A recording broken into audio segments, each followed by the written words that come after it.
Good morning, Rob. How are you doing? Morning, Tom. Very well, thank you. So, to those of you who've been patiently waiting for this YouTube feed to come up, we'd like to welcome you to the British Cup 2022. Here we are in Llantwit Major Beach, and after a mammoth effort to get the broadcasting gear all up and running together, we're underway, and we've got the first heat of the juniors in the water in front of us. We're a couple of minutes in, and there are some scores to drop, and as soon as we get those scores, you'll be able to see them, as you can see on the top left hand side of the screen. This is live footage of the lineup, and the conditions challenging, but there is plenty of open face to ride. Seen any good ones out there yet, Rob? Yeah, I'm pleasantly surprised by the conditions this morning, Tom. There's a lot of wind forecast for today, but as it stands, there seems to be almost a hint of northerly in it, which Llantwit doesn't mind one bit, and we can hear some scores dropping on the live feed outside. Apologies if that's interfering with the mics at all, but yeah, good day of surfing ahead of us, Tom. I'm told 20 hours of surfing in total in this contest. Over 2 days. Incredible. So as things stand at the moment, it is the surfer in white who is in the lead. We can tell you that much. But quite what that lead is will come up on the screen again shortly. Craig McLaughlin is a Scottish surfer. Fantastic surfer. Did very well this summer. I think he came second to Jay Phipps in the Boardmasters this summer in the juniors. He was fourth, I believe, but he put on an excellent display of surf, and he was quite unlucky in that final, in that shore break, wasn't it? A low centre of gravity goofy footer from Scotland, surfs very well in big, hollow, heavy waves, but also can put his grovel on. I would say this condition sits somewhere between a grovel and big, heavy waves here. It's not tiny. There's plenty of power to get surfers going. Wave selection is going to be very important. Kieran Smith then is surfing for England, and we've got Ewan Buick, one of the brothers from Wales. We're going to get some information on Owen Graham, who I also believe to be an English surfer, but we'll get confirmation of that very shortly. And my sincerest apologies, of course, to Owen's family if we have just maligned him with the wrong country. But you know, these things can happen in the early stages as we're getting our systems together and in place. So Rip will be disappearing. There can be a very, very strong west to east rip here when the tide is low. The tide's coming in a fair bit now. We're just gone the halfway mark. It's quite a big tide as well, so this wave will move around a little bit, but that rip will disappear. Surfers will be able to choose their waves without having to sort of battle the tide away. The key with more than one heat to surf is going to be that conservation of energy. Going left, you're going left into the wind, but the wave is standing up very nicely. If you go right, of course, you've got the wind behind you, but a slightly flatter looking face. We've seen some good surfers, some good surfing going on the rights in free surfing this morning. And here we go, up and riding now. It is Ewan Buick from Wales. And he's getting around the section. There's a bit of open face here, and looking for a chance to push some spray somewhere. Going to make a connection and gets up and into the lip. Nice little fan. Judges will have a decision to make about whether that is a made turn. That'll be a made turn for you, Rob? Yeah, I think he was a little bit unlucky there. The wave kind of caught up with the one in front, didn't it? And he didn't quite manage to ride down the reform, the double up. But I think he completed that turn, for my money. Yeah, he had the landing gear out and ready, didn't he? But it was just, there was no runway, I suppose. Tricky conditions, but like you said, Tom, lots of good scoring potential in these waves. I'm seeing some really nice right-handers wrapping their way down the left-hand side of the beach here at Llantwit. And having spoken to one of the inside men on the contest control, I'm told we're going to go to Twin Peaks later on.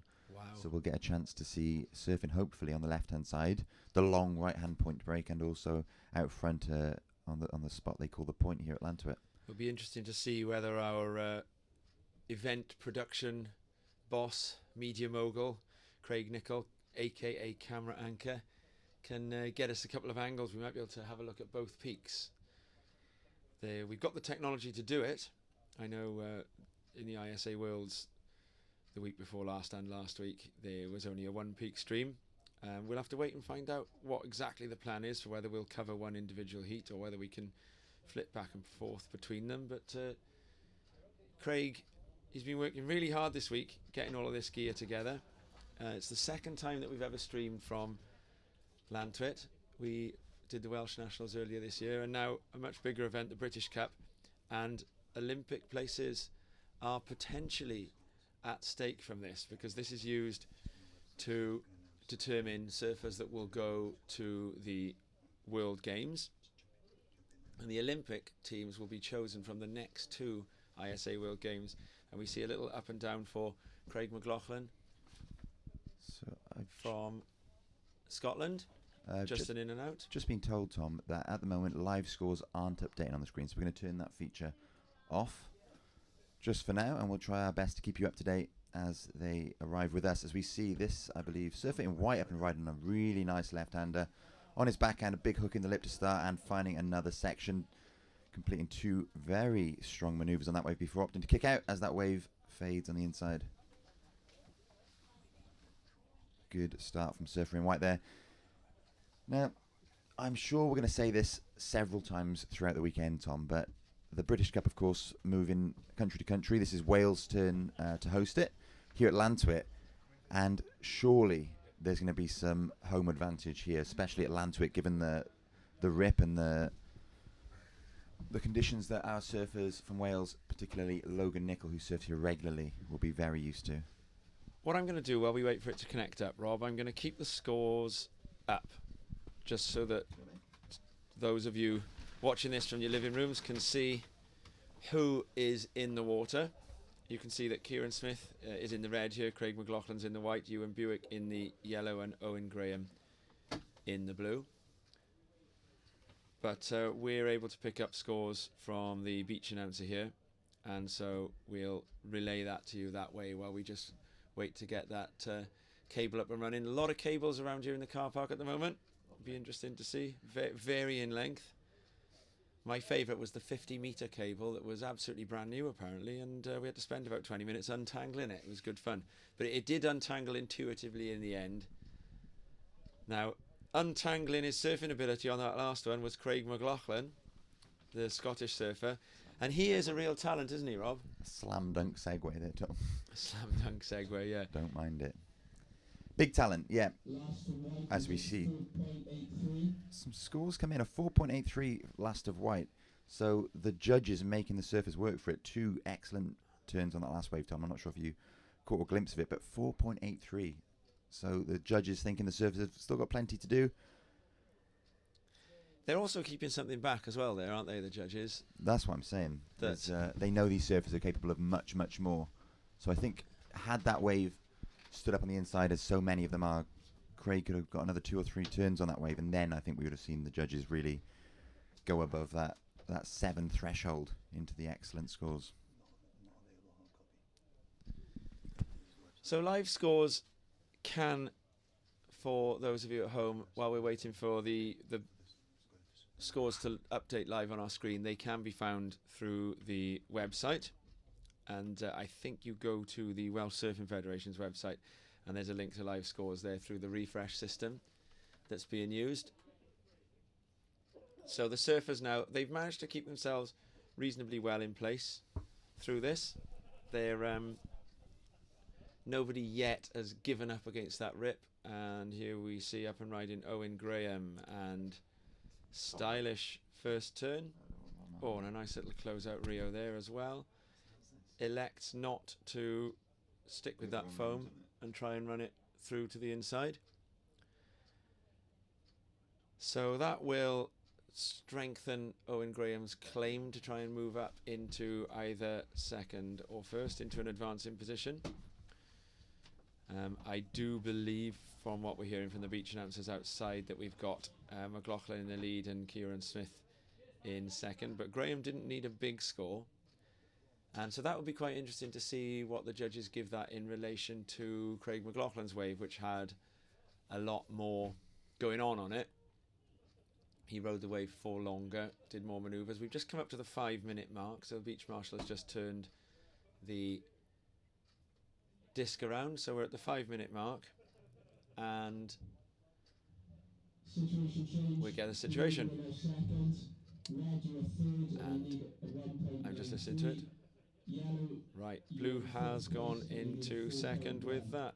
So yellow in fourth needs a 4.1, but red now, Kieran Smith in second. He only needs a small score in the top end of 1. So Kieran Smith with essentially doesn't have a backup at the moment, but if he gets that backup, he'll go back in front of Owen Graham. So Owen Graham is sitting in second with what's probably about 4 minutes remaining now, but it will be a tentative second, and the priority game will come into play a little bit as well. So it'll be interesting to see. At the moment, we'll have to infer who's got the priority based on how they react, but there is a screen indicating, and here we go, up and riding. It's Kieran Smith, his response, and he'll have the I was going to say he'll have the score from that turn alone, but he did come unstuck then. So if on the website you have got the wrong names with your scores at the moment, I would say that you'd have the colours would be correct at the moment. So you on the website, my understanding is that you can run from the colours. Craig McLaughlin is looking back at the beach, perhaps wanting to know his situation. We're quite a bit into the last 5 minutes of this heat now. We've got a good camera view of the lineup, but there is a teething problem getting the scores and the timer through onto our live screen, and so we're going to give you the information as soon as we have it. But if you are sitting at home watching this, if you're friends and family or fans of Craig McLaughlin or Owen Graham, then you guys are in the position you would want to be in right now. Those guys are in the advancing positions. McLaughlin relatively secure with 2 decent scoring waves. Graham will be looking to back up a lower score, and it'll be about whether Kieran Smith or Ewan Buick can pick something up. Ewan Buick will need a fairly decent score. The surfer in yellow from Wales, he will be needing something in the upper 4 range, so that would be something akin to what Craig McLaughlin did on the last wave that we saw. So there's the announcement. 2 minutes. White in the lead, blue is in second, and red only needs a 1.93, we're being told, and yellow needs a 4.1. And yellow and white have the priorities here, so red is in a 3rd priority. So crucially, red has priority over blue, who's the surfer who would be wanting to block him. So Owen Graham would be wanting to pull a block off if he could, but he can't do it, so it'll be at the behest of Craig McLaughlin in first and Ewan Buick in fourth, whether or not Kieran Smith is going to be allowed to get the score. It's essentially a 2 that he needs here. 2 in these conditions, Rob, is completely doable, isn't it? Very, very doable. We've seen a little break in the action for a moment, but no break in the action on short. On a hive of activity here this morning. Competitors, spectators, there's even a few people having a run. You're missing your park run this morning, Tom? Well, missing my park run, yeah, missing my opportunity to look after the kids while my lovely other half does the park run. Oh, and look at that from McLaughlin there. He's trying to push his score upwards. Yeah, it's been a while since I've managed to get my knee around that park run. I'm relegated to a bike these days, Rob, although don't get the image that I'm going, you know, I'm not what they call one of these mammals, you know. I'm a 1-speed bike in the morning up and down the prom, you know, and I'm going to keep it that way. It's better exercise actually than riding a proper road bike, you know that? A gentle, well, no, I push it pretty hard, 40 minutes, ride as fast as I can, but I did have a go on a road bike, and it wasn't any exercise, and it was also quite scary. Too heavily geared. Is that the problem, is it? It makes it too easy, doesn't it? Oh, does it? You sound like you know a bit about your road biking. Are you a mammal? I'm not. I'm not. I think I'm middle-aged yet, am I? Maybe. I don't. I certainly don't own any lycra. So I don't know if you've heard the horn there. Through our producer Dodd will confirm for us whether or not the horn is audible on this feed. But the horn has just gone, and so that will be McLaughlin and Owen Graham advancing there. So very stylish wave to put himself in the lead, that right-hander. And so Kieran Smith and Ewan Buick will be going now. There is talk of a repechage round if time allows it, and it is apparently happening. So no surfers eliminated there, but that means that there will be a couple of surfers going into the repechage round from that heat, and we'll see you for the next heat very shortly. And in that next.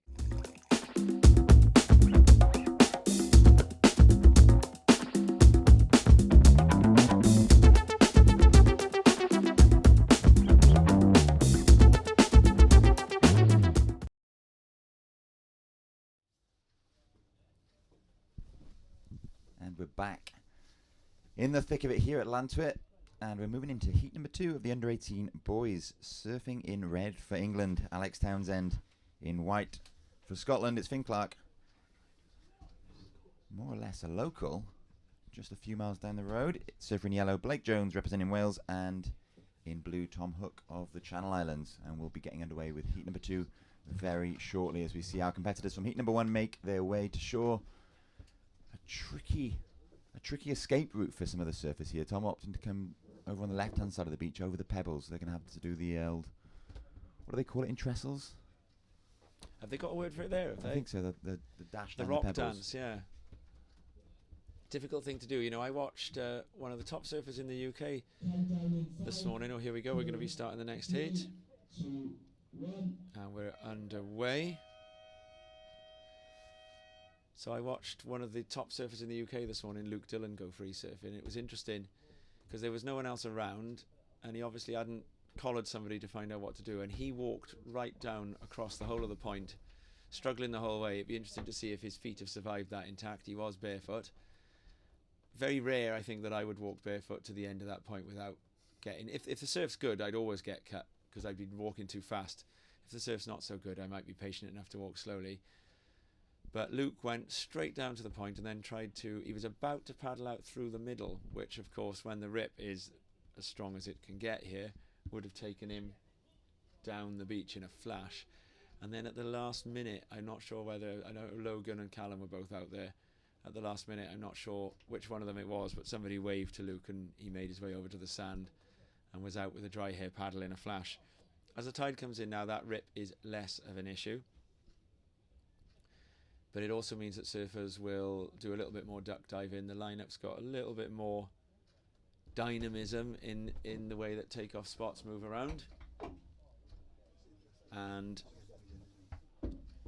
so this heat is the second heat of the juniors. We're... Oh, right, okay. So we're just looking for some confirmation of who's who in that last heat. So were we calling the wrong names in that last one then? Because I thought Craig. Yeah, that was men's round 1. So it'll be interesting to see whether we had the right names or whether we had the juniors. So we may well have been calling surfers who weren't. It might not have actually been the names that we were using then. Barnaby Cox in red in the last heat. Yeah, that was Craig Barnaby Cox. Craig Bright in yellow and Tom Hook in blue. Yeah, that was. Did you say that into a mic then, Rob? Did they hear that at home? So that was Barnaby Cox. Because Craig McLaughlin is, we described him correctly in the first place, didn't we? As a low centre of gravity goofy footer. And so here we go. We've got in this heat now Liam Murray Strout, George Watt, Mark Vaughan, and from the Channel Islands, Max Bennett. We get the scores up soon. And once that connection is made, we'll be able to be sure that we're giving you the right information.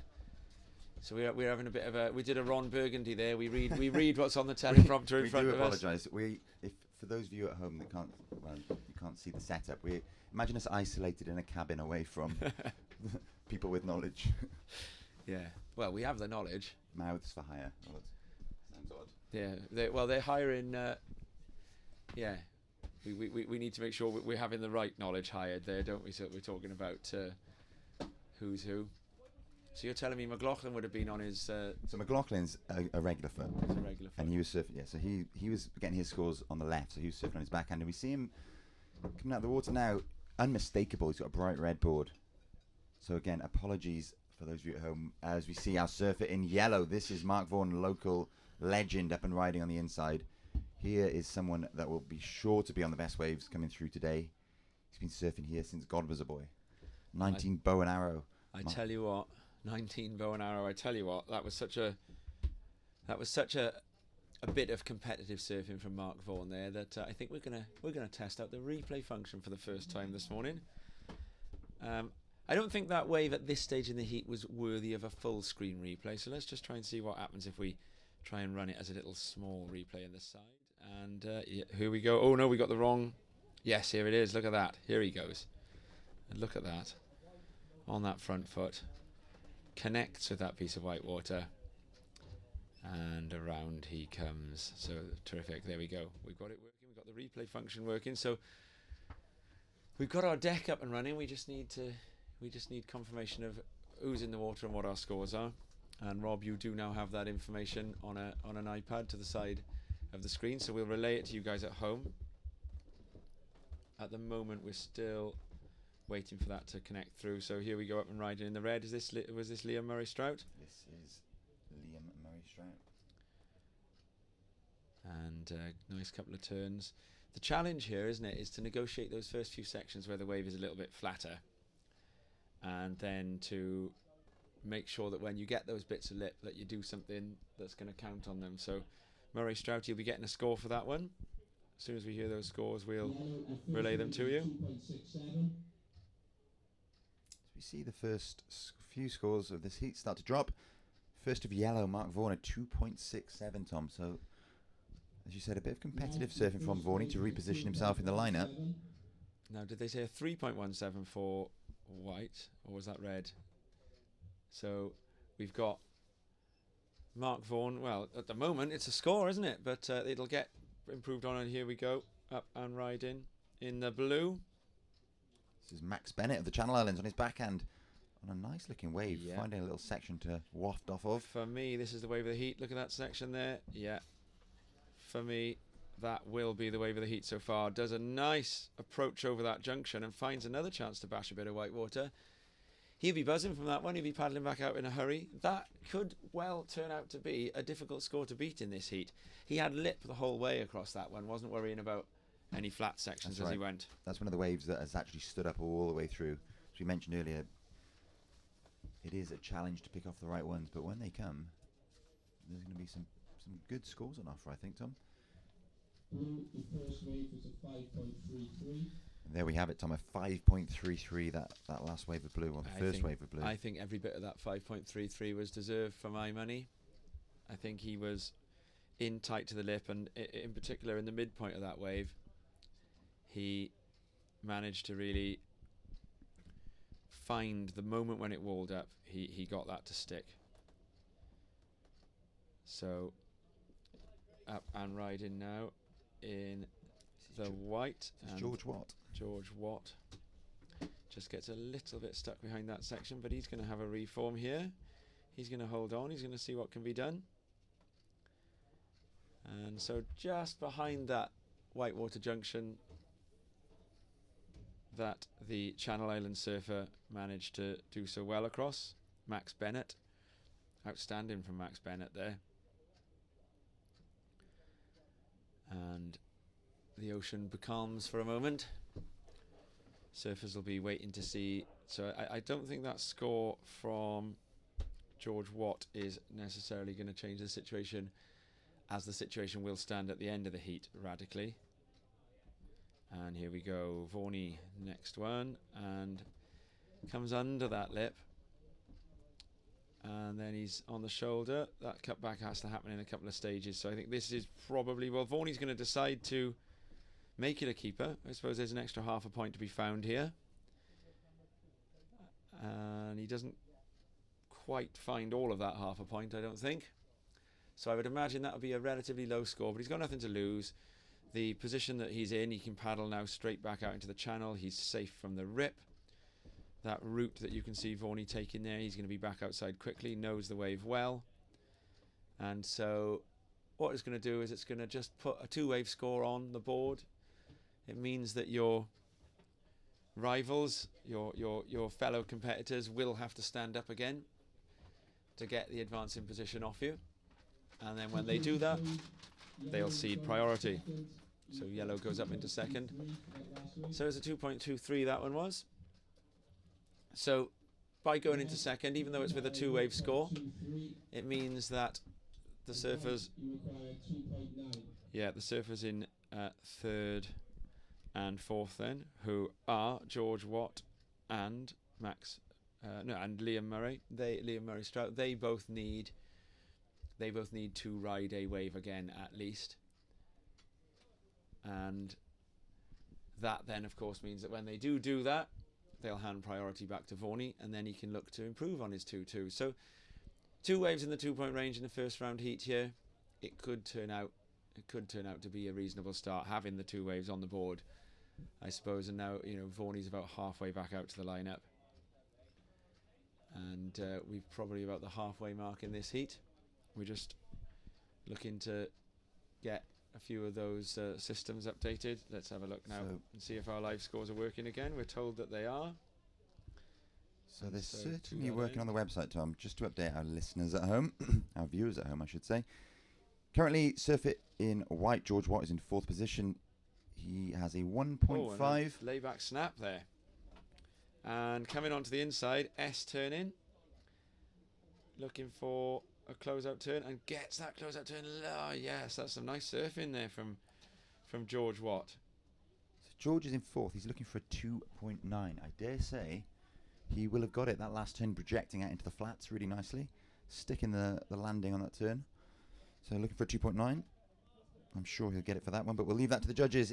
Currently, in surfer in red, Liam Murray Strout is in 3rd position. He's sitting on a 4.17 and he requires a 0.23. Local legend surfer in yellow, Mark Vaughan, is in 2nd position. Like you said, Tom, sitting on a 2.17 and a 2.23.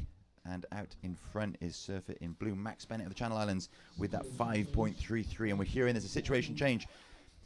George Watt with that last wave with 3.50. That puts him up into 2nd position, which means Liam Murray Strout is now in 3rd position, as he just posted a 0.4. That was a quick up and down. But it means that surfer in yellow, Mark Vaughan, is now in 4th, and he is looking for a meager, I should say, 2.78. And we've got some listeners at home, Tom. Jack Dudley is listening and watching in St. Ives, and he says, good morning, Borodar. So Borodar, Jack, and fam. Dudley family. Long relationship with Llantwit, where we are this morning. As we just saw our surfer in blue, heat leader Max Bennett up and riding, trying to make something happen on the inside. Oh, we're spoilt in here, Tom. We've just been given a laptop with the live scores on. Lovely stuff. So we're still working on getting those scores up onto the screen. So that will have been Max Bennett backing up what was the best score of the heat.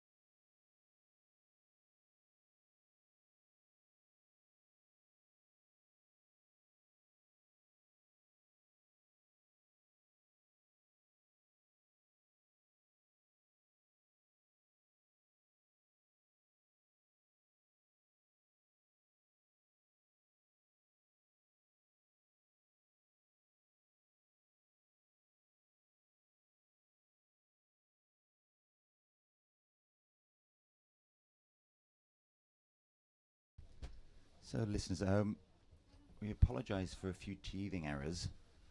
teething problems we're having this morning. As you can imagine, setting up a live stream in these conditions is not particularly easy. Lots of cable, as Tom mentioned earlier, and we're just trying to sort out any glitches and breaks in sound and visual quality. So thank you for your patience. We'll endeavour to bring you updated scores and live action seamlessly throughout the rest of the day. So a bit of pain now whilst camera anchor Craig Nicol sorts out the gremlins in the system, and we'll hopefully be set for the day then. Please bear with us.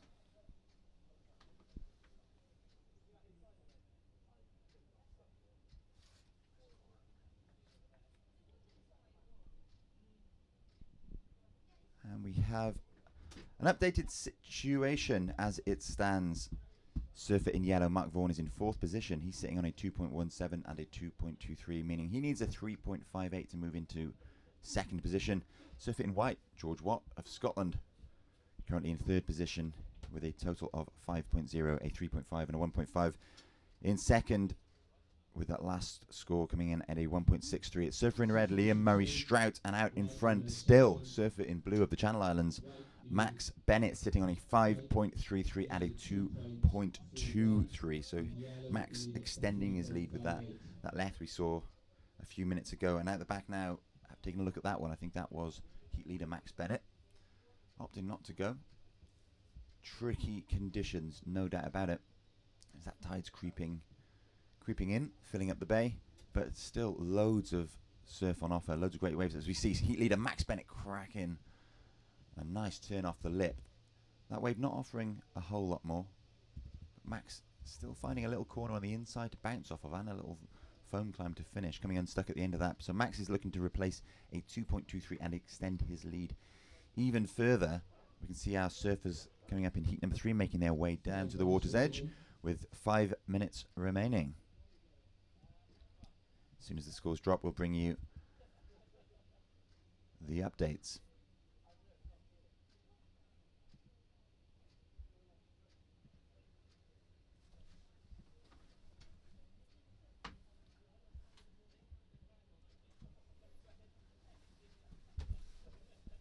So we are hoping, fingers crossed, everything crossed, that our overlays are working and we now he's pulled it off. Have live scores on screen. We've been given the thumbs up.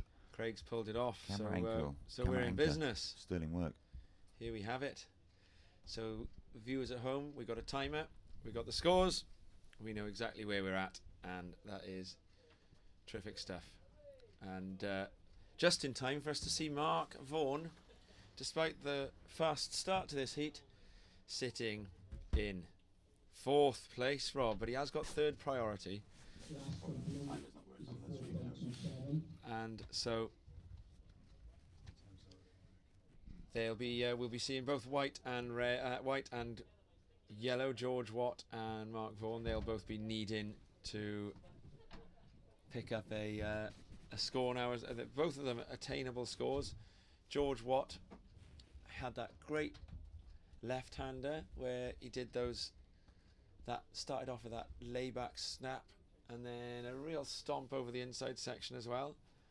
And so because of that, he got the 5, as you can see. So George Watt is in a rather stronger position than Mark Vaughan.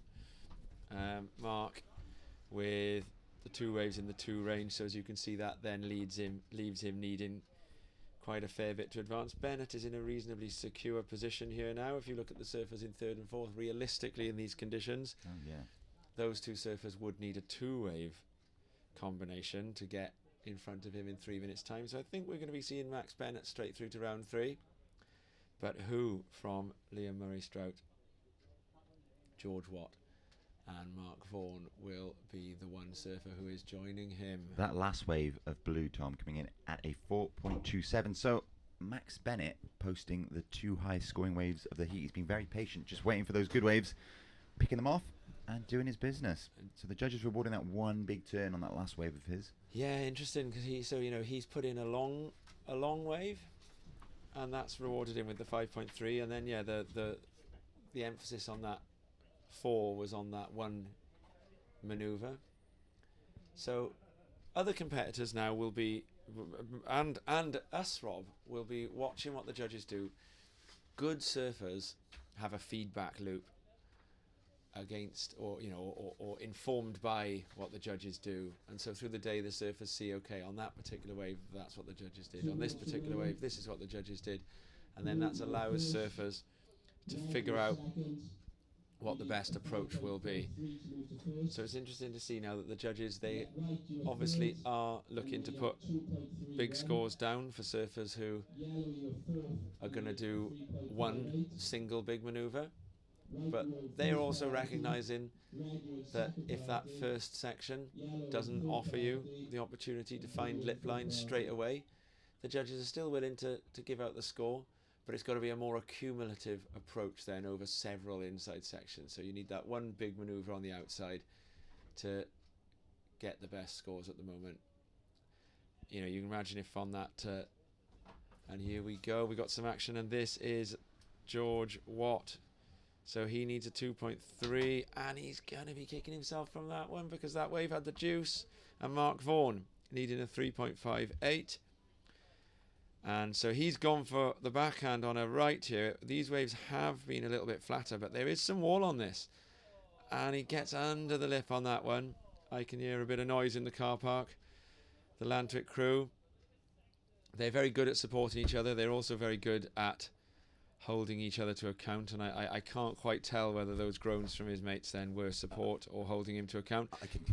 And he's not made the inside connection. I can confirm it was holding him to account. It's his brother, Guff Vaughan, Well, the good and the great of Llantwit, are down here to look at Liam Murray Strout, meanwhile, this is his fourth manoeuvre on this wave, and that is a demolition of that wave. So we get a nice little contrast here. We're going to run the big replay here, and we can see point of difference. This is a great example of point of difference. Look at this. And we've got here point of difference. There's Vaughan, the tail end of him.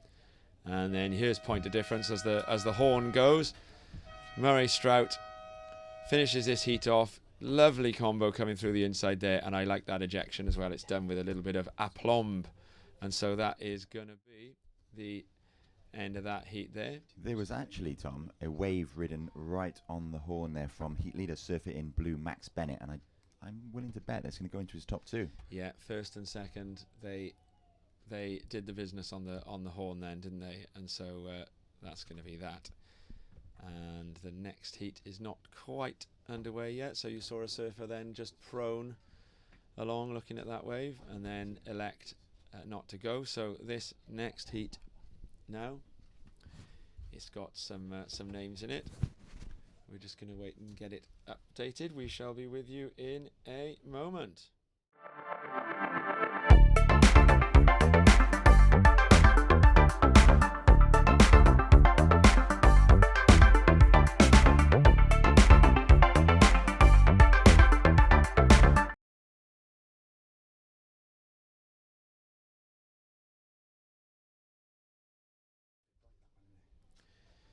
So you can see the surfer who has won that heat, Max Bennett. He's having a nice float around on the inside there. In the sea is relatively balmy at the moment, Robbo. When was your last time taking to the sea? Mine was Rest Bay on Thursday night, and it was really nice, the sea temperature. You were down here last night, were you? I didn't surf here last night. I have surfed this week though. The record sea temperatures this summer. Yeah. And they're lasting well into October. So you mentioned earlier, lots of our competitors surfing without boots, despite potentially, especially on that lower tide later on today, having to scramble over the rocks. There's some sharp pebbles in there, I can assure you of that. Yeah. And the surfers are in place. Well, on Thursday night, I was surfing with a mutual friend of ours, George Schofield, and we were invited to redshirt for one of the competitors in this heat as he was doing a bit of practice, because I think I've seen Logan Nicol out in the water there. Am I right? You are correct. So Logan had us redshirt him for a 20-minute heat, and yeah, it was a demolition job.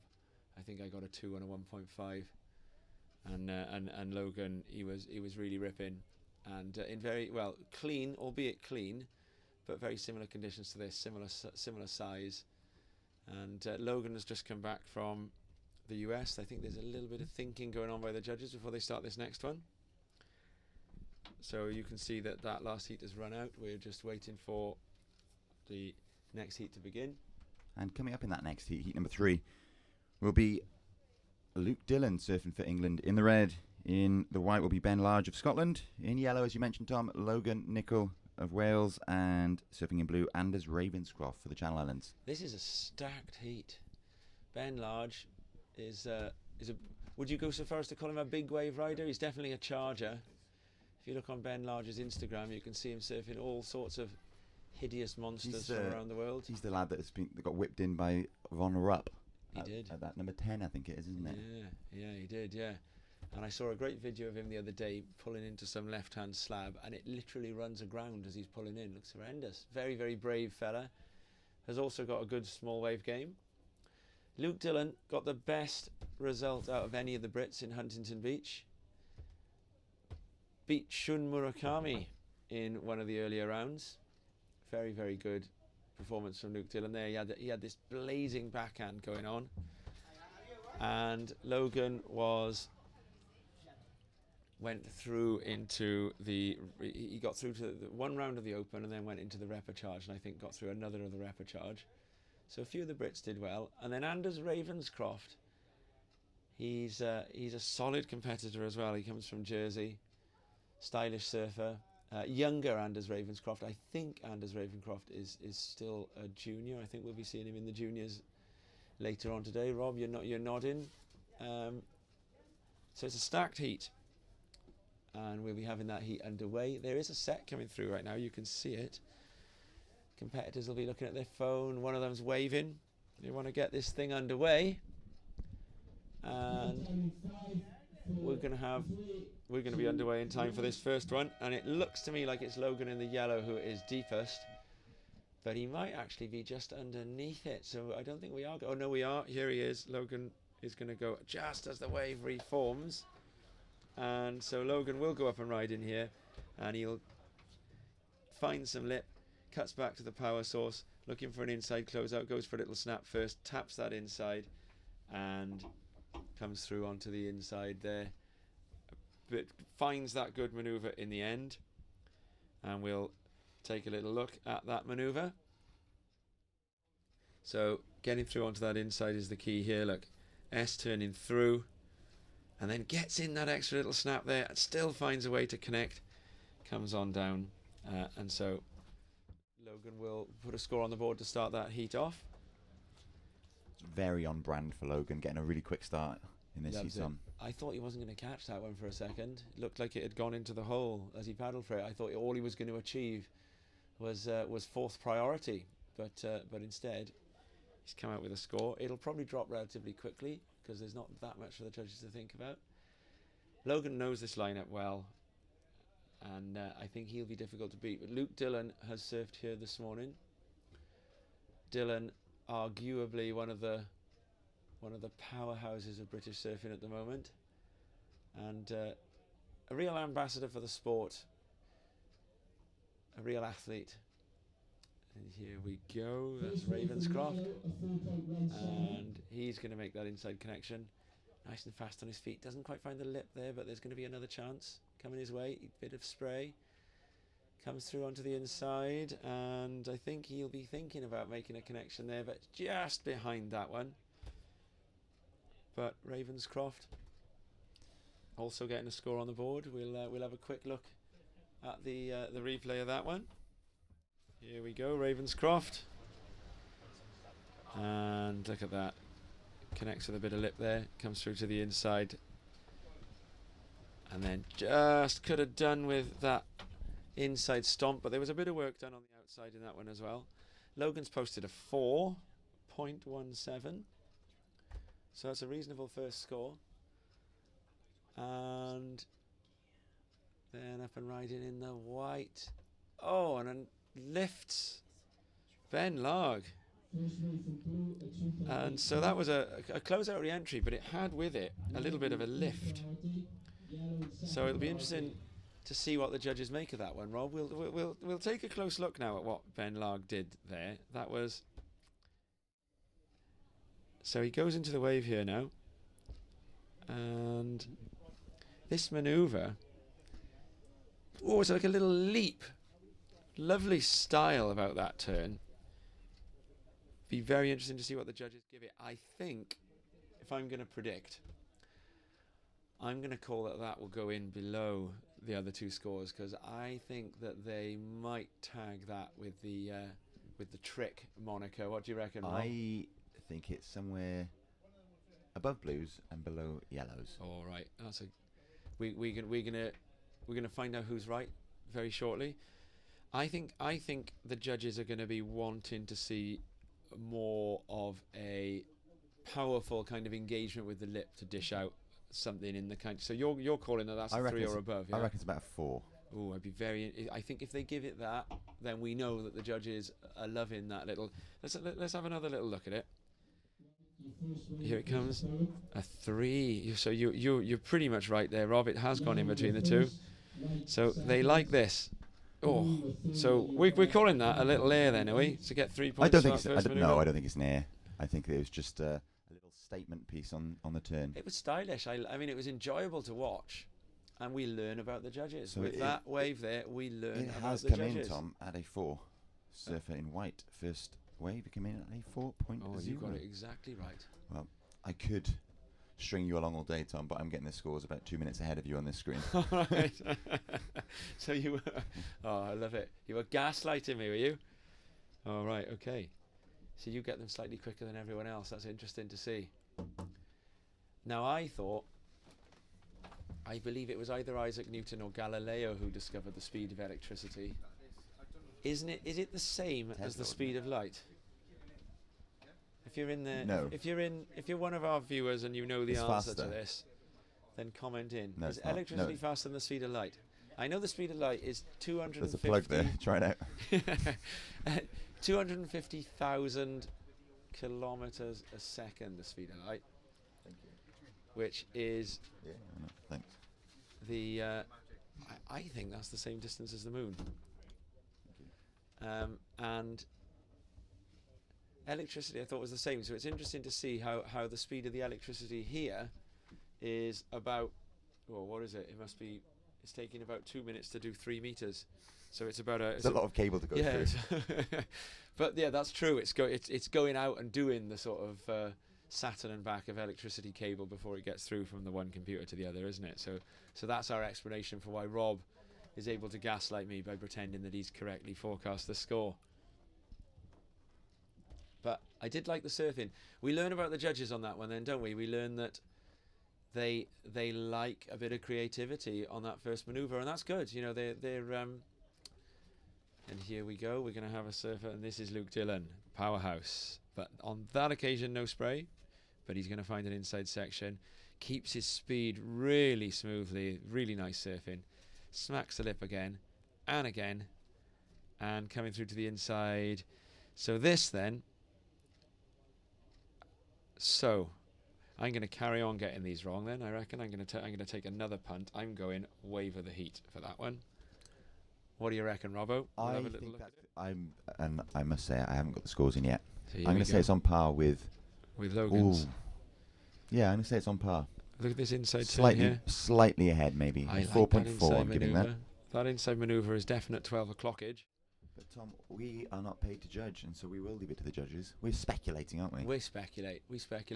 But we learn that way, don't we? And we're doing the same thing that the coaches. Tom, 7.17. a Oh, 7.17. I was they've gone way wave of the heat. Big off the time on that one.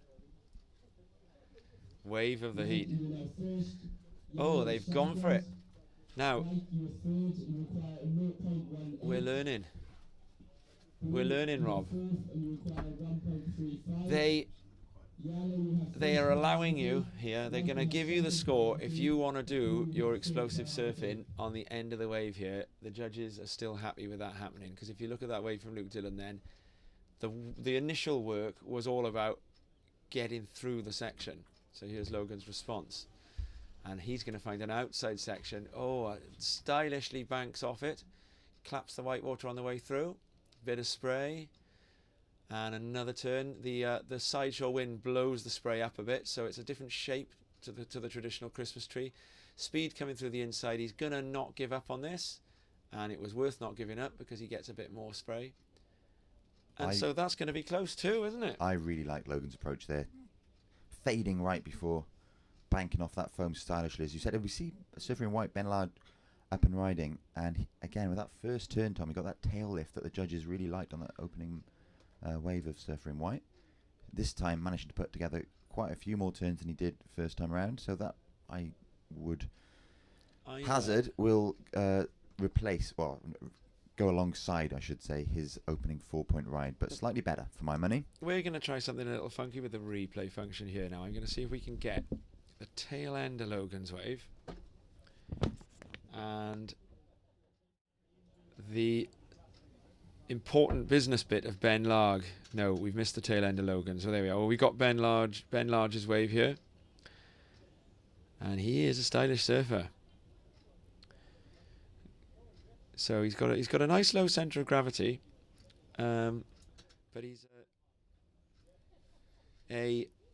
would we describe him as a gangly surfer in that kind of Rob Machado tradition, I think. But he gets down nice and low, must do a bit of yoga, and very light, but can clearly engage and do some damage with the lip when he needs to. Ravenscroft up against it a little bit now, needing a 6.27 if he's going to jump up into second place with only one wave. Dylan, amazingly, is in third, just by having had that 7.17. Needs a 1.93. So Logan gets his best score of the heat there, 5.83. So there's a good standard of surfing going on this heat that we said was going to be a ding dong. It's turning out to be exactly that. Quite exciting that was. All 4 surfers in the lineup. Priority is important here now. Luke Dillon, the guy who needs the score to get into the advancing position as we come to the halfway point, is the guy holding priority. You'd have to be a little bit... You'd be hopeful for Luke Dillon's chances if you're in his camp, and you'd be a little bit worried if you're one of the other guys in this heat and you know that Luke Dillon holds the keys to the lineup. Our surfers, of course, today, Tom, benefiting from the priority system clearly indicated by the LED screen on the outside of the judges' booth. So the biggest and best of surfing competition technology here at Llantwit today, Tom. What do they used to call the contest kind of site back in the day? It was like the contest village, wasn't it? When the Rip Curl Pro used to roll into Hossegor. The tented village. We have an in and out there for Anders Ravenscroft, so that is going to be good for ejecting him all the way down to priority 4. So surfer from Jersey, he's got some work to do. We always think of the Channel Islands as a quaint, warm little place, but they get a lot of very blustery, challenging surf, don't they? And Ravenscroft, completely familiar with these kind of conditions. And here he goes up into the lip line, and gets a closeout tap. That will be Ravenscroft's best wave. I don't think that's the 6.27, but I do think that that's going to put him into a position where he can find an advancing wave. That said, that is assuming that it is yellow nickel and white larg that are going to remain in those advancing positions.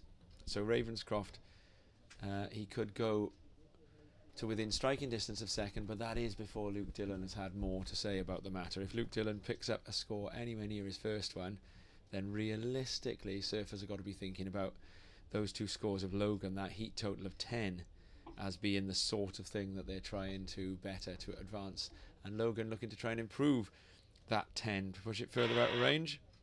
No, I say the word 10 there as a combined heat total, guys. Logan Nicol hasn't yet scored a 10 in this heat. And here he goes, looking to change direction a little bit. Comes through to the inside, finds a nice bit of lip. And I reckon this probably does go into his top 2. What do you reckon, Robbo? I think you might be right, Tom. So he's looking to replace that opening wave that we saw Logan get straight off the buzzer at 4.17. And he got it just as I was about to push the replay of Ravenscroft. And that, of course, means that the replay that we have is now, in fact, the one of Logan as he comes through to the inside. And out back, Luke Dillon with a big manoeuvre just then. Looking for a meagre 1.93. He'll have got that. So what you saw was a 1 manoeuvre wave, a big backhand re-entry. It'll be interesting to see from the judges. I'm not sure if it's been captured by the replay. But we'll tell you what it was. It was a big closeout left. And he went straight up, he went straight back down. It was a sort of combination of a lip hit at the top and a bit of a jump down. Big section, a lot of white water bounced around him. It would be the biggest single manoeuvre of the heat for sure. Whether or not the judges give it, it won't. I don't think it'll go in as big as his first score, but we're going to learn. If the judges give that a score, then that means that they're reserving that upper end of the scale for surfers who can find it. Here we go. So they're giving him a 5.83. So it's a 5.83 for that. And I think it.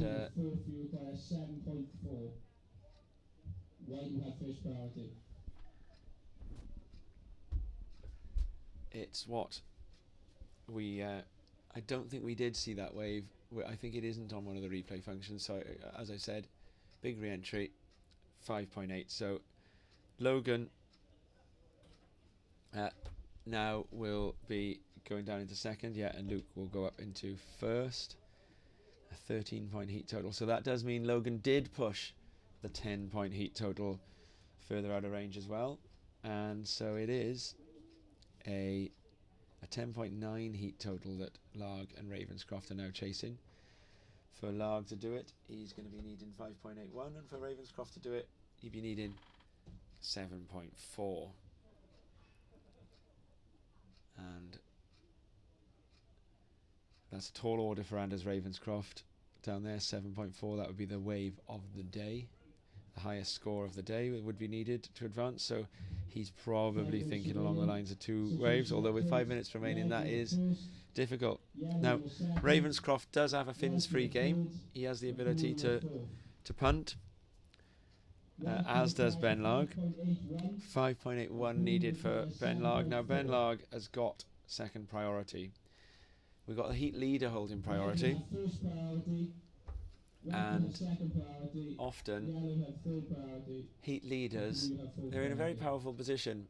There's an ethical dilemma as a heat leader around when you use priority, isn't there? And I got a strong opinion on it. I think you use it to keep other surfers off, because you're not just keeping. If you don't use it, that's just the same as playing God with who's advancing in second anyway, isn't it? If you're holding priority, you're in the lead, someone needs a score, and you let them have it, that's just the same. So you've just got to surf naturally. If you've got priority and you've got a wave that you think is going to improve your own score as a heat leader, you go. Absolutely. But there is a team element to this event. So, were there to be 2 English surfers side by side and one needed a wave, what's the ethics then? I'm taken back to, do you remember the, I can't remember what it was called now. It was like the Home Nations kind of cut back in the day. Are you thinking of Russell Winter, Didier Peter, that famous heat? No, I'm thinking of I think it was just Home Nation, so it was not dissimilar to this, to be fair, as we see surfer in blue up and riding. This is Anders Ravenscroft. He's looking for his 7.40. He's got his work cut out as our heat leader Luke Dillon surfing in red, bashes the lip out the back and again finds a lovely section, rounds the white water, and he's hoping this wave's going to stand up on the inside, which it will. He'll bounce off the foam, displacing plenty of water there. So Luke Dillon looking to extend his lead. He's sitting on a 7.17 and a 5.83. I think he'll better that 5.83. I think he will too. Here we see him takes off behind Ravenscroft there. Spray, speed, power, flow. Combination of major manoeuvres. Smoothly deals with that flat bit. That's great surfing. And that manoeuvre was very firmly stuck. So up and riding then behind. And this is Ben Larg. Now he's going to be looking for that 5.8. This, I think, unless there's a very, very big fins free manoeuvre to come on the inside, isn't going to be it. There isn't that. So Dillon and Nicol both looking pretty safe here. Now Luke Dillon is actually heading in. He's coming through the this lovely little channel here, balmy warm water. The Llantwit Thalassotherapy Spa, as they call it. Do they call it that? I don't think so. But anyone's called it that.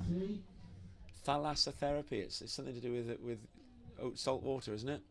Minerals, Minerals, is it? I believe so. Text us in if you know. We're also waiting for someone to confirm for us the speed of light and the speed of electricity. Are they the same? Do electricity and light travel at the same speed? A blue a 4 from you require 7.4. 90 seconds remaining. So Josh Vaughan, son of Mark Vaughan, he's our man on the buttons. He's changing our screen angles for us, and he's our runner, bringing us a nice little chocolate biscuit. And I'm wondering, Josh Vaughan, do you know if the speed of light and the speed of electricity are the same thing? No, they're not.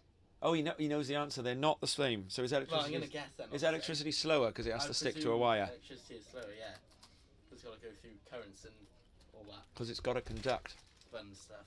I don't know how well you can hear Josh. He's about a metre away from the microphone. But he's calling that electricity, because it's got to conduct through an element, travels slower than light. I would guess it depends on what the wire is made of as well. Like Oh, that's a good what point, isn't it? metal is conducting. Well, So your less- fibre optic wire, Let's not forget, electricity doesn't need a wire to conduct. Nature's wire. True. explain. Food for thought. 30 seconds remaining. Well, take for instance lightning strike, as we see Nickel. Surfer in yellow with a Oh. lightning strike of his own there off the white Yeah. water. Like that segue? Yeah, I do. He's got the right colour shirt as well, hasn't he, for a lightning strike? So take a lightning strike. Electricity generated by friction Countdown in 5, 4, finds its way to Earth. 2. There's no wires in the sky, Tom. But there's no resistance or minimal resistance to the air in there. So nature's wire. Yeah, my and point. water is an extremely good conductor as well. Surely is. Yeah. So where This do is much more my area compared to so where do we stand then again on electricity versus light and the speed they travel at? As I see, winner of the last heat, Surfer in red, Luke Dillon, checking his bloodied feet. Tom, he's bleeding. The pebbles doing a number on the man from Cornwall. As we move into heat number 4 of men's round 1, surfing in red is Stanley Norman, in white is Mark Boyd, in yellow Nathan Phillips, and in blue Matt Chapman.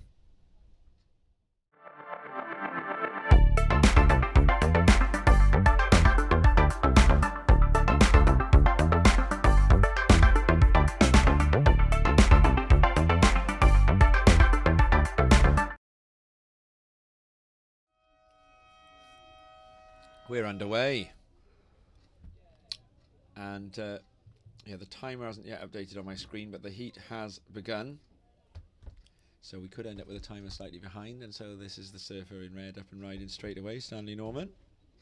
Stanley's the reigning British Cup champion, having won it with that incredible backside full rotation at Thurso last spring, which of course then earned Stanley a trip to the ISA Worlds in El Salvador alongside Luke Dillon and Harry Cromwell. Harry's not in this event today. Qualification for this event is secured through your nationals, and then there's one wild card. So surfers get to the final of the nationals, and then other surfers come in if they can't attend. So we've got a couple of non-attendances. Patrick Langdon Dark, who's in Portugal. He was told that there was a possible berth in the Challenger Series event. I know the draw yesterday didn't have him in it, but surfers, fans of pro surfing in Britain have been keenly refreshing to see whether a slot does come up for Pat in that. So he was replaced, and I believe that was Nathan Phillips that replaced him. Eli Perrins-Davis, unwell, has been replaced by I think Craig Bright. I think England have brought a full, the England, Scotland, and so the other teams, they've brought their finalists. I reckon Luke Dillon cut that foot, Rob. this morning, because that heat then he was able to enter and come out of the water through the Llantwit Thalassotherapy Spa. Didn't have to put his feet on the rocks. Oh, and here we go, Nathan Phillips in the yellow trademark style. We see two surfers there going back to back. So that was Mark Boyd from Scotland, followed very closely by Nathan Phillips. So Boydie here, and he gets a nice inside closeout Rio. Nathan Phillips then on the one behind. Nice closeout Rio as well. Both those surfers moving the majority of their work to the inside, and that was an in and out for Matt Chapman. So we've got a quarter of the flag function working now,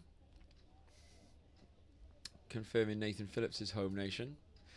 Chapman, I believe, is a Channel Island surfer. Boyd, Scotland, of Thurso. He is Thurso's top dog, isn't he? You go up there and you want to catch a wave, or you want to catch a good one, you got to befriend him. Yeah. It still doesn't work. And it's yeah. I'm told as well that he gets his share when he surfs in Bristol at the wave. Big arms, fast paddler. Great surfer, sitting in second at the moment, although scores for Phillips still to drop. Stanley Norman then, he's out in front, he's picked up 2 waves in that medium range. So Stan Norman, a 3.67 for his second wave, that's become one of his top 2. And let's go back to what we were talking about in terms of qualification. You qualify for this event, right, as a... you've got to come in the top 4 in your country to qualify for this event, and so then that feeds the competitors here. That's how the draw is filled. There's also a wildcard slot, and then now the wildcard slot is an interesting invitation of, as Stan Norman looks to improve on his 3.67. I think he's going to do it if he gets a big Rio here, and he does, and he doesn't stick it though. So we'll learn there now about how important that inside manoeuvre is to the judges on a wave where something had been done on the outside. I still think they'll give Stan a score for that, but I don't know whether it'll go into his top 2. So we were talking about qualification. So in this wildcard idea, they're copying the system which the Olympics is now introducing, whereby there's a little bit of a chance for each country to pick a surfer that they believe there's a good rationale for including. And the way that the Olympic qualification has now included that is that qualification outside of the WSL is done through the Worlds, and the World contest that's just gone, no single surfer will have qualified through that. That was the contest in Huntington Beach. So no single surfer will have qualified through that contest. But the winning countries at this year's Worlds and next year's Worlds, so the teams that win, they gain an extra slot. So there will be up to 4 countries this year, coming up to the 2024 Olympics, who will be allowed to choose one surfer from a wildcard position who doesn't have to have met qualification criteria. And I think that British surfing are emulating that idea now. So it's entirely possible, for example, if the Americans were to win the next Worlds, that they could just choose Kelly Slater to surf at Chopu. And Japan and the USA have so far won the 2 wildcard spaces, as Mark Boyd looks to build on his score as well. Japan for the men's, and so that's another score for Boyd there. It'll be similar to his first. Japan for the men's and the USA for the women's. So the British surfing is doing the same thing now. We're saying that, you know, if you've got a surfer from one of your individual regions, the nations operate as regions in the structure, that you think should be in the event, for some reason, you know, didn't qualify through that conventional means of getting to the final of their nationals, then that wild card can be brought to an event. So Wales has brought Nathan Phillips. I'm going to get some confirmation of who the English, Scottish and Jersey wildcards are. Yeah. We got Mark Vaughan in the tower. He's delivering meal vouchers at the moment, and he's going to get that. He's going to be a runner and get that piece of information for us. Who the wild cards? In fact, I know who England's wild card is. It's Liam Murray-Strout. Correct. Oh, Vaughan, he's on the mic. Good morning, everybody. Good morning to our listeners, viewers, right around the world, hopefully. Welcome to Llantwit Major for the Vissla Sister British Cup 2022. Nice to see you gentlemen this morning, bright and early. You too, Vaughan. How's your heat? I think the scores reflected my heat, Tom. We enjoyed your last wave. Oh, my God. A lot of dogged persistence on that one. It reminded me of the last couple of times I've seen you on some of these webcasts. It's 45 seconds ago, needed a 3-point something. I could just make it out over the wind. Very on brand. Yeah, I literally... 45 seconds and 45 years of limb aging to take through those 45 seconds. I think the biggest issue was obviously it's been a very busy week for the WSF. Yeah. A lot of organisation and bringing this together, and we're delighted to have the competitors who have travelled very long distances to join us. So it's a very warm welcome to our competitors here. But the organisational headaches ran through my mind until about 4 o'clock this morning. I can imagine. And then it was time to come down the beach and start setting up. I felt very tired paddling out there this morning. My legs had nothing, so... You don't look it, Vaughan. You look fresh as a daisy. Yeah, it's okay. Well, there's not that many daisies out at this time of year, mind you there? There isn't, and I'm certainly no daisy anymore. Yeah, look, the competition is running. That's the important thing. We've got waves. We're a long way up the Bristol Channel. Nathan Phillips, and he finds that first section, and he tries to stomp it to try and secure the land. Doesn't quite get it on that one. Do you know, Tom? We've got 3 local surfers here in the Welsh team. We've had a little juggling to do, which I'm sure you've explained with Patrick. And we wish him every success on his travels and hopefully his inclusion in the Challenger Series today in Portugal. But having 3, well, probably almost 4 local surfers in Logan, often you think that home advantage will pay dividends. Yeah. Well, as you often see, it's only fair. The event moves around. Yeah. So on a 4-year Olympic cycle, yes. the rationale is that the event takes place in each of the home nations. But local advantage isn't always local advantage, No. I think is what I'm trying to say. Yeah. It can work against you, and I think this morning it's probably a leveller in terms of anyone out of town.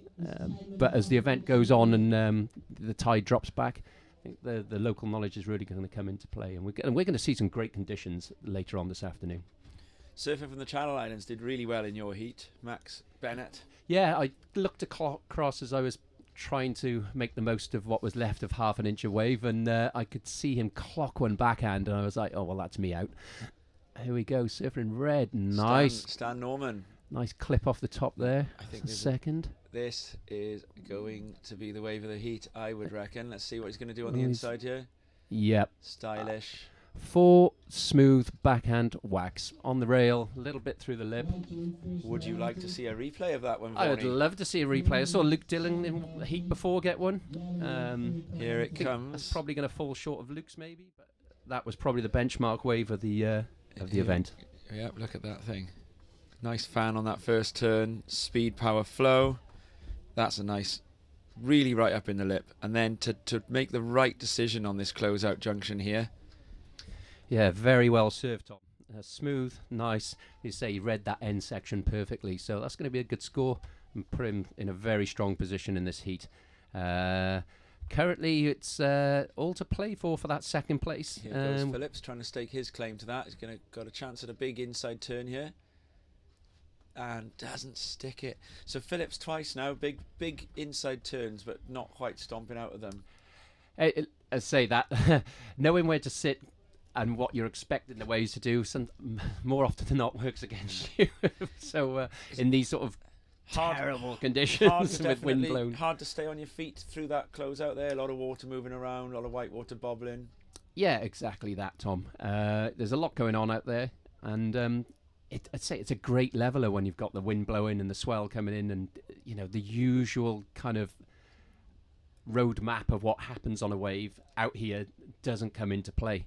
And you're just seeing some guys who are using their heat and competitive savvy, like young Stanley here, putting in an excellent ride and just, taking what they can find rather than waiting, as Nathan might be doing in this heat, for something where he knows it should break, but it's not quite happening at the moment. But how long we got left in this heat? Yeah, so we've got 8 minutes left. I'll do a quick heat update here. So we've now got Stanley Norman in the lead, and he got a 7-point ride for that last wave then, Vaughan. Boydie's sitting in second, a pair of upper threes. And so then Chapman from Jersey, he is in third, but he only needs a 3.07. And Nathan Phillips, he is sitting in fourth. He needs a 3.91. So it's all doable. And here we go. Norman again. He's got a stand-up section here. Ooh, difficult takeoff. Yeah. But he stuck with it. He looked at whether there was going to be a manoeuvre. So that's our situation. We're sitting with red first, white second, blue third, and we've got yellow in fourth. We'll get the conclusion of this heat in a moment.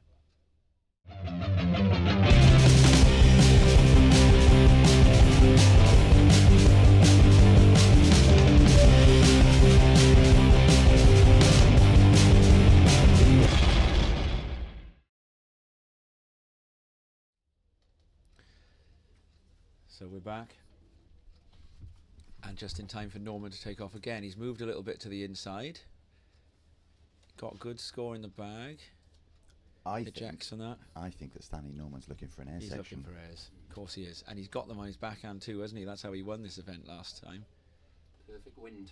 Yeah. That side shore wind. Gentlemen, I'm going to leave you to your work here today. Thank you, Mark. Always a pleasure, Vaughan. I'll see you later. Thank you.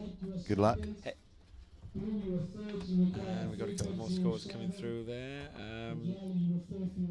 So the last of Phillips, yeah, not into the top two. And so he's looking for 3.91. Completely doable for Nathan Phillips there. We could have an exciting finale to this one with 6. Now my timer says 6 minutes remaining. What's yours got on it? So you don't have a timer there, do you, Rob? Okay, that's interesting. We've had the horn go a little bit earlier than the timer on the screen sometimes. They're not quite in sync with each other. Here goes Phillips, 3.91 needed. That is very unlikely to be it. Ejects. So he's pushing the reset. Not overly worried about using priority to get his scores in, Phillips. He seems to know that he can. Seems to know that he knows the lineup. And he knows that there will be space.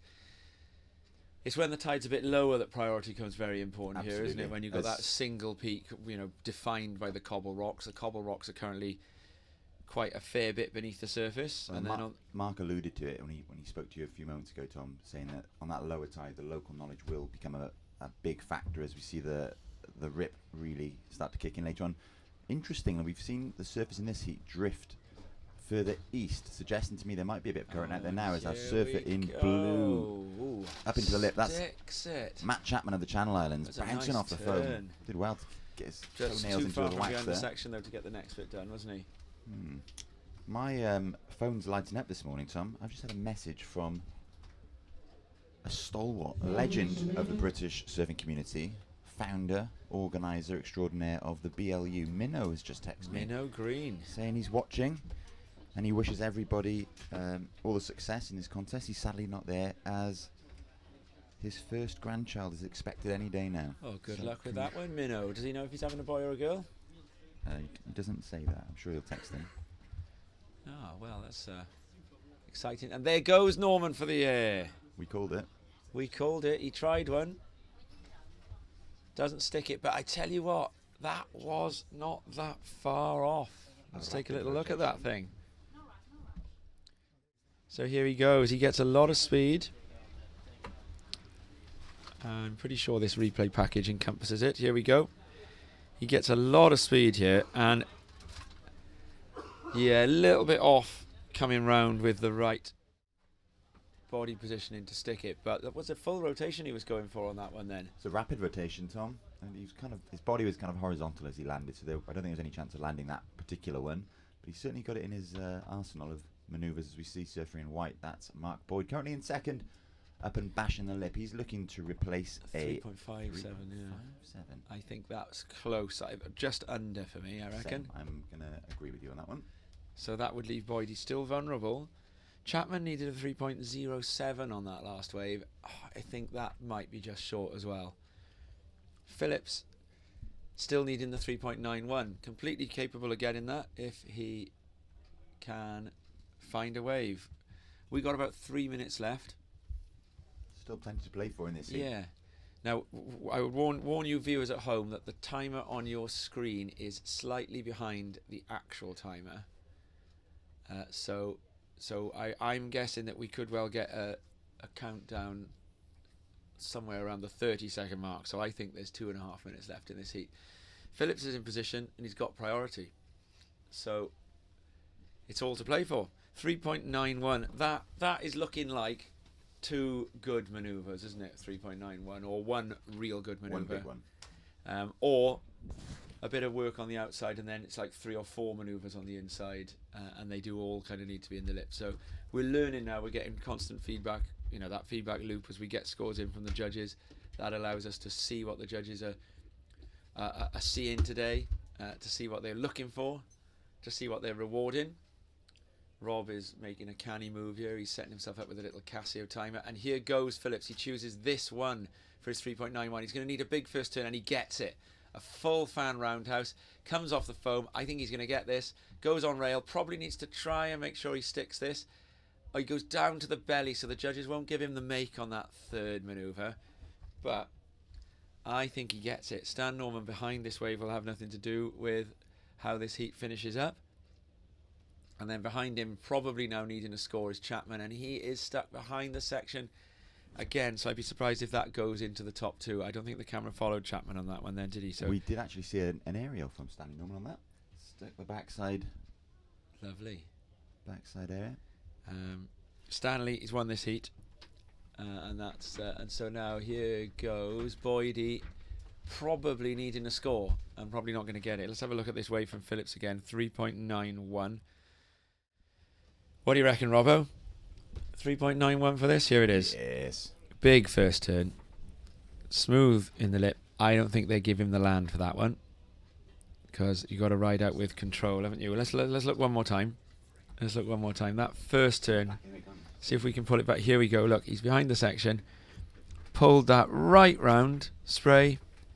So it's essentially a 2 manoeuvre wave. Are they going to give it to him for those 2 manoeuvres? You think he's got it, do you? I think it's going to be really, really close. But I think he gets it. Rob's going to gaslight me here now. He's probably got the score already. There's 30 seconds left on the screen. I think you could hear the bell any second. The circle's rotating, which means the scores are coming in. Thinking. I think we'd be surprised if there's another ride in this heat now. And we're getting a few extra camera angles set up as the day progresses here. We'll be able to see now the surfers. They're all going to be in the lineup. I think actually the timer could be in sync here. We got a 5, or are we a tiny bit ahead of it by the looks of things now? So Phillips goes again. Doesn't know if he's done it or not because the score hasn't come through in time. The timer's exact. That's great. So everything's synced up now. And Phillips heading in. He's waiting for the score. Everyone's waiting for the score. It's all going to be about that. Let's have another look at it as we debate. Did he get 3.91 for this? One first full hack. Hits the lip.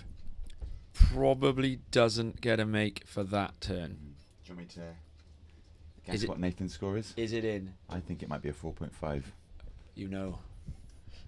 It's in. Nathan Phillips moves into second position. Into an advancing position. There we go. So Boyd and Chapman will be going through to that repechage, and we'll come in with the next heat very shortly. I believe after this heat we're going to be starting the ladies round 1.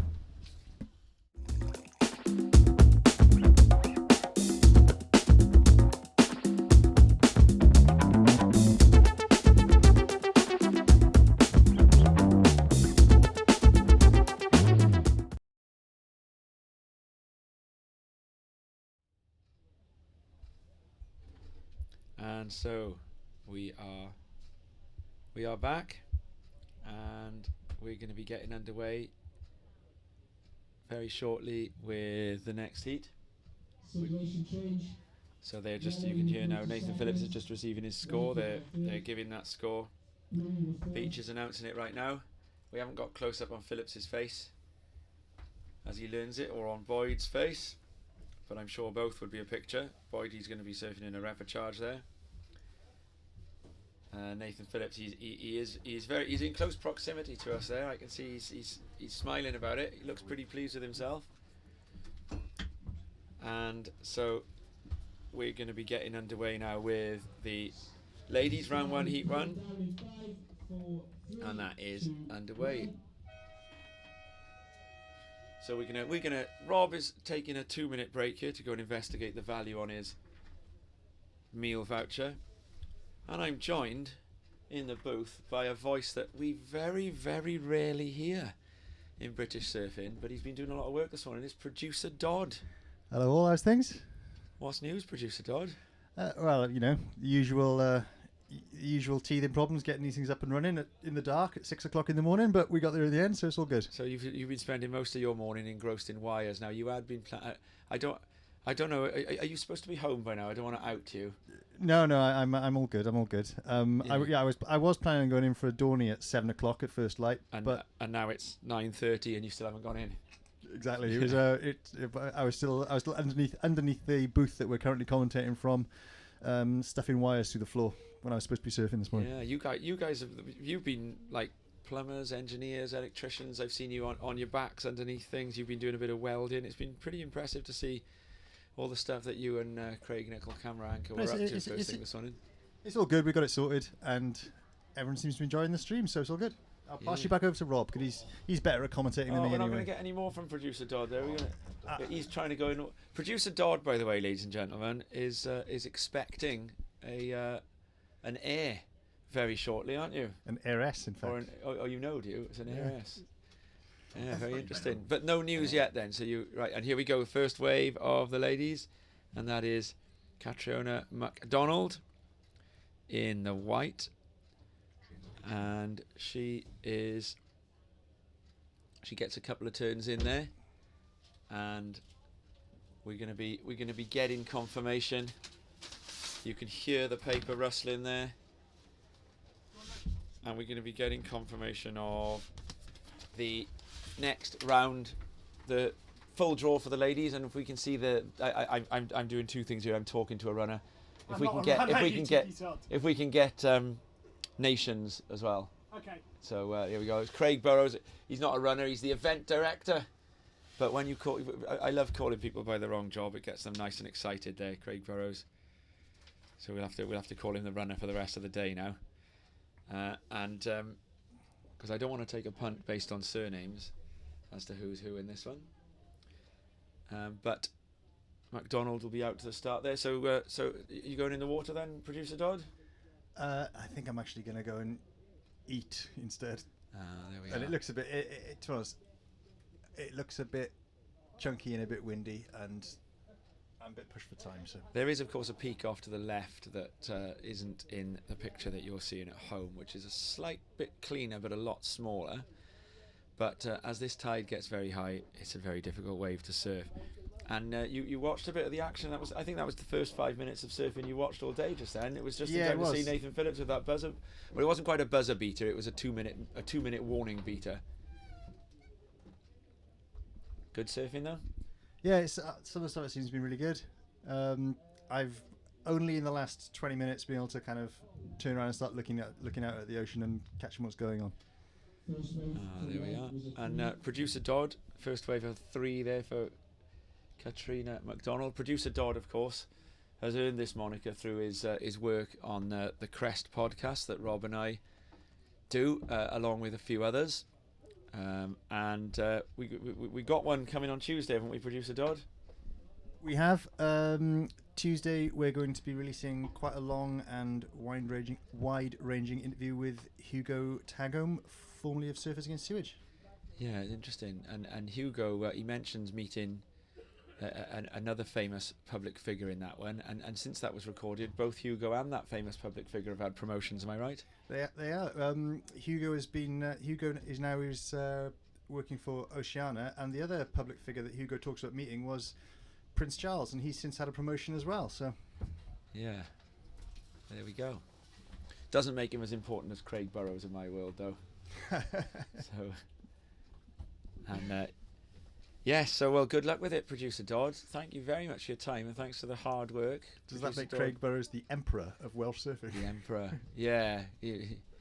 He's got a bit of an imperial look about him. Oh, he's back. He's back. We've upgraded you from runner to Emperor, Craig Burrows. Oh, he's smiling. Okay, I'd better go and pass back over to Rob now. He's given me the wrong sheet, but he's smiling. So, you know, the wrong sheet, but with a smile. We will let Producer Dodd get going. He you know, I forget about this. And here we go. And up and riding on the inside in the yellow, that is Katie David. And then up behind that in the red, just in and out, is Charlotte Mully. And so, another ride for Katrina MacDonald as well there. And we were also joined, as we get across Rob's break, by Diana, who was with us at the Welsh. Diana's always delighted to get on the microphone and talk. Hi. Buenos dias, ¿cómo estás? Yes. Hi, everyone. Dia hermosa. What does it mean? Does it mean beautiful day? Or have I got, was my Spanish not up to... Es un precioso día. Yeah, Preciso dia. Precioso. Precioso. Dia, so I say dia precioso rather than precioso dia. Yeah. Es una preciosa día. Ah, yeah. Me gusta hablar español, pero mi español no es si bueno que mi inglés. You speak quite well. My English is better. And you've been enjoying the action this morning? So Diana's also on the production team. Been a bit of work getting it all up and running? Yes, really good. It's nice to see everybody here. So many flags up of everybody from different parts of the United Kingdom. Reino Unido. Reino Unido. So yeah, it's great. We've been filming some people like moving the flags, Nice. and we'll do some. Oh, nice frontside cut back there for the surfer in red, Charlotte Mully. So go on, you were saying... Yeah, we'll be playing like a highlight video. Yeah, and that's your gig today, today. You'll be so editing the highlight video together. For tomorrow. Yeah. Oh, fabulous. And Diana, we also, at some point, if we were to go on hold, we've got a little movie that you've made about surfing in the Channel Coast as well, or is it not? Oh, we haven't cleared the rights. It's for tomorrow, is it? There we are. Oh, thanks very much, Diana, as well. A lot of people working hard behind this. It's interesting to see the skill set they've all got between them. So Diana's the graphics and camera work, and then producer Dodd and camera anchor Craig, they've been everything, you know, and quite a bit of the work they do, they're tradespeople as well. I'd never thought of that. You know, they turn up and they got, you know, their power tools around their belt, and they're angle grinding things away and all stuff like that. It's quite interesting to watch, because you just think, and I had forgotten about that, because producer Dodd is one of those fellas who, you know, he just decides that he wants an extension in his house. He can't find a building company. He goes out there and tries to put it up himself. It falls down about a month later, but, you know, he's willing to have a go. Now, Rob loves a tryout. Your dad's like that as well, isn't he? He's willing to have a go at building. Well, it's his trade for 40 years. He's retired now, so I can't malign his name by describing him as a builder who was willing to have a go. No, you're safe. Yeah. How's he doing? Are they out in France now, or are they in the... No, they are back in... They might show their faces they might later. come up later. They're in the Reino Unido as well. I we enjoy a bit of Spanish, and an in and out there for the surfer in white. And I talk about my favourite Spanish words. The Spanish word for film. Oh, as we go, the surfer in white. Surfer in yellow, up and riding at the minute. That's yellow, Katie David. And we got the situation at the moment is that Katrina MacDonald is in the lead across two waves. But Charlotte Mully will, I think, be getting an updated score and challenging her there. And then Kate David with a bit of work to do. Needs a score. I think we've got a few scores still to come through. So Kate David currently on your screen needs a 1.44, but it's going to end up being a slightly bigger score than that she needs, I would wager. Spanish word for film, Rob? Filma. Pelicular. What a great word. And Spanish word for word. something to do with Mo. Oh, and Mota. nearly a huge lip whack there for Charlotte Mully. Mota. Película. Oh. And Spanish word for shark. I've got this. Requina, something like that. No, that's French. That's What is it? requin. It's French. Requin. Don't tell me. I do know this. Shall I give you the first letter? No. No, go on then. T. I've seen it in Mexico. Tiburon. Tiburon. What a great word. And here we go, Charlotte Mully. Now she's going to be the heat leader after this one. Gets an inside close out Rio. The wave goes into deep water as she comes to the Llantwit Thalassotherapy Spa on the inside. There are a lot of minerals in that channel by there. And a late takeoff attempt there from Kate David. She's going to be needing a score here. It's a pretty good performance. Charlotte Mully is now up in the lead. We've got those scores updated. And she's a stylish surfer with a bit of power as well. So that's enjoyable. Now, do you know, I heard a really interesting comment about power this week that I'm going to invite you to discuss. When we were commentating the Boardmasters earlier this year, Rob, we spent one of our topics of discussion. Rob and I always come up with a couple of weird topics of discussion to sort of keep us going in some of those flat spells. Rob with his background in cricket commentary knows all about how to do that. He's the Henry Blofeld of British surfing, Rob is. And so there we got to talking about the words we should give the different ways of hitting the lip, right? A whack, thwack, and a smack. A whack, thwack, and a smack, and we were trying to work out what would go above which. So we thought that a whack was the middle range one, wasn't it? Yeah, a smack is the top one, and a thwack is the lowest one. Is that right? Is that what we concluded? I forget now. Let's do it again. Smack, whack. I think. And a thwack.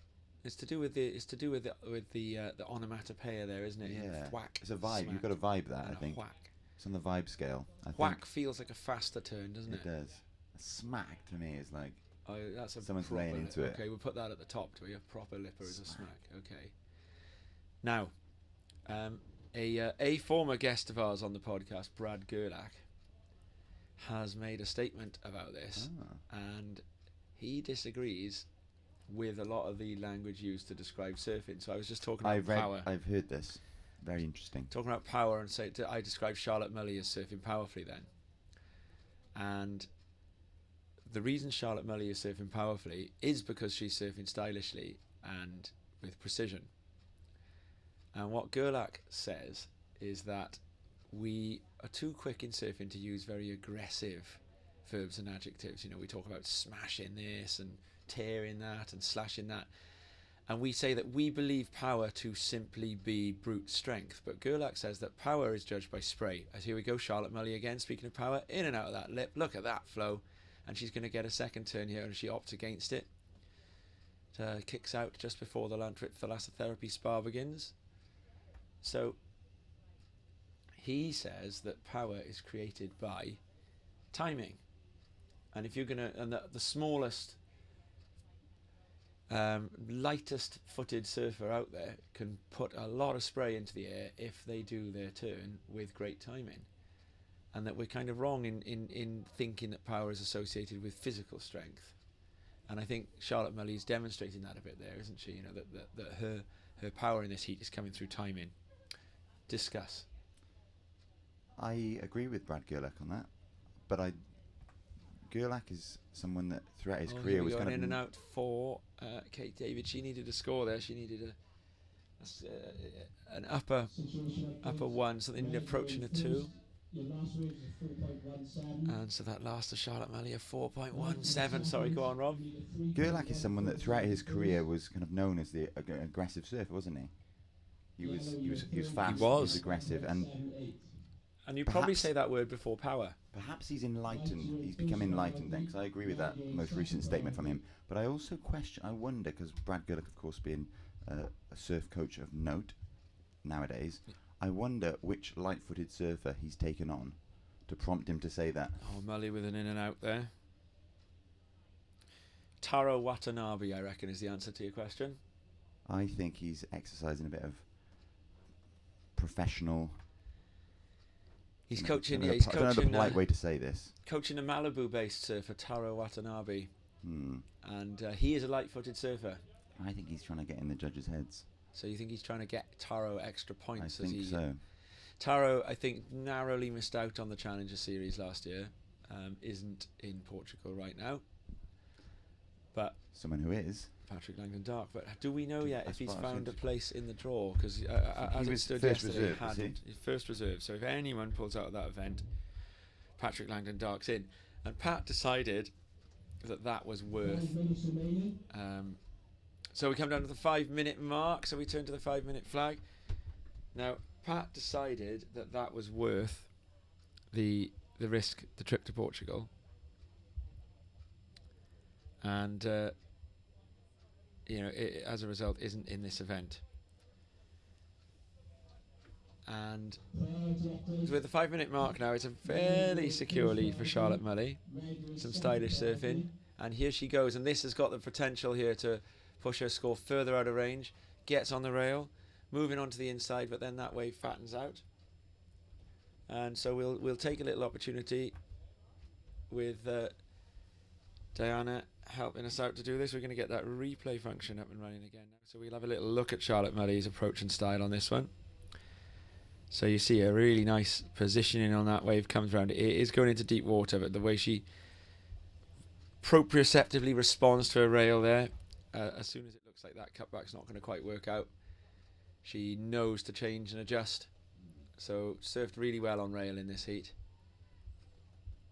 Now I see that the English team has been using the idea of diaspora in their selections. So they've got surfers born of or residing in a couple of other countries in the English ladies team. We've got 3.5 minutes remaining. surfers from Australia and surfers from Wales, or from whatever the right word is.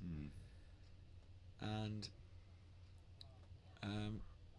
they're surfing very well. A lot of the English surfers. They did a real push for the British girls out in Huntington. Both Alice Barton, Lucy Campbell, and Ellie Turner all ripping.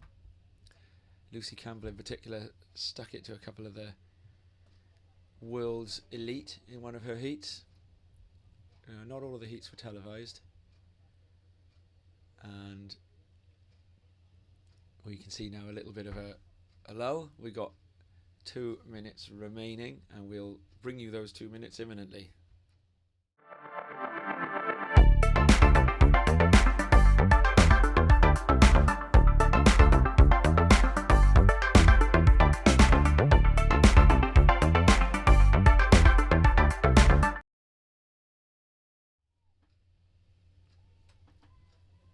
And up and rising on the inside as we come back there.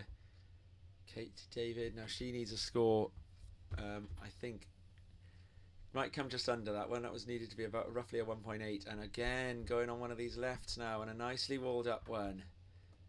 Here we go, the surfer in red, the heat leader, gets into the lip but doesn't quite make that one. Charlotte Mully surfed very well. What were you going to say, Rob? I've just had a little look on the WSL website to see if Pat's got a space. It doesn't look like anybody's dropped out yet, but heat number 1 doesn't enter the water for 45 minutes, so it could be that they're expecting somebody. Yeah. And Pat's hanging around, wetsuit in hand, ready to go, hopefully. As Jim Carrey says at the end of Dumb and Dumber, so you're telling me there's a chance. What a film. Great film. We've modelled ourselves after those two from time to time, haven't we, Rob? On the inside, looking to try and secure second place. That's not going to go into the top 2. 90 seconds remaining. So we've got the last minute and a half of this heat remaining. And Yellow, you're in third, you require a 1.95. it's gone up to a 1.95, the requirement for the surfer in yellow now, and she's a little bit out of position, so I think she could be in a bit of a pickle here. There's a good set coming through, but I think that Charlotte Mully's going to be just underneath it. But if she goes under this one and can get into place, there is a chance to go on the one behind. She's had plenty of waves in this heat, Charlotte Mully, and surfed them well, so a deserving heat winner, and isn't going to take either of those. The surfer that eyes need to be on the surfer in yellow, Kate David, she is a little bit out of position here at the moment.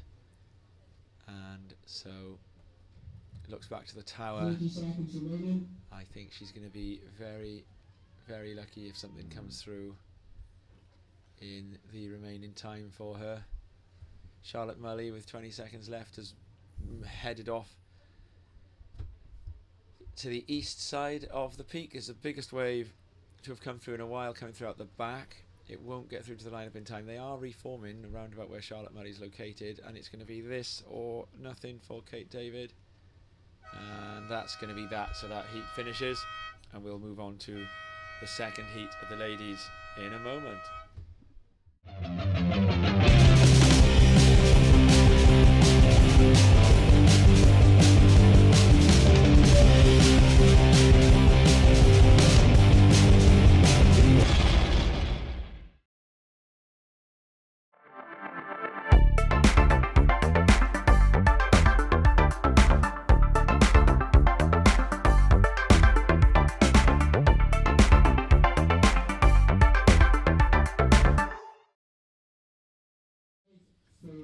So we're going to be ready to start the next heat in a moment. You can see the competitors on the beach, audiences, there's flags flying. And here we go in this one then. We've got Victoria Farmer. Now she is one of these surfers surfing for England who I believe is of the English diaspora. I think Victoria, correct me if I'm wrong, anyone, is an Australian. A very, very good surfer. We've got Lola Mitchell, and we've got Emily Williams, and Rob will be walking us through the first stages of this heat. Conditions have changed considerably over the course of the morning as the tides pushed in. As Mark Vaughan said earlier on the mic, we are quite some way up the Bristol Channel, and we have the second biggest rise and fall of tide in the world, second only to the Bay of Fundy in Canada.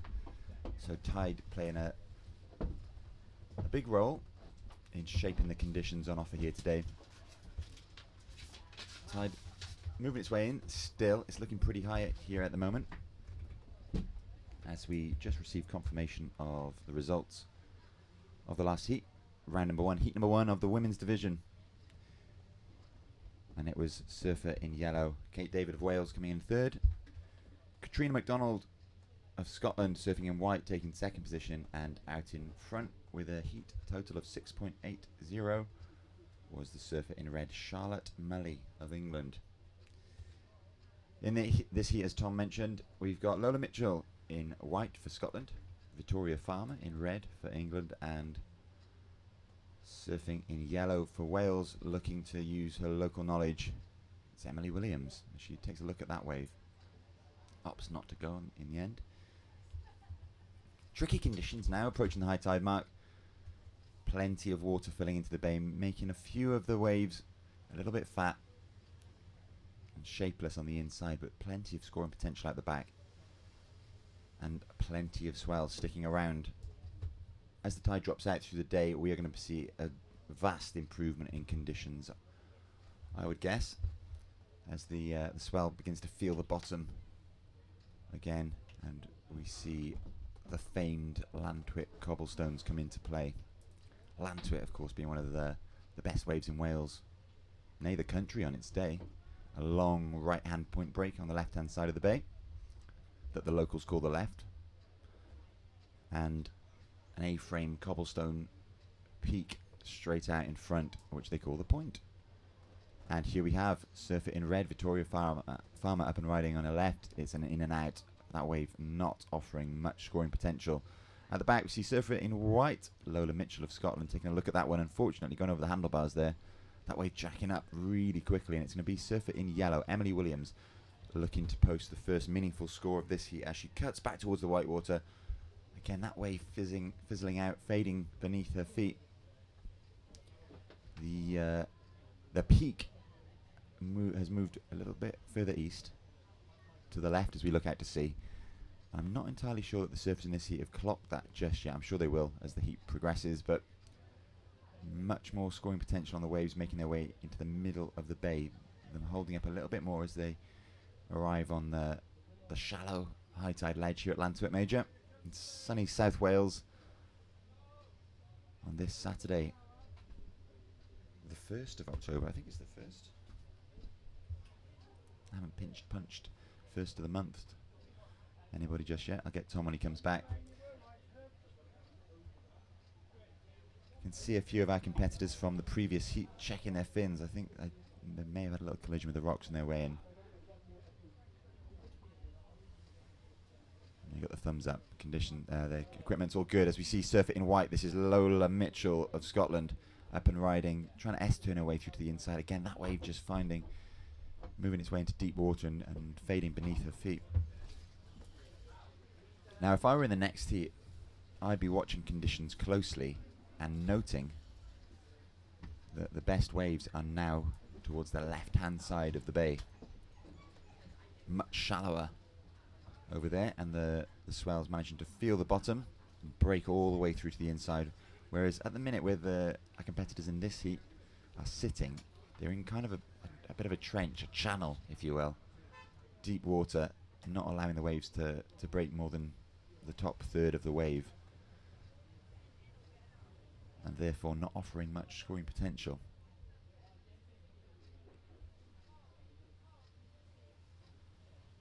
I've seen a few of our competitors employ the old tactic of having someone stand on the beach and direct you towards where the best waves are. And I can actually see, I think it's the father of one of the competitors now, waving wildly, trying to get one of our competitors to move further left, further east, where the waves are breaking with much more power and consistency. Whistles are in play, trying to get their attention. I think it's something to do with the surfer in white, Lola Mitchell. Desperately signalling her, trying to get her to move further east, where we see Emily Williams, surfer in yellow, up and riding on a nice looking left. Cracks back off the open face towards the white water, weaving her way through, hoping to find something on the inside again. That wave not offering much, but Victoria Farmer is sitting at the back as we see one of the bigger sets of the morning approach the lineup. She opts to duck dive to the bottom of that one, but she will have her sights set on one of the other waves coming through in this set.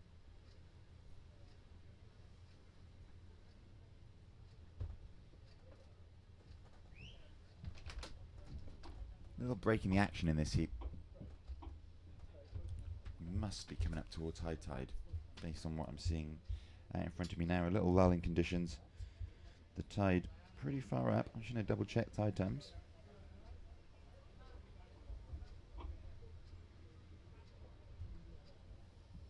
And high tide is in about 20 minutes time, so we're not far off. We will see a little breaking, a little lulling in the conditions, I should say, as we come towards high tide. And then, as that tide recedes, as it drops out, ebbs away, we will see an uptick in conditions. Let's hope the swell continues to pump through. Like I mentioned earlier, we've got the second biggest rise and fall of any tide in the world here in the Bristol Channel. And it does and will have an enormous impact and effect on the conditions throughout the day. Sometimes we see the swell almost being sucked out to sea, blocked by the sheer force of the tide as it ebbs away out of the Bristol Channel. But on the other hand, as that tide turns, we do often see a drastic increase in size as well. So a moderately sized tide for Llantwit, by Llantwit standards here today. As we see surfer in red, this is Victoria Farmer of England, up and riding on the left. Alas, that wave not offering much for the English surfer. An 8.86 metre tide today. If you're listening or watching at home, you might say, an 8.86 metre tide, that's enormous. Well, it's not that big for around here. A little bit further east, up the channel, you can see on a big spring tide a rise and fall of 14 metres, or a 14 metre high, I should say, which is enormous. Fortunately, we haven't got such big tides today, so conditions should stick around throughout the day. Bit of wind about, but it's not the worst wind for Llantwit. It's more or less direct westerly, which blows cross shore here. makes the rights nice and clean. The left's a little more raggedy, as we see surfer in white, Lola Mitchell of Scotland, up and riding on a little right-hander. Again, that wave fading into deep water, not offering much scoring potential for the young surfer from Scotland. All of the action is now to be had on the left of the bay. So if I were in the next heat, I would be working my way to the left.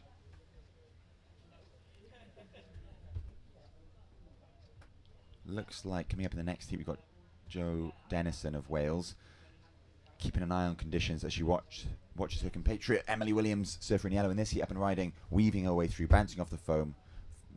The first wave to be ridden right to the inside, so that will stand Emily in good stead. At the moment, she is sitting on a 2.17 and a 3.5, so she's looking to replace the 2.17, which she will surely do with that wave as the judges deliberate and confer before posting their score. Currently in second position, it's surfer in red Victoria Farmer, sitting on a 1.0 and a 0.73, so nothing of note for surfer of red yet.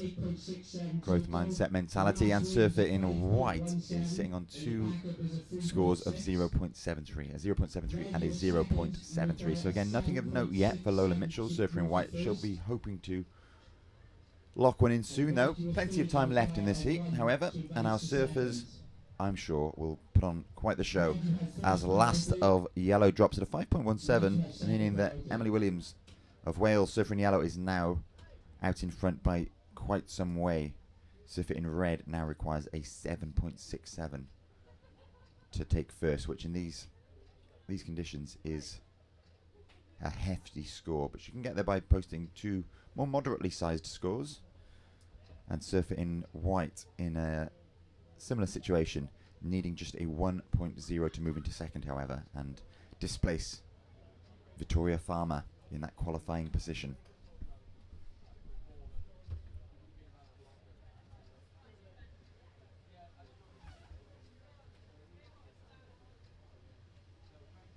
Plenty of swell still on offer as a lovely looking left-hander wraps its way into the bay. All of our surfers too far to the right-hand side of the beach, too far to the west to do anything about it though. Too far to the right to take advantage of it. They really need to paddle towards the middle of the beach if they want to make the most of these conditions. That tide playing havoc with our competitors at the minute. Just casting my eyes around the beach, I can see the good and the great of Llantwit Major and Welsh surfing, and indeed British surfing. Mingling, chatting, refueling. Down here at Llantwit Major, Colhew Bay on the OS map. Llantwit Major, of course, being the name of the town rather than the beach, but it's Llantwit if you're from Wales. You're down here surfing Llantwit. If you've just joined us, welcome to this day one of the British Cup, live from Llantwit Major, South Wales. We'll be with you all day, bringing you the best of British surfing, the best of the action. We've seen 4 seasons in one day here at Llantwit. We've had glorious sunshine, and at the minute we're experiencing a little bit of a squall, being blown in on the westerly wind from the Bristol Channel. Plenty of swell in the water, however, and our surfers will be looking to make the most of this set. As waves wrap into the bay. Again, all of our surfers, or still I should say, all of our surfers still quite a long way to the right, quite a long way west in the lineup, whereas most of the waves seem to be breaking a little bit further to the east. Some lovely right-handers wrapping into the bay. But where our competitors are sitting at the minute, they're kind of sitting in deep water, which is making it really difficult for the waves to carry on through to the inside, so only offering limited scoring potential. I think Emily Williams will be looking to employ her local knowledge shortly, as she's making moves towards the left-hand side of the beach. Perhaps she's noticed that everything on the right is just fading into deep water and not offering much scoring potential for our surfers.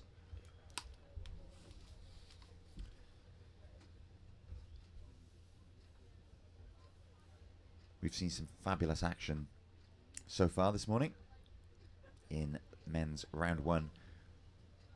And we are now into women's round 1, heat number 2. So some, again, great waves ridden in the last heat.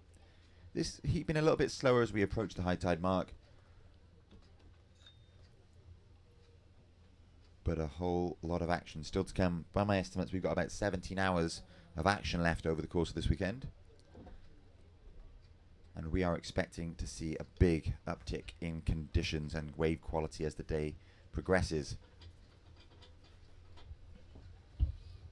We've seen all of our surfers now clock that there's nothing really happening on the right-hand side, and they're all hastily paddling to the east, to the left-hand side of the bay, where that shallower water can be found, and therefore much better waves with much bigger scoring potential.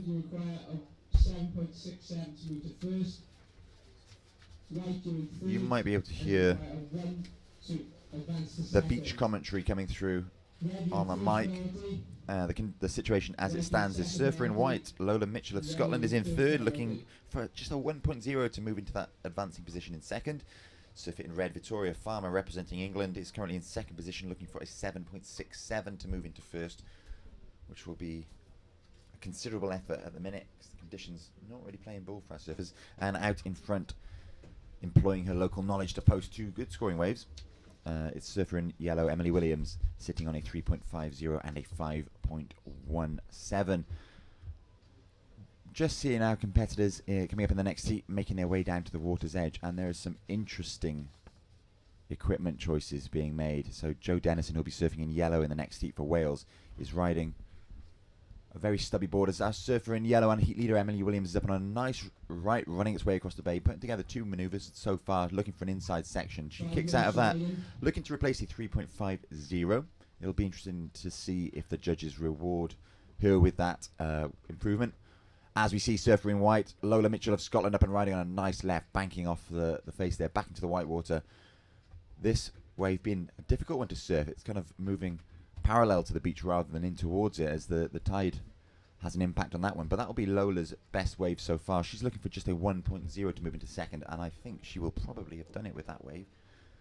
So that means Victoria Farmer, one of the, I would say, the favourites in this event, bookies' favourites, is the critical situation here. She's in third now, as we see last of white drop at a 2.63. So Victoria Farmer now looking for a 2.37 to move into that second position, and therefore qualify for the next round to avoid being placed in the repechage round. Interesting stuff. The 2.73 would have to be her best wave of the heat so far. She's looking to replace a 0.73, which I know by her standards is not a very big score. Victoria capable of posting some huge scores on her day, and given the right conditions, struggling a little bit in these testing conditions this morning here at Llantwit Major Beach. There's the sun again. The squalls blown through on that strong westerly wind that seems to be picking up a little bit, but it's not having too bad an effect on the waves. Its impact is negligible. It's kind of cross shore, making the rights well surfable. Very, very clean, almost glassy actually, as they kind of round the corner and get a little bit of protection from the topography of the coastline here, the Heritage Coast, the Vale Heritage Coast. If you like surfing or archaeology, it's a great place to come. You've got some lovely dinosaur footprints and fossils down here.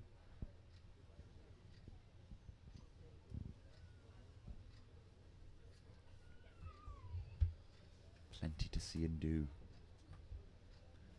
I'm going to welcome back my co-commentator, Tom Anderson. He's had a comfort break, as they'd say in the States. You feeling comfortable? Are you refreshed? Yeah, they've given us better seats this year. Or this time round, haven't they? We're on these lovely little soft swivel jobbies. I'm quite happy with that. Surfing in this one's been pretty good, hasn't it? And Emily Williams, that last right-hander, I saw that, and she's in a good position. Victoria Farmer, as you say, and here she's going to have a little look at something. It's a difficult surf spot, isn't it? If you get in the wrong position in a heat. Victoria Farmer surfing for England, Australian. I believe that Victoria is a lifeguard in Bristol Beach, I think, actually.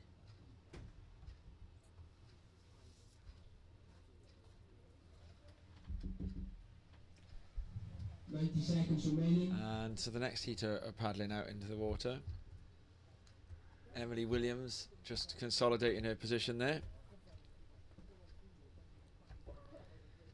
And the other surfers are out of place, so I think that Victoria Farmer is against it here.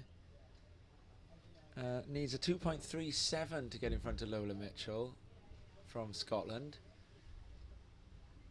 But there is something coming, and this is actually there's a lot riding on this, because Victoria Farmer going into the repechage, it would certainly be one of the big upsets of the day so far. Lola Mitchell's done very well in this heat. Very short period of time left. Victoria needed really to be a bit further out. That right-hander's going to go past her, so we're going to get one last roll of the dice for Farmer here, and this will have to be it. So needing a 2.37, and this is the chance. And that wave is going into the deep water there. That's going to be that. We've dubbed this inside section now. It's very warm. It's very deep. There's a nice little river that runs out there, bringing down from the fields various Nitrates. rich minerals and nitrates. A bit of we like to talk about etymology here, Rob and I do, and we've been learning the word thalassotherapy. Farmer in and out there, and that's not going to do the score either, so I think that's going to be that. Thalassotherapy, which is therapy that uses minerals. And so the water there, it's deep.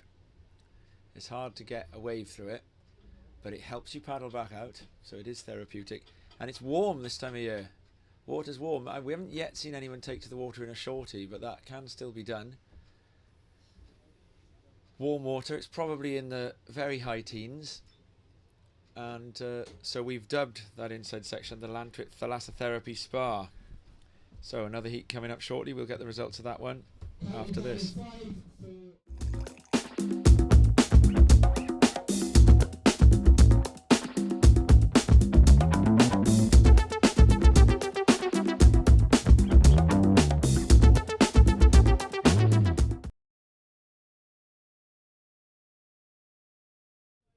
And that's that. Victoria Farmer not going to get the score for that last one, so we move on. We are in heat number 3, and in this one, this is a stacked heat. Robin Larg from Scotland, or Large. Joe Dennison with an in and out there. So Joe Dennison, I believe Joe Dennison to be the 7 times Welsh national champion. Got a good couple of British event wins to her name as well. And so we got, Joe is on paper one of Wales's GOATs, GOAT, the greatest of all time, but behind her is Alice Barton, surfing for England in the red jersey, and Barton is going to be a GOAT. She's very young, she's still a junior. Look at that opening manoeuvre there for Barton. So Barton, a junior from Langland in the Gower, surfing for England, and currently doing very, very well. Barton is in the top 20 of the European Regional QS. She got a big result out in Pantene earlier this summer, came second in a WQS contest, which for my money is the best result that a British surfer outside of Russell Winter has had in a WQS contest off UK shores. British surfers have won the Boardmasters, but I am not aware. Text me in if there is a British surfer who has come second in a WQS contest in Spain. And if there is, it's going to be someone. It'll be back from the trials days. It'll be somebody like Carwyn Williams. Yeah, well, Chris Carwyn. Roberts, It could be Carwyn in France. I don't think he ever got second though. Yeah, so that's an enormous result for British surfer. And she backed it up with a quarter-final exit at the Boardmasters.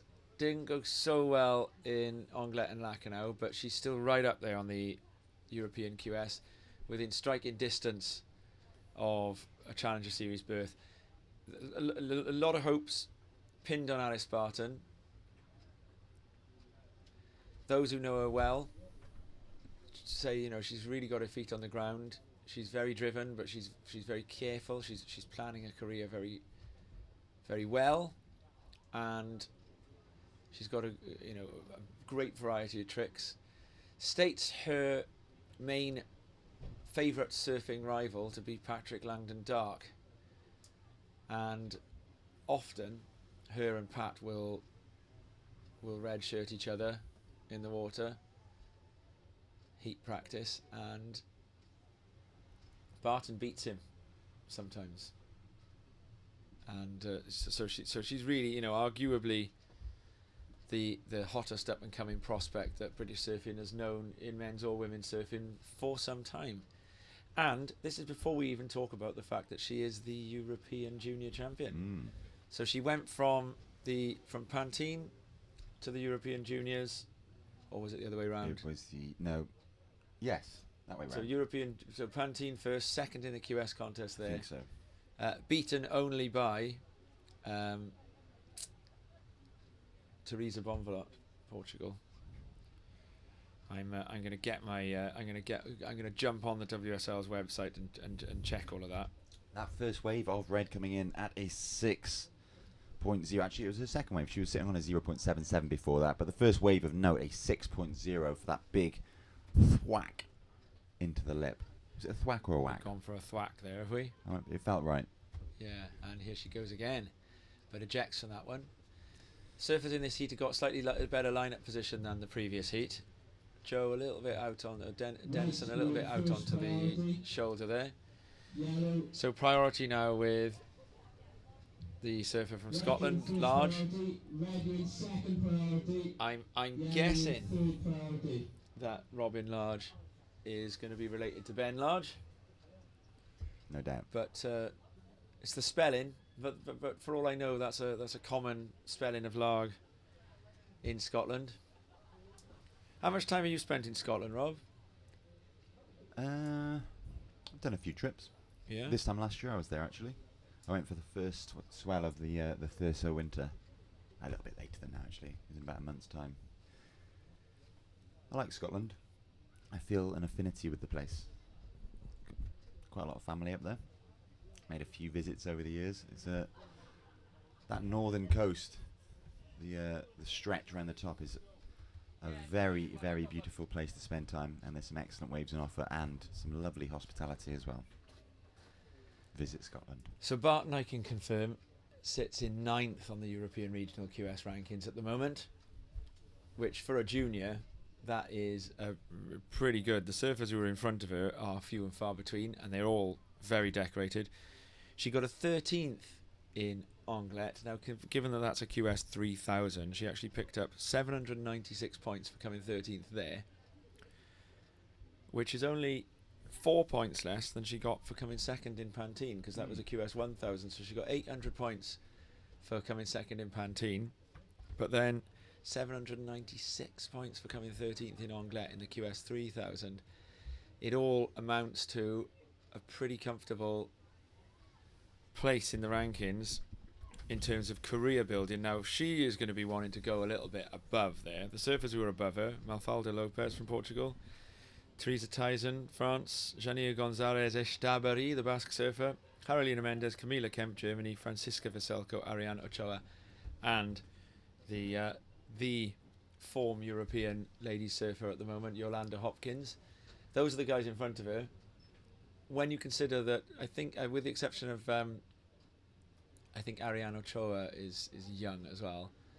Those are all surfers who are experienced WQS surfers, and there's Barton, still a junior, sitting in 9th place, and at the moment she's sitting in 1st place in this heat.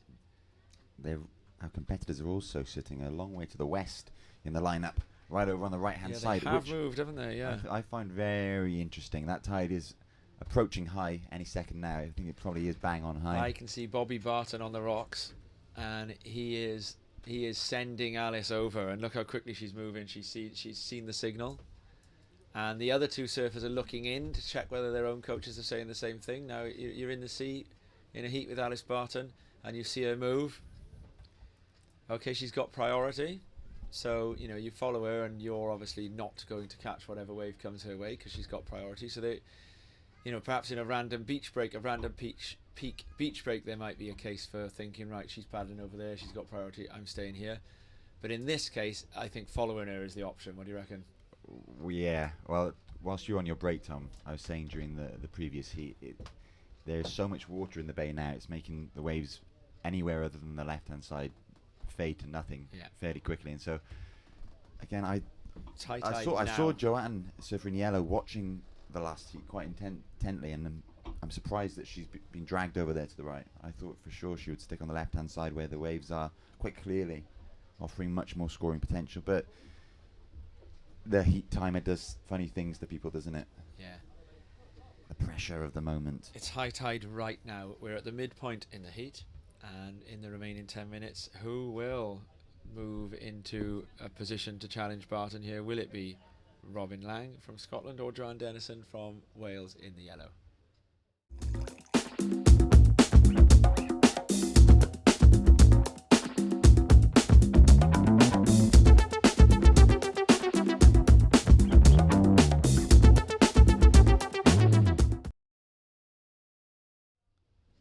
Thalassotherapy. The Llantwit Thalassotherapy Spa. From the Greek word thalassa, meaning... Tom, meaning? Meaning, it's a Greek word, thalassa. Oh, I don't know. I'm not good on my...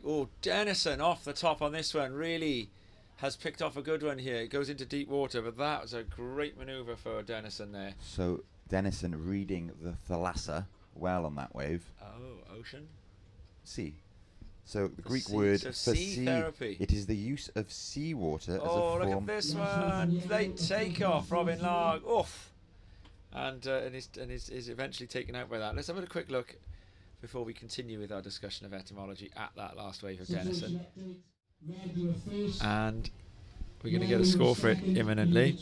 And here we go. Look at this thing.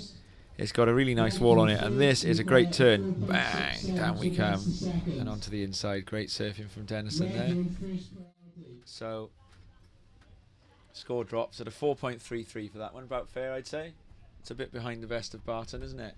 Agreed. But you give Jo Dennison 2 manoeuvres, or let her unlock that backhand of hers, and the Barton will have to.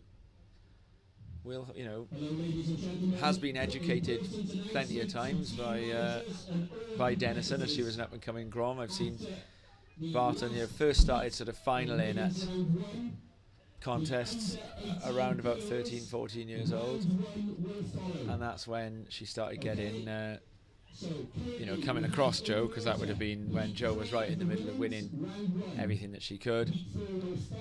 And then lately, Barton's had the better of exchanges between them and is sitting a lot deeper than the other surfers. So we're just getting an announcement that we're going to go straight into the junior girls after this round is complete. So some of these surfers are going to be going back in. I'm not sure whether Alice Barton is... I think Alice Barton is surfing in both categories, so she'd be in the English junior team and she's in the English open team. Thalassa, so it's the study of the sea, or thalassa is to do with the sea, so it's sea therapy. Thalassotherapy includes the systematic use of sea products and shore climate.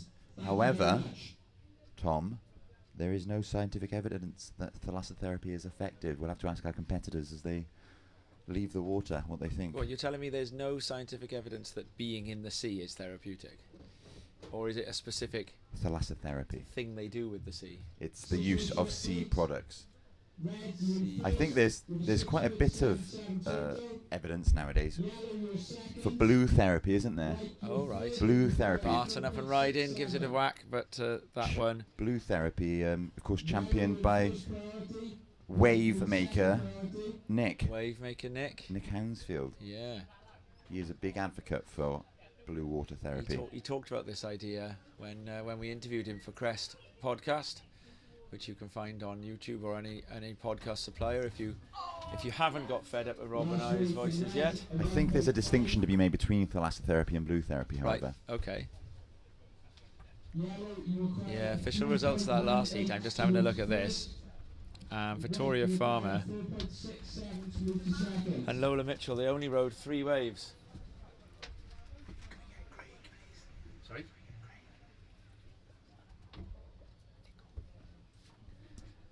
So Barton still only with a backup score here, and if she gets a second score, it'll be a tall order for Denison again. But right now, Denison could get a 3.18, so that would be a wave a little bit less than the first wave that she's ridden. And if Denison did that, she'd be challenging Barton for the first place advancing position.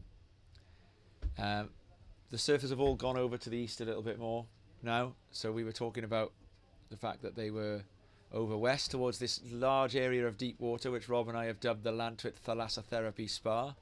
This is where a beautiful mineral-laden brook trickles its way out into the Bristol Channel, and it's got a lovely experience as you paddle through it, as the water temperature changes between the cools of the farm runoff and the warmer, saltier cadences of the sea. Very florid description there, Tom. I like that. Wonderful, Tom, but that's not correct. Is it not correct? Where's the brook come from? Well, Vaughan's with us. He's correcting us now on the origins of the Llantwit Thalassotherapy Spa. the brook is correct. Keep an eye on white. No. The brook is correct, Tom, but just to our right, about 10 yards from the high tide line. About 10 yards from the high tide line, there is what is a natural spring of fresh water runs out from the beach. Oh wow! And Thalassotherapy is the wrong word, Rob. So if you cruise down the coast into the caves, there's a lot of freshwater runoff. When I was a kid, here we go, red. Barton. Slashing. Yeah, here she goes. Oh, and again. Looking for a closeout section. Wow. Yes, nice little connector there. But yeah, that fresh water runs out of the caves. And when I was a kid, the old man used to go, "It's fine to drink." And did you ever try it? I did, of course. It was, and I'm still here today, some 40 years later. So yeah, sorry to update you. Look on at your that. lovely skin as well. Yeah, I don't know about that. Yeah. So- Just what's that funny tick you got going on there, though, Vaughnie? I yeah, think just that's twitching you. Yeah, all right. Okay. stress tick.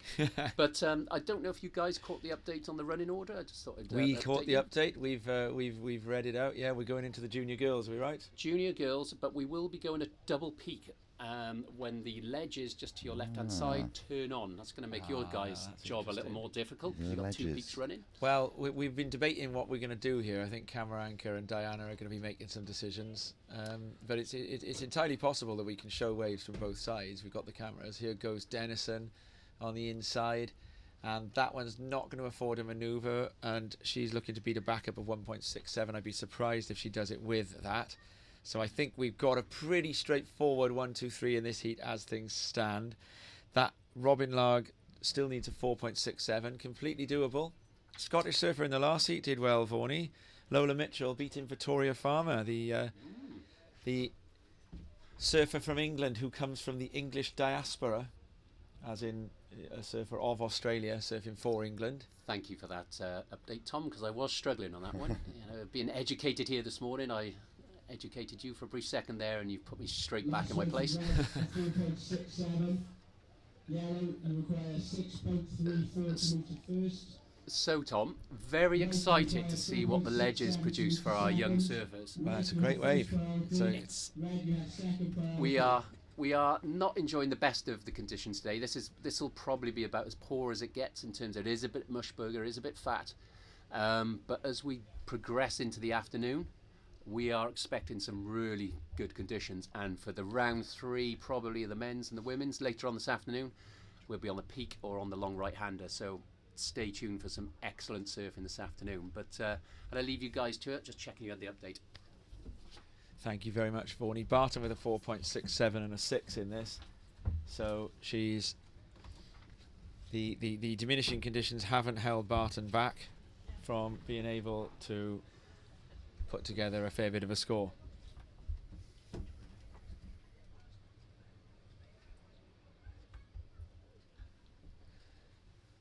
So we've got 2 minutes left in this heat now. So elimination, not a thing. We've got a Reaper charge. Here goes Barton, looking to see if she can better that 4.67. Back and forth across a couple of bits of white water, and a big close-out manoeuvre if she can ride out of this, which she does. I think we're going to be looking at definitely going into a top 2 with this one. Terrific surfing from Alice Barton there in the red for England, and she's going to ride that wave right the way through. I really like surfers who ride waves all the way to the inside in heats. Felipe Toledo is one of the ones who does it on the international stage. It makes me think that surfer looks like they love surfing. We've had this conversation, haven't we? I disagree. She didn't want to get off that wave then. She just wanted to I carry love on that. That was a standing great on that wave. We'll have a little look at it. I don't think it's the love of surfing that makes the likes of Toledo or Alice Barton ride through, though. I think they're on the hunt just wants for. to get to the car park, or on the I hunt think for it's the points. hunt for an extra So point. the clock on the screen, ladies and gentlemen, is a little bit behind the actual clock. So this heat is going to wind out before you find that minute. I think we're probably down to about 20 seconds. I expect it to end somewhere around the 40-second mark. I have been wrong before with this clock, but I think that we're a little bit behind. So I don't think there is actually all of 46 seconds left in this, but there is enough time for Dennison to push the surfer in white Robin Larg into a late takeoff that she doesn't make, and so that is going to seal the deal for that one. And then Dennison herself up and riding, and I may be wrong here, it looks like we are actually on a timer sync, so our clock is starting behind, but it's catching up somewhere along the way. It's like the way the speed of light works. This clock must be on electricity versus light. We talked about this earlier, if you don't get that reference. Here's a replay of that wave from Barton, though. And this. 10 seconds, count down. So there's 10 seconds left. You hear the heat ending. Whack! We've just got the inside 5, 4, for Barton. 3, And then a reform 1. and takes it on right the way through. Here's the start of the wave. S turning back and forth. And so a pretty convincing performance for Barton in that one there, and she takes the win. So they're gonna take a little bit of time to set up the next heat, and during that time we'll send you an important message from an important amigo of British surfing.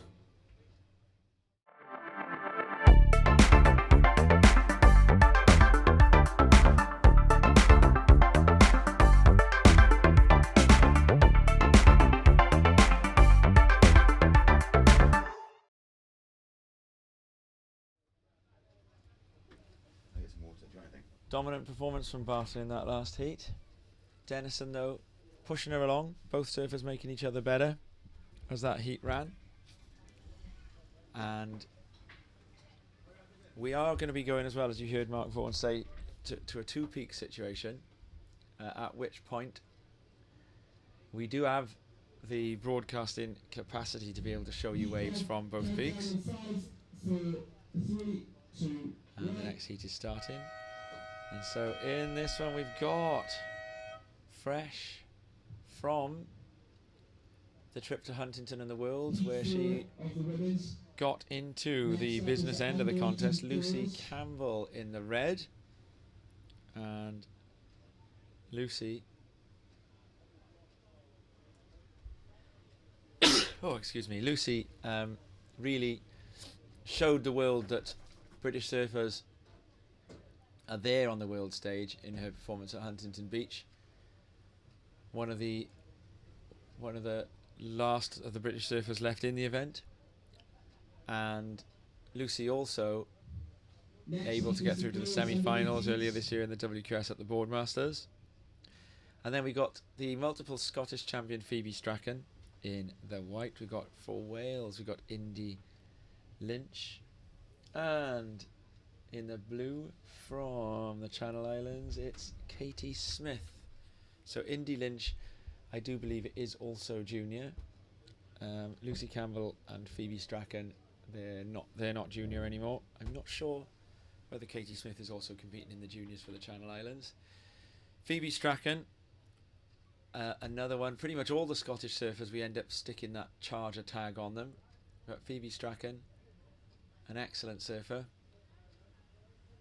We got Alice Barton by there, just making her way out. I'm not sure if the camera's picked her up. She's getting her jersey back, having a bit of a debrief after posting. So far we saw Luke Dillon looking very good in the men's early round, and then we've had Alice Barton put together an early marker in the opening round of the ladies there.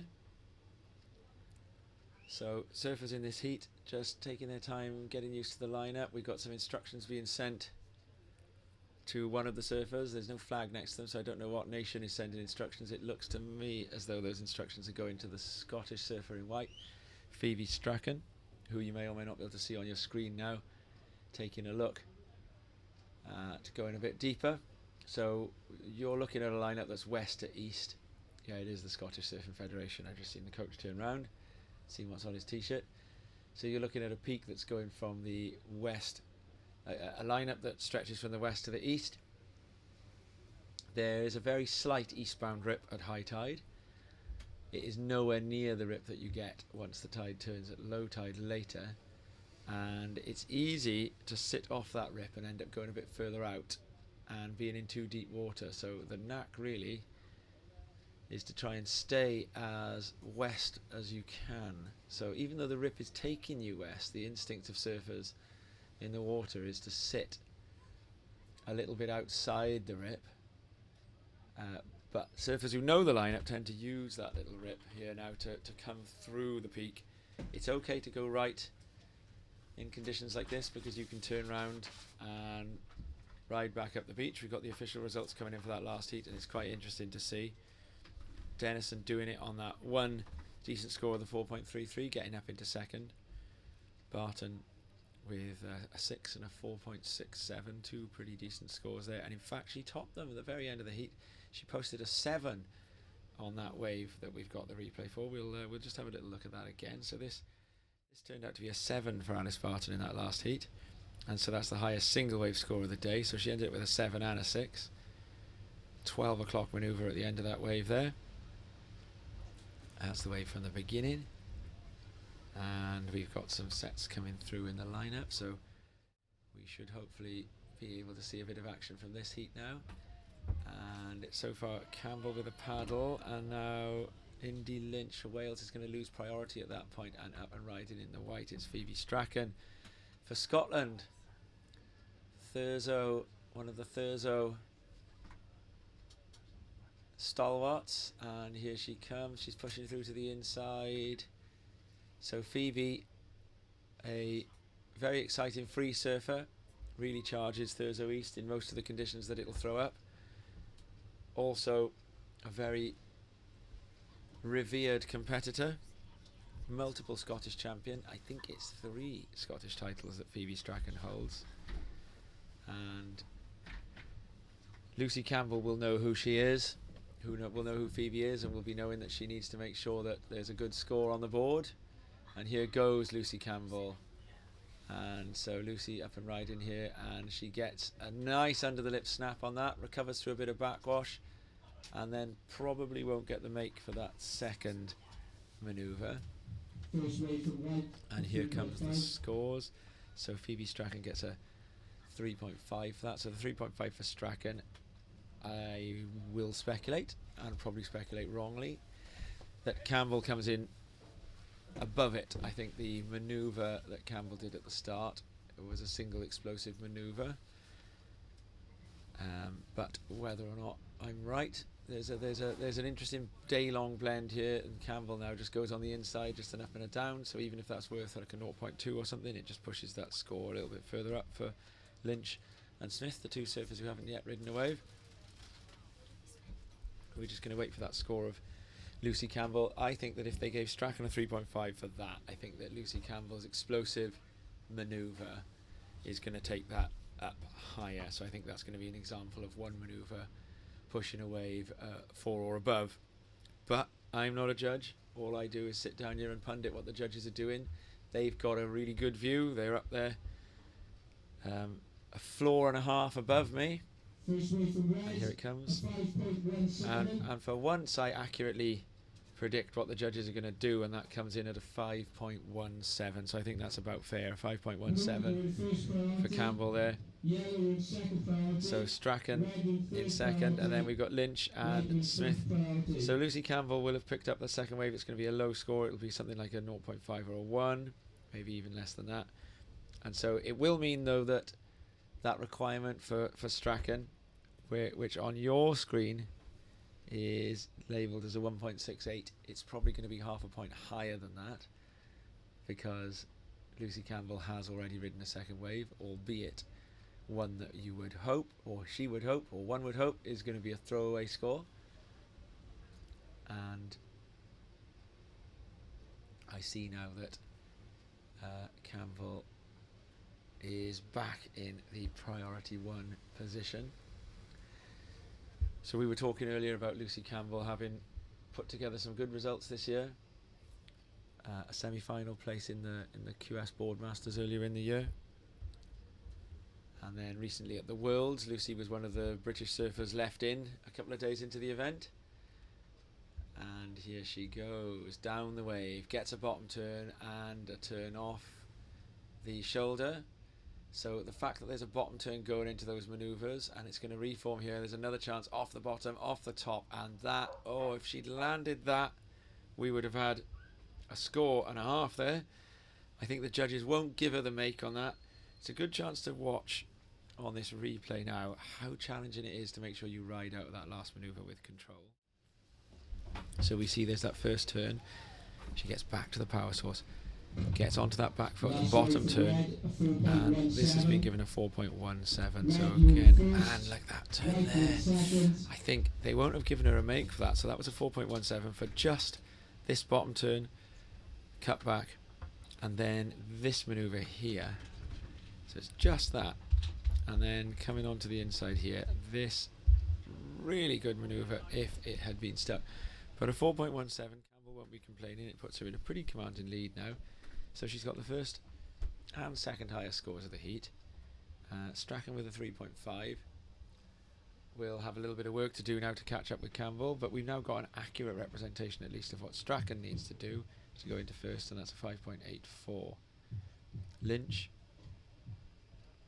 needs 3.5 to go into second. Smith also needs 3.5, but that is bearing in mind the fact that Strachan has only ridden 1 wave, and we'll bring you the second half of this heat shortly.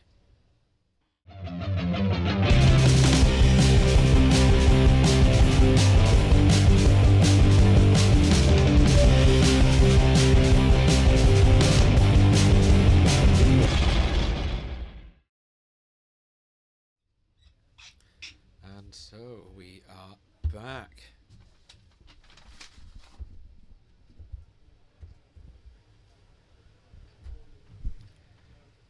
And we're waiting to see now. Indy Lynch, I'm wrong. Indy Lynch did ride a throwaway score earlier, I think. Oh no, Indy Lynch paddled for one and didn't catch it. But now Indy Lynch is up and riding on the inside. It'll be a lower score, but in these sorts of conditions, it's signals to Smith from the Channel Islands in the blue. It says over to you. You know, you are going to need to pick a wave out of this maelstrom of water here to beat me. So Indy Lynch has got a score on the board. Sometimes just making sure that you've got one is what's needed, and Lynch has done that. So now we've got the two surfers who are in first and second, Strachan and Campbell. They're right out back, sitting very near to each other. Strachan is the surfer who holds priority. Strachan's looking for a 5.84 if she wants to take the lead off Lucy Campbell, but anything above a 0 will strengthen Strachan's second position, because she has only ridden 1 wave at the moment. Phoebe Strachan, if you follow her on Instagram, you'll get regular winter updates of the bombs that she's charging at Thurso on her backhand there. And now she's into this one. Up and riding, and resets to come through to the inside section, picks up a little bit of speed, gets a little bit of a bobble there, looks to do a cutback, but has gone into deep water. So it's going to move her further out of Lynch and Smith's one wave range. I think over 2 waves, Phoebe Strachan's score is going to be something that both surfers will feel they can do, but that's if they can catch 2 waves.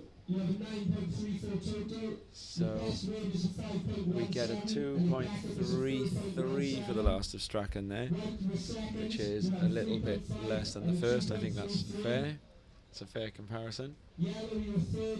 And Lucy Campbell now has got to be bold and believe in her line-up position. She's paddling to get herself back into that rip so that she can use it to move towards the east. So Lucy Campbell now has priority. I don't think she'll rest on her laurels that she's completely through this heat, even as the demand gets taller. Well, Lynch and Smith, they can go into second with a 5. Lynch has posted a 0.83, so a 5 for Lynch to go into second and a 5.83 if Katie Smith from the Channel Islands was to take second instead. Little observation, Tom, looking around the beach. Yeah. That if you're looking for, in this time of fiscal uncertainty, if you're looking for a good investment, invest in shares in Dry Robe. Dry Robe. They're everywhere. Are they? Take a look out your window. They've moved to the dollar, have they, Dry Robe? Yeah, that's it. It's the new crypto. Yeah. Just take a look out the window. Dry Robe, Dry Robe, Dry Robe, Yeah. Dry Robe competitor, Dry Robe. I saw that Pat and Logan had come back from the USA with a couple of $100 in their pockets. I said, boys, hang on to those. You're going to be, you'll be able to buy a house with that in a couple of weeks' time. Did you see? I tell you what I did enjoy in the news last week, Rob. As an ex-journalist myself, I love a tabloid headline writer. My personal favourite was Honey, I Shrunk the Quids. Did you see that one? That is good. Yeah. Can I guess the paper? Go on then. Mirror. No, it wasn't. Star. Star. It was the Star. Yeah. Honey, I Shrunk the Quids. And that was. They got a good headline team, the Star. I remember when Anthony Worrell Thompson, you know, the TV chef, do you remember he got arrested? That was it, shoplifting. Do you remember what but he's got it's a condition, isn't it? What's it called? Where you can't stop stealing. Oh, kleptomania? Or is that when he? Yes. Is it? I don't know. Anywho. Yeah. Yes, I do recall. Do you remember what he was stealing? Wasn't it tomatoes or something like that? It was cheese. The Daily Star's headline. Oh, Anthony Worrell Thompson. You'll never get it. Cheese. Go on. I've been Edam fool, but I'll be Gouda from now on. Don't mind it. Genius. And then my personal favourite actually was when Thierry Henry handballed against Ireland, against the Republic of Ireland, to make France qualify for the World Cup instead of them. Do you remember that? No. And the reason I like this one, this is the language geeking me here, is because this was a triple pun. So it was hand goal, spelled G-A-U-L. Right? Like so it. Now watch this, right? You've got handball, of course, haven't you? Which Yes. is the literal goal, spelled G-A-U-L. Yes. So that's a pun on Thierry Henry's nation. Mm. But goal, G-A-U-L, is also what's known as a homophone. Yes. A homophone is a word that's spelt differently, but sounds the same. Sounds the same. It's a homophone for G-A-L-L, gall, which means wickedness or badness, having the gall to do something. They actually believed, right, 400 or 500 years ago, that gall was a substance that we had in us. So people would be described as being full of bitterest gall, and that would mean that they had a lot of hate in them. So nowadays, you know, your Farages or someone like that, they would be described as it would be thought that their Gall-laden. chemical makeup was gall laden. Yeah. So there was, there's blood, there's judgment, there's reason, the passions. And then there was some debate as to how you could regulate them. And here we go. Indy Lynch, and she goes towards a section there to try and see if she can find a chance for a re-entry. So Lynch, though, she's going to put herself a little bit further up into third place. Katie Smith in fourth. We've seen some good surfing from Lucy Campbell in this one, and some pretty good surfing from Phoebe Strachan. I think that would be having just talked about all these wide types of vocabulary, we've now, I would say good surfing from Campbell, pretty good surfing from Strachan. They're in advancing positions. It's quite a tall order, I think, with 3 minutes remaining for Lynch or for Smith to get towards them. But that's not to say it can't be done. And Lynch in particular, she'll now post a second score. It won't change what she needs, because you've got to beat your first score if you're going to reduce a requirement. You can get as many second scores as you like. And here we go now in fourth place, Smith, and she's up, so she's looking to see if she can pop. It'll help with seeding if she can pop in front of Lynch. And Lynch is going to respond to that straight away. So we've got a separate battle now for third and fourth in this heat. Lynch looking for the reform. For me, I'd probably say that Lynch would get the edge again, on not just on account of the two waves, but that there would be a slightly higher score for Lynch. Campbell and Strachan, meanwhile, stick to the outside spot. Both would probably, they'd both, I think, be surprised if they don't end up getting through this one with the scores that they've got, but they're not going to rest on their laurels. That's not what top surfers do. And so here we see now Campbell missed the first section of this one, but will have a chance to get some spray up, and that's very stylish and really fast coming down, and a huge second turn. And if she sticks that one, which she does, I would wager, right, I'm going to get excited here, Robbo. Score of the day. Men's or women's. That's going to top Luke Dillon's. It's going to be a big score. That wave really stood up nicely. Let's watch this again. This is the score of the day I'm predicting. I think this starts with an 8. I think this has gone excellent. So let's have a look at this. And she's missed the first section even. I really like her bottom turn after that first hook. It's all about a bottom turn. Oh, the cameraman got so excited there. Look at that. And then this manoeuvre here. That is top surfing. And the redirect at the end. I would not even be surprised. We will see it one more time. We get a little bit. The cameraman gets a little bit excited here. Look, wait, there it is. Oh, too fast even for the cameraman for a second. And then look at this. Whack. Style. Speed, power. Very flow. stylish bottom turn. So Lucy's looking to replace a 4.17. Oh, she's done that. She has done it. I think it's going to be a 9. Interesting. Well, of course, she missed that first section, so I don't think it can be any higher than a 9. As in, I don't think it will reach the 9s. It's definitely an 8. But watch me be wrong. Watch me be wrong. Oh, Tom, you've called it. What have I got? A 9.17 Yeah, wave of the day thus far. Thoroughly deserved. Let's watch it one more time. A 9.17 for this wave of Lucy Campbell. Look at this. Look at this. Huge score, Lucy Campbell. Whack. Now what's missing there is how drawn out the bottom turn into that first missing manoeuvre was there. And then that redirect at the end. So a stylish end to that. Ends the wave on her terms. So, yeah, we'll see it one more time. Into the wave. That section's coming at her. There's a drawn out bottom turn which the cameraman doesn't quite catch. And then this. Down. Out with speed. That is... It's the score of the day so far. It is. I'm getting better. I should do some judging. Tom, I stand corrected. You called that one perfectly. The judges loved it. Despite missing that first section, her 2 turns that followed that were absolutely superb, and she's rewarded with a 9.17, and official results in from the end of that heat. Lucy Campbell takes the heat win with a combination of 14.34. In second, it's surfer in white, Phoebe Strachan. Indy Lynch, that's surfer in yellow, taking third, and Katie Smith, surfer in blue, fourth.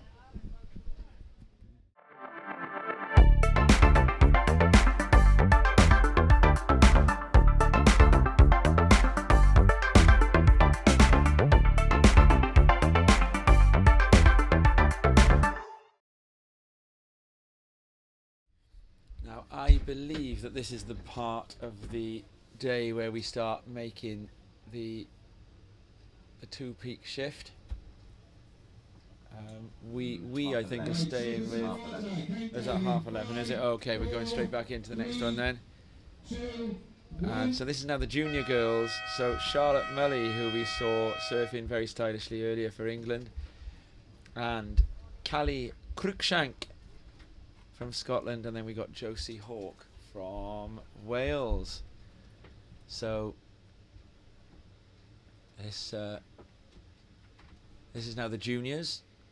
So Charlotte Mully, who was ripping this one, and then look at this, in we go, the Scottish surfer. Yes, what a wave to start the heat with. And you can hear the cheers on the beach from the Scottish surfers. Redirects, looking for the power source. And back to it, so that's Callie Cruikshank. It almost pulls me into my Scottish accent when I say Callie that name. Cruikshank. Callie Cruikshank. Ripping there, Callie. And then we've got Josie Hawke from Wales, and she just gets a bit held up there. Charlotte Mully is going to have her work cut out if that is what Callie Cruikshank can bring to the game. Great start to that heat.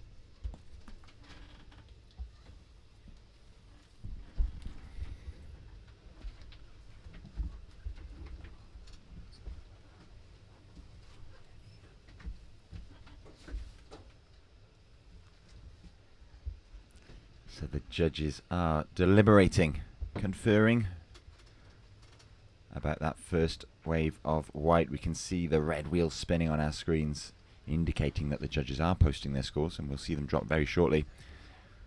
She'll take the lead, but by how far? What will the requirements be for surfer in red, Charlotte Mully, and surfer in yellow, Josie Hawke? Charlotte Mully already surfing once this morning in the women's division, taking a heat win there. She was ripping too, Robbo. So she's had the sand between her toes. She's got her feet in the wax, as they say, Tom. She has her feet in the wax, yeah. And we had a conversation about Charlotte Mully earlier, saying it's a real combination of style and power in the way that Charlotte Mully surfs.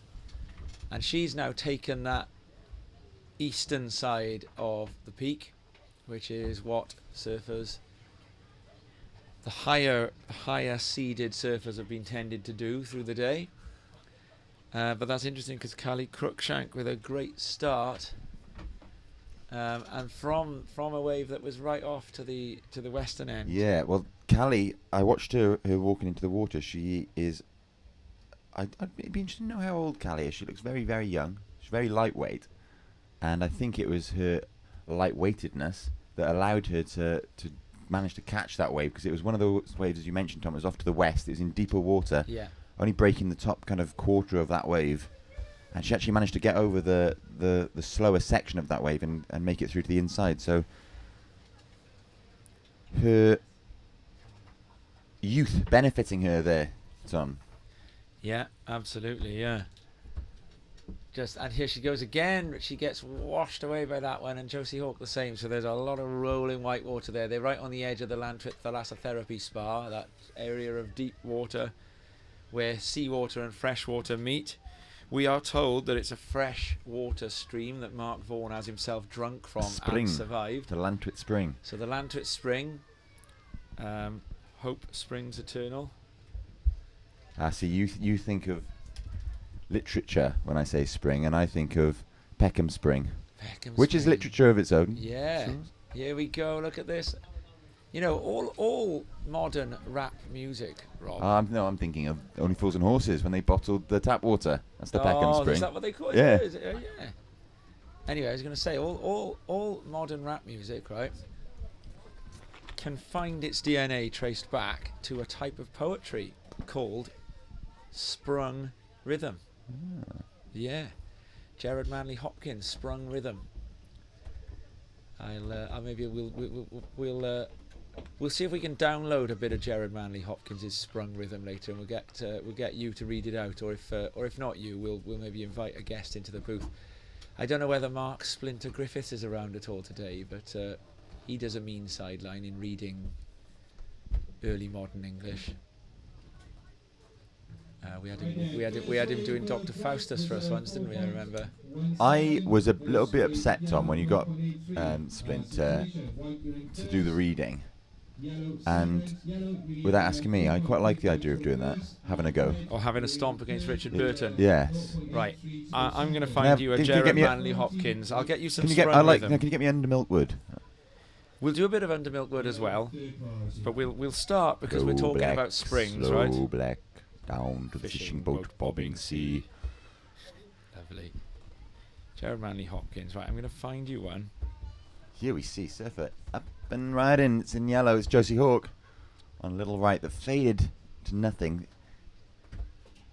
I've just been having a chat with some of the local crew and hearing about the evolution of some of the names of the spots here, Tom. There's some belters from back in the day. Waves that no longer exist thanks to the extension of the car park. Right, Go on we'll then. try this one then, Rob. This is sprung rhythm, right? Got a good score for Callie Cruikshank on that first wave, by the way, a 4.17. Right, so this is an internal rhythm and rhyme from the 1800s that all rap is descended from. And if you read it, at the moment, the poet's just sad that his aspen trees have been cut down. Can you just give me the timber? Give me the timber. Is it the timber? The timber, Is the it timbre. The timbre. Can you give me the timbre of it? What you want me to beatbox in the background? Is that what that is? Yeah. I just want to know the rhythm of it. Yeah. So it's a duh duh duh duh duh duh duh. My aspens dear, whose airy cage is quelled. Like that. That's it. That's good. So so he's gutted that his trees have been cut down. Okay. But this would go on to give birth to modern poetry. My No, aspens rock dear, poetry, modern rap. Listen whose to it airy now. cage is quelled. Quelled or quenched in leaves the leaping sun. All felled, are all felled.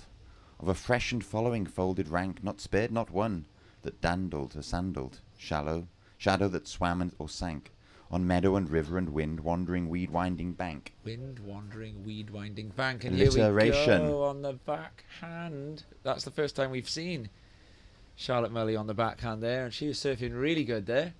Dandled, a sandaled, wind winding. What was it? Weed wandering bank. Wind wandering weed winding bank. Oh. Oh, if we but knew what we do when we delve or hew. Hack and rack the growing green, since country is so since country is so tender to touch, her being so slender, that like this sleek and seeing ball, but a prick will make no eye at all. Where we mean to mend her, we end her. Oh, there we go. It's deep. I like it. But you put a beatbox in the background of that, right? And it sounds like rap. It's where it all came from, so it's making the middle rhymes land on the same bits as the stresses. It's quite a complicated idea.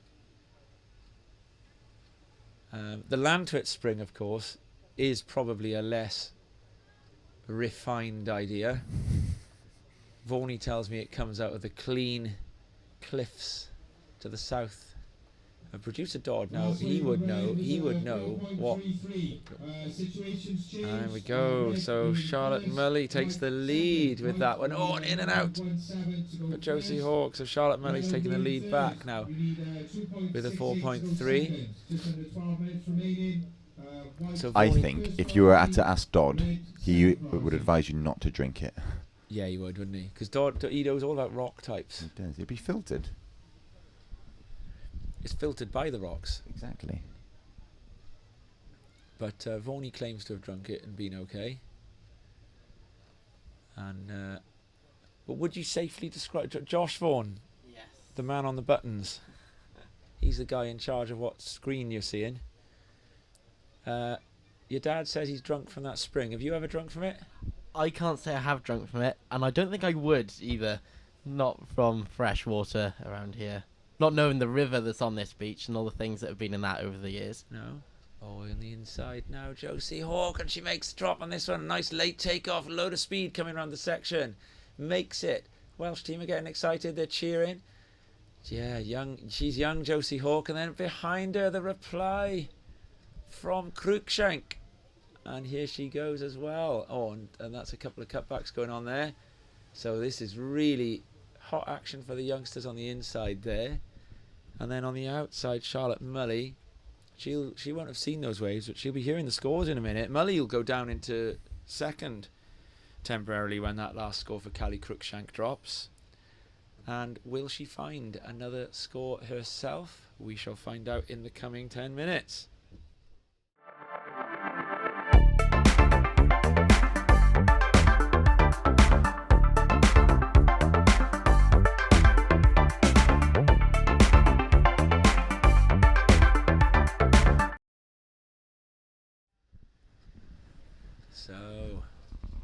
Mully awaits her chance to reply. Callie Cruikshank's second score.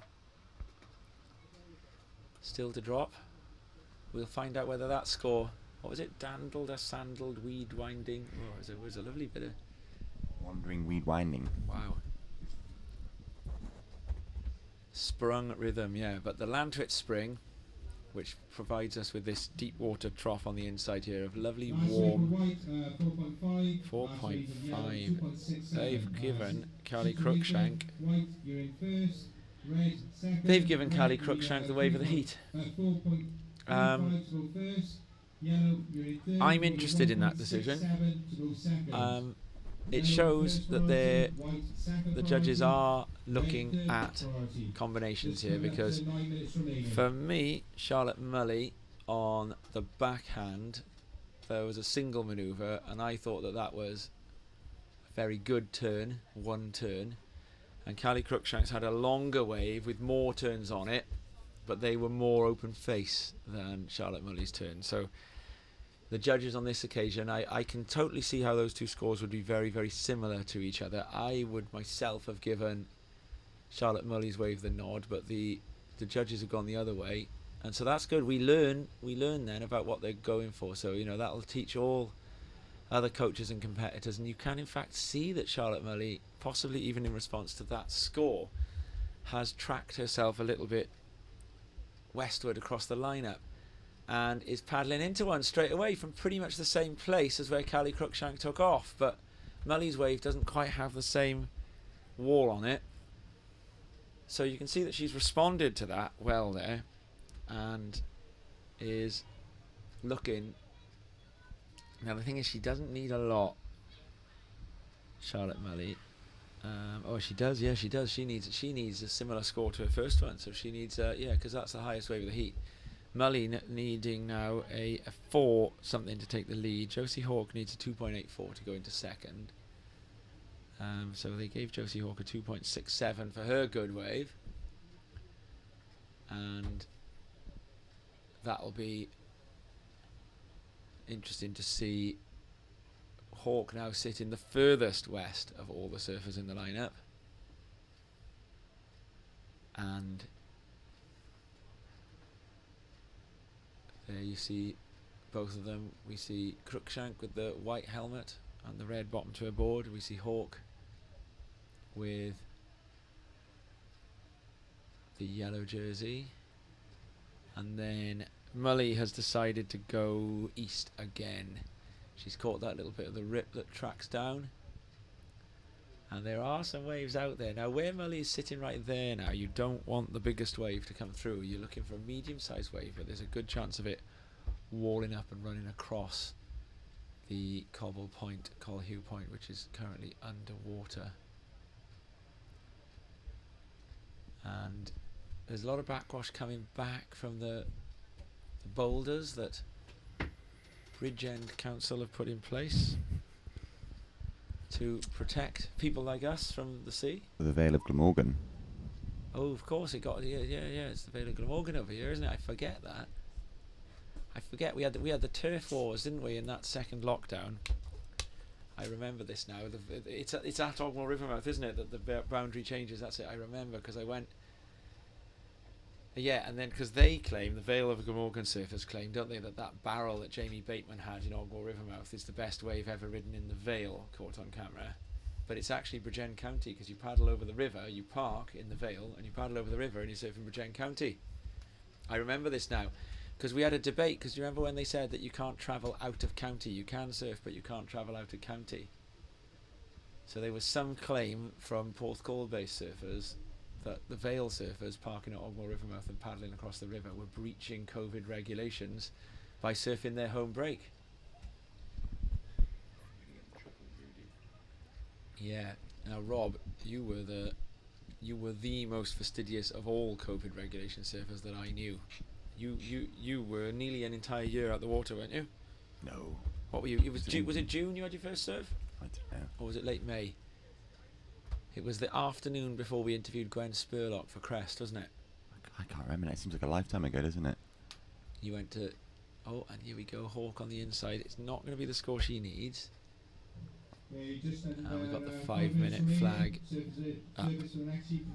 5 minutes remaining. So the situation as it stands in this heat, Tom, surfer in yellow, Josie Hawke, representing Wales, is in 3rd position.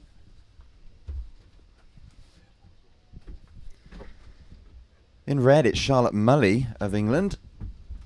She's in 2nd position, looking for a 4.35 to move into 1st. And out in front, representing Scotland, it's the surfer in white, Callie Cruikshank, in 1st position with a heat combination of 8.67. Callie having the choice of waves in this heat, but we see a surfer in red up and riding. It's Charlotte Mully cutting back into the white water as she looks for the wave to stand up on the inside. She'll find a bit of power as that white water converges, and now she opts to go right, looking for a section to hit that wave, unfortunately fading into deep water, but not before Charlotte put a few maneuvers together. So Charlotte's looking to replace a 1.17. She will certainly do that, but will she get the 4.35 that she needs to move into 1st? That remains to be seen. Meanwhile, surfer in yellow, Josie Hawke, is looking for a 2.84 to move into that advancing position. That will be upped by that last of red as we wait for scores to drop from the judges.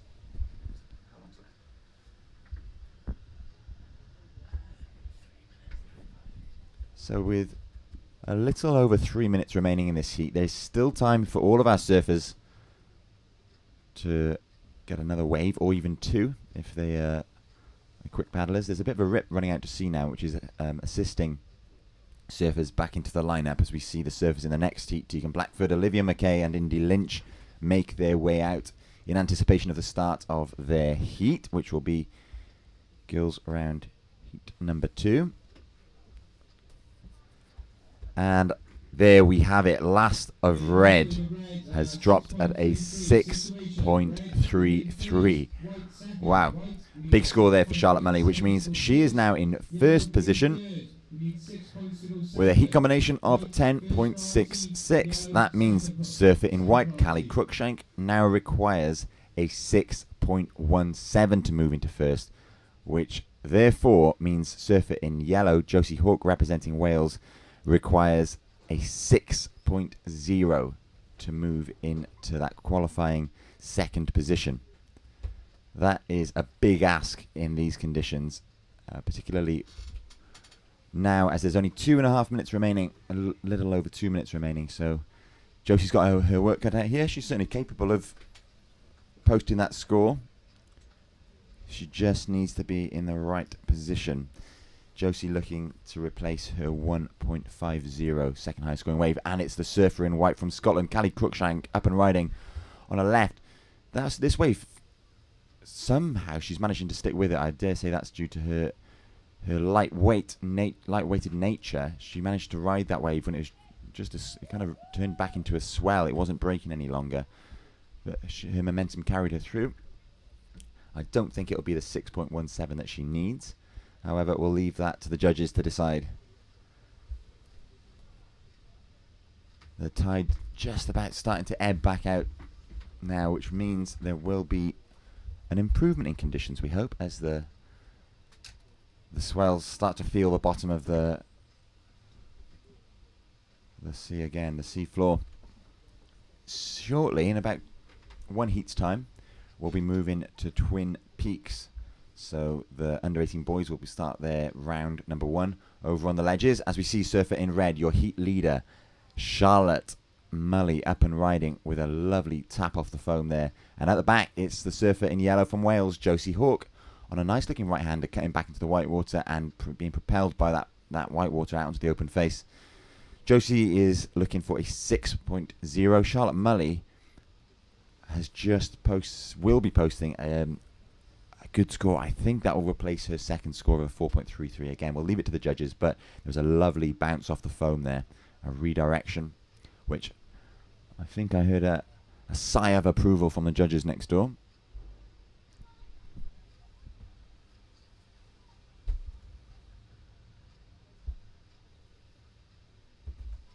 The sun making a return to us here on the beach at Llantwit Major for this day 1 of the British Cup. in association with Vissla and Sisso. That horn signals the end of the heat. And unofficial results, as we wait for a few scores to drop, are that Charlotte Mully takes the heat win. In second, it'll be surfer in white, Callie Cruikshank. And taking third position there is Josie Hawke. And as predicted, that last of red comes in at a 6.17, which means it replaces her 4.3. She extends her lead. So at the end of that heat, a commanding performance from Charlotte Mully, taking the heat win. And we'll be moving into girls, under 18 girls, round 1. Heat number 2 now, with surfer in red, Tegan Blackford, representing England. Surfer in white, Olivia McKay, representing Scotland. And in yellow, it's Indy Lynch, representing Wales. Plenty more action to come your way. We've got about 16 hours of surfing left in total this weekend. As we get this heat underway, there is some exceptional surfing talent coming up in this heat, so don't go anywhere. Keep your eyes on the action. Lots of swell in the water. We, of course, been quite a way up the Bristol Channel here at Llantwit. The big tides, familiar to us here in South Wales, but perhaps not so familiar to our English and Scottish counterparts. It's only an 8.6 metre tide today, which may sound big. It's a moderate sized tide for here. A little bit further to the east in the Bristol Channel, we can get a high tide of about 14 metres. So you can imagine, with that volume of water sweeping in and out of the channel twice daily, it can have and does have a huge impact on conditions. On this, not only the size of the wave, but also the strength of the rip and the currents that our surfers have to battle here today.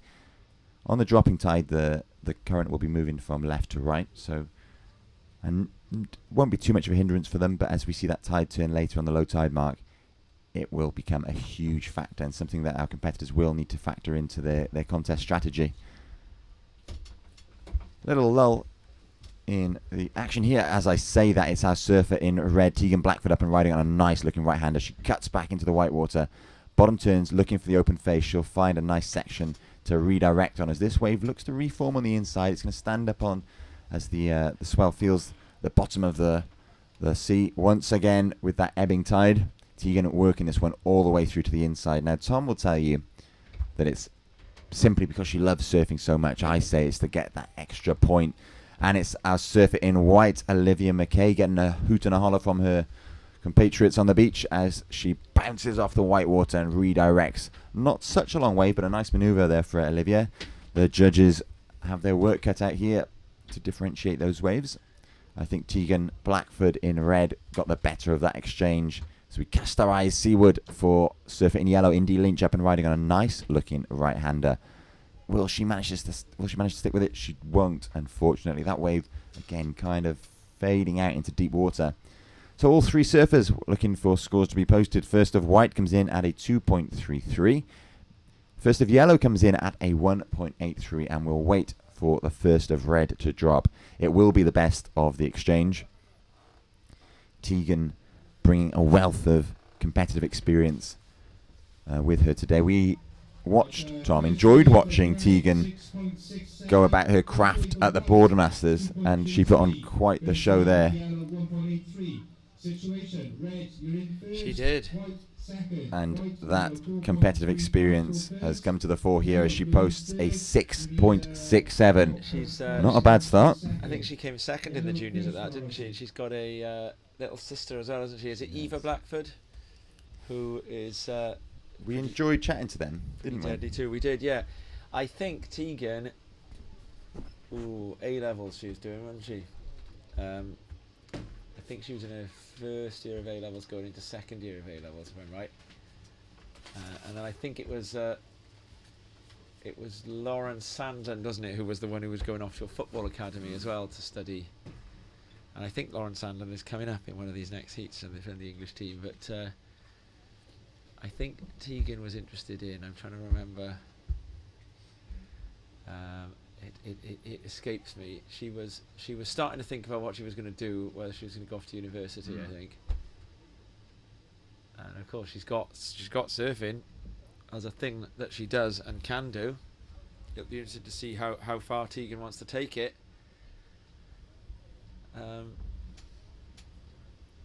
Again, Tegan's another surfer with that, with the precision, the necessary precision to be able to surf with power.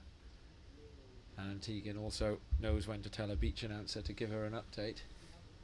You see, that's what the signal is there. Those two arms in the air saying, "I want to know my score." Alas, we can't do that. We're simply online today, aren't we? Yeah. And the beach commentator has got the message as he reads out the scores. So Tegan's in first. So she got a 6.67, did she, Rob? It was a great wave. Wow. Tom had just stepped out to take his thermal underwear off. It's quite warm in here, isn't it? The sun's come out. We're looking in a greenhouse. It's gone from being very cool, very cold to very warm. It's all different weather in a day. 4 seasons. Yeah. So the thermal's not as good an idea as they seemed at the time. No. Still, our dry robe wearers persist. Yeah. Well, I think the other side of this glass, they might not be quite as warm as us. But we can open the windows, and we have done. We've got this nice Atlantic breeze coming in.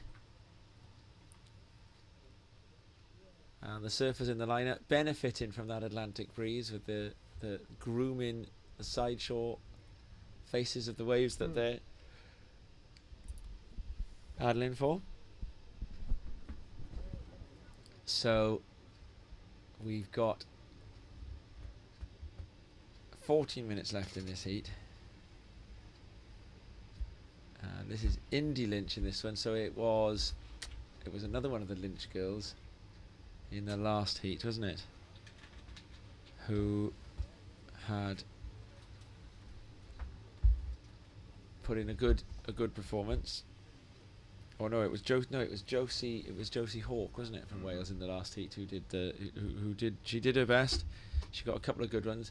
Young surfer, so she's looking to sort of build experience really. Olivia McKay is the surfer from Scotland in this one. It was Callie Cruikshank from Scotland in that last heat who pushed Charlotte Mully, but Mully did get the score in the end and did advance in first place. So 2 scores. Yeah, Mully ended up finding two waves in the 6 range while I was away. It was my presence here at Jinx the Action. I went away and there was a flurry of scores. So 2 6s, Rob. So you've seen 3 6s, 6 and above since I've been gone out for a few minutes. Yes. Go out again. Yeah, makes the action better.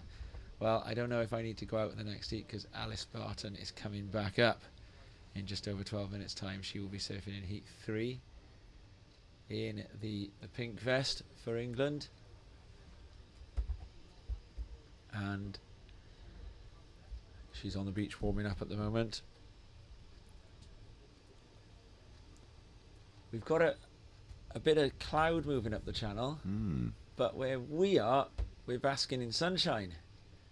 And you can see the surfers in the lineup are they're surfing a sunny blustery day in the Vale Coast. The out to sea though, it's shipping forecast conditions, isn't it?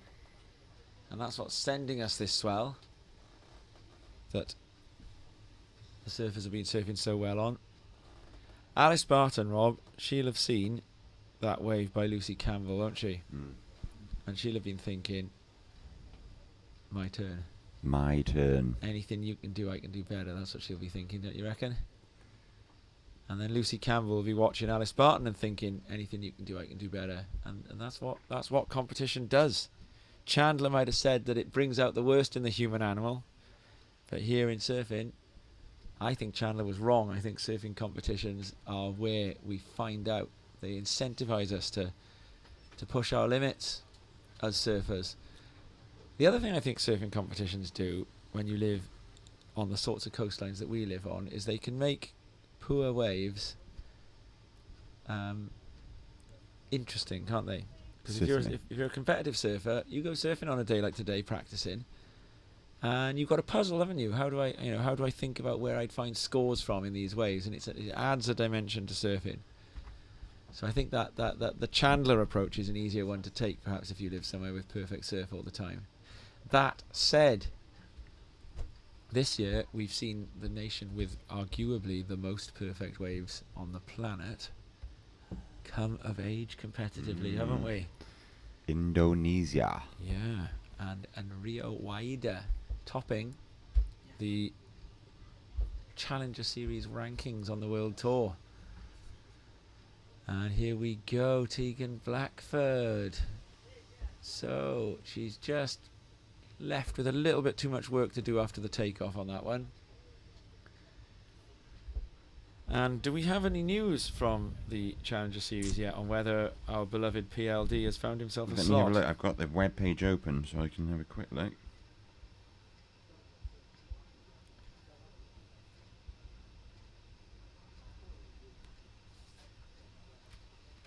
And Patrick Langdon Dark should have been in this event, coming back from the Worlds, but he's come back from the Worlds and gone straight to Portugal as the first reserve. So if anybody from the round of 96 is not available for their heat in the Challenger Series, we are going to see a British surfer in the Challenger Series in Portugal. But at the moment, they had done the draw last night and there weren't any spaces in the draw.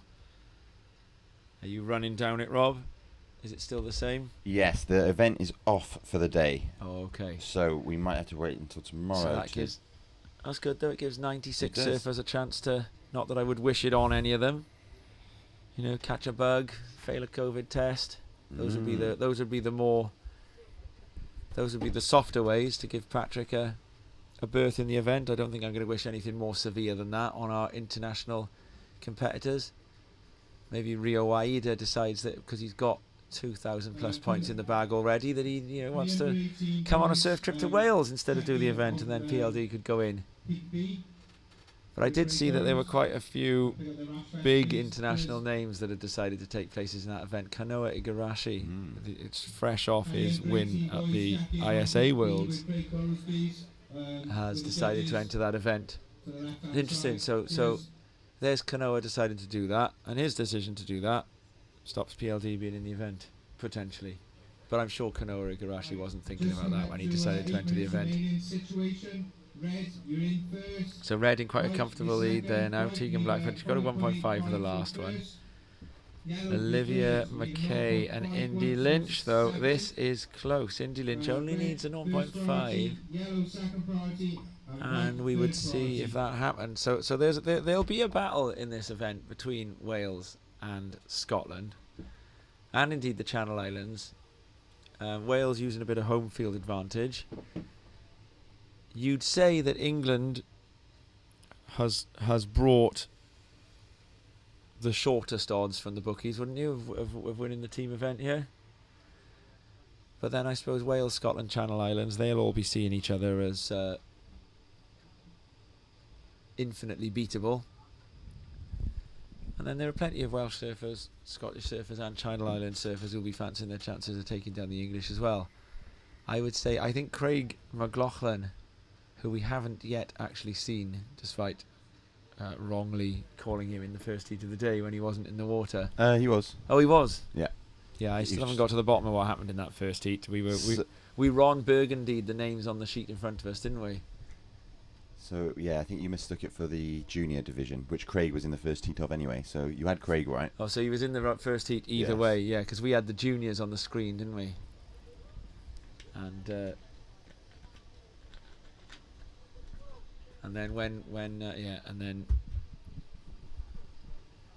I saw so many surfers ripping in that contest in Newquay this summer. So I then gave McLaughlin the wrong stance, didn't I? So I got lots of apologies to make to him when he comes on, when he gets into the water later. So McLaughlin's a front-sider, as is Ben Larg. So amongst the Scots, it's Mark Boyd who's the backhander at Thurso, isn't it? Boyd beaten this morning by Nathan Phillips. Ooh, yes, the buzzer beater. Well, 2-minute warning beater it was, wasn't it? I spoke to Nate about that when I went to get some water a minute ago. Right. He said he was very nervous. What, while taking off on that wave? Just in the heat generally. He said he didn't know why. Wow. The contest will do that to you. Yeah. Nate was he was a no-show at Boardmasters, wasn't he, for his heat? Oh yes, he did. You got through, didn't he, to the next round, and then Yeah, and then no-showed. Now I haven't found out whether he was fined, but the WSL, you have to have a valid excuse to no-show in a WSL event. So I'm guessing he would have been fined. Traffic, I think, because you can get gridlocked out in Newquay during that event, can't you? You and I, we're besieged in, aren't we? We get in late that night. I arrived half an hour before you, didn't I, Rob? oh yes, I remember your meeting with the Dutchman. Yeah, they gave me the keys to the wrong hotel room. I went into the room and I thought, jeepers, Rob, you made a mess of this room. You've only been here 10 minutes, you've gone out already for dinner without me and you've left a mess of the room. And then as I was about to take a video of the mess of the room and send it to our mutual friend George Schofield to say, look at the mess Rob's left this room in. And the door opened and in walked a Dutchman who was the rightful owner of the room. And I had to quickly apologise for why I was stood in the middle of his room filming his used bath towels. And he was pretty understanding. He was fine with that. It was the underpants thing. Yeah. He didn't like. Well, I had been planning to leave that bit of the story out. Yes, this Dutchman had left his underpants on the floor and I thought they were Rob's. But there we go. So then we walked on eggshells every time we went past room 323, didn't we? I never found out his first name. Didn't get to know him well enough. But then we were gridlocked in. We were locked in then. We didn't use a vehicle after that for the 5 days. And then we beat a 5 a.m. retreat the next at the end, didn't we? I think you'll get out of Llantwit without needing to leave at 5 a.m. tonight. It can get a little bit. It can get a bit exciting on that lane out of here. But we're never gonna. We're not yet holding big enough events in Llantwit. There will one day be a QS in Llantwit, I reckon. Do you think this spot can hold a WQS contest? Yes, I'd love to see it. Yeah, well, it would have to be this time of year, though, wouldn't it? You'd get into a. Yeah, you could get a 5-day run here for sure. Yeah, and you'd need like a 10-day slot, though, wouldn't you? Do you think? I suppose. I suppose it depends the time of year, doesn't it? This time, I think late October you'd do it. This event, of course, has a backup spot, Freshwater West. So if there had been only minimal swell this weekend, we'd have been up in Fresh West. Now I don't know how easily you can do that with a WQS. Can you say that you're going to Fresh West or Llantwit? I suppose it's akin to Bells to Johanna. That's a CT though, isn't it? Yeah. Can you not do it? Has the Cascais QS moved between venues before? I got a feeling that they have. I got a feeling they've gone between Playa Ginshow and Carcavelos. Yeah, Ginshow's the windy one, isn't it? I think they've done that in a QS before. I'm pretty sure I've seen a ladies' QS at least, where there's a round in Carcavelos and then a round in Ginshow. Carcavelos and Ginshow, of course, they're much nearer to each other than Fresh West and Llantwit. Fresh West and Llantwit is probably 2 hours, isn't it? Carcavelos to Ginshow, or what? Well, mind you, you've got to go through Lisbon traffic, and here we go up and riding on the front side, the Welsh surfer Indy Lynch, and she gets a nice bit of rail on that, looking for an inside reform. Needed to press down a bit on that front foot to get out of that one. But Lynch, only needing a 0.5, she will have got that. So we're going to be seeing a late possible advancement here for Lynch, and an immediate reply from Olivia Mackay. Well, we are going to see a grandstand finish to this heat. Mackay would have been looking to replace A0, will have done. Teague and Blackford, and a bit of spray, style on the rail, and then off the inside, makes it. So that's going to be a big score for Tegan Blackford as well. So a real flurry at the end of this heat now. I'm calling that Lynch goes into the lead, goes into second, and then I reckon Mackay takes it back. Because 2.33 is a pretty decent score. Well, I don't know, maybe Lynch got the 2.33. But I would say Mackay on the one behind. So it'll be about whether Mackay's wave then would compare to Lynch's first, the 1.6, Yes. 1.83. Well, we see the last of red, Tom, drop at a 6.50. Oh, deservingly so. Yeah. That lovely on-rail They've cutback. done the next score of Mackay. It was a 2.33. Lynch is going to paddle again. 20 seconds left, so Lynch will have to take off on anything now and do what she can. Hopefully she So- knows.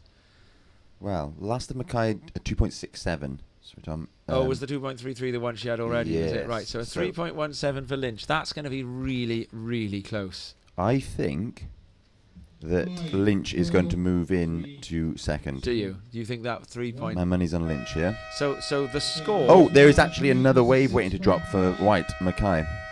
Yeah, it's just an in and out, I think, though, Oh, isn't okay. it? So the score for Lynch that we're waiting for, that might be 3.17 or not, was actually the first wave of the whole exchange. Tegan Blackford, that was easy. They gave her that score straight away, 6.5. All the judges must have been unanimous on that one. So, Rob, you Oh. telling me that we've got Lynch and Mackay both waiting for scores here? I've got the score in, Tom. Oh, and? Oh, It's under. not enough. A 2.73, which means an official result. Oh, that was close. Surfer in red, Tegan Blackford takes first.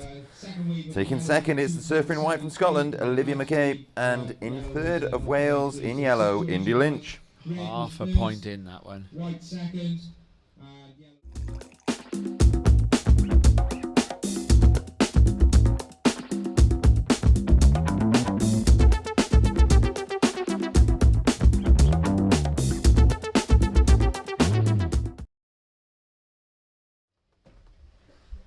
And we are into round one, heat 3.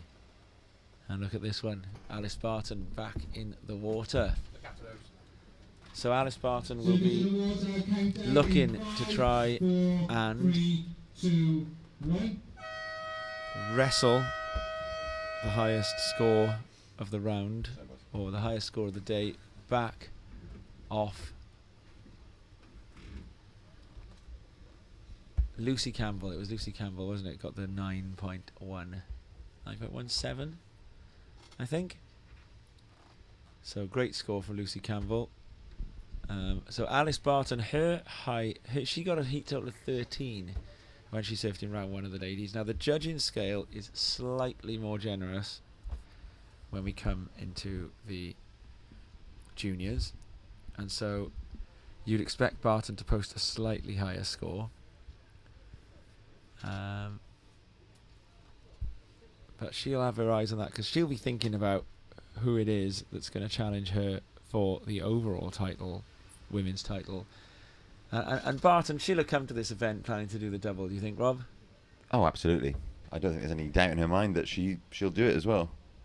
You think? Such is the competitive nature and spirit of Alice Barton, and indeed all of our competitors. So if Barton leaves with a 1 and a 2, you reckon she'll consider that like job done, celebrate, or do you think she'll be? Well, we'll get her in and ask her in a bit. What would you be thinking? You're Alice Barton from this. How much pressure do you or don't you put on yourself? She's quite good at learning from those experiences, isn't she? She put a lot of pressure on herself last year going up to Thurso.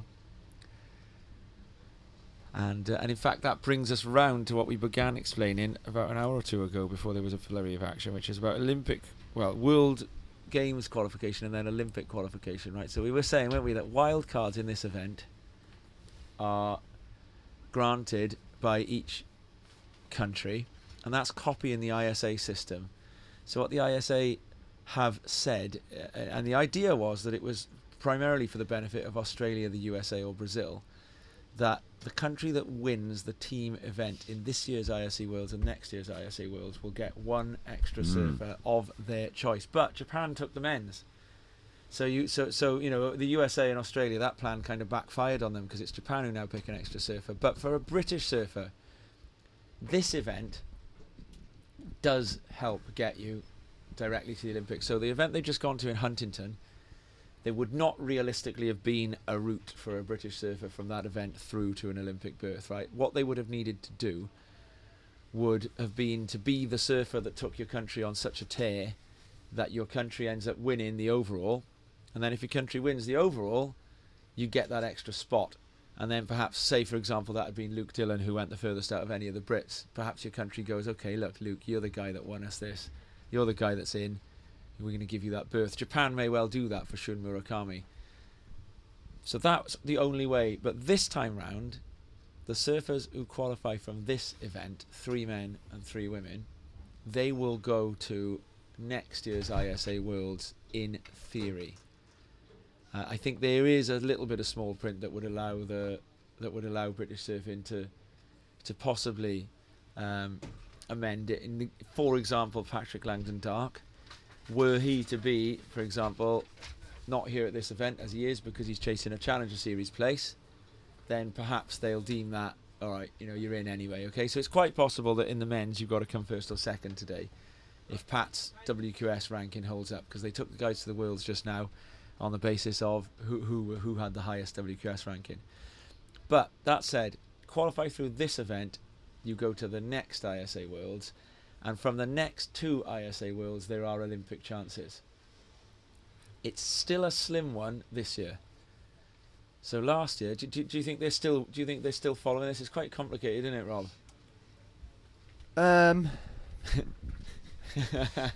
No. That's an you think you're not following it, are you? No, I follow it. Yeah. It's tough, isn't it? It's Barton they're asking for a score, you see. If you're not on the WCT, there are multiple chances to qualify through the ISA games. And they increase in quality and plentitude as you get closer to the Olympics. So this year just gone, only by making your country win the overall thing and then being your country's wild card. At the next one, it's the top qualifier from each region. So you'd have to win through this event, go to the Worlds, become the top European. But then at the next event, it's anyone standing last 6 places, eligible places. And that's where your Britons, Jamaicas, you know, like, those emerging nations have got their best chance. Someone that doesn't have the spots already filled by CT competitors. Yeah, so so this year, if you did carry on winning heats from where you're standing, from where you're sitting right now, if Alice Barton out there now, she just carried on winning heats for about another 13 heats, she'd be in the Olympics as the highest European. It's not impossible. But next year's Worlds, that's the point where Brits could get in from as low as, I think we had, you know, Leon Glatzer qualifying last year from, you know, outside of the top 10 of the event and still qualifying for the Worlds because Germany didn't have any Olympic places taken up. So there you have it. We've had a little bit of a slow heat so far here, and Lola Mitchell is currently enjoying a lead over Alice Barton. Surfed very well. Scottish surfer, you can see the Scottish surfers, they're all wearing these helmets. I don't think, given how brave they are, that's about protection. Are they doing the headset thing, the headset training? Was it Lane Beachley? Lane Beachley and Ken Bradshaw, and Yes. Lane Beachley got done for it, didn't she? She was penalised. Jeffreys Bay. No, I think it's for protection. You think, or is it like a junior thing? I know why it is. It's because the Scottish surfing team is sponsored by The Wave, and so they're using the helmets from The Wave because juniors surfing those helmets from The Wave. I think they've got The Wave. Do you reckon that's? Do you reckon that's the connection? I reckon it's that Scottish surf teams. They were at The Wave yesterday. Sponsored by The Wave. I think there's probably just a personal choice.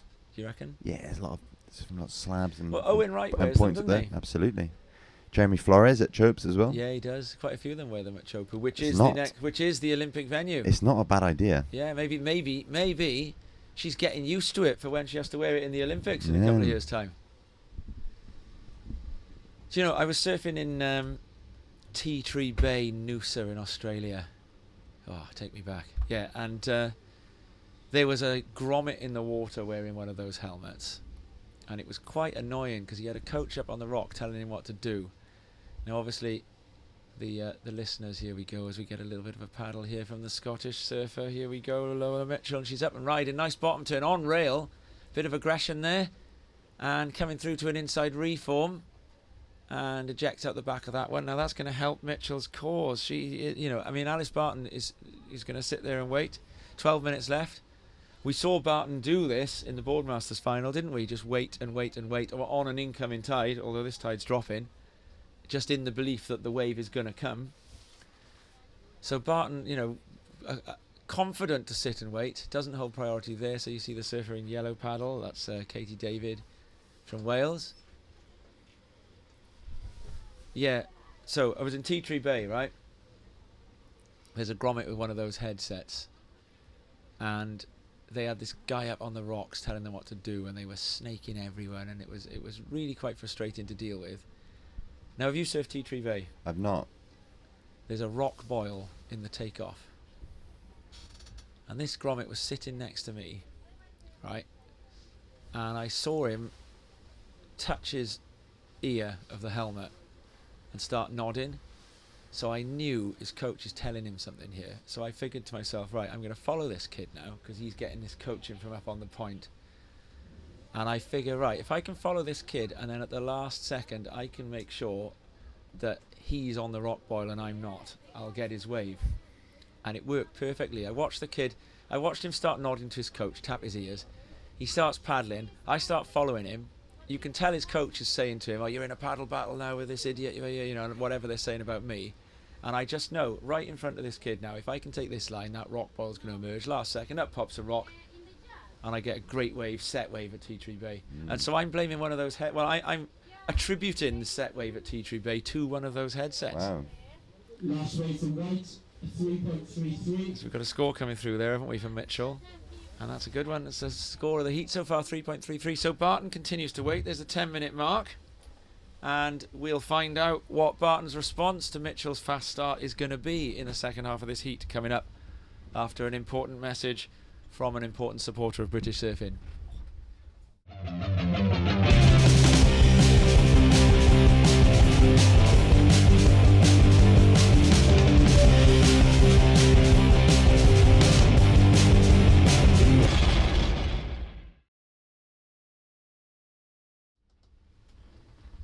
The exact 10-minute mark then, and we've got Alice Barton in the water. Barton currently sitting at 9th on the European Regional QS. She is the European Junior Champion. She's sitting in the red jersey, surfing for England.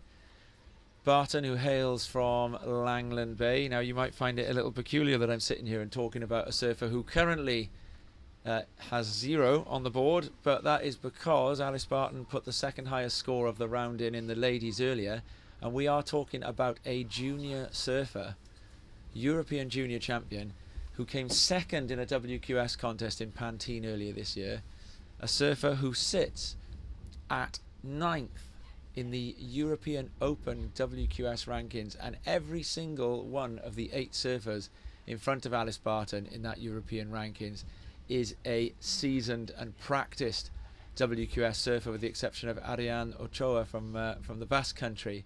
So this is not just one of Britain's bright surfing prospects in the water here, but one of Europe's bright surfing prospects.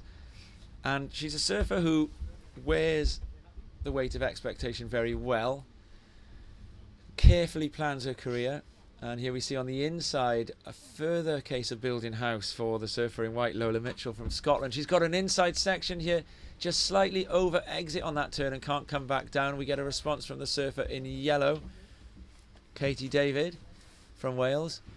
So Lola Mitchell, she's building house. Now Lola Mitchell can afford to try a manoeuvre that she doesn't land because she's got a little bit of a lead. The only thing for Mitchell to do on waves, and here we go, we're going to get Barton up and riding. Great bottom turn, top turn, looking for an inside closeout, and that's that.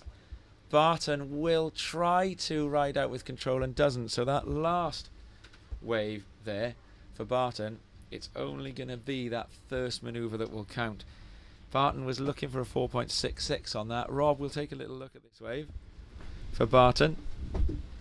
So it's the 2 manoeuvres here. She takes off a nice bottom turn, that manoeuvre, that's the one that's going to count. This manoeuvre, huge manoeuvre, fins up and out, but doesn't ride out of the white water with control. So they say, the judging criteria makes it very clear, you've got to ride out with control.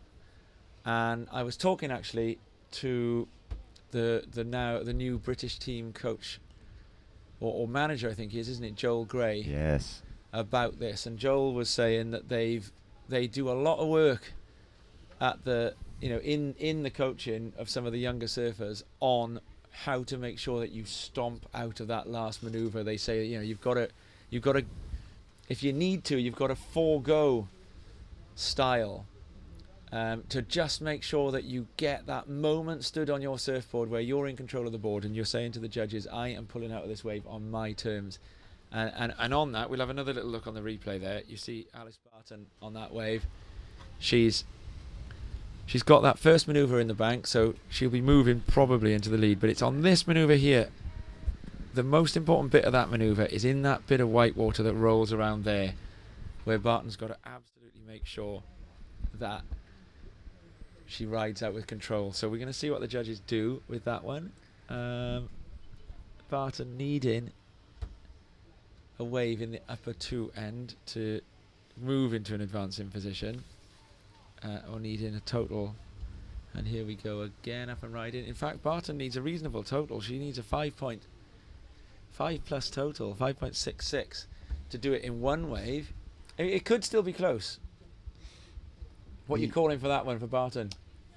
I wouldn't like to say it's very, very close. The talking about that completion stomp, Tom, we termed it the skin dog stomp, didn't we? We did. The skin dog termed it. We asked him. The Skinner stomp. We asked him because we were debating whether we would call it the Skinner squat or the Skinner stomp, right. didn't we? And we asked him.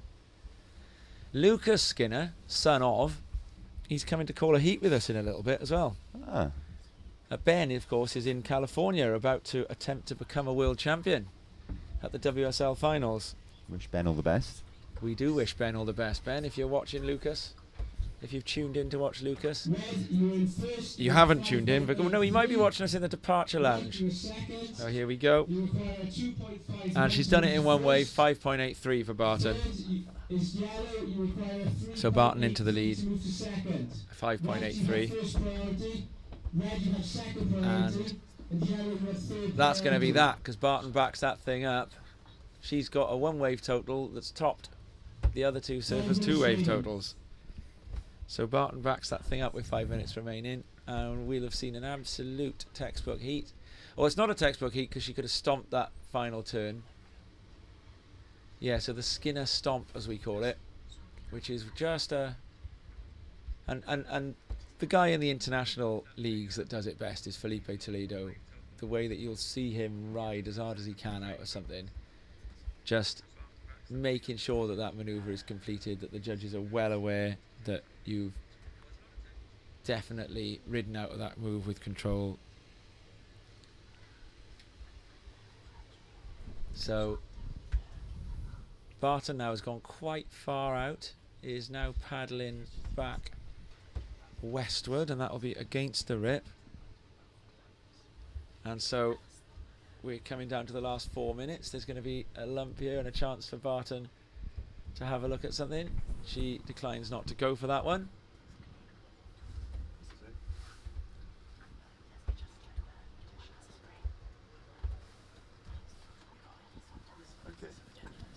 We're doing a little bit of work behind the scenes, by the way, to try and see if we can deliver some action from both sides for you. So if you hear Rob muttering away in the background a little bit, he's just investigating how viable it's going to be to try and broadcast both peaks at the same time. I'm not sure if that's something that's been done before. So is it are we going to try it? Well, in the top right-hand corner of your screen now, you should see a feed from the ledges where the under-18 boys are competing. And just glancing down there from our vantage point, Tom, there are some lovely waves coming in at the ledges. The wind kind of grooming them a bit more. It's just round that bend in the coast, so it's almost offshore down there. Certainly offshore. I can see it. Now, I wonder, do we want to make that There's some icon in the top right. fabulous Oh, surfing here going we on down go, dropping in from the surfer in white on the backhand, and this is a good-looking wave here. And she comes off the top, she stomps it. There's a applause coming in from the Scottish surfers. Lois Mitchell from Lola Mitchell from Scotland there, and that's going to be her best wave. So Yeah, I just wonder about the size of that icon. well, what's because I know actually I happening, was shown Tom, a button Josh about how to here, make it bigger. our tech wizard, Yeah. is doing his best to keep an eye on what's going on both screens, and as the action happens, he's transferring that to the main screen. So Oh wow. we saw the ledges appear briefly with a few waves ridden.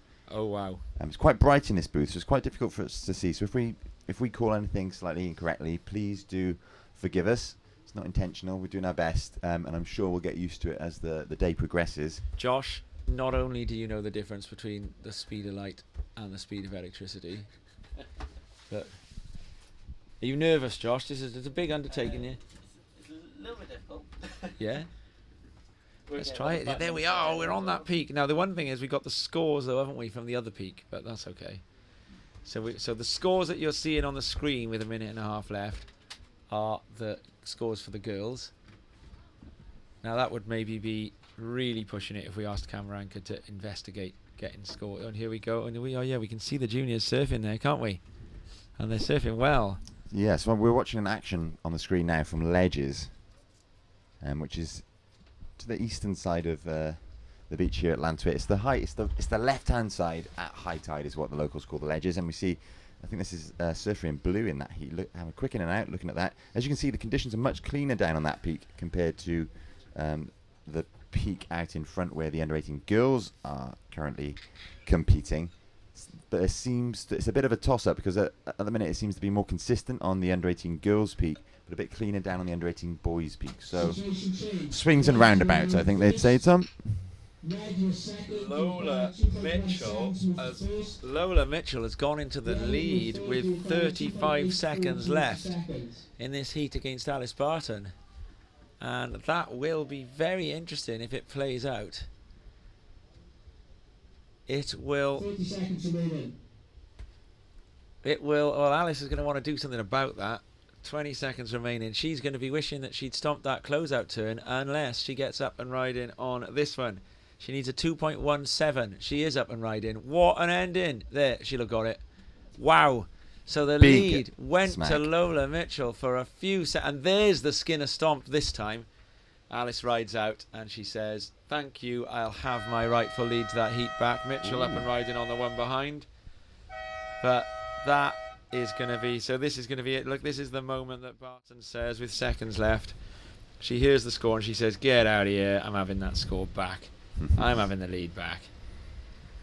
So I'm the top dog round here." Stomps it out and rides in. So that was, well, we won't need to be able to tell, I'm sure she got 2+ for that. In fact, if anything, I'd say it was a better manoeuvre than her single manoeuvre on the wave before. Look at that though, the ability with 30 seconds left to hear a score and Ice in the go, veins. uh-oh, turn round and get a score. Really good. So I have a query for you, Tom. You have. Would you rather surf on this more consistent but slightly wind-affected peak out front, or the smaller but well-groomed Ledges Peak down to the east? I'd surf that Ledges Peak. Same look here. at that thing I go. think that might be Craig McLaughlin up and riding, judging by his style. Look at that thing go. He is ripping, as you can see. It's on a screen difficult now. wave, as McLaughlin's showing there. It's a difficult wave to get behind. It is.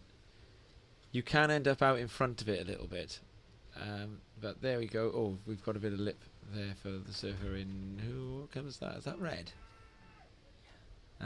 So that would have been a Welsh surfer. No, that would have been the English surfer, isn't it? The English are in red, yeah. You were first, white you were So- second, yellow you were third.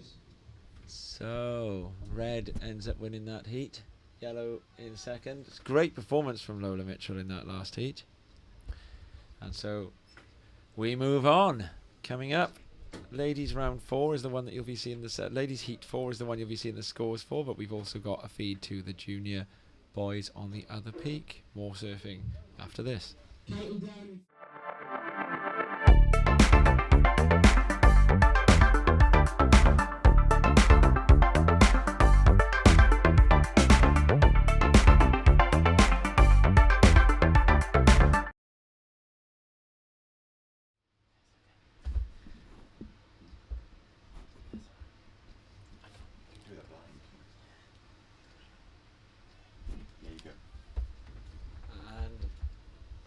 have another heat coming up shortly. It's underway.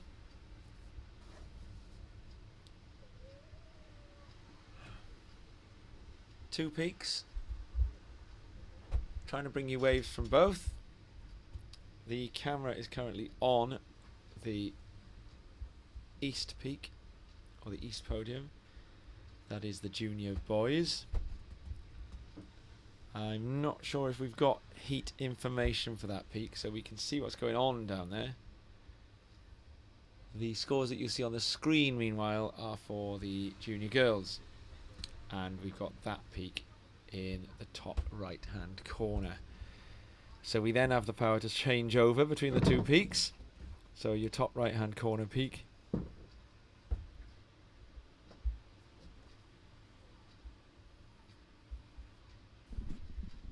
So interestingly, just out in front of the booth, Tom, we can see the Channel Islands coaching team gesticulating wildly to their surfer in the water,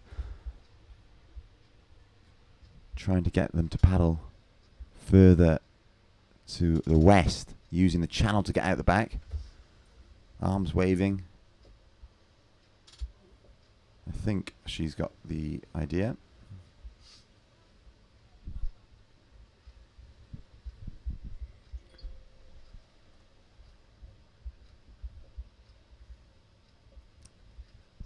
Midday, it's almost time for lunch. I think Tom's going to go and get some lunch soon. Give me free reign over the mic, so I'll take this opportunity to say, if anybody wants a shout out or to send something in, a message to be read out, you got my number, or you can get me on Instagram.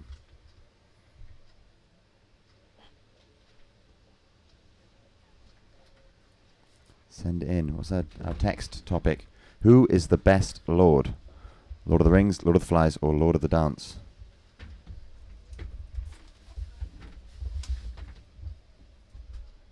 Sadly, no Pontier cricket scores to read out today.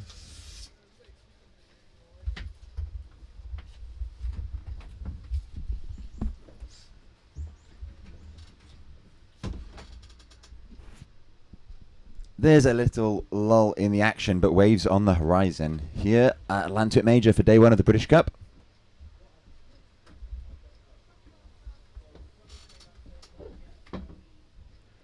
The sun is shining on Colhew Bay. The Bristol Channel lit beautifully. You can see a dredging ship off to the east, probably just about in line with Weston-super-Mare. On the other side of the channel, we here at Llantwit, of course, directly opposite famous Lynmouth and Linton, over there in North Devon. Porlock Weir, Somerset, just a little bit askance as we look across.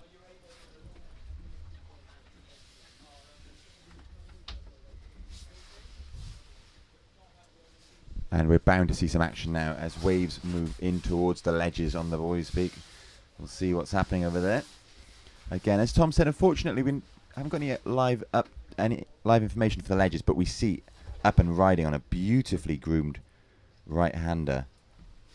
A surfer, I think in blue, cutting back towards the white water before finding a bit of lip to hit and finishing nicely there on the end. Riding out of that one, that Skinner stomp that we talked about, coming into play there. We'll keep the camera on the ledges for now because there doesn't seem to be anything happening out front. But out front, in the under-18 girls heat, we do have surfer in blue, Katie Smith, representing the Channel Islands. Poppy Owen in yellow, representing Wales. Surfer in white, Natalie Cabedza, representing Scotland. And in red, Belle Bettridge, representing England.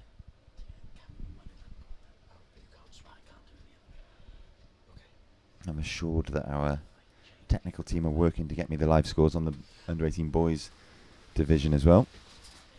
For now, you'll just have to do with me calling the colours as I see them. As we see a quick up and down from surfer in blue, Katie Smith, on the peak in front. And a set approaching. So we might want to go to the under-18 girls action out front.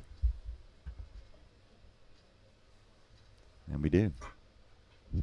All quiet on the ledges front, to the east. But here we have surfer in white. This is Natalie Cabeza of Scotland getting into that wave, unfortunately coming unstuck before managing to complete her bottom turn. So I'm sure that won't feature in her heat total come the end of the heat. But the judges will record it nonetheless, as we see surfer in red, Belle Betteridge representing England up and riding on a nice looking left-hander. This one with plenty of clean face. Belle cutting back into the white water and getting stuck behind. As we look to the ledges, there is a surfer in red up and riding on a small wave that's not really finding the inside. Not really finding the sea floor, but he's sticking with it all the way through. That wave, again, not going to feature come the end of this heat in his heat total. We're back to the action. On the peak in front, it's the under 18 girls round 2 repechage heat 1. So the repechage, of course, giving our competitors another chance to stick around for a while in this contest. If you're knocked out in any of the rounds, you go into the repechage. And the repechage runs alongside the main draw, and if you're in the repechage, there is a lot of surfing to do, but the chance remains to make it all the way through to the final. So another route to success, so to speak, as we see surfer in white. This is Natalie Cabeza up and riding on a nice left. A little bit stuck behind the white water there, but a score will be posted, and it will go into her top 2. I'm just glancing to the east, to the left-hand side of the bay, and I can see our boys on the ledges all making their way much further out back now, which indicates to me that as that tide drops, the waves are starting to feel the bottom and start to break a little bit further out, offering perhaps the surfers a bit more shape. Which means the conditions are improving, which is exactly what we want. As that tide ebbs out, conditions will improve. I have it on good authority from Mark Vaughan that about 3 o'clock we're going to see some of the best conditions of the day just before that low tide mark. We'll look forward to that.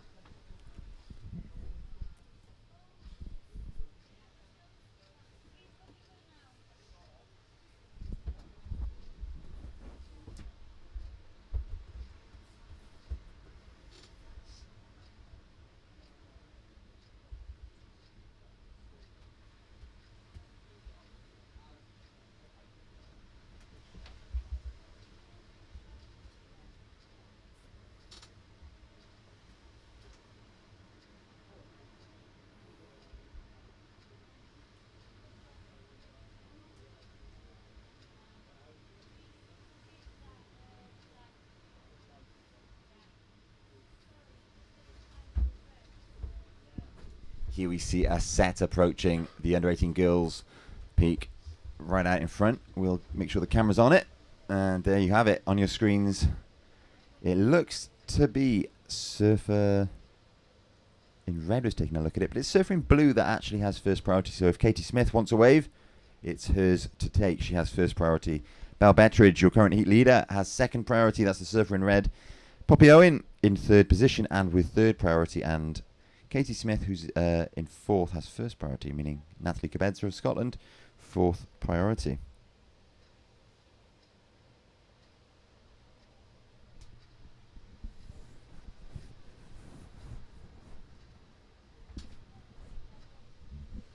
Here is a wave wrapping its way into the bay, and it'll be surfer in white taking a wave under priority. It's Natalie Cabeza, currently in second position of Scotland, up and riding on a nice looking right. It might fade into the deep water, which it does, but on the left-hand side, it's Belle Betteridge putting together one great turn and then a fantastic finishing maneuver, making sure she rode out of that one. That score will no doubt sit nicely alongside her 3.5, which she currently has on the board. Over on the ledges, we have a set approaching the lineup. We might flick over on the camera to that. See if any of the boys fancy looking at that one.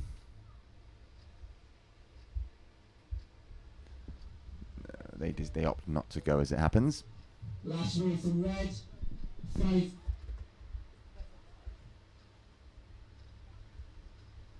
Last wave from red, a 5.83.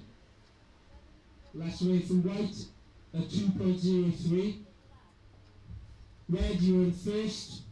White, you're in second. You need a 6.93 to move to first. White, yellow, you're third. And you need a 1.6 to move to second. Blue, you're fourth. You need a 4.03 to move to second. There we have Up and Riding on the ledges. It's Surfer in red. Cutting back towards the whitewater, looking for the inside reform, which they will find. Hoping there's something at the end of this wave. Unfortunately, I think that one might ride into nothing, but he does manage a finishing manoeuvre. Worth his while sticking with it.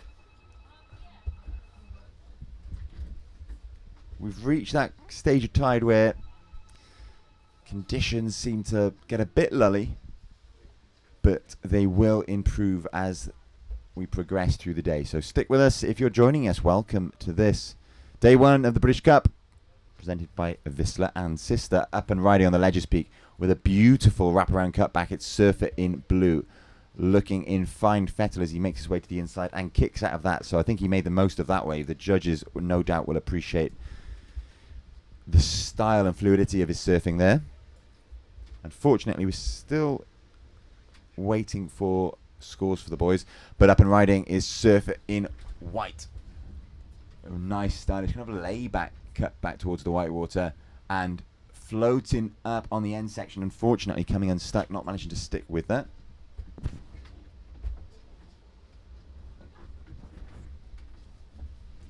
Up and Riding on the Gills Peak.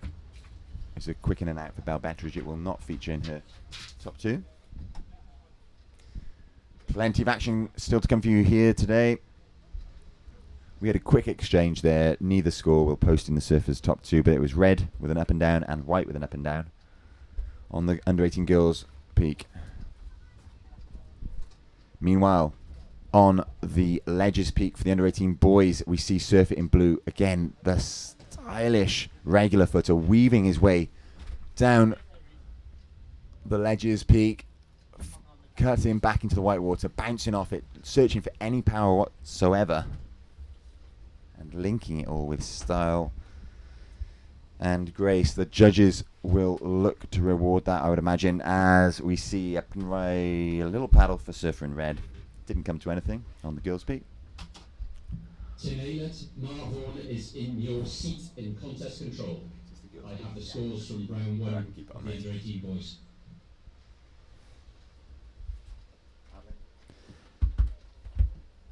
What's this? So here we have our Surfer in yellow. That's Poppy Owen of Wales. Having a quick look at that. She got to her feet. Unfortunately, the wave just faded to nothing underneath her. But out the back, there's a paddle. Lots of action in this heat. Not many big scores yet. I say yet, as we have a growth mindset here at the British Cup. We expect lots of good scores to come in this year as we see blue again. With the quick up and down, that's Katie Smith of the Channel Islands. She's got a large entourage on the rocks in front of us. Her coaching staff all down there with the jersey, with the Channel Island flags, supporting Katie. Giving her lots of encouragement and also lots of direction. Up and Riding, it's Surfer in yellow from Wales, Poppy Owen on a left-hander. Unfortunately, again, that's one of the smaller waves that just didn't seem to make it through to the inside. But lots of action on the horizon as one of the biggest sets of the last hour or so makes its way into the bay. Someone, no doubt, will look at this, and it may well be Surfer in white actually letting that one go. One of the better waves I've seen come through in the last 10 minutes or so. Clearly, they are seeing something on the horizon as they all start to make moves to reposition themselves. It's Surfer in red, Belle Betteridge, our current heat leader, who has first priority. She'll get the pick of the waves. And she is making strides down to the left as we hear 5 minutes remaining for Surfers in the water. Yellow, you're in third, you need a 1.6 to move to second, and blue, you're fourth, you require 3.6 to move to second.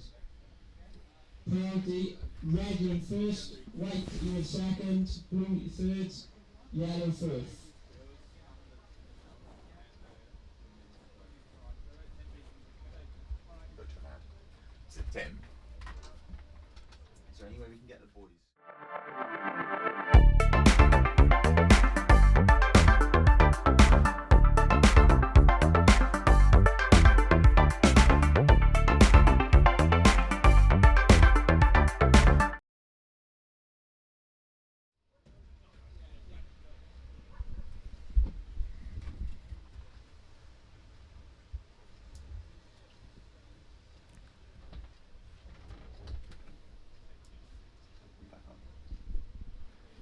So here we are on day one of the British Cup, live from Llantwit Major, presented, thank you very much, to Vissla and Sister, Last wave from red, a 4.17. who are supporting the event and the future of British surfing. A huge thanks to those guys. On the screen in front of you, we see action from the under-18 girls round 2 repechage heat 1, featuring round 1 heat 4, I beg your pardon, featuring Belle Bettridge in red, Natalie Cabedza in white, Poppy Owen in yellow, and Katie Smith in blue. On the ledges peak to the east of us, we have the under-18 boys round 1 division, and we see a surfer in white weaving their way down the point. Unfortunately, we will not have live scores for the under-18 boys on the ledges peak because the judging is being done manually. We've moved to split peaks to make the most of the conditions as the tide falls away, as it ebbs out this afternoon. So we have live scores for the under-18 girls in front of us, as we see Cabedza in white trying to get to her feet there again, unfortunately coming unstuck. We have live scores for the under-18 girls, and we'll be bringing you those scores. You can probably see them on the screen, in fact, but unfortunately no scores for the boys. You'll have to check back on the heat scores at the conclusion of this heat. As we see surfer in blue, Katie Smith of the Channel Islands with a quick in and out. Katie has posted 2 waves so far, both small scores, in and outs. So Katie will be looking to get a set wave, I would imagine, with under 5 minutes remaining now in this heat.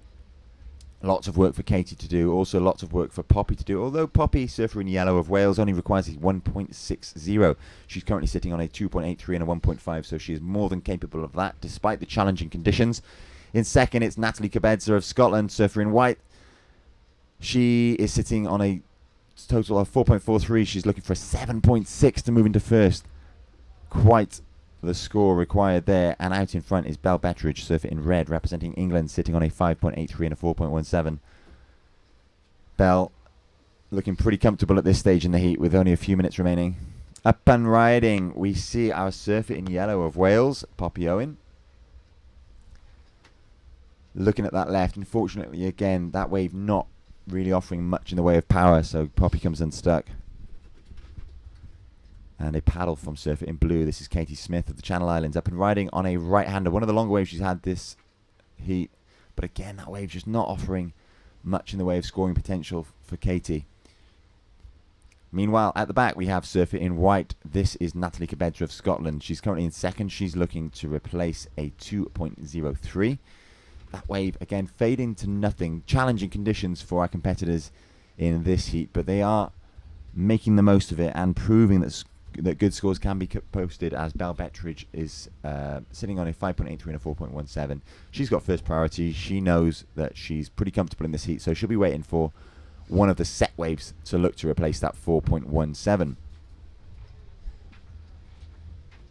30 seconds remaining. With just 30 seconds remaining and not much on the horizon, I can't see much changing in this heat, but Belle Bettridge is scraping across the bay. She's seen something, and a right-hander stands up in front of her. She won't catch that, but the one behind looks promising. She will have lost priority. She now just drifts to second priority, with Cabedza having first priority. But it matters not, because their lineup has separated all 4 surfers enough to render the priority system null and void at this point in the heat, as we hear the buzzer. That's the conclusion of that heat. Unofficial results: surfer in blue, Katie Smith of Channel Islands. In fourth, in third position, surfer in yellow, representing Wales, Poppy Owen. Taking second, it's Natalie Cabedza of Scotland, the surfer in white. And there, with the heat win, surfer in red, Belle Bettridge will progress through to the next round. All is not lost for our surfers in third and fourth, however, because We are straight into the under 18 girls round 2 repechage, featuring in red Josie Hawk, in yellow Katie David, in blue Katie Smith. Now, Katie Smith just surfed in the last heat, so I think there might be a moment whilst we contest control inform her that she is straight into the next heat. Contest control will, I'm sure, have it all under control.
So if you're just joining us, welcome to this day 1 of the British Cup, live from Llantwit Major, South Wales.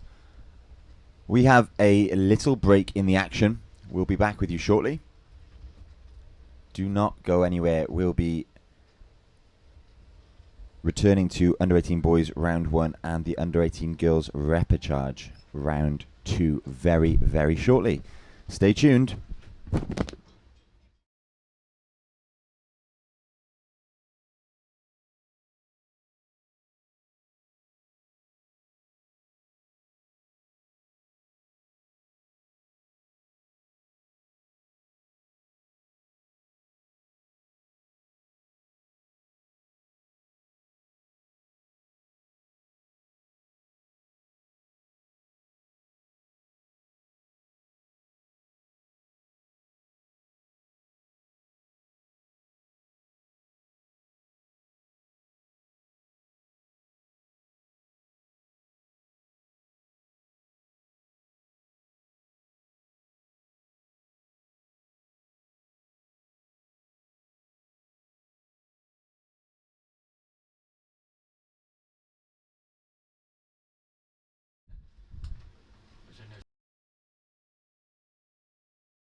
Okay, so a little update for those of you watching at home.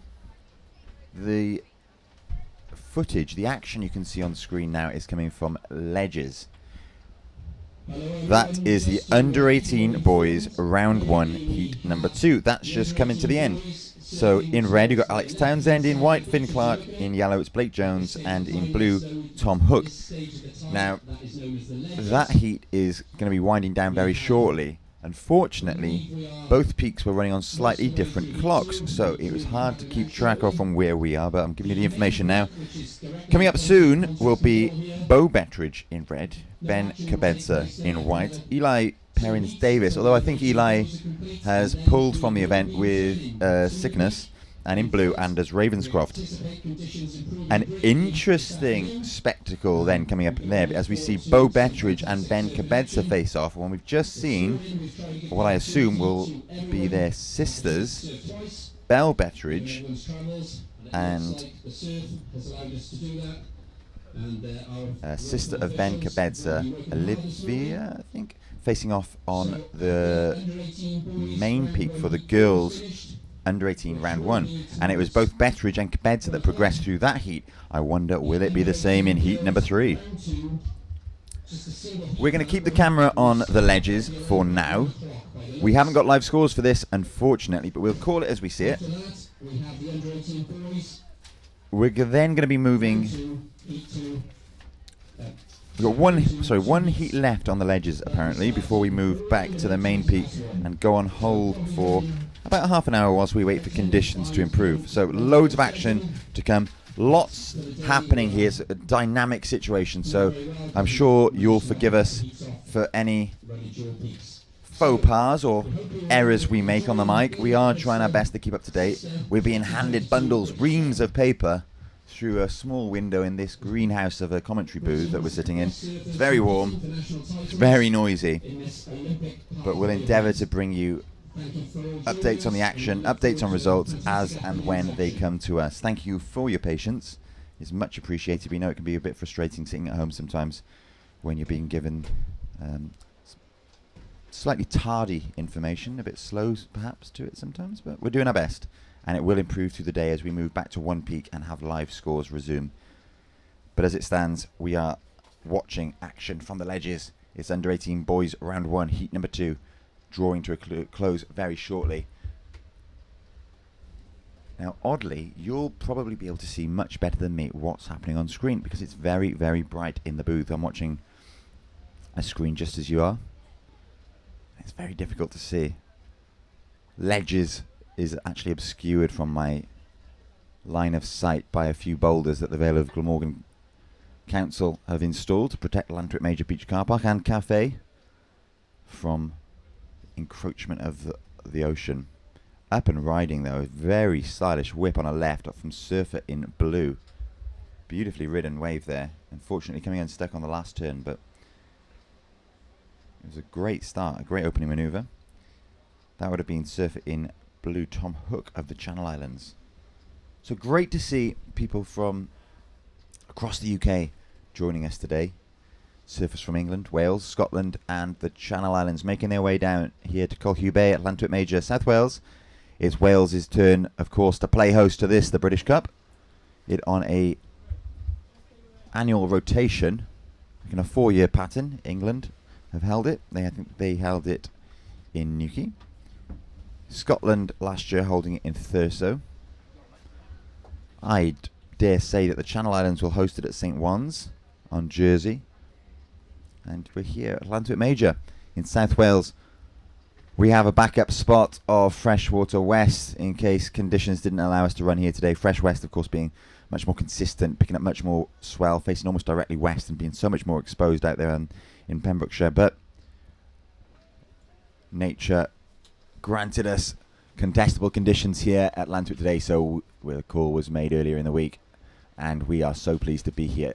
As we see Surfer in red, this is Alex Townsend of England ripping on a right-hander, taking this one apart all the way through to the inside, a tight hook right in the pocket there, and he kicks off that. He'll be really, really pleased with that last wave, and from what I've seen so far, that will almost certainly feature in his final two come the end of this heat. A great wave to put together in the closing moments of this heat.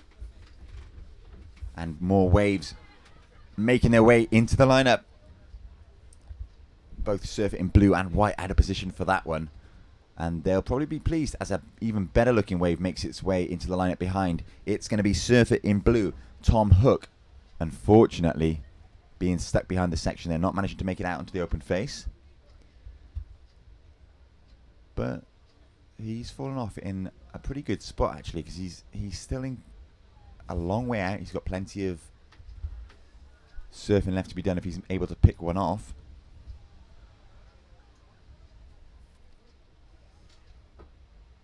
But the ocean going a little bit quiet as we see Surf It in yellow. This is actually definitely not Blake Jones. Blake is a regular foot.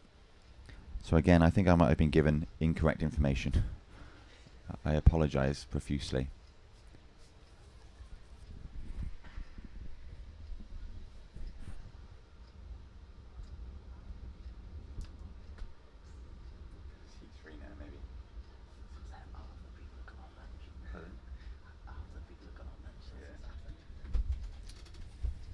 I'm going to blame it on the lunchtime. Lots of the event staff have gone on lunch. They're all eating out in front of me. They've abandoned their posts. But regardless of names, the surfing taking place down on the ledges is fantastic. Some lovely manoeuvres being strung together by our surfer in blue here, cutting back into the white water. He did a lovely float on the outside section, picking up loads of speed in a really functional yet stylish manoeuvre. And our surfer in red up and riding now. Right in the pocket, throws the fins free, displaces plenty of water. Unfortunately, is not able to ride out of that manoeuvre. I'm going to go out on a limb here and say that we are into heat number 3. I think that Surfer in red is Bo Betteridge. I think Surfer in white is Ben Kabedster. In yellow, Eli Perrins Davis, and in blue, Anders Ravenscroft. The thing that makes me think that might not be correct is that Eli, I was told, was not feeling very well, and so abandoned his position, his place in the men's open. But it certainly looked like him surfing then. Again, if you're listening at home, I do apologise for the slightly incorrect information we're giving out from time to time. What you're unable to see from home is that the heat we're watching down on the ledges is taking place quite a long way away. We're kind of watching it on screen just as you are, half obscured from the action by the boulders on the beach. And unfortunately, we're not benefiting from the live scores that we've been enjoying all morning over on that peak. It's the secondary peak, so the judges are doing their business manually, meaning that they're not able to provide us with real-time scores. However, that facility will be up and running when we resume with action on the main peak out in front of us. So lots to look forward to. Loads of action yet to come.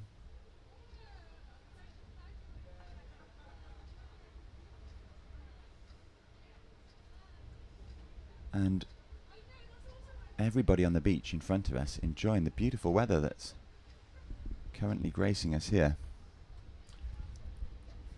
So I'm gonna say that I'm accurate in saying that this is heat number 3 now, because I can see the luscious locks of Blake Jones in the car park. So he would have been in heat number 2. And his hair's moist, suggesting he's just exited the water. So we must be watching action from Under 18 Boys Round 1, heat number 3.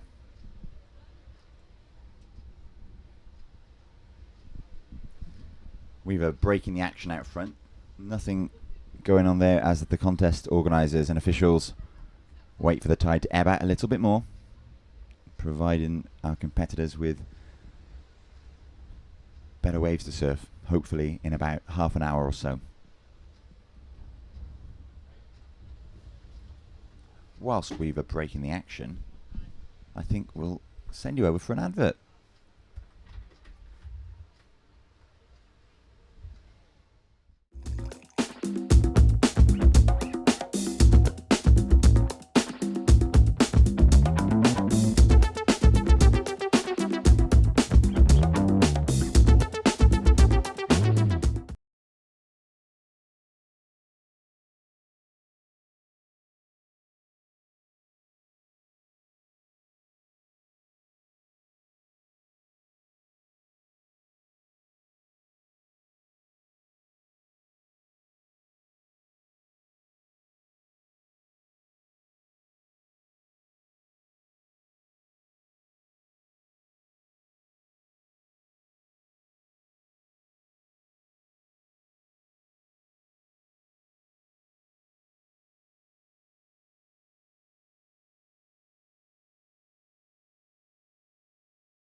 Okay, yeah. We're getting to the bottom of what's going on here. So there's some lovely peaks coming through there.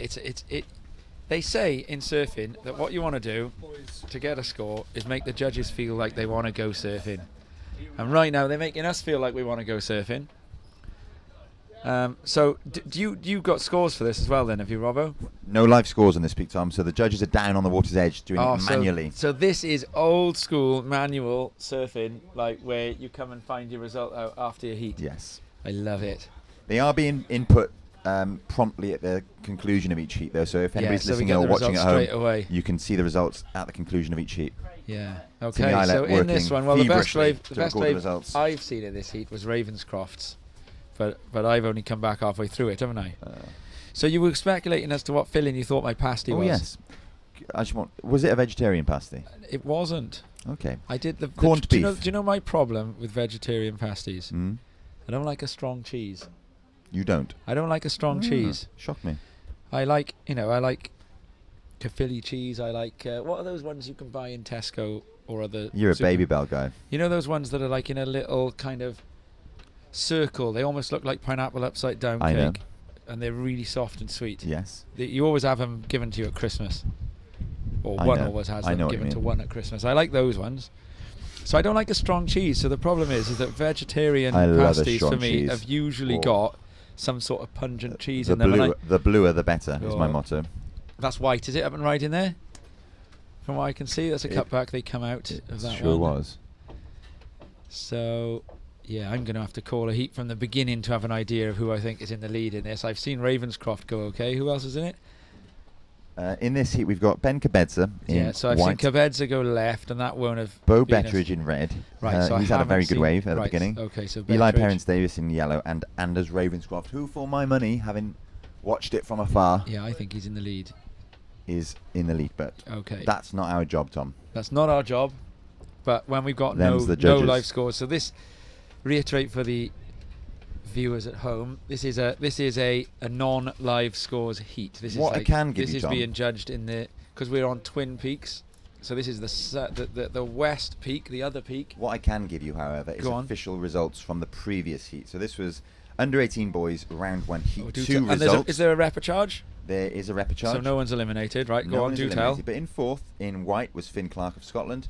In third, in red, was Alex Townsend of England. Oh. Taking second and advancing through to round 2 was Blake Jones of Wales in yellow. Oh, well done, And Blake Dionne. The heat winner, stringing together what I would say is the most stylish performance of the day thus far, is surfer in blue Tom Hook of Channel Islands. Oh, right. With a I have not- really good performance. I've not seen Tom Hook You surfing. wanna? Really stylish. Is he relatively new on the scene then? Because I'm not sure. I've not He seen him at had the that- junior contest we've done in Cornwall.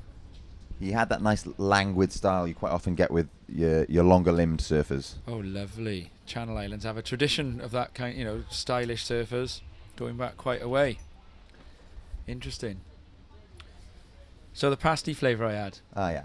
So it wasn't veggie, corned beef.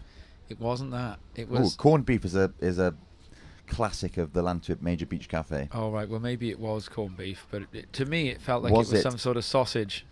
Ah, it's corned beef for sure. Is that the corned beef? Is Yeah. it right? Okay. Well, I mean it as praise to the local cafe that the corned beef pasty Hey, tasted don't- like a sausage. No. Corned beef is a meat of its own. It was Is it- definitely is it own sausage right? in this pasty Oh, I really? had. I love corned beef. I have a corned beef pasty. And I had right now. I had my lunch. I followed it with a passion fruit. Oh, what do you call it? It looked like a Bakewell, but it was a passion fruit instead of cherry, and that was really nice. I've got enough left on my meal account to go and have another one of those later. Because I got a sweet tooth. You do. Don't drink a drop of alcohol. I drink obviously water and stuff. I had a Diet Coke with my food because I like a Diet Coke. So I don't drink alcohol, but I got a very sweet tooth, and this is well known. The Llantwit crew, the local crew, they don't particularly approve of my position on alcohol. Of course, it's only for me. I don't mind other people drinking it, but it was really nice, and I had a nice chat with Mr. and Mrs. Barton. Oh, I always like a chat with those guys.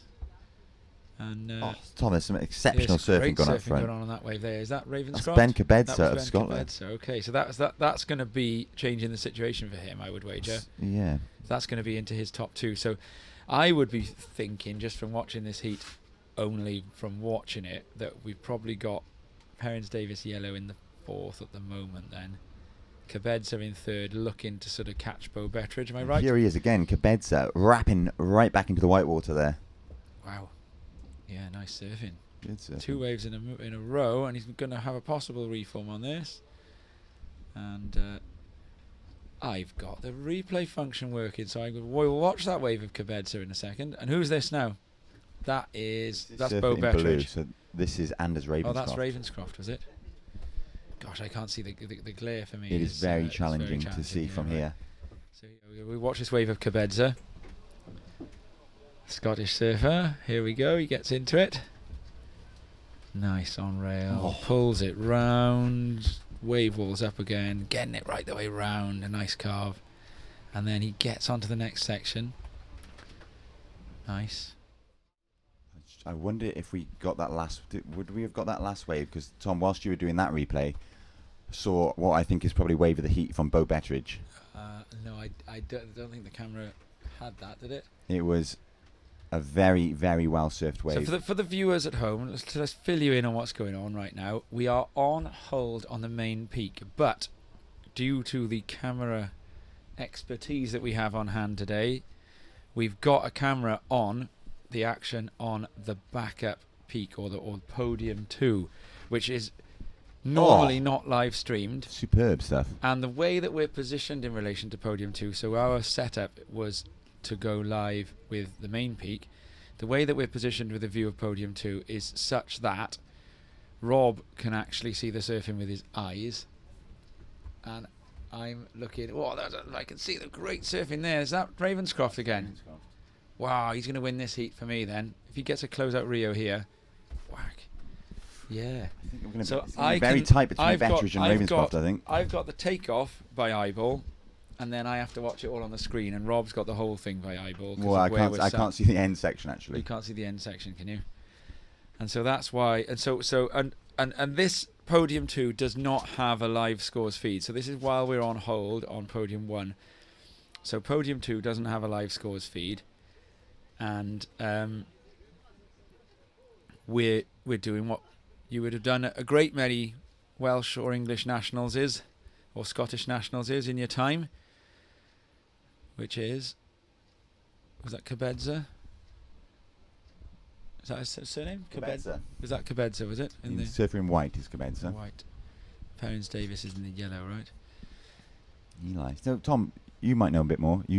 Earlier on, I heard someone mention that Eli wasn't feeling very well. He's in the water. He's gone in, hasn't he? Yeah. Oh, yeah. I'd heard. Right, so he's pulled out of the men's. Aha, up and riding. Surf it in blue. This is Ravenscroft working his way through the inside on a smaller wave, but it's stirred up until now, unfortunately, fading away. He's got a flu of some kind, Perrins Davis has. And I did catch up with him, and he said that he was just about up and about, so he's surfing seriously under the weather. Bless him, he's been quite quiet in this heat. Yeah, that would explain it. He's right up against it. He didn't look well, and so this is Cabedza for Scotland. Interesting choice to go left on that one. And so, do you have a timer, Rob, for this heat? No. Again, one of the other factors influencing our somewhat sketchy commentary in this heat is that this peak has been operating on a different time to the peak out in front of us, the main peak. Got you. So we do not have access to the time. They are relying on the disc and the horn on the water's edge. So we can run a timer once we have the start. The start of the next heat. Okay, because I've got my heat. I've got a watch here that will run a surf heat. So however, again, another factor for you, we cannot hear the horn, nor can we see the disc from where we are. So it would take a series of beacons. Perhaps I could stand on top of the hill and wave at you, and you could start the timer. Right. We're probably not going to pull that off, are we? Because we're going to come off hold on the main peak sooner or later. Like the beacons of Gondor. Yeah. Oh, mind you, looking at the surf on the main peak, I think we could be on hold for a little while still, couldn't we? I think so. Because the... Well, I can't see another heat paddling out Finished. on the ledges, so again, that would make me think that, true to their word, they are going to pull the ledges peak from play now after the conclusion of this heat. So I think we Okay, might so be on we a might be complete going- hold. Complete hold, okay. Right, that's interesting. Well, so that means when this heat ends, we're ending round 1 of the junior boys. No, there is another heat to go. Oh, but that hasn't paddled out, so you No, think we well- might be going... I tell you what, though, the surf looks good, doesn't it? It looks good. Jamie Bateman popped his head into the booth and said that he Jamie thinks... Bateman of Surfline. He said he thinks this will be the last heat they run on the ledges, because in about the 10 minutes' time, it's going to stop working completely. And when it stops immediately, doesn't Yeah. it? And it is a hard wave. Look at this section here. Oh, Wow, wow. Bo Betteridge. And that's going to be the wave of the heat then, or does that... Well, actually, I think his earlier wave was on par with that, so Oh, Bo right. could So have that's the posted heat 2 winner. huge scores. Heat winner, that. And if he gets up right, he doesn't get a bowl on the inside. So Betteridge showing us the challenges with this peak is that it can be hard. Now, as that tide drops back, it can be hard to get behind it enough. Betteridge manages that. I got a little replay of his wave actually. I'll Rob. be very interested to see the scores at the end of this heat. And I think our replay has caught his first manoeuvre. But we have to get to the end of the replay and back to the start. So let's have a look. I think it got the first manoeuvre. Here we go. Oh, just missed the first manoeuvre, but it's okay. And that second one, actually, from that angle, not as lip line as the first one. So we've just missed the first manoeuvre on the replay. But that's going to be the wave of the heat then. So we've got Betteridge in first and Ravenscroft in second in this heat, probably, haven't we? Anecdotally. Anecdotally is the right word. And Cabedza from Scotland, I'm guessing, looking for a score. And probably holding priority. Or Perrins Davis has probably got priority, hasn't he? And Again, this are is they purely are they playing priority on the second on the second peak? Because they might not have. Yeah, I reckon they probably are. They can get the discs down to it. I saw flags being carried, so I would Right. assume so. Okay. So there's 2 peaks running for the information of the surfers at home. And the peak 1, and here goes Cabedza. Oh, and he's looks like he's on a 20 for a second there. And behind him, this is Ravenscroft, who's and lovely bit of fins up on that one, and a second one, and a third. So Ravenscroft will be pushing Betteridge all the way in this one. What I think's just happened, Tom, and I might be proved wrong as the set approaches, but I think that Ledges has just stopped. Well, we yeah. talked about turning off the tap. Apart from that wave that Ravenscroft just had, Yeah, but it's not running as it once was. it backed off, didn't it? Yeah. Earlier on, they're going right through to the inside. And Now that it is what seems this to have spot stopped. does do. But we may be proved wrong by this set. There's some beautiful looking waves making their way into the bay. Yeah, there is. Gorgeous. But all of our surfers notice now are slightly out of position, and the actual face of the wave is much shorter. It's a pocket and then nothing, isn't it now? Yeah. Whereas earlier on, it was a nice line ahead of them. Well, there's 2 free surfers going in, podium 1. So, and I can see that one of them is a competitor, but not in a jersey. So I am guessing that a competitor who's still in the event would have gone to contest control and asked if that peak is free surfable. Blake Jones. Which means they're not going to be running a heat in it. So I think we're probably going on hold after this. Blake Jones is on the water's edge going for that surf, Tom, and I hate to say, but he asked me, and I don't know. Oh, so he only asked your I permission. may have right, given okay, him and you false granted info. Oh, okay. Up and riding. Here we have surfer in white. This is Cabedza of Scotland, working his way down the line, looking for some speed. Finds the lip to float off. Inspired by Ben Larg's Yeah, that manoeuvre tail this lift. morning, wasn't it? That little tail was, lift very as similar. they do a close-out turn. We saw Ben Larg do it in one of the first heats of the day. I mean, it's still beautiful looking, isn't it? The way those waves are coming through and the peak they make. But what you might not be able to see now, or maybe you can on the picture, is that the problem and what turns this peak off is that it starts to feather behind, and so the energy that they were getting on those inside runners is now gone. Free surfers working in on the point Oh, now that's promising. Competition will resume there in 10 minutes. Oh. So I've given Blake duff information. And you know, I don't know if you guys at home can hear that announcement, but it's a thing of beauty. There's a smile on the everyone's face. It's a thing of beauty what just happened there. Let me fill you in once the beach announcer finishes boxing our ears. Now, people can hear that because I can see here on the gain indicator that when the beach announcer talks, that it can be... We'll just use the beach announcer. I love it. So poor old Blake. Producer Dodd will tell you that beach announcer is registering the same. He's waiting for you to talk, Tom. He's watching. That beach announcer is registering the same KHZ as us on producer Dodd's And the desk. funny thing is, Mark Vaughan, and the funny thing is, he's not even using a microphone. Yeah. I'll just let you guys hear this. We're looking at an approximate 1 p.m. start on the main peak, please. I love it. We'll have... so there we go. I am going to say it again, just in case you didn't hear. I think you should. He said, for benefit of translation, that if you are a free surfer going in the water, that you must get out of the water because the contest is starting in 10 minutes' time. I think that was the gist of it, wasn't it? Explain, Tom, again, why were those surfers going surfing? Because on whose advice? One of them had asked you if the contest was on, and you'd said no because it was on. We were using this coverage of Peak 2. So Peak 2 is going to finish up, and I think Peak 2. We don't know now whether Peak 2 has finished up. If Peak 2 hasn't finished up, then you've got Bettridge in the lead, probably. Ravenscroft in second, probably. Cabedza in third, probably. Perrins Davis struggling with the flu. But we can't be sure because there are no live scores for that peak. And their priority is down at the peak. And the timer and the announcer is down at that heat. In yellow, Katie David.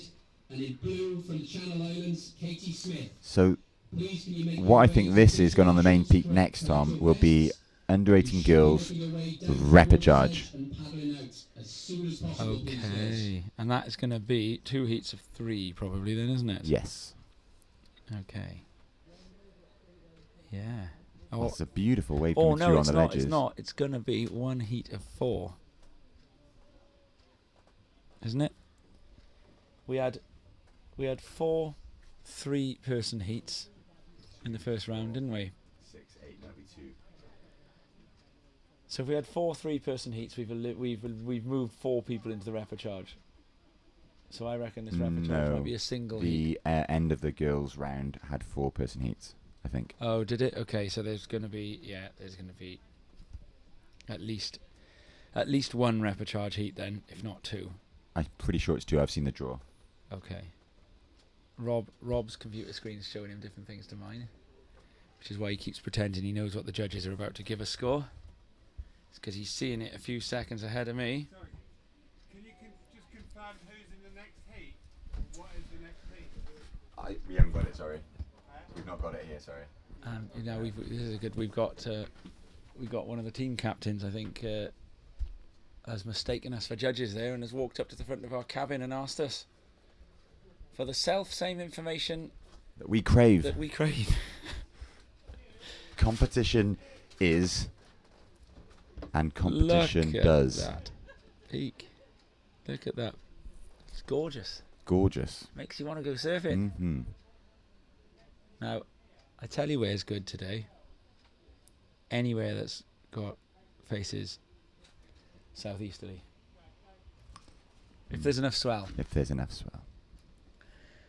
And that one right-hander rolls off onto the inside. It's a bit hit and miss though, picking off the right one. This heat looks like they're all still in the water. They don't seem to be paddle battling, which makes me think they are using a priority system.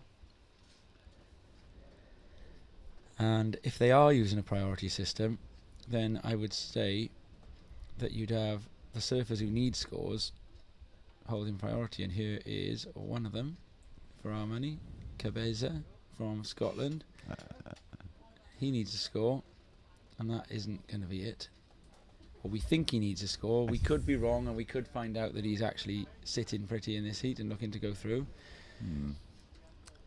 We don't know if this heat is finished either. So I'm going to explain again. We are currently just basically having a bit of a yak with a long lens view of podium 2, because there's split peaks going on here at the British Cup, and we're speculating as to the outcomes of a heat that it doesn't have live scores. And there he goes, a seagull changing podiums as well. That seagull moving up, wants to watch the ladies' repechage, so the seagull moves. But we think Betteridge in the red for England will be winning this heat, and we think it's fairly comfortable. And we think that Ravenscroft for Jersey in the blue is going to have been pushing Betteridge a bit, but won't be in first. See, again, I think your explanation was spot on there, Tom, but I fear that we may have missed. This heat seems too long. It's a long heat. I think it may have gone into the next Couple one. more birds moving over to watch the next heat. There they go. And take this opportunity, Tom, to go and get some lunch. Good idea. A little break in the action. I recommend the passion fruit. And the corned beef / sausage meat pasty. Well, you go and have a corned beef pasty, and you tell me whether which one you think it is. Okay. It's the pasty on the middle. I'll do that. I think it's the upper middle rack. There was quite a lot of them there. I'm sure there'll be one left. What number ticket have you got? I don't think Bobby Barton will have had more than 10 pasties. What number ticket have you got? I had ticket 10. Oh no! Don't say our ticket number. There we go. Radio. So we're gonna be going on hold here. So what I'm going to do is I'm going to actually put us on hold temporarily while we establish what's going on, because I don't think this heat is underway anymore, because I'm not seeing any attempts at paddle battles by these surfers in the water. I think they're just having a bit of a free surf after their heat is over. They would have had to have had a half-hour heat for it to still be underway.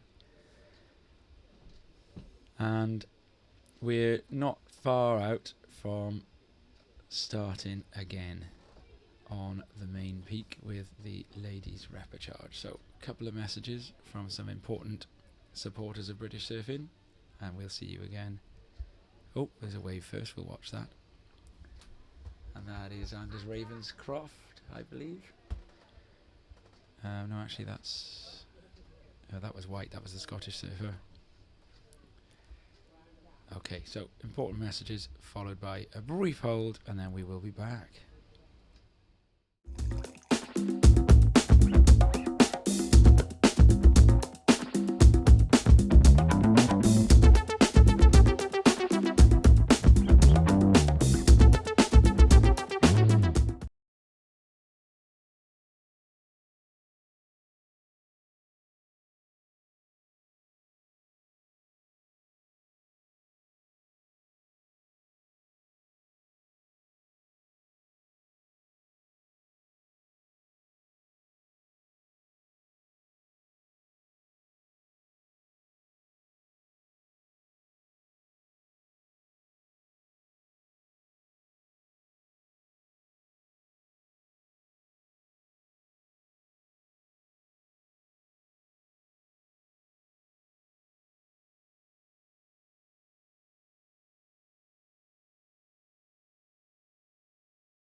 Okay, guys, we're back, and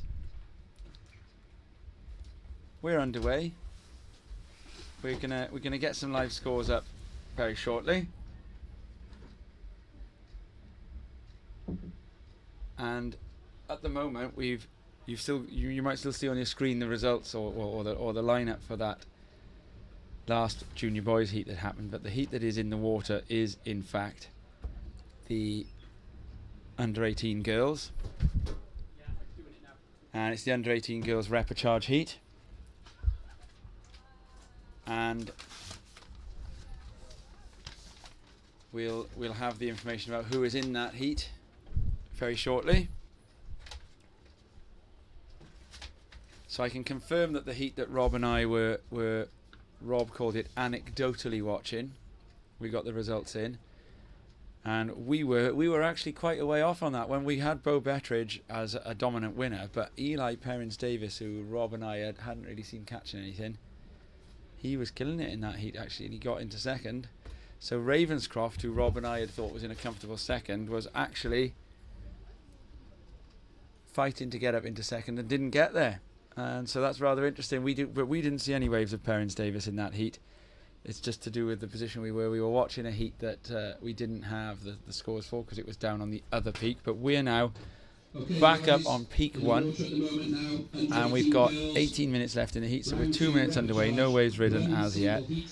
And there's a single heat here, and so we're going to have in the red Josie Hawke. Now she is surfing for Wales, so you can't use the country colours anymore. And then we've got Katie David, who's also surfing for Wales, and then we've got Katie Smith in the blue, who's just ridden a wave, and that's coming at a 0.75. Katie Smith has jumped up into an early lead there with a 0.75, but that we would hope wouldn't be a keeper. 17 minutes and challenging conditions here now for the surfers because we've got the outgoing tide. It's going to be low tide at 10 past 4. Time now 20 past 1. So we're just beyond the halfway mark of the outgoing tide. Swell is holding up okay. The main peak at Llantwit Major here is a little bit more exposed to the wind as the tide drops back, and it comes out from behind the point to our right, which would be Nash Point, or we've got the sort of back end of Nash Point, so the wind comes around that. Now it would be preposterous for me to suggest that Nash Point alone can keep wind from reaching the lineup full stop. But what Nash Point actually does on a higher tide is it keeps the wind chop around the corner. So as the tide goes out, the reason you're going to see more wind chop is that Nash Point is having less of an influence on the incoming swell. And we've talked long and hard with Jamie Bateman from Surfline about some of these matters, and Bateman says a lot of this is still hypothetical and the bathymetric information isn't necessarily in. But we have speculated that the reason why the Vale coast here, Llantwit Major, doesn't lose its swell as much on a drop in tide as Porthcawl would do is because of Nash Point. So what happens is tide comes out below Nash Point, and Nash Point exerts less influence, less of a blocking influence on both wind chop and swell. And so what you've got basically is that the outgoing tide is bringing the lineup more into the brunt of the oncoming swell.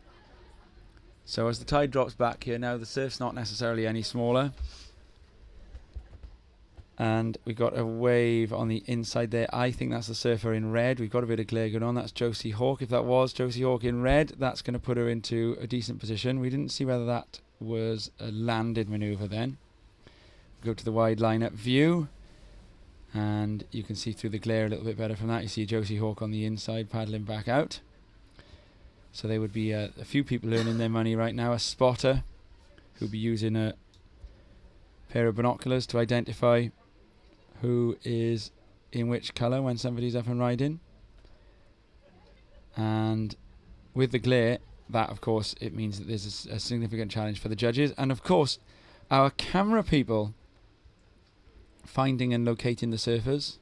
Last wave from red. I've often marvelled. Here we go, and it was red. It was Josie Hawk, and it's a 2.5. So that's going to be a score. So I'm guessing for 2.5 that Josie Hawk probably stuck that turn that she was doing going on to the inside. Yeah, so there's a great skill deployed by a camera in this glare as well to pick people out. I've often marvelled at that. And the surfers, meanwhile, this will be the stage of the tide where they would be the least rip. So surfers can take, and that's up and riding on again. And I think that is the surfer in. I think that's the surfer in yellow. We'll find out as soon as the score drops. I think that's Katie David, also of Wales. And I do believe that Katie Smith is surfing for the Channel Islands. And so in the first round, we saw all the Scottish surfers through. We saw the English surfers through. So we've got the Welsh and one Channel Islander in this heat. Green from yellow. And Yellow got a 1.17 that for was second. that was Katie David from Wales, and then it was a 1.17. So with one wave ridden each, we've got a nice straightforward 1, 2, 3 going on. Hawk first, David second, Smith third. Hawk, if you look at the first waves ridden, although the scale, we're down some of the lower ends of the scale here, the 2.5 for Hawk could turn out to be very significant indeed, because it represents more than double the first wave scores of David and Smith in the yellow and the blue. Josie Hawk gave a real good account of herself in the first round, had the Welsh team cheering away on the beach, but was in a heat with some very dominant performances. There were some very good surfers in that first round, and a lot of the English girls in particular surfing very well. And so we see a lead, and we've got a second wave for Katie David ridden, and that's a 0.7. So Katie David's left with a 1.34 as a requirement, and we get a really clear 1, 2, 3. So even using the lower end of the scale, the 12-minute remaining mark, we've got a nice clear 1, 2, 3 in this heat. We've got exactly what judges would say that they aim to see, which is a point of difference. Coaches will talk to surfers a lot, to junior surfers, about this idea of point of difference.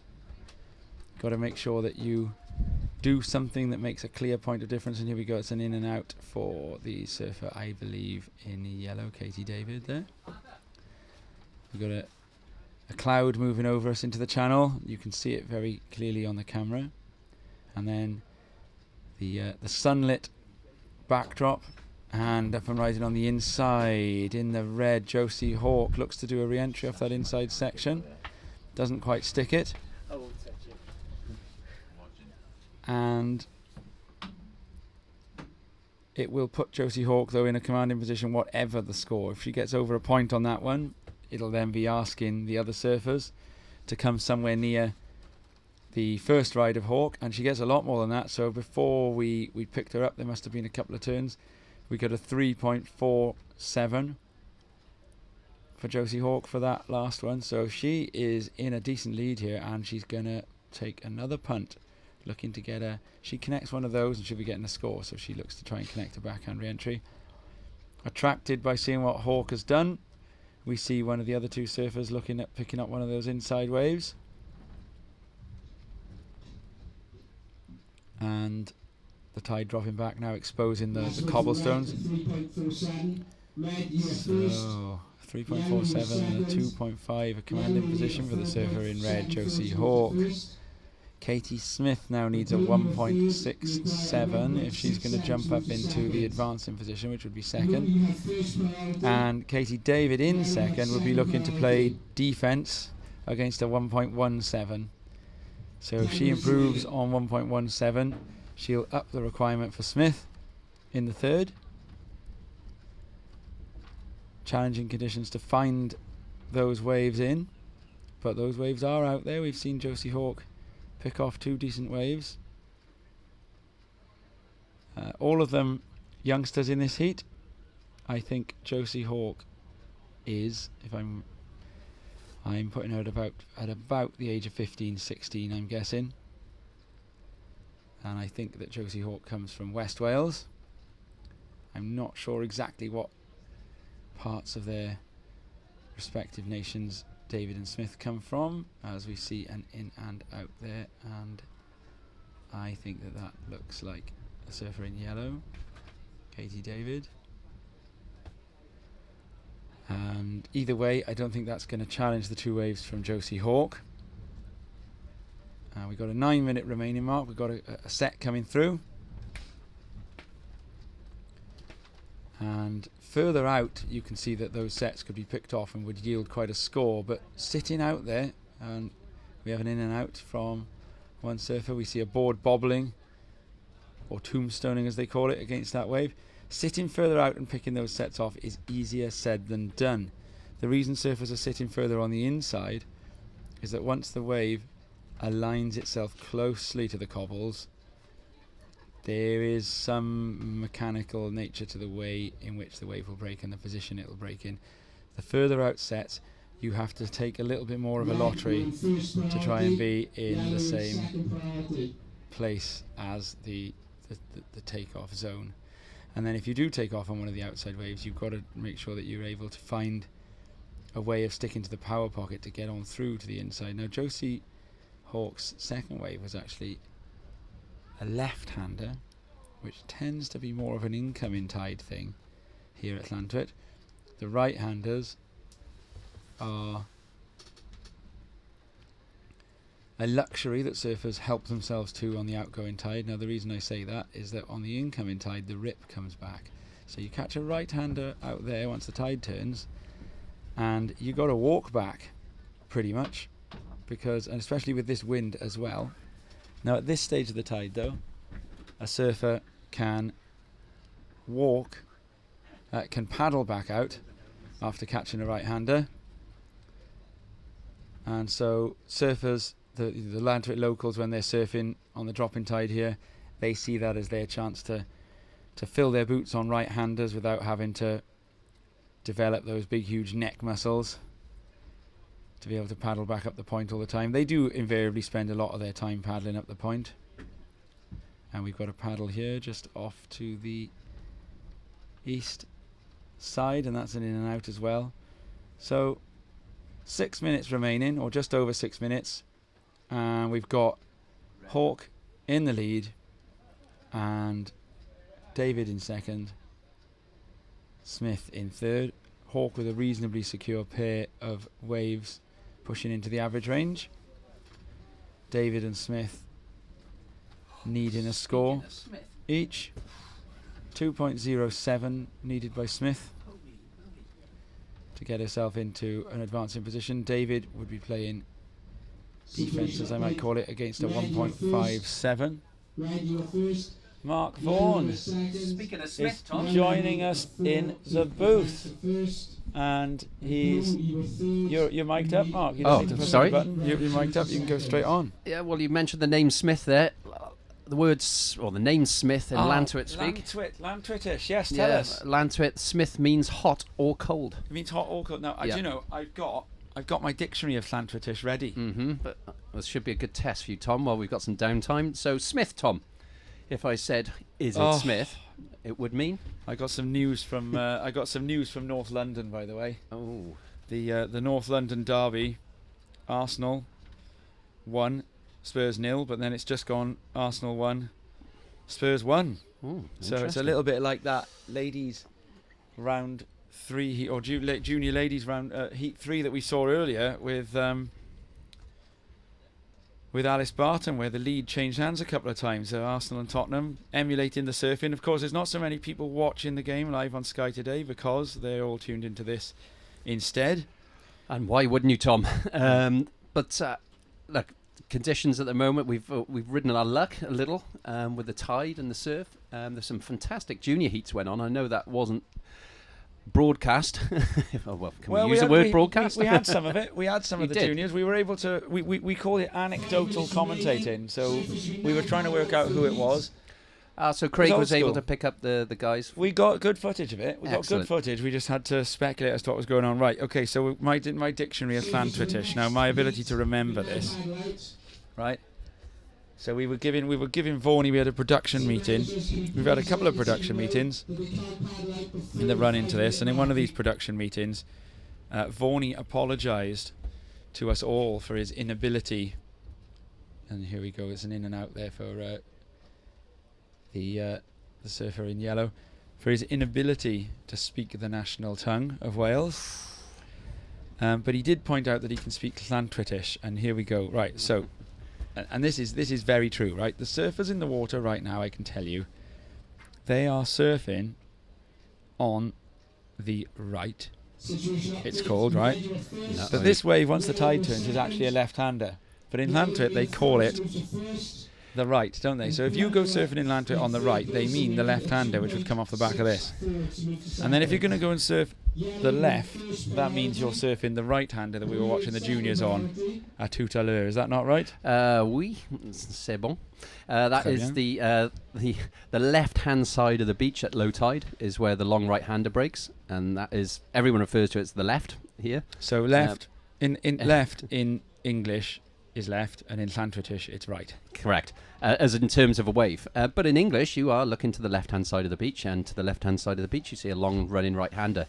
The point, which is towards the right hand of the beach, is traditionally a left, but it does show its teeth in all sorts of shapes and sizes.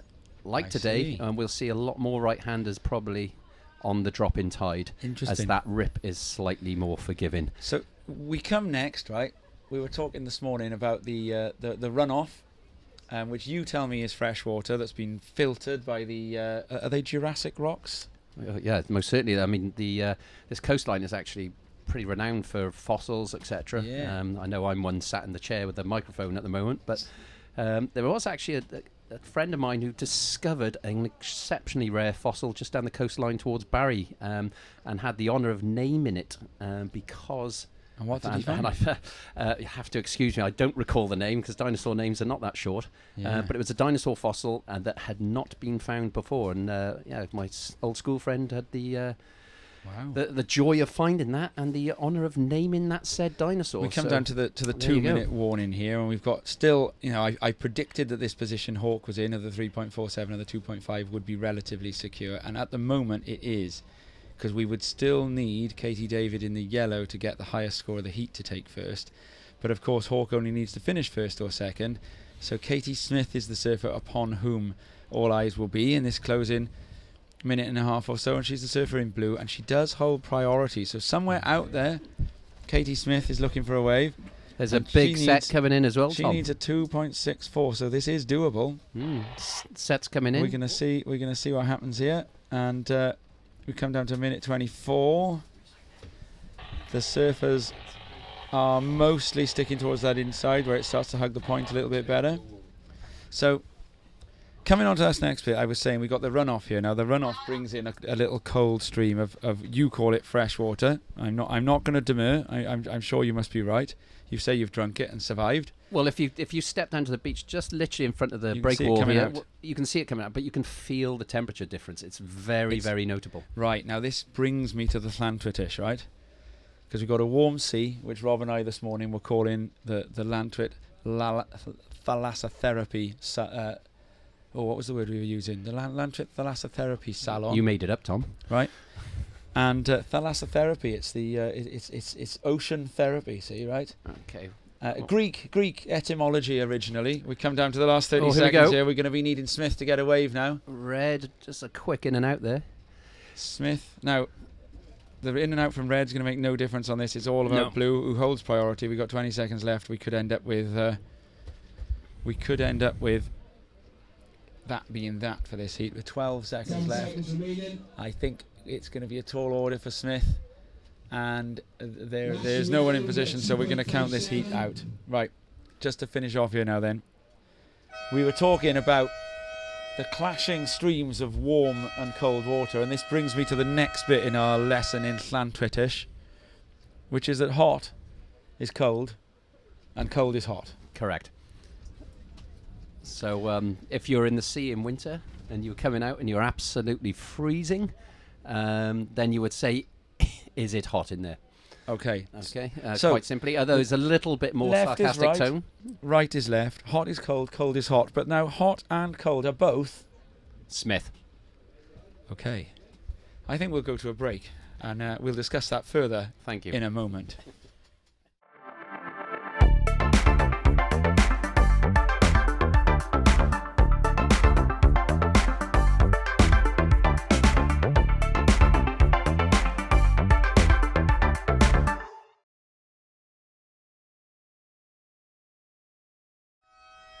And there we are, we're back with perfect timing. And look at this, Fawny, we've got a Smith in the next heat. Well, Tom, it's whether it's going to be a hot or a cold Smith, and let's hope for the Smith in the water that they prove to be on a hot streak. A hot Smith. But looking at conditions now, you know, the swell, as people will see online, just seems to have just eased a little bit from this morning.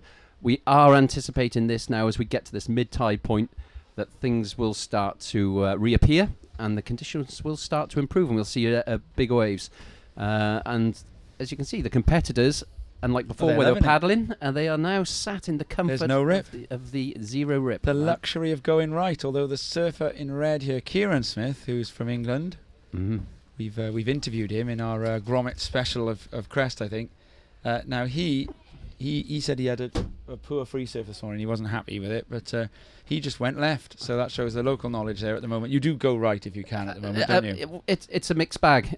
Depends on the conditions. Obviously, you've got a wind straight into the left, which does make it hard, but it can hold the left wall up a little bit. The right-hander, because the wind's blowing across it, can make it a bit fatter, but as I say, hopefully, probably another 20 minutes, we should start to see those rights reeling off more. Now, Great. I watched Smith's heat in the first round, and he had a very interesting wipeout into the ledge over the falls. Very lucky that he came away unscathed and is board in one piece. So this was down on the other peak, right? Yeah, he took off on what we refer to locally as Pejo's Peak, which is a little short barreling left-hander. I've seen it, yeah, which shows itself for about 10 seconds, well, not even that, 5 seconds a ride. Yeah. And it was founded by Dean Page, local bodyboarder, who just took it upon himself to start surfing it. I've seen Al Morris get really shacked on it in during a Wilkinson Sword one year. Yeah, Al got good one. There's a lot of local boys who enjoy riding that little wave. It doesn't get over shoulder high. There's an in and out for the surfer in blue there, which I believe is Arthur Buick. Yeah, but young Kieran, he really did. He kind of went into it looking for a right and didn't realise it was going to go left, and really had a nasty wipeout. But wow. Well, welcome to Wales, Kieran. Yeah, home field advantage for the Welsh. Now, Llantwit, right?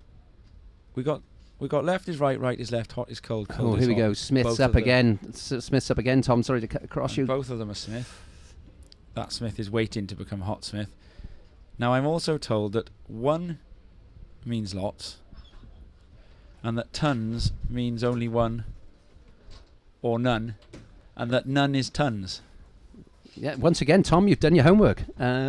So one literally means, wow, that's a lot. I see. So, would I be able to say that the wind is 1 mile an hour today?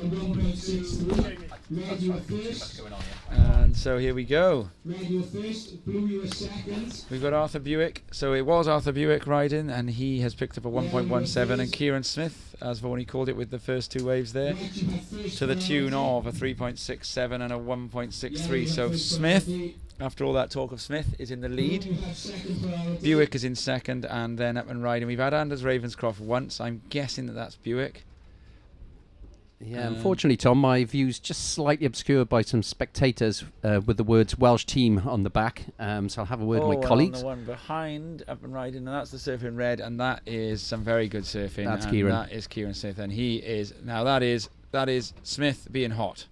Yep, and that's going to be the score of the heat. So he's far. On a Smith streak, I think. Smith streak.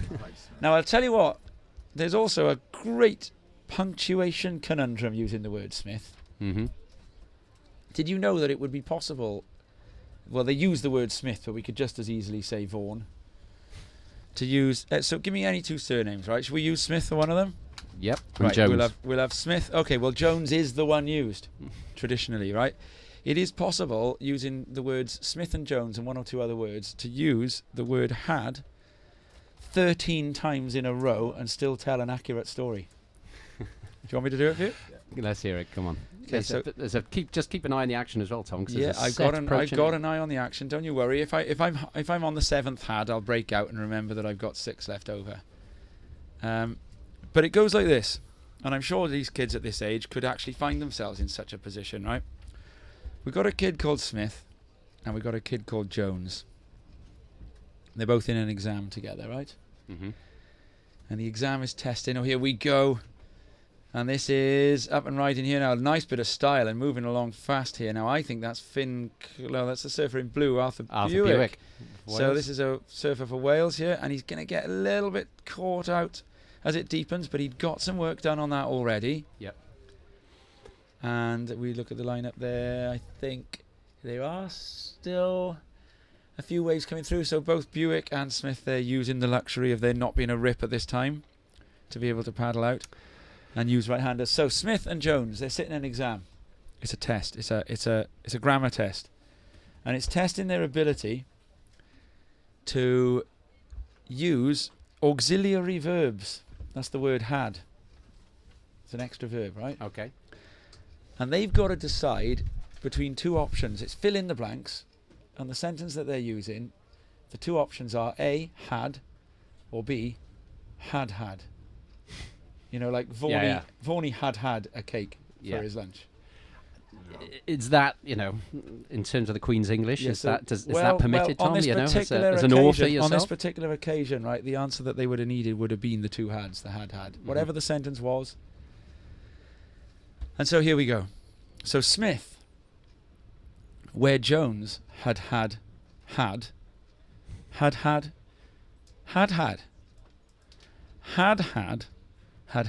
the examiner's approval. I think you lost me at had. There we go. So we've got an update coming through here now. Kieran Smith, he gets a 6.17 for that last event. So Smith, where Clark had 2.8, had 6.17. So Smith gets 6.17. And Finn Clark from Scotland has ridden a 2.8 and a 2.33. Now, being in the white, he is the hardest surfer for anyone to spot. But at least the spotters in the tower have got him right. Arthur Buick is now sitting in the with a 1.4 and a 1.17. So I think, Vorney, that the good right-hander that we saw was Finn Clark from Scotland. Ravenscroft, meanwhile, who Rob and I didn't even think was going to be in this repechage round, is now sitting in 4th. But now he gets a score, and that's a 5. So actually, I think it was Ravenscroft we saw rather than Buick. I say it was very difficult for me to see because I'm looking around a number of spectators, and then once he got, you know, sort of 20, 30 yards down the line, there was the sun and the glare got me. But our judges are much better placed than I am, and obviously they've rewarded there with 2 significant scores. One for yellow, Anders Ravenscroft with a 5, and of course Kieran Smith with a 6.17. And both Smith and Ravenscroft are great surfers. They're both excellent surfers. They both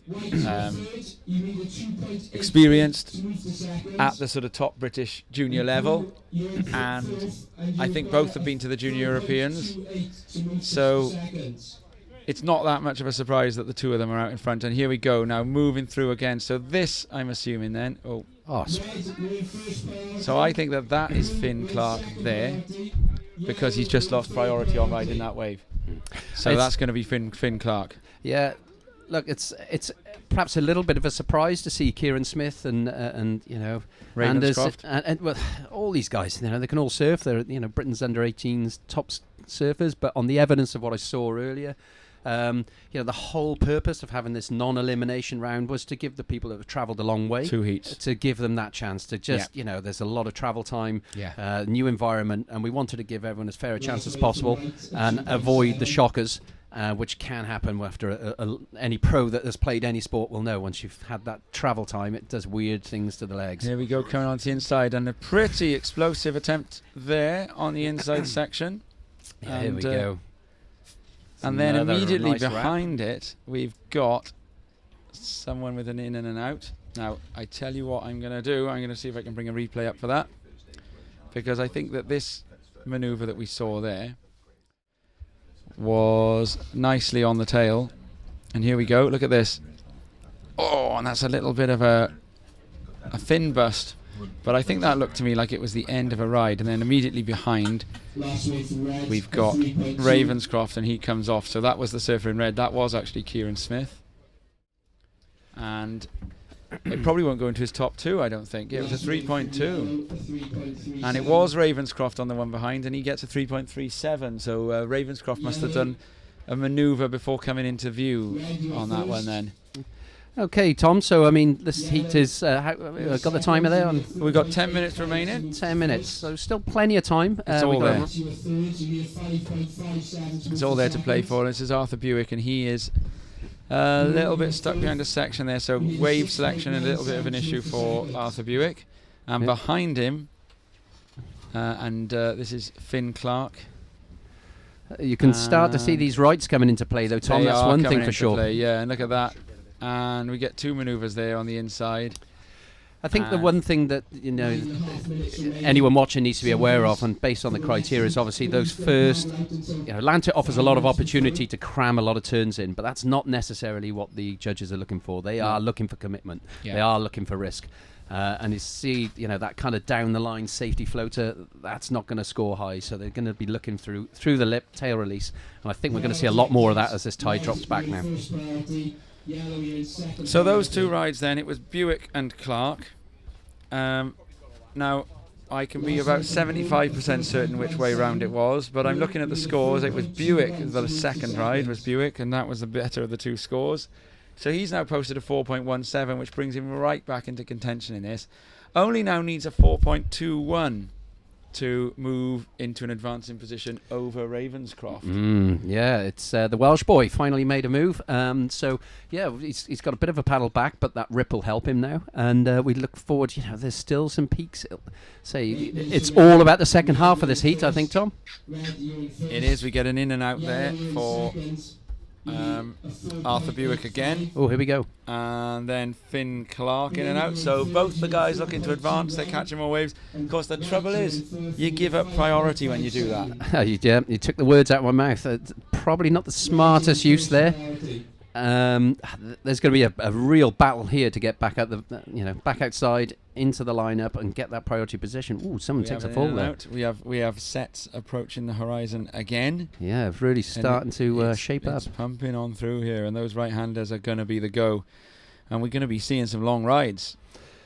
Yes, and times that by 2 if we shuffle over to the left-hand side later on this afternoon when the swell picks up a bit more and we're surfing the right-hand point break. Literally 10 turns a wave, not impossible. It would be wonderful to see some heat. And are we thinking that would likely be in a 2-peak scenario, or do you think it would be just a single peak? Be a single peak scenario if the conveyor belt rip will have kicked in on the peak that guys are currently surfing, but we're a good few hours away from that yet, Tom. Lovely. And keep looking forward to those improved conditions, but blessed with sun. Conditions improving here. Smith in first, Ravenscroft second, Buick third, and Clark fourth. There's 7 minutes remaining. We'll see who holds on to what after these important messages from some important backers of British surfing.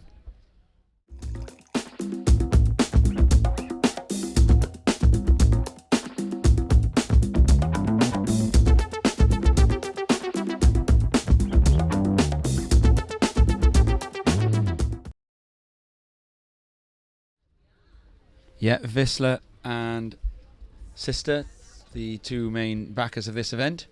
So thanks very much to those. Yeah, massive thank you to Matt Stevens, who organised that sponsorship for us, and we look forward to welcoming Matt down the beach tomorrow. Spud's down here tomorrow. He's going to sit in with us and call a heat or 2, he says. So that would be not a bad surfer himself. My favourite surfer growing up. Yeah, my favourite surfer. Yeah, Matt, one of those very lucky people who has a unique and very natural talent. Wonderful style. Do you know, I surfed with him, right, the day, I remember it vividly because it was September time. I was a Grom. I was about 15 or 16. Maybe I was a year older. I'm trying to work it out. And it was what there had been the unfortunate news in the morning about Diana, Princess of Wales. So I woke up, my dad told me the news. He said, look, this is on the news. And the surf was quite good, and I went surfing. And I was in the Esp in Porthcawl on my own with Matt Stephen. And at the time, right, I absolutely idolised the guy. He was my favourite surfer. To me, that's as exciting as surfing with an international pro, right? Ooh, we got some paddle activity here, Tom. Sorry to cut got across a you. bit of priority going on there, and it's cost somebody their position in priority. And we're going to find out in a second who that is. It was Arthur Buick. Oh. And so that was a really not a wise decision by Arthur Buick to use priority there. And he's lost it again. So Buick is chasing priority in this. And then a second surfer makes the same mistake as well. That has tended to be Finn Clark, who's done that. So we're waiting to see. But that was Kieran Smith. So I'm just taking this from who loses priority seconds after paddling. To be honest, I think, Kieran's probably looking for that second score. He knows I'm guessing he knows he's in a commanding position. But Finn Clark is now up into... Oh, and Finn Clark has also lost priority for a paddle there. We got a ride up. And nice wrap. This is now likely to be Ravenscroft. Oof. And look at that. This is smooth surfing, fast, speed, power, flow, closeout section coming, and will stomp out of that. And that was Anders Ravenscroft. So very nicely structured wave. Things just got tougher for Buick and Clark. Both of them using priority wrongly. And then Anders Ravenscroft, the surfer they were both chasing, uses priority properly and posts a score. So he's going to be moving a bit further out of range of these guys. Buick, I believe this to be on the inside. Although they've kept Buick's priority for now, so I think that could I think that's Clark. No, that was Buick because he's just lost priority. So that's probably not going to be it because he needs a 4.21, but he's going to need more because Ravenscroft will have beaten 3.37. A flurry of activity, Tom, as this heat comes into its final stages. Finn Clark, and I think this is Finn Clark. And he needs at least 5.57. When the last of Ravenscroft drops, both surfers are going to need a lot more. So I think now Ravenscroft is in a good position. Do you know, it's interesting in this heat, Tom, because, the guys here, there's that kind of last 5 minutes panic going on here. And I can see, there's one or two of the boys have obviously they feel they're in a comfortable position, and that last surf wave, was that Ravenscroft? It was Ravenscroft. That was beautifully structured. It was great. Some really nice surfing. Score yet to drop for it. Smooth, powerful, speed, power, flow, all those things. Buick again uses priority. So Smith, oh no, that was Smith. Right, so we've got no priority now. We've got a paddle race for priority. Smith wins it back again, so he kicked in and out in time.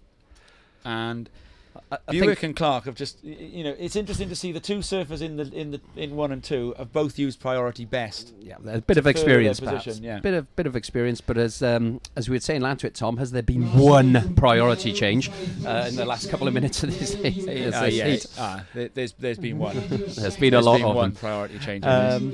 So I'm telling you about that morning I surfed with Matt Stevens, right? Yes. Or Matt Stevens. He won't remember this, but I will. I'm surfing the S, and I remember the morning, cold September morning. I'm still in my shorty, and he says hello, and he knows my name. Ooh, here we go. This one behind the section, foam climb makes it, and this is, I think that's Kieran Smith. It is, and he is ripping, and he is now. This is a victory lap. This is a victory lap, and really has put things right in that one there. Yeah, certainly erased the shocker from round 1, heat 1, and I think he's obviously looking to make a point to everyone watching. We can see his antics on the inside from this. We've got the replay. Look at that. Up into the lip and out. Backs it up. Snap coming into the inside and then kicks out smoothly. So good surfing. It'd be interesting to see. A lot of that activity was down the line. I make waves come every time I try and finish this story, so I'm going to try it again. We'll get a wave to come down. So Spud won't remember this, but I do. I'm like absolutely in awe of the guy, and he says hello, and he calls me by my name, and I'm like, oh my God, Matt Stevens knows my name. And then I catch a wave, and he's paddling out, and I do a backhand floater on this wave, and it's like, it's a decent sized wave. It's on the shallow section on the inside, and I can remember getting a good projection out of it because I knew Matt Stevens was watching. I remember jumping off this backhand floater and landing it, and obviously in the 90s backhand floaters were a big deal, and it felt great, like one of the best backhand floaters I'd ever done in my life. And I remember paddling back out and having to pretend to him like that was normal surfing for me and I wasn't ripping, and I sort of had to paddle back out. We've got an up and rider here, Tom. Your story will not complete. See, I made it happen, look. Here we White go. in second priority. White, you know, hold priority. And so this Yellow is in second that's priority. Arthur Buick, I think. Yeah, it is. And I think he needs a big score now. He needs a 6.5. He's not going to get it there. No. Sadly not for So young Arthur. You ever done that? You paddle up to, so you're paddling up to a grate, and you think, and I'm going, hi Matt, and he's going, oh, there's a couple of waves, isn't there? And I'm going, yeah, I haven't quite got started yet. I'm saying, I'm trying to pretend like I haven't just done the best floater of my junior career. And of course the irony of this story is Spud won't remember it because he probably didn't paddle past that floater and think, oh, he rips. He probably just thought, there's a grommet doing a floater. I think when you're a grommet, things are, magnified, especially in your own mind. You're kind of thinking, wow, they're watching me. They're not really. No, he won't remember it. I think the only thing I recall of that kind of note was when I was 16 years of age. And that's that. This heat ended. Ooh, yes. We knew the positions. We've known them for a few minutes. I think that was very much a done deal in those closing moments. Carry on then, Vaughnie. So that has happened to you? Yeah, when I was a kid, my parents very kindly took me down to Le Cavalier down in France, in Anglet. I like the French accent for the word Anglet then. Yes, a little bit. You said Les Cavaliers. Le Cavalier. In Anglet. Yeah, so a little bit of French kicking in. I was only 16, just turned 16, just flunked all my exams, or was about to. Good for you. My brother was with me, family trip, and we spent 3 weeks, and Tom Curran was living just round the corner from where we were staying. He was married to a French lady at the time, He was, yeah, and he was living in that area, and he was surfing every day and competing. I'm pretty sure it might have been a year he won the world title, or was making his comeback. Wow. Too many heats, too many world champions to remember. Need a statistician. But my brother assures me that I had a very reasonable ride, and that Tom had happened to be stood on the shoreline after his surf, turned round and watched my ride and kind of did a head nod, either in terms of he needed to get water out of his eyes, or as in acknowledgement that was a fairly well-ridden ride for a 16-year-old Welshman. You're sure he wasn't nodding to, I believe her name could have was been Marie, a friend. and he was nodding to Marie and saying, Marie, yes. Yeah, as I thought, those conditions are done. So we're underway with the next heat, and there's a little lull in the action, and so we're gonna have another quick 30 seconds of audio-visual pleasure, courtesy of Matt Stephen.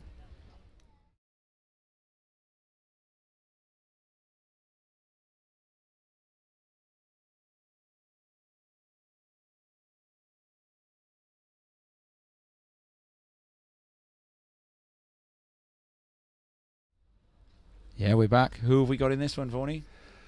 Ooh, well, yet another English surfer into the round 2 repechage. Bit of a surprise there, but Alex Townsend in the red vest. Ewan Buick, Arthur's brother from Wales, in the white. Ben Large, now Scotland. Wow. There's a name now that many of the surfing world will be familiar with. He's a charger. Yeah, thanks to his antics at Nazaré and other places, but with Nick Von Roop. And and then we have in blue Ben from Scotland, who's joining him in this heat, and we've got some riders up. Great first turn there for somebody. We won't know who that is until we got the priority system working. That was Alex Townsend, I think. Townsend. But Tom, I'm going to have to wrap up and get back to my contest director and surfers role. Thank you very much, Vaughnie. Good luck. Who have you got in your next heat? I haven't actually had a chance to look yet, but Boydie just caught hold of me and said that you're in together. We're in together, and for anyone that will remember last year's British Nationals, we did have a bit of a tussle in a run-in. Hassling with Boydie is a pleasure. One of life's pleasures getting involved in a paddle battle with him. Mark is an exceptionally competitive surfer, and he will use any way to ensure he progresses. He's a very talented surfer, an excellent tube rider, and I have the utmost respect for him. And he challenged the rules, and on that occasion he won the battle, and we had to have a resurf, and I won again. I'll leave it on that. So this is going to be a grudge match. Thanks, Vaughnie. Cheers, guys. Over to Rob. We'll be enjoying that one. Thank you very much.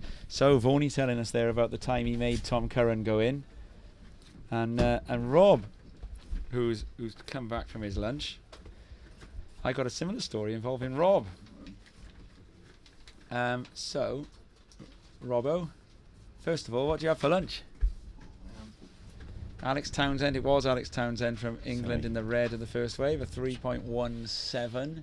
I was just shedding a layer. It's very warm in here. Up and riding now. This is Ewan Buick, and that's just an in and out. Yeah, it is very warm in here. What I recommend not starting in too many layers. We had Rhys Edwards, one of the directors, in, and he's been up top with the cameras, and he had 2 coats on, and he came in here and he was wearing his 2 coats for about 5 minutes. I said, Rhys, you want to get those off? And he did realise how hot it was in here. For lunch, Tom, I had a corned beef pie. Right. With some ketchup. I had a carrot cake. Now was it the corned beef pie? I ordered a corned beef pie. Pie or pasty? Pie. Pie. You didn't eat the same thing as me then? No, I saw what you had. Was it the one in the middle? Yeah. Corned beef pasty. Okay. I inquired. Fab. It looked a bit dry. Right. I'm sure it wasn't. Yeah. Then I had a carrot cake and some sparkling water. We're going to be, for those of you listening at home, we're going to be switching streams very shortly. So if you've accessed this via the WSF, Welsh Surfing Federation webpage, if you go down to where you access this video, and you'll see another stream just below it. For factors that I don't understand or know about, we are having to switch streams. So I think we'll be doing that at the end of this heat. So if you want to stick with the action, make sure you jump over to the new stream, but that will be in about 20 minutes' time. I got an update from the Emirates Stadium for anyone who cares about their football. My fantasy team contains several of these players. Have we actually got that up and writing is Ewan Buick? I don't think that is Ewan Buick. That's Alex Townsend. No, that was Ben Large. It's really hard in the glare for us to be absolutely sure who these guys are, so we have to wait until we see the priority disc drop out on someone to know who's riding. So that was Ben Larg. Now that was good surfing. He's got a 3.43 to his name already, and he got a 2.97 for that one. So he takes I wouldn't quite call it a stranglehold of this heat. Yeah, so it went. Arsenal 1, Tottenham 0. Party 20 minutes in. Harry Kane equalised on the 31st minute through the penalty spot. Gabriel Jesus on the 49th minute put the Arsenal 2-1 up. He's in my team. Is Emerson Royale in your team? No. Good, because he's just had a red card. Spurs are down to 10 men. That was an absolute thriller. And is Granit Xhaka in your team, or Xhaka? No. Because he has put Arsenal 3-1 up. So they are starting to look like the real deal this year. Thriller. Josh, you a football fan? No. No, because your dad is, isn't he? He's a 90s glory Man United glory supporter, isn't he? It seems to be a weird thing where anything he's a fan of, I've turned out not to be. Good for you, Josh. Good for you. The apple falling far from the tree. I like to know it. I'm not a football fan. I've just got a fantasy team. Well, you're a betting fan. And that is in following on from your father as well, isn't it? Because your father likes a flutter, doesn't he? Never on football. No? Rugby. You flutter on rugby. You flutter on surfing too, don't you? No. I thought you and your dad were doing that. No. I have, but no. I remember a trip to Morocco where yes. we lost your dad for an entire day into the Irish sports bar to go and do a load of betting. Good old Bob. There's talk of him being down here later, isn't there? But yeah, either that or he's watching at home. Oh, well, if you're watching, Bob, love you, legend. And Anne. And Anne. Oh, Anne, we love Anne's you too. more likely to we be just watching, weren't talking about you, but now we are talking about you, so we love you too. Anne is more than likely to be watching. Hi, Mum. So, Larg. Do we say Larg or Large? You say Larg and I'll say Large. Okay. And then one of us will be right. Yeah.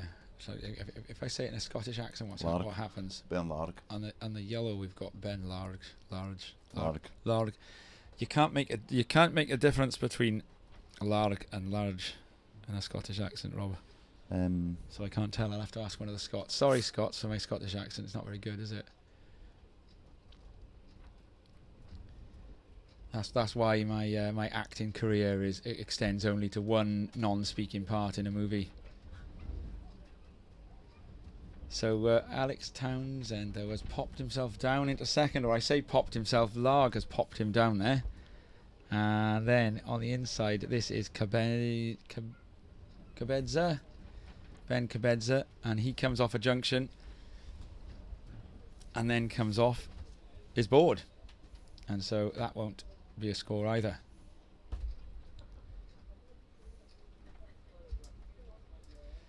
So, up and riding on the backhand there. This is Ewan Buick, and he gets a bit of a lipper. And then an inside close-out turn as well. And if he finds another turn here, this could be a score for Ewan Buick. And Skinner stomps it out, so he'll get the points for that manoeuvre. So, Buick and Larg both waiting for scores. So actually that was Larg, not Cabedza. Now here we go up and ride in. And pumping through, load of speed on the inside, but doesn't get the full closeout section. And that was Ben Cabedza. So I'm possibly getting my Largs and my Cabedzas the wrong way round, I'm afraid. Sorry. But that was a good wave for whichever one of them it was, Cabedza. So it was Larg who I think won't have scored a wave to go into.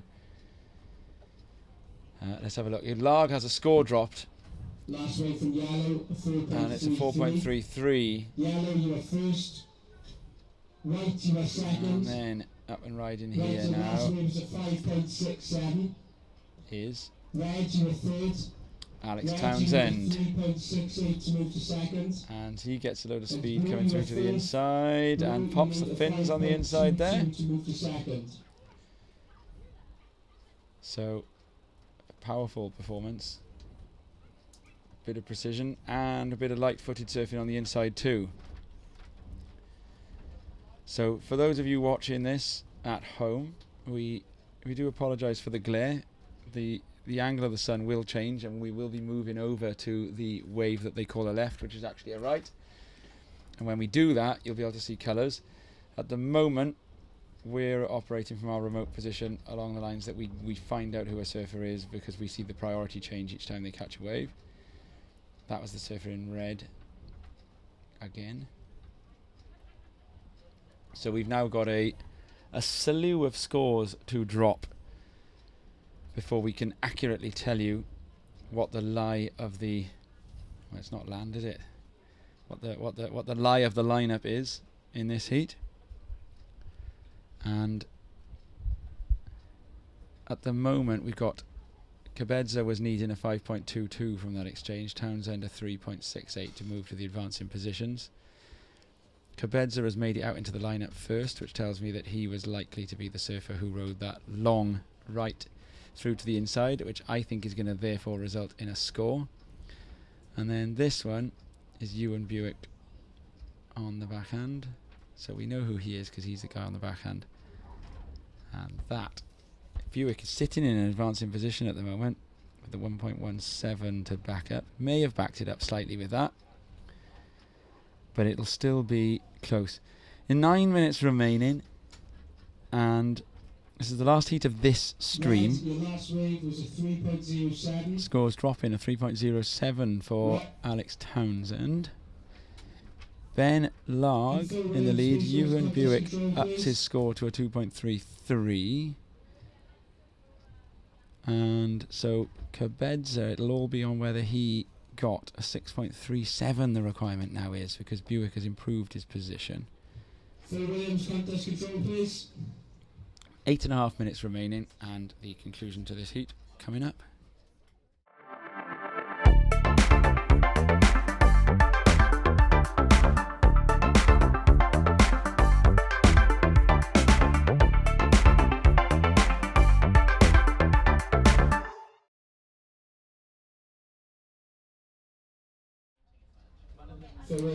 So a little while ago, Tom, you started an anecdote. You said you've got a story, an embarrassing story. Oh, you're back. Oh, you're inviting Go on. inviting an embarrassing story. Well, I didn't know about it was your about me, good is self. it? Oh, it's Oh. not that embarrassing. It's quite good actually, and it's highly topical. We were talking about my attempts to convince Matt Stephen that I was a better surfer than I really actually, was. no, don't go here. We talked about No. Vaughan's. You know this story, do you? We talked about Vaughan's attempts to convince Tom Curran Seriously, don't. that he was a better surfer than he was. Who was the guy who nearly decided the 1 and 2 on the World Surf League through a Teahupo'o wild? Oh, hang on, let's say it right. Through a Teahupo'o wild card. beating both Felipe Toledo and Jack Robinson. So we'll start with a pub quiz. Who beat Felipe Toledo and Jack Robinson in a row? It wasn't Carly Bass, it was the other wild card. The what? And the other wild card, an Australian veteran, former Rip Curl Search. Oh, Hoggy, who would have been a friend of the late Chris Davidson, R.I.P. So, you and I were surfing in Estaño years ago, and Nathan Hedge was in the water with us, wasn't he? I remember the day. Oh no, actually it wasn't Estaño, it was Bourdain, because it was at the. This is when QSs used to be starred. It was when there was a 5 or 6 star QS at Le Bourdain. It would be a challenger nowadays. It was the year that Tim Bowl and Marlon Lipka both qualified for the CT together, and they were right in the middle of that run at the time. And so I'm talking this 2008. No, it was before that. Earlier than that, you think? Yeah. I'm just trying to think. Because one of them did really well in the Boardmasters, didn't they? I think I reckon it would be at least 2 years before that. Anyway, I think it was Marlon who got to the final. Anyway, right? You think it's earlier than that? Yeah. And so you must have been quite young. Were you 18? No. No. Oh, we'll let you off, see, because of this, right? So, and then you were surfing good, fair play. And I was probably a tiny bit more nimble than I am nowadays too.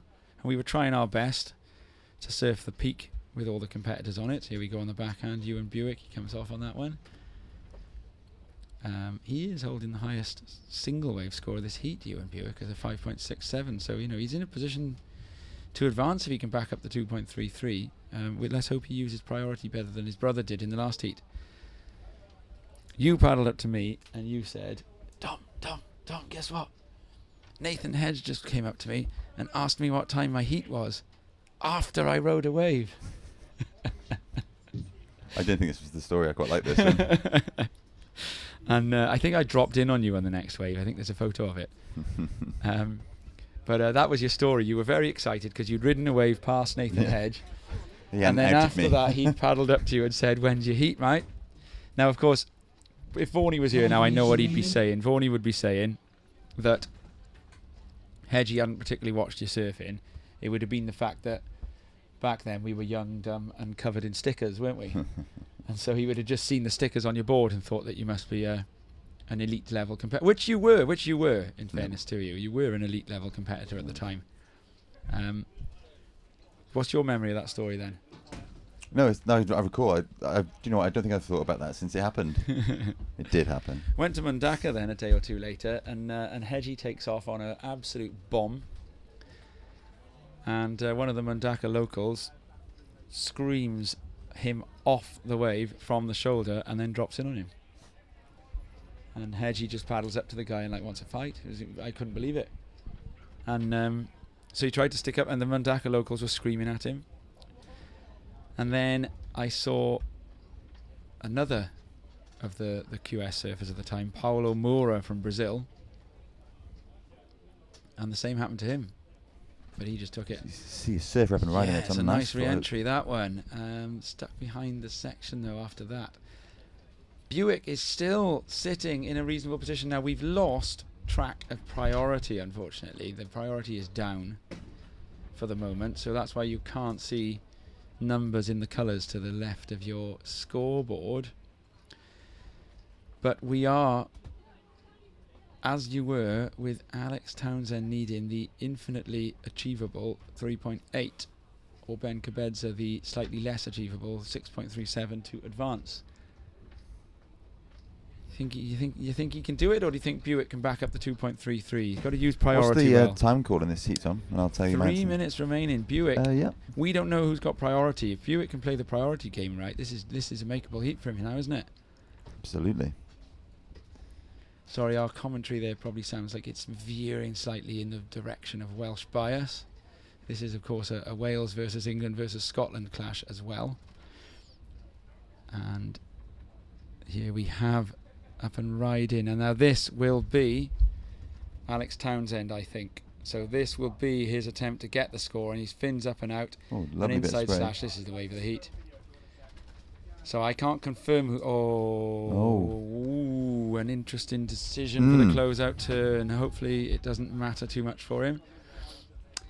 Now, heat management Was would that have Alex had Townsend? heat management.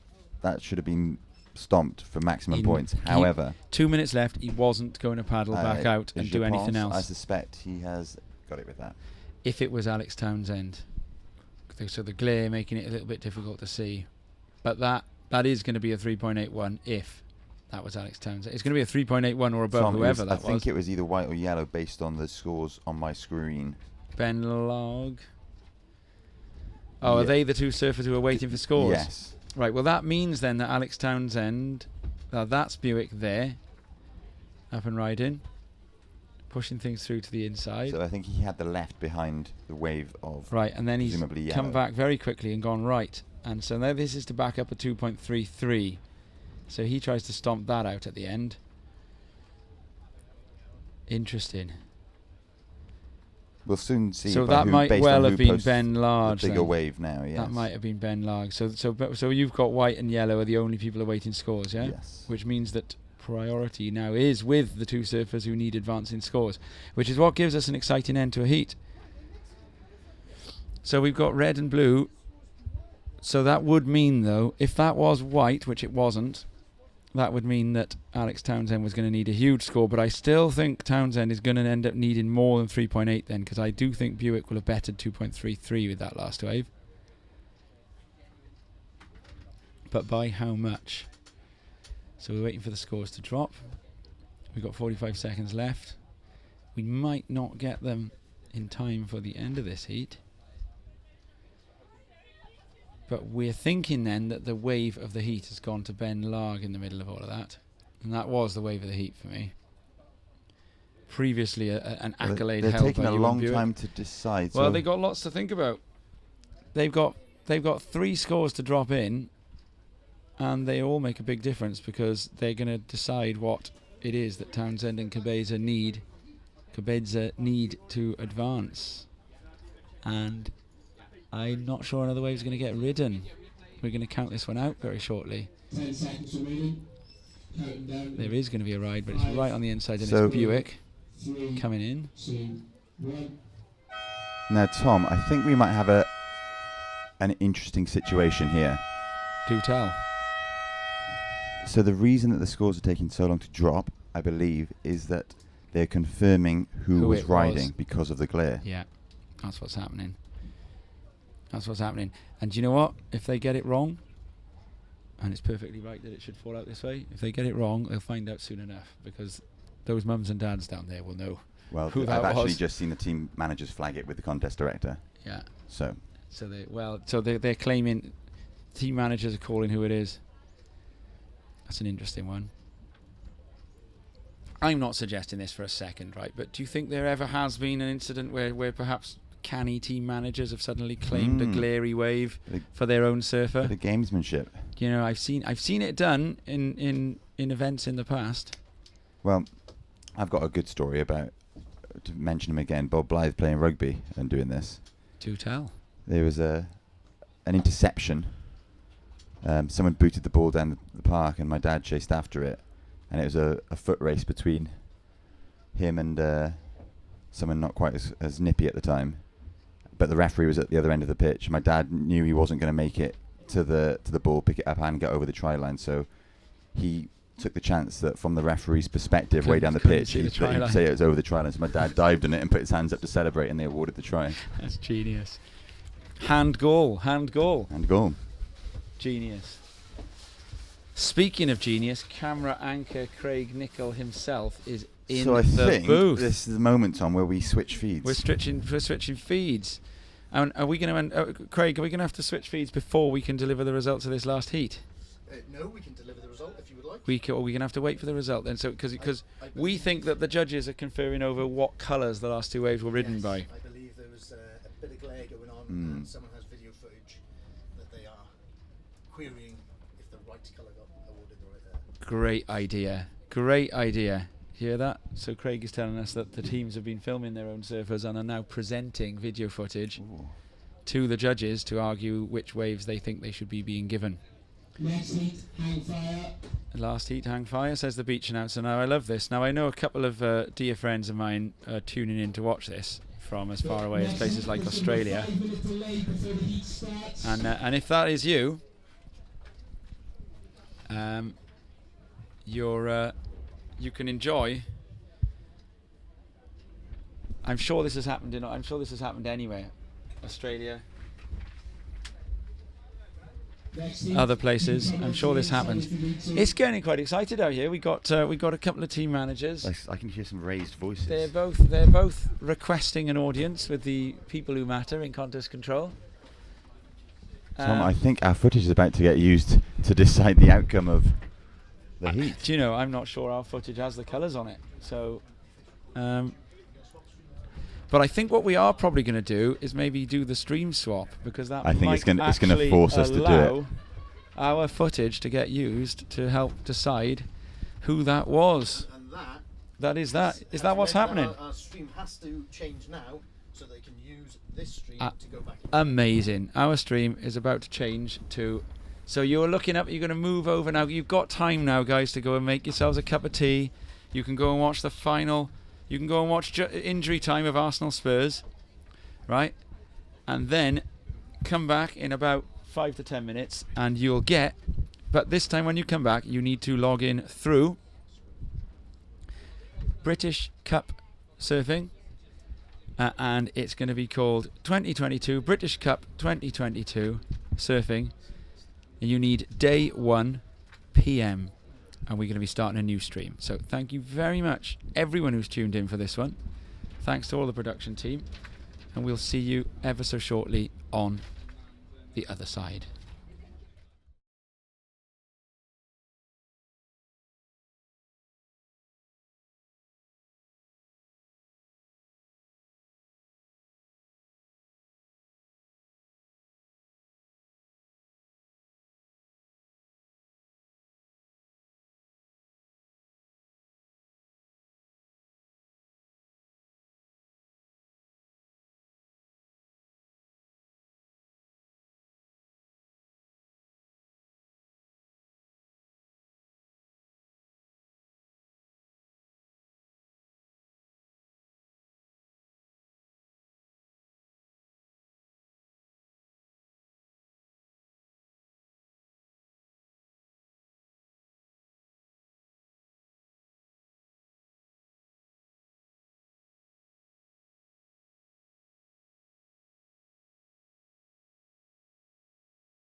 together rocking all day and night.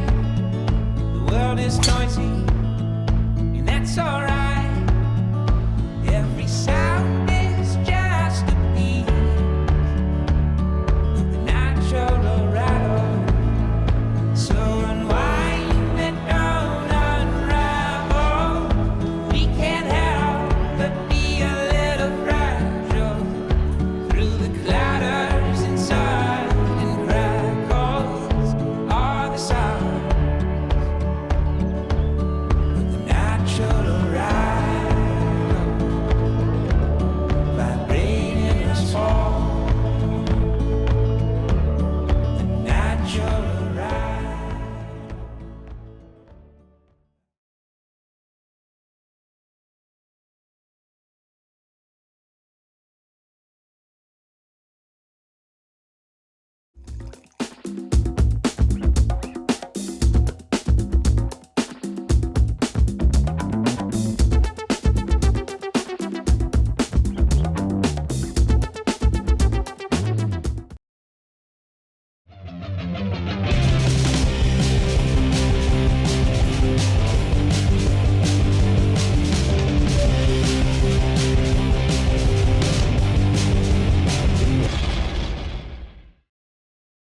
Right.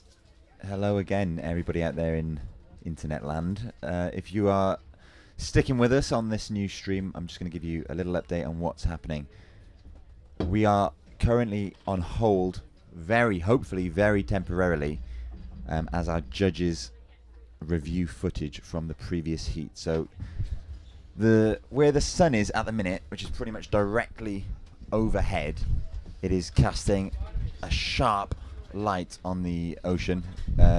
There's huge glare, which makes making the distinction between the different coloured rash vests in each heat really, really tricky. And there's a little bit of, we think, potentially a mix-up in the previous heat. And so in the interests of fairness and making sure we get the right decision, the judges have are now reviewing the footage from the previous heat just to double check that everything is correct and accurate. And as soon as that is completed, we will be going back into the action. So please don't go anywhere. We'll be back very, very shortly. We're just waiting for the judges to review that footage.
Hello and welcome back. So we're just still on hold. If you were listening to us through the first stream, you'll have heard the announcement that we're moving to a second stream for the afternoon. So you have successfully found us now on British Cup 2022, day 1 p.m. And we're still on hold for a little while we unravel the excitement that occurred in that last heat. You can see a view of the lineup there. Rather challenging conditions for spotters and judges to be able to be sure about who exactly rode each wave. So we're just on hold to work out the glare, reposition the spotters, and to be sure that we know what happened at the end of that last heat, because we had a four-way exchange with all surfers riding, very makeable scores for everybody involved, and we just got to be absolutely sure that we got the right colours and everything. So they're reviewing our video, they're reviewing videos taken by the teams. We'll get a result for you for that heat as soon as possible. So I'm joined for a little chat now as we wait to come back off hold with Gwen Spurlock from British Surfing. So Gwen, welcome very much to the booth, which you will have already noticed is considerably warmer than it is outside. I can see you're in a t-shirt and now the long sleeve top is seeming like a bad choice to be sat here in. Do you know, I started the day with thermals on. And about an hour and a half ago, I had to run out to go and get rid of them. It was just coming up on me quickly. Oh, it was hard work, and I had a black top underneath my white t-shirt. A New Orleans Saints top actually underneath my white t-shirt because they're playing in London tomorrow. Do you know that? No, I didn't know. Yeah. Is that with the NFL? NFL London. Oh, cool. Have you ever been to that? No. But I am aware of American football. I used to live in the States, so that was quite a big thing. And was it Carolinas? Yeah, I used to live in South Carolina. South Carolina. It was so that would be the Panthers, I believe. Carolina Panthers. But then my dad was born in Louisiana, so I don't know actually. New Orleans Saints. Would that be? And they're in the same division too. No way. Yeah, Carolina Panthers. They're a controversial team this year because they've signed Baker Mayfield at quarterback, and he's like a bit of a sort of, he's like your classic jock villain in an American high school drama, really? and they've signed him, yeah. But it's the Saints that are in London tomorrow against the Minnesota Vikings from up north. Oh, brilliant! I think it's good to have more and different sports come into the country. Oh, do you know what I reckon? You guys in British Surfing, you should call it like a fact-finding trip and go and visit the NFL and watch and see how they put it together, because in terms of the way that they can package a sports event, you know, the event, what's on the field, the connection between that and the media, and the way that it results in elite performance is an incredible thing to see. It's an entertainment, isn't it? It's like a concert almost. Yeah. So they pack like sport, music, commercials, enterprise. It's all in one. Yeah, they do, and that's a really good point that you mentioned there about it being entertainment, and then underpinning it this idea of elite sports, and that's now, Gwen, where you're in the mix as far as British surfing goes. So you're working now with do I call it Team GB or do I call it British surfing? It's sort of a combination of the both, isn't it? Yeah, that's actually a really good question, because when we were away in California just for the ISA World Games, I know a lot of the actual surfers refer to us as like Team GB, but we are called British Surfing. Surfing, that's right. Our official title. As what our federation is called. And your title within that network. So they recently announced that Joel Gray is going to be the head coach. Yeah, so he's called, I believe, the performance pathway lead. Oh, nice. I believe. Yeah. So correct me if I'm wrong. He'll maybe be listening to this and he'll be texting me now. Yeah. Being like, no, Gwen, it wasn't the right thing. But I'm pretty sure that's what he's called. And then I am called the development pathway lead. Right. So there's a bit of differentiation between those two roles. They're quite broad. So your work feeds Joel's work. So you would start the your job then is more to do with the wider part of that talent pyramid. Am I right then? So surfers would come under your radar before they'd come under Joel's radar. To be honest, I would say that's a pretty good assumption. Yeah. It's looking like my role is going to be loosely based and connected with the home nations, whereas Joel's is more predominantly based with that top tier. Right. And then we're just going to try and make sure that we like synchronize both of those two different groups of individuals, or there may be definitely crossovers and stuff. That's a lot of travel for you to do then. I would say it's probably a lot more for Joel. Right. Yeah, so Joel's role is going to be taking him and the additional staff and whoever ends up being involved in this whole movement going forward to different events across the world, being like the European Surf Championships, the ISA World Games, potentially some QS events around Europe, and then wider training camps that would support all of those. Yeah. And are we going to go down that road then? Because we spoke, myself, Mark Vaughan, and I think it was Emily Williams, we spoke to Llewellyn Whitaker just over a year ago after Leon Glatzer had qualified for the Olympics, and we did a podcast with him where Llewellyn was telling us about the way that the German federation, they're called Wahlenreiter something or whatever they called it, had hired Llewellyn to essentially work with any German surfer who had a chance at Olympic qualification, and that had sent Lou to WQS contests with German surfers. And so that is now something that British surfing is thinking of doing. So British surfers will travel to QS contests supported by British surfing.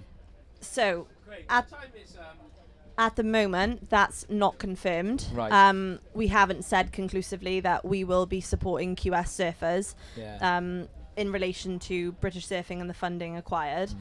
However, it's looking like there'll definitely be an element of that. That'll be part of the plan moving forward in relation to the Olympics, in relation to Paris 24. But I think it's important to state that our funding is progression funding. Yeah. And on the basis of that, it has, it's not directly correlated with Olympic medals at this stage. Okay. Now Craig is just showing me how to push a few buttons here that give us. I think that means we're now. Oh look at that. Are we on? We're on. So if we turn around this way, watch now. I'm gonna break a wire or something here now. There's lots of wires in here. I know there is, isn't there? This is yeah. And we turn around that way. Are we gonna face the camera? I can talk to you that way, and we got the camera. And oh, cool. Except I'll have to bring my mic round. Oh, producer Dodd will be having kittens here. Yeah, you got to be careful you don't. There's a lot of wire behind this mic. There is a lot. As well. Yeah, there we go. Cool. Okay, so we were talking about that idea of QS. I suppose the problem with that is that anyone can decide they want to go on the QS, and so there needs to be some kind of way of ensuring that progression is, and that the sensible thing is for GB surfing to be spending its energies on surfers who, are going to put British surfing on the map in the future, isn't it?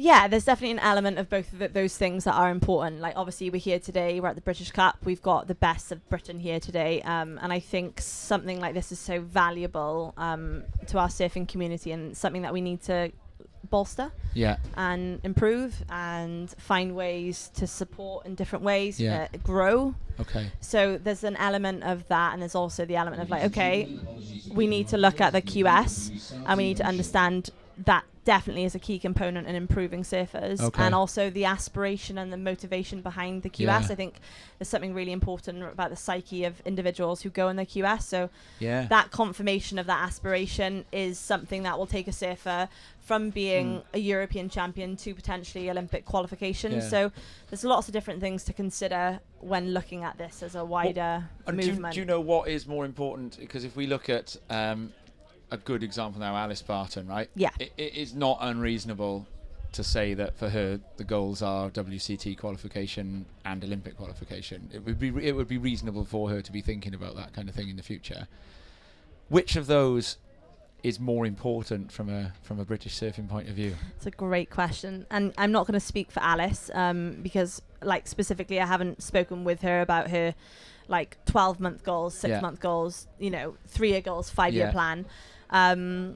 However, for us, our progression funding, so our funding route, all comes from Olympic. all comes from building a structure to the hope of Olympic inclusion and a medal in the future. So 2028, 2032.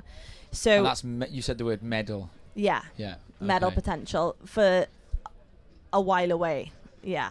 But a wonderful side effect of that would be CT standard surfers from Britain. I think that would be an obvious byproduct of that movement, is because if you look at the best surfers who have gone to the Olympics, obviously more than half have been on the CT. Okay. So they both need to feed into each other. That's how the qualification route is. It's dynamic. Yeah. And that's also like we have to be kind of looking at that and mirroring that when we move this forward as well. Like how do we provide the opportunity and how do we move it forward?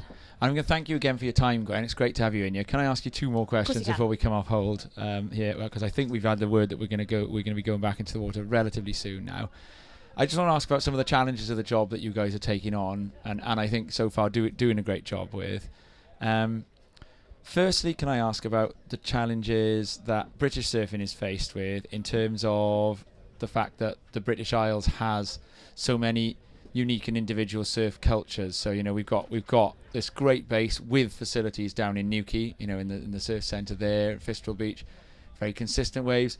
We've got Scotland, and we've got up in Scotland, slabs and regular. On its day it can look like Indo, and then we've got a country like Wales. Sort of up the M4 and or up the M5 and turn left and sort of, it's a good idea, we'll rotate the British around, on this 4-year cycle. But what are the challenges with making sure that, in that progression, the 4 home nations are sort of allowed to grow equally? I think what you've just highlighted is like the best part about UK surfing is the fact that every, like Wales, Scotland, England, Channel Islands, we're all so different, but that's what makes it brill. Yeah. That's what makes us special, is because we've come to Wales. How different was Wales to the Scotland trip? Scotland was freezing. It was the right-hand slab. It was half snowing, half not. Today we've got strong onshore winds. We've had a mental tide. Now we've got we've got sunshine. It's still warm. Yeah. I think what we need to look at is what already exists, like what do we have in each of the home nations that essentially is thriving, which is a lot, and how do we support that and how do we make that better? Yeah. And we don't necessarily want to add completely like new things. We just need to look at what are these places and what are these people within the places doing so well, because let's be clear, like communities and within the surfing communities, it's all about the people. Yeah. So who are the people in these communities that are like creating this impact and change, and like how can we support them, and how can we also add to it? Like that's what we need to do. Like we need to look at what we're doing well, add to it, and also highlight maybe what we need to collectively improve on. So it's going to be a long journey for sure. Great. And then my other question is the challenges of bringing British surfing to catch up with. You've just been to the ISA Worlds, and you've all done a great job. But you're in the sort of between 10 and 20th is the target, really, isn't it, when you're at the ISAs? Yeah. And then, we look at some countries, emerging nations of surfing are now no longer emerging nations. Japan has just won the extra men's slot, for example. That's insane. Who would have forecast that like 5 years ago? Yeah. And I suppose what are the challenges now to make us potentially a France, a Japan, a US, an Australia, a Brazil? I suppose, forgive me if I've left any of those other top nations out. I think essentially we need to look at what is success, like what we need to define and figure out what success is, like what success means for us, because what that means for Australia may be very different to what it is for France. I know we're looking at as a collective of top 10 and top 20, but we need to look specifically at what that would mean for the UK and then work backwards essentially and try and think about our culture and how we can add to it. Oh, thanks. Yeah, Gwen, it's been great to have your input on all of that. I think it looks as though we've got a heat underway here. I'm going to just have a little look and see if I can get some live scores. It looks like it's Katie repechage round 2. Robin, the two Katies and Robin by the looks of things. Repechage round 2, the repechage heat 1. Yeah. So we've got Katie David, who's from Wales, am I right? Robin, Australia. Robin Larg. And Katie Smith. Yeah, Robin Larg from Scotland and Katie Smith from the Channel Islands. Yeah. Okay, great. Yeah, so those guys are in the water now. And I'm just so this is the women, because a couple of those guys were in the repechage for the juniors as well. So that heat, I think, is underway. We haven't yet got the timer moving on it, but sometimes our timer arrives a tiny bit later when the scores update. So it is warm in here, isn't it? It is warm in here. You're going to be delighted to get back out now, aren't you? Get my coat on, get back in the cold. Yeah. Gwen, thanks so much for your time. Don't. And Rob has just put, for the benefit of the viewer, Rob has just put a dry robe Thank over you very Gwen. much, Rob. In this room that's already about 30 degrees. Yeah, thanks for what you're doing, and hopefully we'll be speaking to you again on one of these broadcasts, and maybe about some big news, in developments in British surfing. Oh, who are you want? Oh no, you ones to watch today. Who have you seen? Because I know you. Sorry, I know you guys all tell me you don't want to mention individuals. I am not going to comment on anyone other than the fact that I'm excited to see. Yeah. Excited to see what's happening. I've already seen some, progressive surfing. It's been a nice atmosphere. Yeah. Everyone seems quite excited, and for me the biggest thing is seeing that level of excitement and like people being enthusiastic about surfing in this country. So that's the most important thing for me, and the results will be the results. Yeah. We shall see. That's Fair up to the judges, not up to me. Yeah. No, I know. It's I always try and put you guys from. Joel's the same. I try and put him on the spot, and he's like, no, we're all. Yeah. I think that's great though. I love that answer. So, Gwen, thanks for your time. No worries. Thank Pleasure. you very much for having me, and Rob. It's a pleasure, Gwen. Thanks. Gwen. No worries. Cheers, Gwen. Thanks for that. So nice outside. Is it like cool? How are you guys? All good? Yeah, we're doing good, Gwen. We're doing good. So here we go. Robbo's back on the mic with us now. And we've got 17 minutes left in this heat. And we've got no waves ridden as yet according to the scores. Gwen and I haven't seen one happen while we were just starting our coverage of the heat there.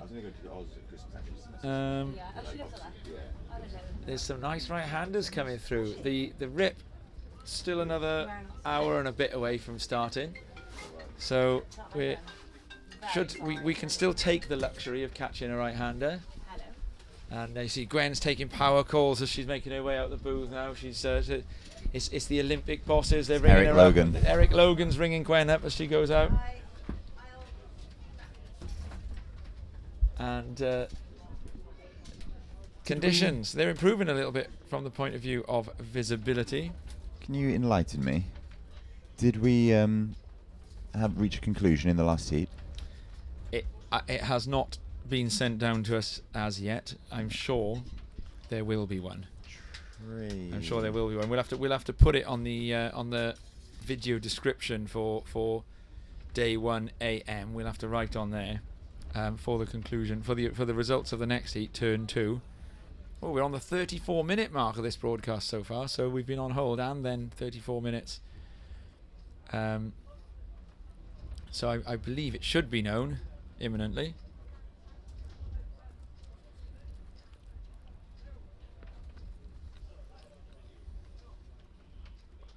Rip running through the lineup, but nowhere near as strong as it will be when the tide turns. So you can still catch a right, turn round, and get back out to sea.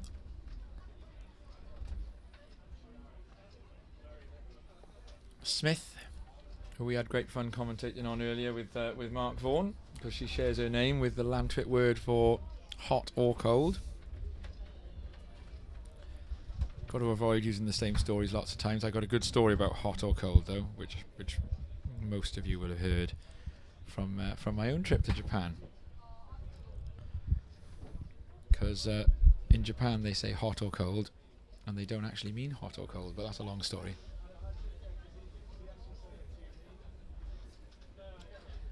14 minutes left.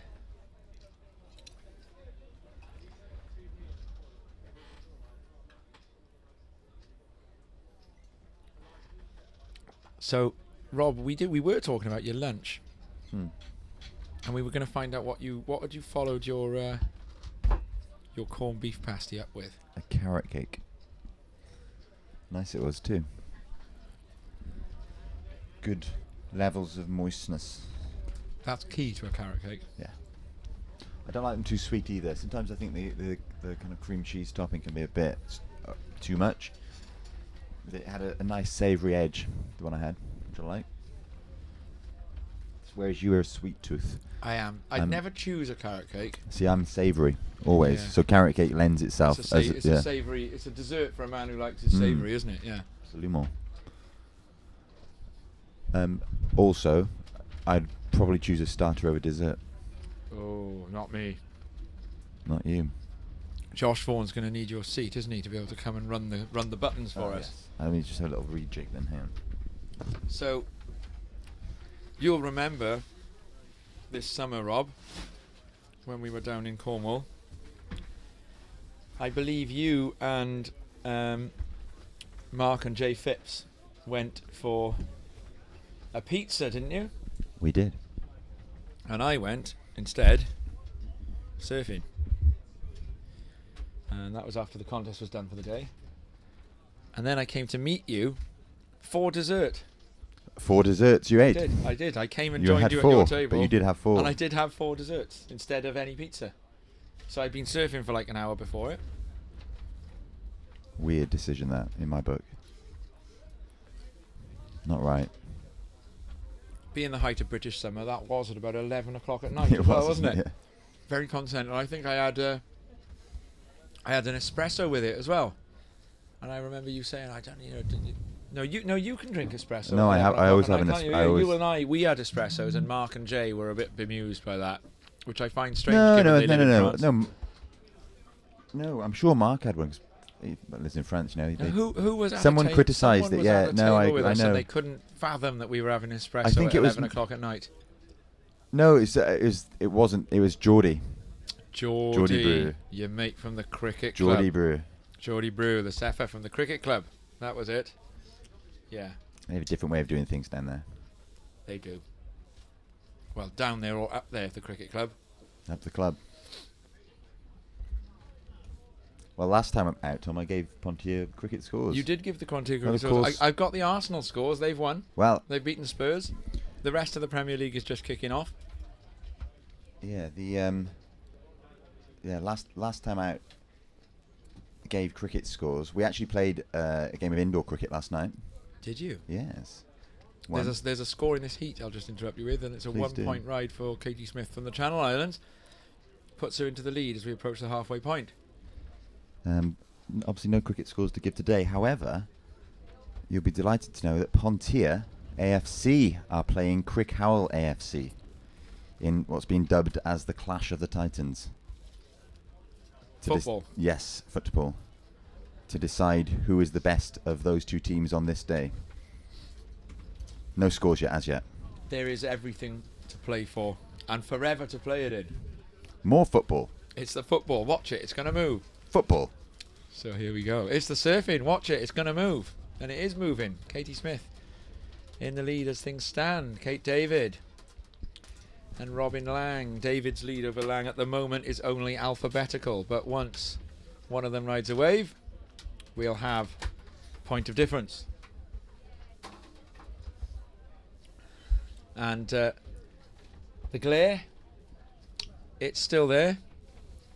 I'd love to be able to say watch it, it's going to move about that, but it is going to move because the event is going to move down onto the right hand point, which they call the left, because we've been learning Llantwit here, Llantwitish. Josh, do you speak Llantwitish, or are you a bit sort of, is it beneath you? Maybe a little bit of it. It Right. depends. What Don't speak it. what we need to do is get a sentence. Do you know, I think... Get everyone to write a sentence and see if Josh can, like, in full Llantwitish. Because Josh is sitting between us all the time while we're doing all of this yakking away, pushing all these buttons to give us cameras and stuff like that, I think that we'll have to start calling him Producer Josh. Producer Josh. Although PJ, Producer Josh. Although is that gonna is the actual producer? Randy, we got 4 producers on this now, haven't we? Yeah, We've it's got grown arms and legs, Producer isn't Craig, it? Producer Dodd, Producer Diana, In and most Producer film sets, Reese. You get 2 producers and 2 executive producers. What do we get? Two executives and 2 normal producers. We got on 2. most sets. All right. So would that make what would Reese be? He'd be executive producer, would he? And then what would Dodd be? But Producer Dodd. No, isn't the actual producer is the person that actually deals with the ins and outs of running it, and the executive producers get final. They make it happen, don't they? No, I think that they get kind of content control. Robin Larg has picked up a 0.73. So that leaves David needing, and she's got a 0.63 now. So we've got there's not quite a point of difference, but we've got some difference between the 3 surfers. So David for Wales is in 3rd at the moment, and in need of a score. And I'm sure you've mentioned it, Tom, and it is worth pointing out again. However, when we went on hold a little while ago, the competitors in this heat had to remove themselves to get out of the water. Did they get out? They certainly had to wait a long time. They did.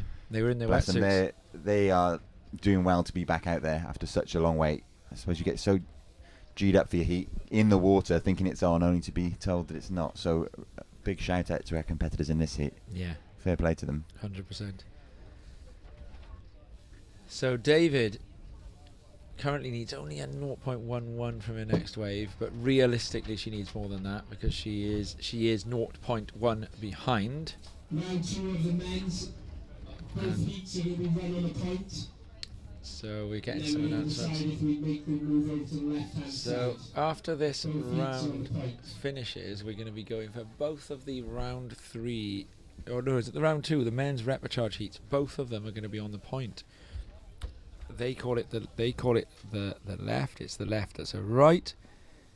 And now what I like about that is that this long-awaited grudge match, paddle battle, stomp off, interference off, possible fisticuffs on the beach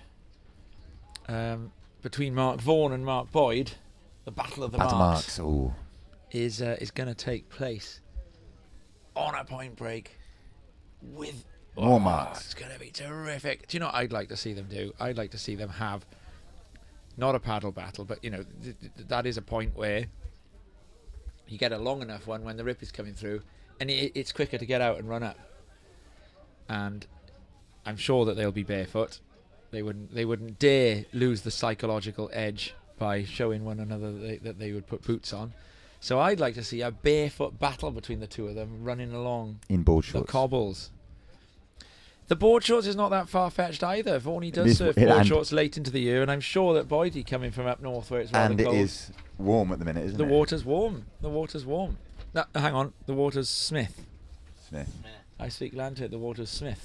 But you know, Smith can be used for warm or cold. Smith is hot or cold. How you say it. Yeah. Oh, does it? Yeah. Oh, Josh, it depends on how you say it. So give me an example, Josh, of how to say Smith.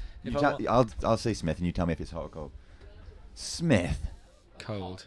Oh, hot, was it? Yeah. Oh, dear. Whoa, Smith. Cold. Yeah. All right. There's a... How about this? So Smith. Cold. Either cold or really hot. It's really hot. Okay. That's 38 degrees in the car with your old man, and he's turned the heating up anyway. You've heard What's that about? You've heard a Llantwitish conversation before. So, if you've ever been in the car with Mark Vaughan on a hot day, he turns the heating on full, windows up, and it's a battle of the fittest. I have on a few times been fighting with him over aircon. I keep turning it down. Every time I do, he turns it all the way back up again. I'm like, how can you be cold? It's like 40 degrees in this car. And he's like, still got a coat, a jumper, a shirt. He's fully clothed. It's because he did a Dorney in board shorts. That's why. Smith. Okay, so how about this? I'm going to try it now. I'm going to say the water temperature here at the moment is Smith. Yeah, it's moderately warm. I get that right? Yeah. So it's about the tone. I'm learning Llantwitish. So, mi habla español. Je parle français. Un peu. Dwi'n gallu siarad Cymraeg. And now I can speak a little Llantwit. Oh, all right, Matt. There we go. Speaking Llantwitish. So, Katie Smith holds priority, is looking for a score to defend a position. It's a rather vulnerable position. And I think there is a score to drop for Kate David here. Now, Robin Larg has posted a second wave, but it's also a throwaway score. So at the moment, this is a whole heat of throwaway scores. Now, they do happen. It's really tough out there. So Red has got a score that has jumped them to first. I've heard the beach announcer call it, but I haven't seen it on our screen yet. Do you have it on your screen yet, Rob? I don't think so, no. So I can give you the situation as it stands, and you tell me you'll be more familiar with these scores so far. Okay. Sitting in third currently is Surfer in Blue from the Channel Islands. It's Katie Smith. She's still sitting on that 1.0. In second is Surfer in Yellow, Robin Larg, who is... You've got these scores through them. I see. So yes. So the viewers at home are not seeing that scoreboard yet. But go on, keep going. So Robin Larg, Surfer in Yellow, is in second. with a 0.73 and a 0.7. So just 2 up and downs at the minute, but still a few minutes left to try and improve those scores. 1.93 for Kate David. So she jumps into the lead there. Well done, Kate David. Holding down the lead. So it's Katie Smith of the Channel Islands who's got the work to do now. It's not a huge score that she needs. It's a 0.43. It's doable. It's very doable, but the conditions are really challenging. Picking off a wave, making sure that you can hold that wave down. It's easier said than done. So we've got some running order updates coming through, and so we're going to be going into men's repechage round shortly. So by the end of today, we won't have sent a huge number of surfers home. We have started sending surfers home through these repechage rounds, but it's going to be we're going to then go on to a couple of other of the progression knockout rounds, rounds 3 and onwards. Fancy surfing for me as well. And now there's Vaughan going by again. I'll have to show him that I've been practicing my my Llantwitish. So I don't know if you caught that on the ambient noise there, Tom. I did. But we are going to be seeing the men's repechage rounds taking place on the point. On the point, which is the left, which is a right-hander. They call the left. No, as in on the right and left. On the point, hang on the right hand side. Is Yes. the right hand is the left and right peak that they call a left. Then They call a right. What do they call it? I don't know. The point. Then we'll be moving after that to the left, which is actually the right-hand point break. Right. For women's round 2 heats 1 to 4 and men's round 2. So the battle of the marks is 1 to taking 4. place on the point, which is the peak that is in front of us right now. That is correct. Banging. I've got it. So okay. Someone that will be very happy that they're going to be changing location after that to the point break, which is the left-hand side, is Logan Nicol. He loves it. He loves it. I love it. Everyone loves it, except it seems a few handful of locals who think it's a fat wave, but it's not. It's one of Wales's best waves, in my opinion. I agree. Now, I'll tell you something, right? Where I come from, Porthcawl, half an hour up the road, we've got 7 or 8 main surf spots that we can surf facing in all different conditions, right? The one time it's hard for us to surf in Porthcawl would be these exact conditions now. Low tide with a strong wind with some west in it. So that tends to be when we go to the point at Llantwit. Now, when the point at Llantwit is really, really good and clean, or not the point, sorry, the left that's a right, that point break that Logan likes. When we go there, when it's really good and really clean, we don't tend to go there because it's good and clean where we are. So I always surf it when it's a bit like today, you know, with a bit of wind, sideshore wind on it. So my experience of it has always got that kind of sideshore challenge thrown in, but I'm often told, you know, why don't I just go there when it's like properly clean? And the answer is because I live too near to good waves that are properly clean, and I suppose it's that rule of surf travel, isn't it, that you shouldn't leave what's in front of you in the hope of getting something better, but sometimes you should. And I suppose you're right, it is a good enough wave that kind of decision could and should be made sometimes, wouldn't you say, Rob? Absolutely. You coming from further up the road from Pontier of cricket fame, you would come down here and surf it when it's clean, wouldn't you? Absolutely. I love Llantwit. It's a wave of many conditions. And so that heat is finishing out there, and it's going to be Larg and David advancing. So Larg did pick one up. Now, I do make an apology to the viewers at home. It's been challenging, I think, for the camera work to pick up rides with that glare. So I'm sorry if we didn't see that much of it, but we did end up with no change at the end, other than Larg moving up into the lead, and there does seem to be some sort of congratulations being issued out towards that surfer. And so we're going to take a little break, and then we're going to be underway with the next heat, which I believe is the men's repechage round 1. Well, round 2 they call it, so we'll see that shortly.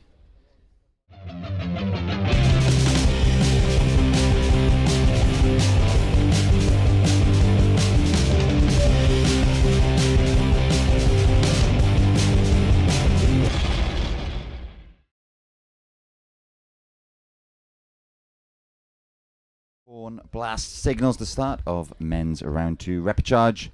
Heat 1 in red representing England is Barnaby Cox.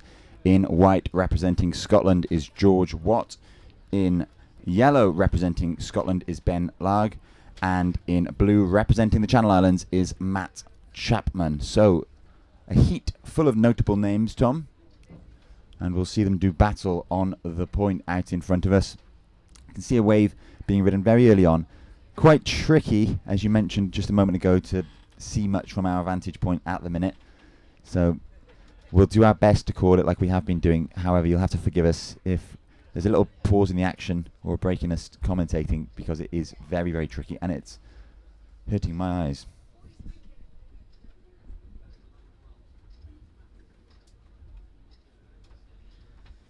Yeah, challenging to get those waves on camera there. So I think longer rides we've got more chance of getting on camera, but the shorter rides at the moment, I think by the time the camera sees them and has moved to them, often the ride is done. But we do have a surfer up and riding here on the front side, going in towards the inside, and I think that's George Watt. He surfed well earlier, but was caught in the end by some top scores from the seeded surfers.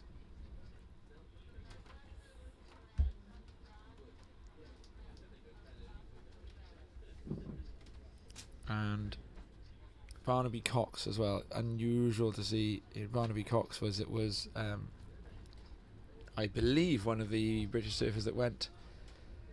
I think he went to the Worlds as the first reserve, along with Logan, Pat Langdon Dark, and Luke Dillon.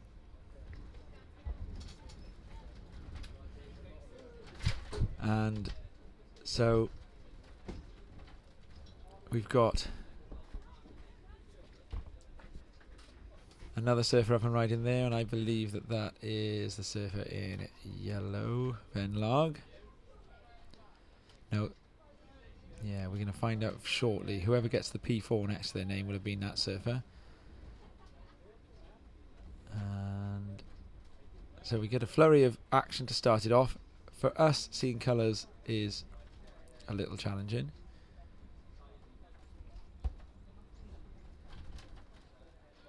And so, yeah, that would have been both Ben Larg and Matt Chapman on those last two waves, as they are the surfers who now have gone to third and fourth priority. And the priority judge will now be waiting to see which of them gets back into the lineup first. Now, that is a tough job in this glare, priority judge, because you've got to actually watch two colours to determine which of them you believe has made it back into the lineup first. Out of Chapman and Larg. So Chapman gets a decent score, a 2.93, and then Larg immediately gets a better one at a 4. So those two surfers who are both paddling back out are in first and second place now. Yellow, a 4.0. So a 4 for Ben Larg, and yeah, 2.93 for Matt Chapman. So George Watt sits in third, and Barnaby Cox, I suppose, yet really to open his account. I don't think Barnaby Cox will be expecting to hold on to a 1.83 later today. Barnaby Cox, the surfer who came fourth in this event last time it was run. And there we go. And that will have been Ben Larg, backing up his 4, and he does get 2 nice Rios in on that one. So yeah, Barnaby Cox coming fourth last year in this event. He was lost out on the Worlds in El Salvador, and therefore the chance to qualify for the Olympics. He lost by 1 place, and it was a tough job for the judges, because Harry Cromwell pipped him in that final. Barnaby Cox earlier in the event did what I thought was the turn of the whole event. A big drifting re-entry, fin waft right into a horrible closeout section at Thurso, landing it in an explosion. And so They've made a new decision again here. So those of you in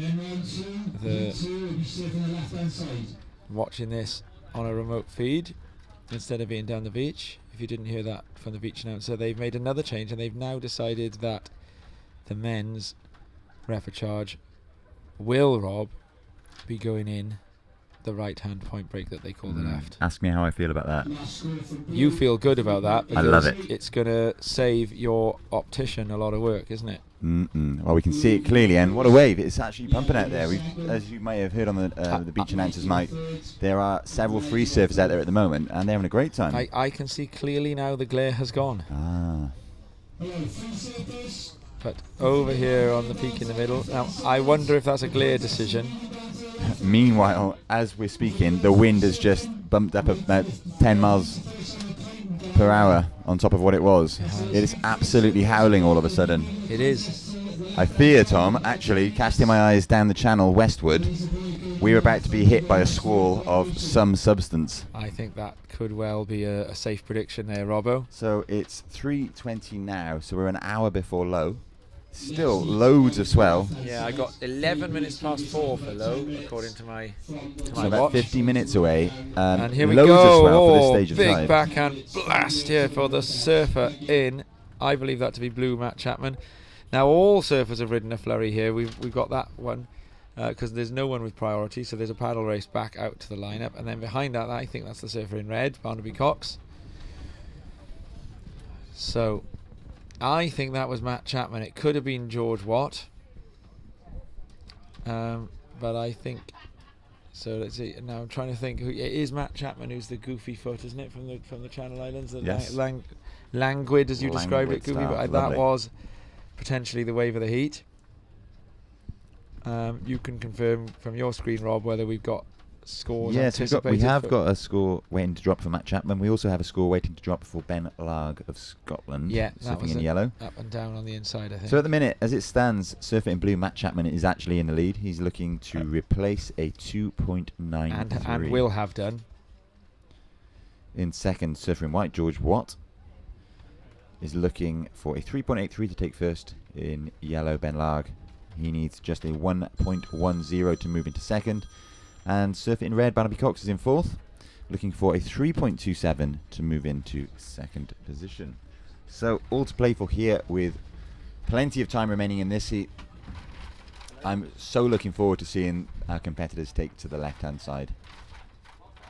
And so we see here now the surfers, they're all fighting that rip won't be up yet, will it? But they're fighting a load of duck dives, and there's a straight four-way race for priority going on.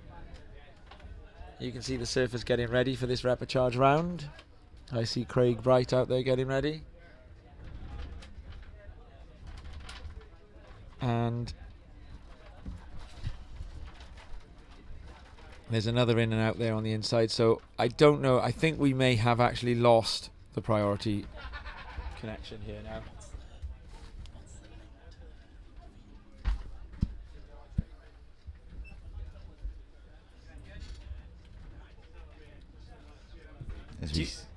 Go on. I was just saying, we can see some of our competitors in the next heat gathering their rash vest now. Mark Boyd's actually already on his way down. Craig Bright has just gathered his rash vest and will be on his way down as well. I can see Anders Ravenscroft halfway down. Here comes Mark Vaughan to pick up his rash vest. Now, Vaughan has somewhat of a love-hate relationship with the left-hand side. So I wonder what his thoughts were upon hearing that they'd moved it over there rather than the point. Craig Bright will be delighted. I know Craig likes the left-hand side. It'll be very interesting to see two local Llantwit surfers taking on the might together of Scotland and the Channel Islands. It's a tough draw for Scotland and the Channel Islands, that is. I think surfing that point in competition format with two guys who know it, that's difficult. Absolutely. And you can see now this tide is quite far out. Well, the tides are only 8.5 meters, something like that, and it's dropped below the second pool. I'm not sure if. Well, that's what I was about to say. It's that I always judge it by the two pools. It's once yeah. you're below the second pool, you'll see what we mean when the camera goes over there. Once you're below the second pool, you're in the proper sort of reeling point break conditions, aren't you? Absolutely.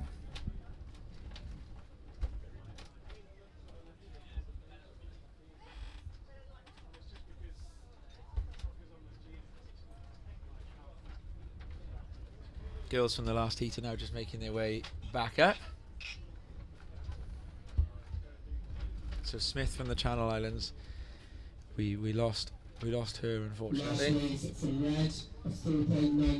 And we've got a score. 2 scores have dropped for Barnaby Cox now, a 6.5 and a 4.93. And then Matt Chapman with a 4 and a 3.83. So Ben Larg, it's all about that backup wave now. He's got a 4, needs a 1.4 to try and take it to the next level. And here we go. And I think this is Ben Larg in the yellow here now. Oh, and he gets hung up on a cutback there, so that will be a backup score.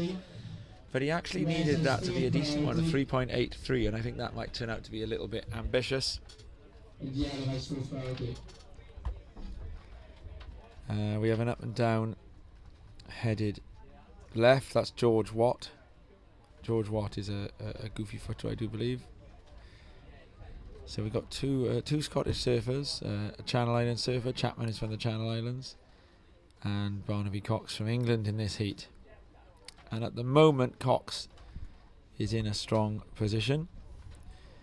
And there we see, I'm assuming that to be Matt Chapman. And behind him, this is Barnaby Cox, I'm guessing. Kicks out ahead of him. So we'll have another little race out to the lineup.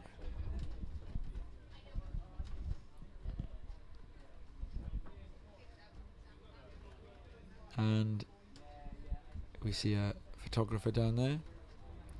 Tough angle to take a picture from there. I suppose they've probably got the sun just about positioned behind them from there.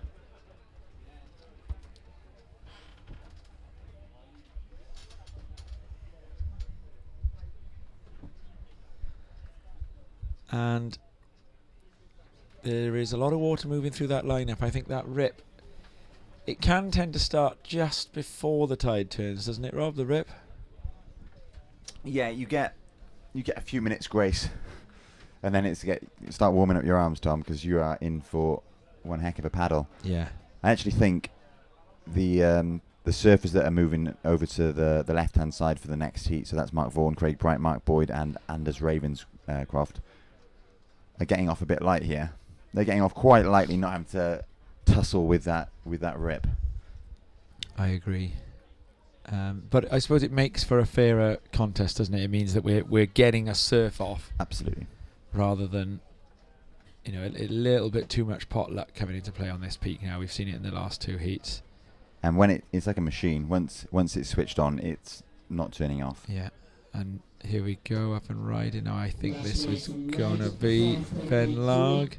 So Cox backs that up now with a 5.83. We only saw the tail end of that ride. But Cox goes into a more commanding position again. It would now take an 8.33 for the surfer in second, Matt Chapman, to catch Cox in first.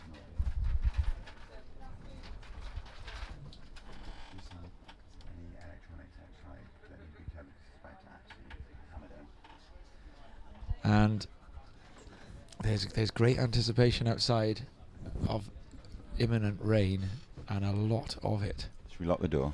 Apparently. A lot. We've heard so producer Dodd and his expert construction tradesperson abilities are going to be put to the test. Has he adequately, have him and Craig Nicol adequately locked away, weatherproofed all the pieces of electricity, which Josh tells us doesn't travel quite as fast as light. But you were talking to us about the conductive materials for electricity, and electricity likes a bit of water, doesn't it? Does like a bit of water, yeah. Oh dear. I think Josh's shift on the roof to video is coming up soon, isn't it? Oh, just in time for the rain, is it, Josh? You know that's going to be happening, don't you, Josh? As soon as this rain kicks in now, you'll be seeing either producer Craig or producer Reese or producer Diana. They'll be showing up at the door, fancying a little stint on the buttons. And you, producer Josh, you're going to be up there, aren't you? Here we go then. The squall is on its way in. We've lost sight of And much here we of go Devon. on the inside, Chapman, and there's that languid style again. Runs into deep water, and in the red, Barnaby Cox. Now this is a chance to really do something. Gets a fin lift on that one. A smooth inside cut back. We got some surfing on the telly, guys, and a snap on the inside to finish that off. Now there we go. We had some surfing there, and I think this is going to be putting Cox into an even stronger position than he was already in, and we can have a little look at a replay of that one. So here we go. Cox, that first turn. This turn, gets a fin lift from it. Really stylish. That's a powerful bit of precise surfing, and a little stomp to finish that wave with aplomb. So that will be a decent score for Barnaby Cox, I would wager. Carrying currently a 6.5 and a 5.83. 4 minutes remaining. It would not surprise me with 4 minutes remaining to see Cox further his lead with that one. So I think we're looking increasingly likely to see Cox, who would arguably have been the heat favourite at the start of this. Tom, I'm reliably informed that those viewers out there, those listeners out there who would like to know the running order for the rest of the day can now find it on the WSF website. So if you need to know what's coming up in the coming hours, they are there. We'll get a little look at it in a moment as well and let you know. We will. But Tom, cast your eyes out to see Devon. The coast of Devon has disappeared. Somerset is being shrouded in cloud. Yeah. Oh. I'm calling for rain to start falling in under 120 seconds. Inside here now. Look at what the rain, the imminent rain, has done for the picture. We can see. We've got colours. Josh, you're going to be able to easily find those surfers when you go up for your filming shift in the rain in a second. The last one was a 6.5. Barricade that door. Josh says he's going to barricade himself in. Yellow, you were third. And so George Watt, he is in a little bit of a pickle here now, because Larg will have picked up a score for that. Larg just looking to replace a 2.57. He will have done that. We unfortunately don't have priority working on the feed that we've got here. Okay, so I've got a running order in front of me, Tom, if you'd like to hear about it. I'd love to hear about it. Okay, so we are currently watching men's repechage round 2 repechage heat 1. Coming up next is men's round 2 repechage heat 2. From there we'll go into women's round 3, and then from women's round 3 into men's round 3, and we'll conclude today, all being well, with semi-final number 1 and 2 of the women's division. Brilliant. So right down to the business end in the women's division this afternoon. Butchers our chances of getting either Lucy Campbell or Joe Dennison to come in and have that chat that we're going to have. But there we go. Maybe we'll catch them. We'll catch them tomorrow. We were hoping to get a couple of the women to come and sit in the booth and share their thoughts about the event so far. But I completely understand. Lucy and Joe will both be wanting to do as much as they can to concentrate, having been among the top surfers in those early rounds. So Chapman is still holding second place here now. He's got a 6.5 on one of those waves. And we'll have to call it, you have AM and PM. We'll have to have like AG and PG in this heat. Anti-glare. And is it anti-glare and post-glare. So that big score of Chapman must have been ridden anti-glare, but now we've got post. We're still anti-glare. Actually, it's still there, but we did see for a little moment some waves being ridden. So we're having a look there now. In the under-18 boys, we bled Scottish surfers from this event, I'm afraid. We lost Finn Clark, and then we lost Ben Larg and Ben Kobedza in the heat after that. And then we got Alex Townsend and Ewan Buick made it out with one of them, and we had the other one was Kieran Smith and Anders Ravenscroft in a really high standard of surfing. in that under-18 boys repechage heat 1, and they both went through. And this heat is coming to an end, and so I think it looks like that is going to be that for Ben Larg, unless something was ridden in the, and I think that is it. So, but Ben Larg has not had a good repechage round, unfortunately. Chapman and Cox are going to be going through. Chapman from the Channel Islands and Cox from England, and we swing down the point, and we're going to be getting repechage round 2 in dreamy conditions, or repechage heat 2 in dreamy conditions.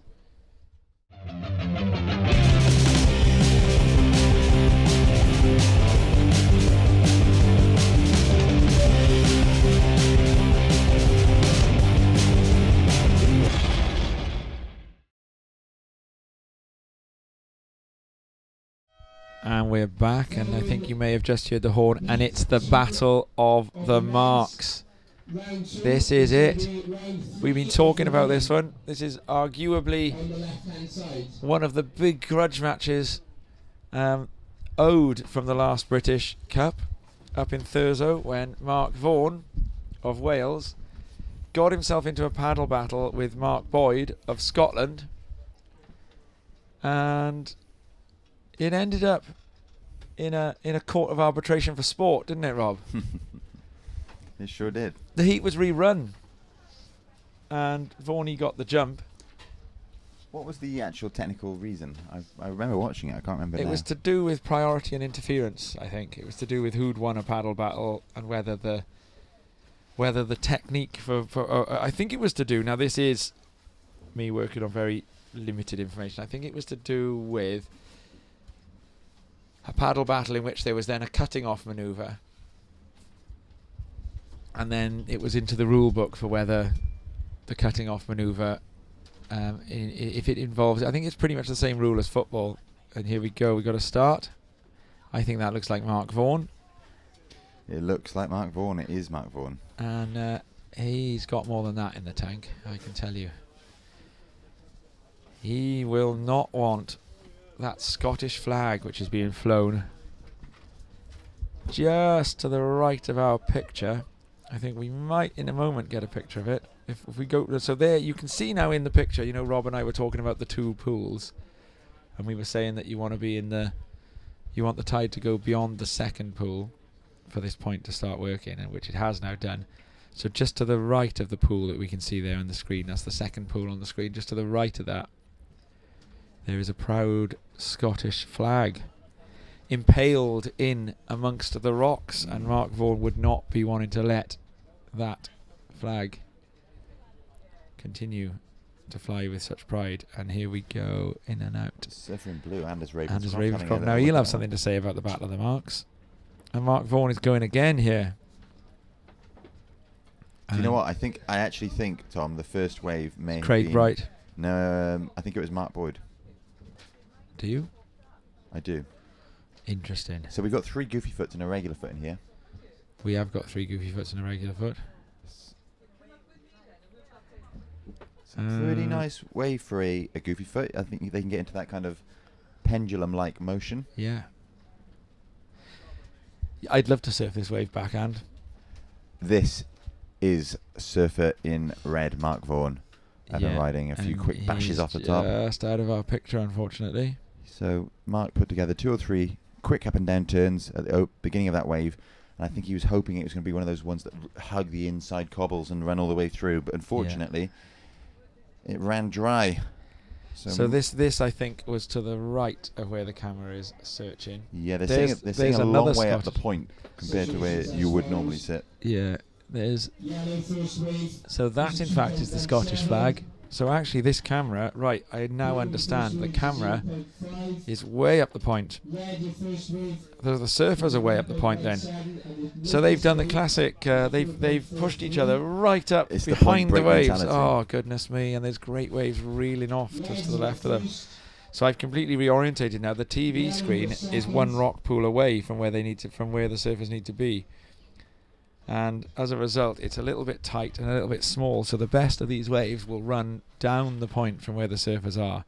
This And here is goes. surfer in white, Craig Bright, up and Nice. riding on his backhand, putting together 3 really nice turns on the steeper section. And steeper there, outside section to the of left serve. of your screen, is the point break starting. So they're all behind it. Up and riding now is surfer in yellow, Mark Boyd. Yeah. Also, so they're all too deep. So a surfer who wants to paddle down from that crowd, maybe they will once they've got priority. Well, there's always that hope, and it does happen here at Llantwit. That one comes all the way through. One goes all the way through, and if you're lucky enough to be on that wave, then you are laughing. Yeah. Because not only will you have that steeper outside section, but you get all of the inside as well. Yeah. Now they happen though realistically. Okay, granted you're surfing it with a crowd. They're like once every 2 sessions, aren't they? For the I don't mean once every 2 sessions that one exists. I mean for you as an individual surfer, if you had one of those waves every 2 times you surf there, you'd be happy. I think they're a little bit more frequent than that. Well, they might be for you with your long arms because you are quite the magnet. You had a partridge-esque tone then. Did I? Oh, well, that might be for you. I love it. Rob's a big fan of Partridge. You do an impression, don't you? Big fan of Partridge. Yeah. I've got his new audiobook to listen to on the way home. And right, and is that's a parody book? I'm taking it. Yes, from the Oast House. Okay, interesting. The 2nd series. Some scores are in, and Mark Vaughan has actually got himself a 4.33 for that. Well, let's call it a closeout that ran slightly longer than the other closeouts ridden in this heat so far. Mark Boyd a 3.33 for his. Ravenscroft yet to get moving, and then Bright hopefully, and there we are, I knew it, Bright with a score to drop. 5.67 drops for Bright, and he pops into the lead. So Craig Bright did definitely get the best of that exchange. The score's entirely fair there, and so Bright quite rightly is into a good lead. Nice position to be. You got the best wave of the heat, you're in the lead with 1 wave ridden, and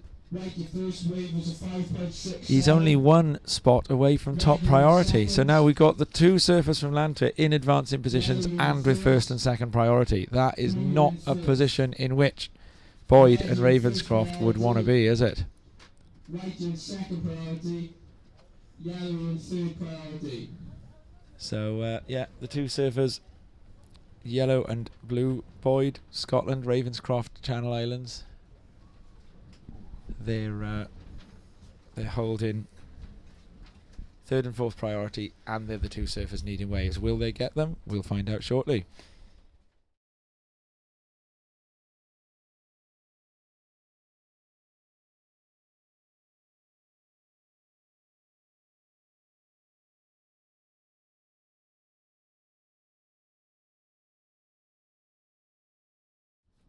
And so here we are, Mark Vaughan up and riding, and he's going to try and project to make that section, has done, and doesn't quite tag the lip though then as he gets round. So he had the speed to come round, but it wasn't quite the speed to find the lip. But he's going to keep working this one, and there is a good chance of an inside manoeuvre on it. But yeah, he ejects. Next heat, the women's round. Vaughan looking to replace a 1.17, probably will.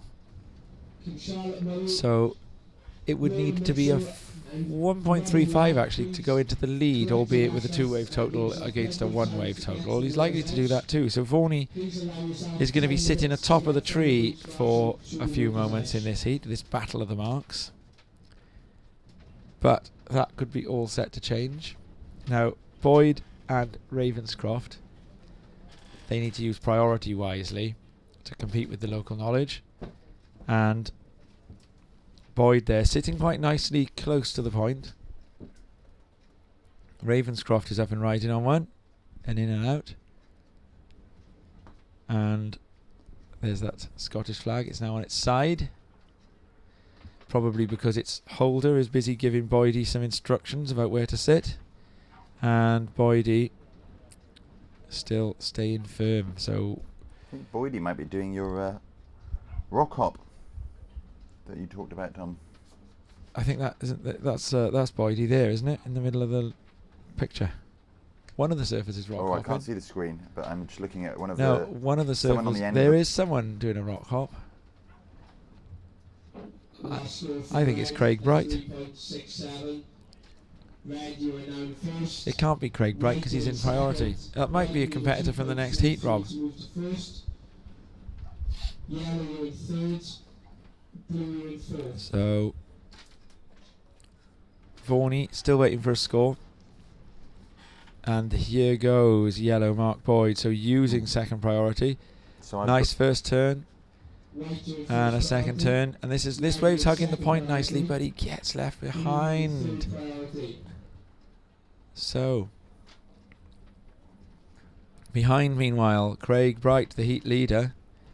And he's going to back this up with a couple more turns. So Bright, having done one good turn, he goes past Mark Boyd, sprays him. Running down the inside. And this might have a close-out turn in it. Possibly. Bright ejects. But all the same, the psychological edge there as Boyd was given front row tickets for a show he did not want to see. Do you know where I got that one from? Go on. That's from Apple TV. You know that show? Was it All or Nothing? Yes. No, not the All or Nothing is the American football show. I know it. What was it called? I forget the name of it. The one that follows the tour. So Vaughan jumps into the lead at 3.67 for that last one. And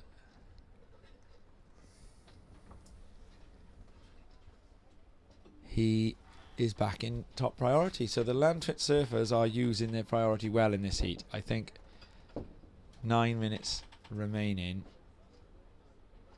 It's a tall order for the other surfers. Boyd, here he goes. Setup turns.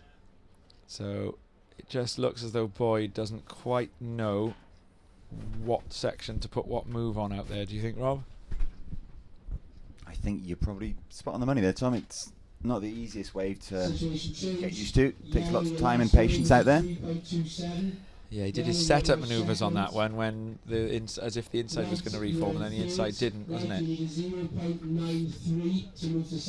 It's difficult though because you've got to do a big manoeuvre early in case that one doesn't reform, but then you also don't want to get left behind it too because it's a fast wave for the first couple of sections.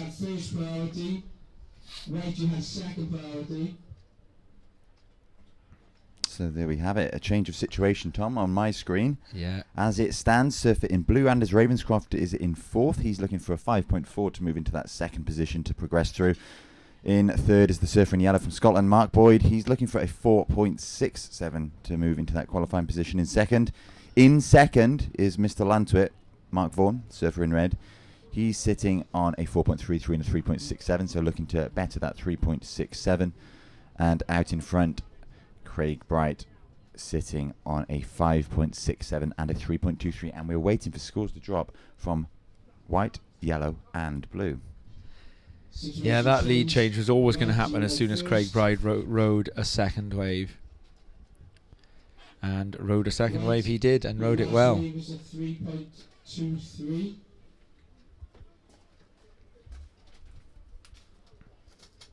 So 7.5 minutes remaining here now.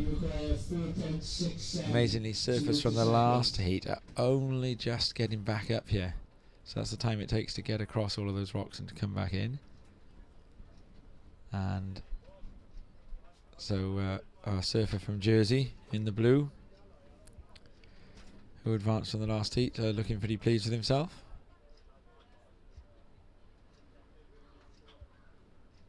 Anders Ravenscroft, surfer for Jersey in blue in this one. And he needs a 4.11. So Vaughan's position in this heat is vulnerable. The rain squall, the much promised rain squall, has not quite materialized as yet.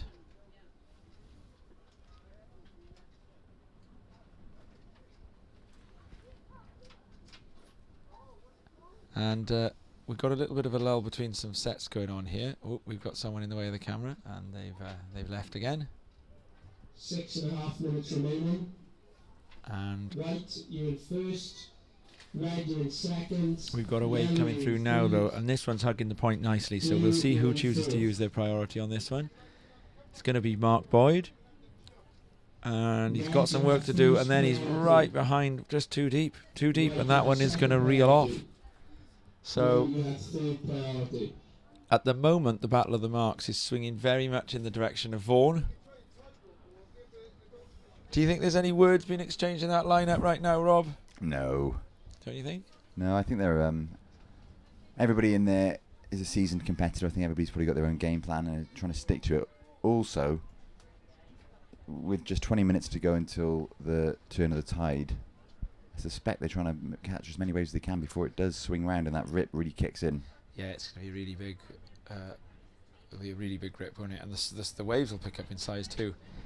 Mark Vaughan, though, he's a talker in heats. I surfed against him in a Welsh once, where he was singing at me in the lineup. I like a sing. Yeah, and he was, but in fairness, it made me smell weakness. And who do you think came on top in that one? For the only time. Smelt blood. So 5 minutes left in this round 2 repechage heat 2. Little break in the action here. What could well happen, Tom, in the next 20 minutes or so before we see the tide swing round is that we could have a few prolonged lulls, but as soon as that tide turns round, we're going to see, as you've mentioned, a big uptick in the size of waves. Yeah. Probably a big uptick in the consistency of the waves as well, which is conducive to great viewing, great heat. It is. Great heats. See the ladies for the next heat making their way down. I think that's Victoria Farmer, isn't it? In the pink, surfing for England. The Craig Bright is up and riding here. We just need camera 1, camera 2 to pick him up. But he's ridden out of the picture. 1 or 2 raindrops just landed. And there's a good set coming through here. This is probably the biggest set to come through. And it's going to reel off the whole of the... Look at that thing there. Look at that. Here we go. And we're going to get a ride here. And it's Mark Vaughan using priority wisely. At his home break, on the set of the heat. He is going to be taking this one to the races. I actually think it's Craig Bright on the inside, isn't it? I can't struggle to tell the colours. It's Mark Vaughan. It's Mark Vaughan, and he's going to make a connection. He's got to do the hop here, but there is a connection to be made on this thing. I beg your pardon. I was looking at the surfer on the inside wave. And Vaughan, he's going to do the work. He's going to get a manoeuvre, and he does get one, and he does land it. And it's 40. Now, can I say one to mean lots? One in what? Llantwitish. Say one what? I can say, doesn't one mean lots in Llantwitish? Yeah. Okay, so can I call him a 41-year-old, and then that would be like 40 and lots? Here we go, Meanwhile, Craig Bright. So this on is the Craig. one So behind. Yeah. that means that the first wave of that set must have been ridden by surfer in yellow Mark Boyd. Then it was Mark Vaughan behind him, Anders Ravenscroft behind him, and now Craig Bright picking up the last wave of that heat. So action from all 4 surfers there, Tom, and 4 really well surfed waves. I think the judges will have their work cut out Boydie with a reply to try and score those. We can look at Bright, and on the replay here, we can see what Bright did coming down that inside. So he had a better inside than Vaughan. Goes past Ravenscroft there. It shows how far up the point he was, and that connection, and then pulls out. So both. I mean, this has been the Llantwit surfers' heat to lose, really, hasn't it? For me, Vaughan needed a 4.58 on that last one. I think it'll be close. That's just to take the lead, though. Boyd needed 4.67 to take second, and So I don't think that will happen. Mark Vaughan's score comes in at a 4.33, on par with his other high-scoring wave. So he's got a heat total of 8.66, which now means surfer in yellow Mark Boyd needs a 5.33. It was a good wave, well surfed. I don't think it's going to come in just there, but we'll leave that to the judges as we see surfer in white. Craig Do we know Bright who's got dropped priority? a 4.43. At the minute, no one will have priority because they're all racing back out to the lineup. So we've had score drop for White at 4.43, which means he has extended his lead somewhat. We are waiting for scores to drop for yellow and for blue now. Surfer in blue, Anders Ravenscroft has now got first priority. He's made it, the priority judges deemed him to have reached the lineup first, so he gets first pick of any waves that come through. Last of Yellow comes in at a 1.83, so well below what Surfing Yellow Mark Boyd needed. We are just waiting for a wave to come for Surfer in Blue, and as Ravenscroft. I didn't catch all the wave, but I saw the end of it. I don't know if that's going to feature in his top 2. He's looking to replace a 2.60, and he does replace it. Do you know what? He's actually bettered his score by quite a lot, so it shows that I didn't catch the beginning of that wave, only saw the end. A 4.03. So 30 seconds left, but Vaughan's position is vulnerable now. I don't know. And Ravenscroft has got priority, so he has got a chance here. And he with 30 needs seconds only left. a 3.98. Yeah, and this is doable. Oh, we've seen another situation change now, Tom. I beg your pardon. So the situation is thus. Mark Vaughan is sitting on the 4.33 and a 4.33. Anders Ravenscroft now needs a 4. We're counting out, and this is Ravenscroft, and this needs to be the 4.63 right here, and that's not going to be it. So that is going to be the 2 Llantwit surfers advancing from this heat. The battle of the marks puts it advantage Vaughny again. So there we go. We're over to the women's next round of the women's, round 3 coming up shortly.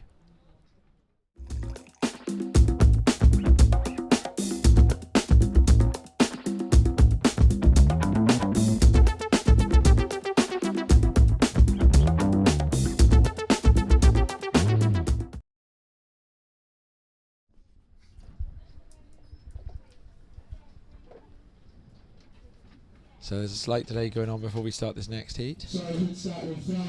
And now we do start the next heat.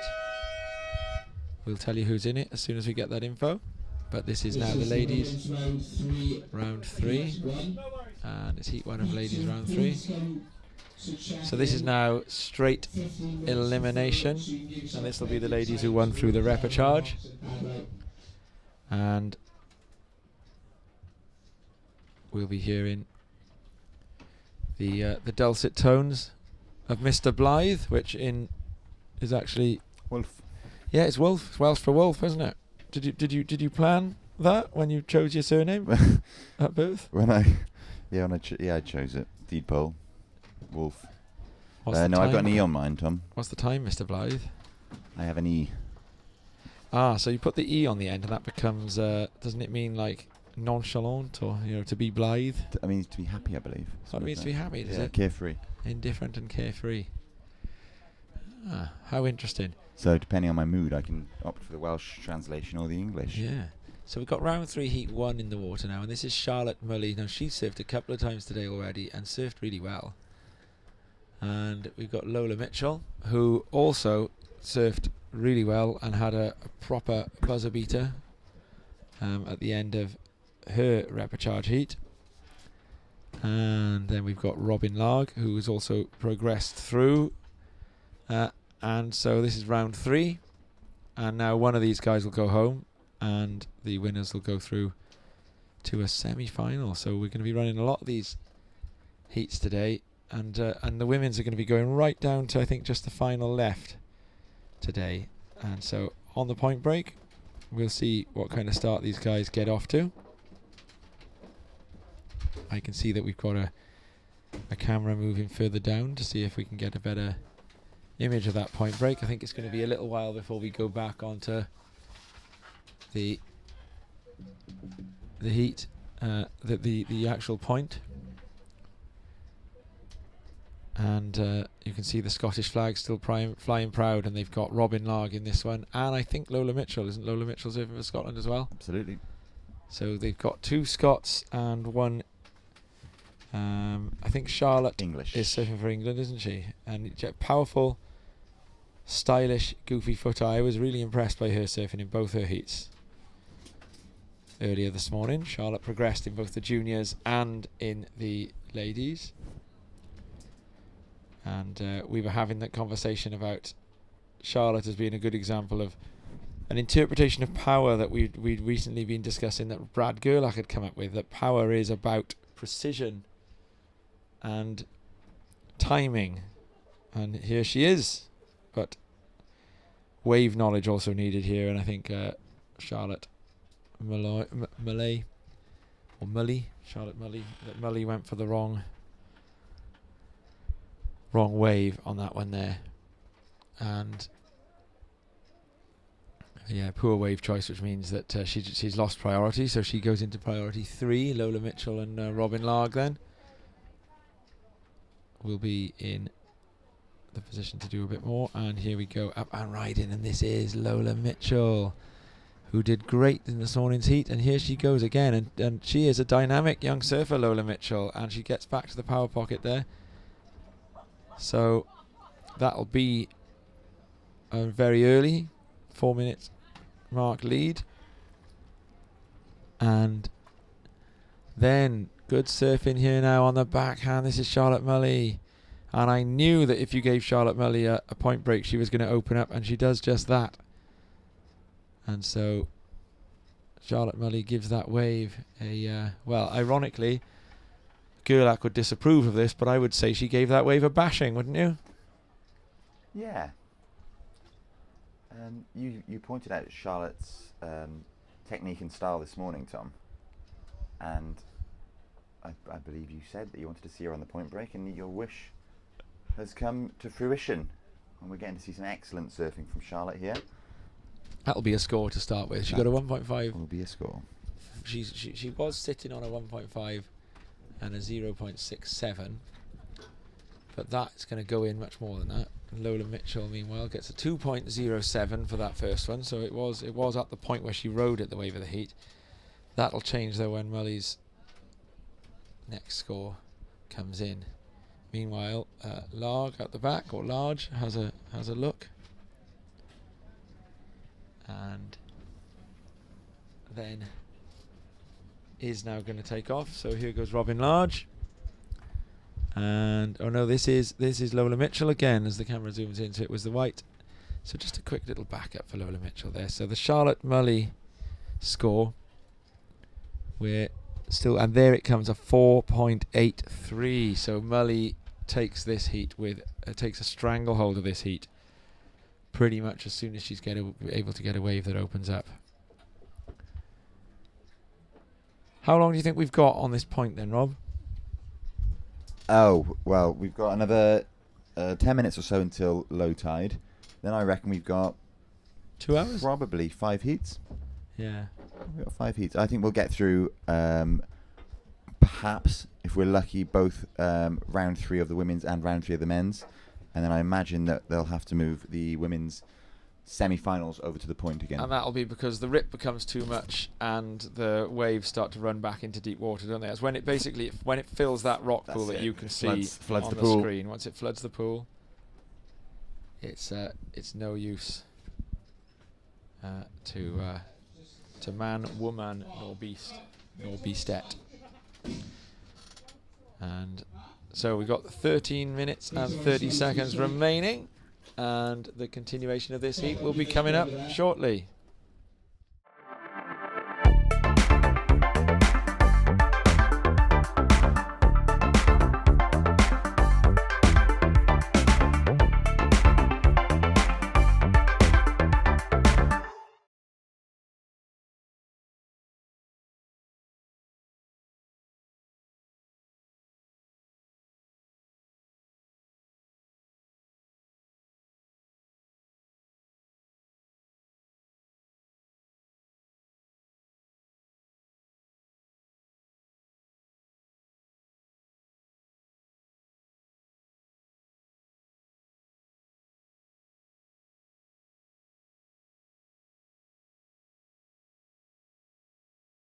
It was one of the smaller waves we've seen in this heat, but as we saw this morning, Lola has made the best of any conditions that she's been faced with today.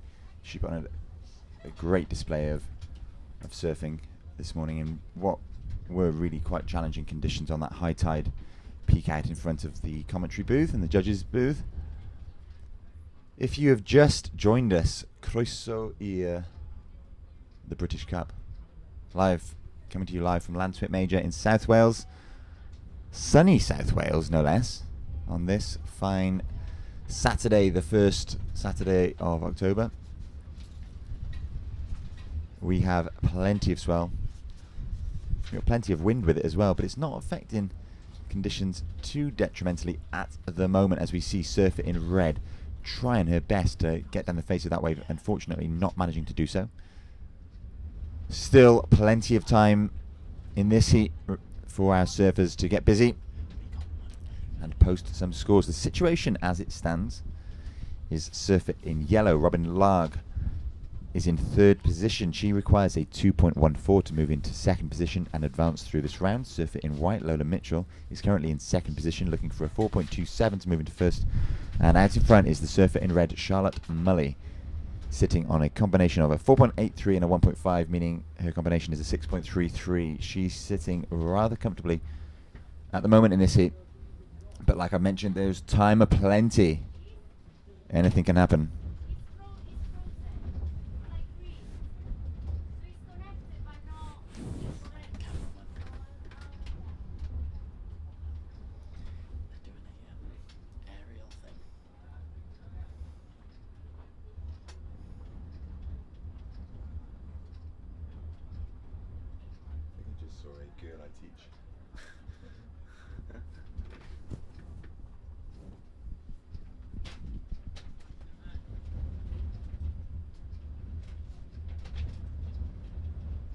So I can feel the wind picking up by the second here as another squall approaches.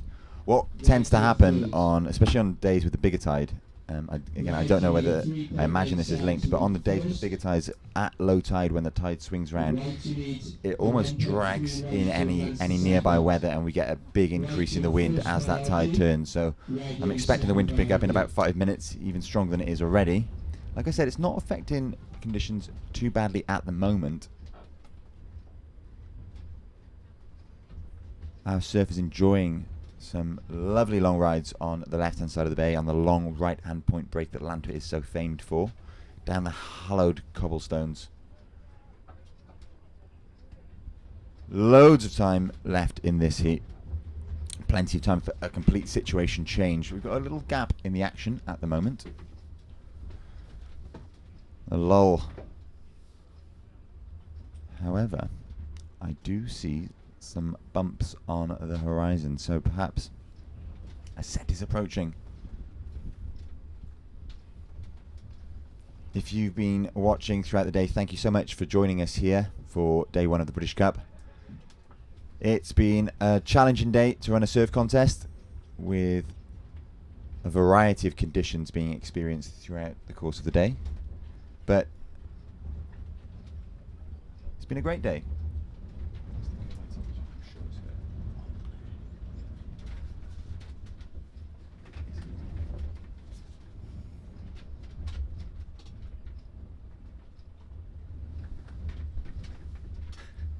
Yeah, a variety of conditions on offer today. Competitors, of course, doing a sterling job in every single heat so far, and with about,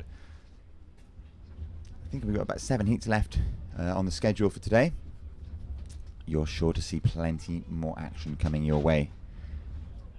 Thanks for sticking with us through some of the more challenging moments of the day. I'm sure you'll appreciate the logistics are quite difficult. We're in a cabin separated from the judges, so we're doing our best to keep you updated with live scores. We're also quite a long way from the action at the minute, so we're using a combination of line of sight and also the close up on the screen to provide you with live visual and audio updates on the action.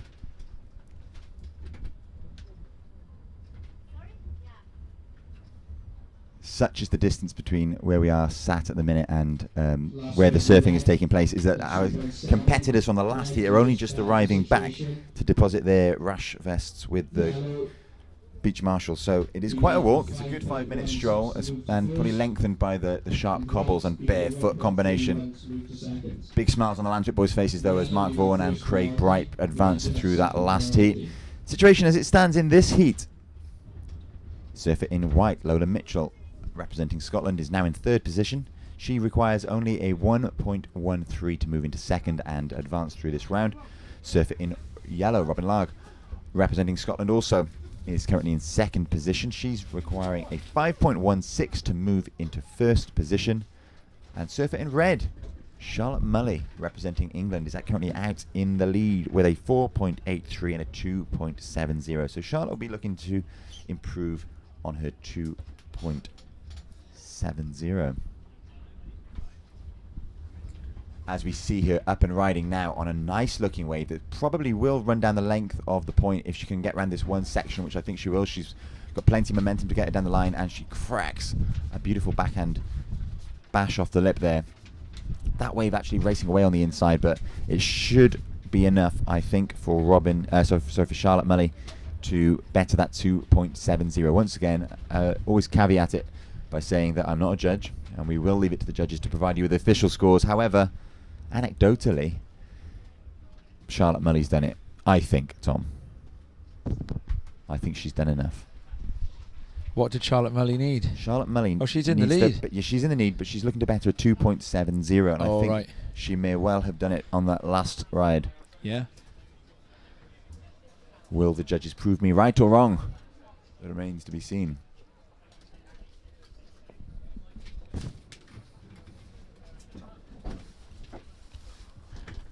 I think there's a reasonable chance that Mark Vaughan will come and talk to us about his experience in the Battle of the Marks.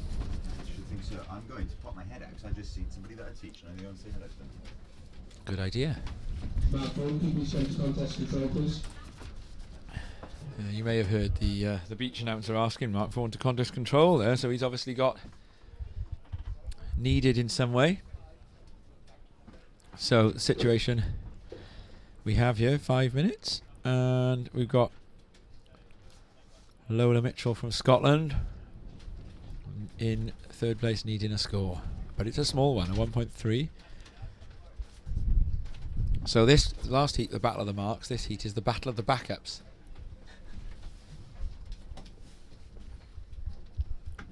Larg with the 1, Mitchell with the 1.13. Whoever replaces that backup with anything in the 2-point range or above moves to an advancing position.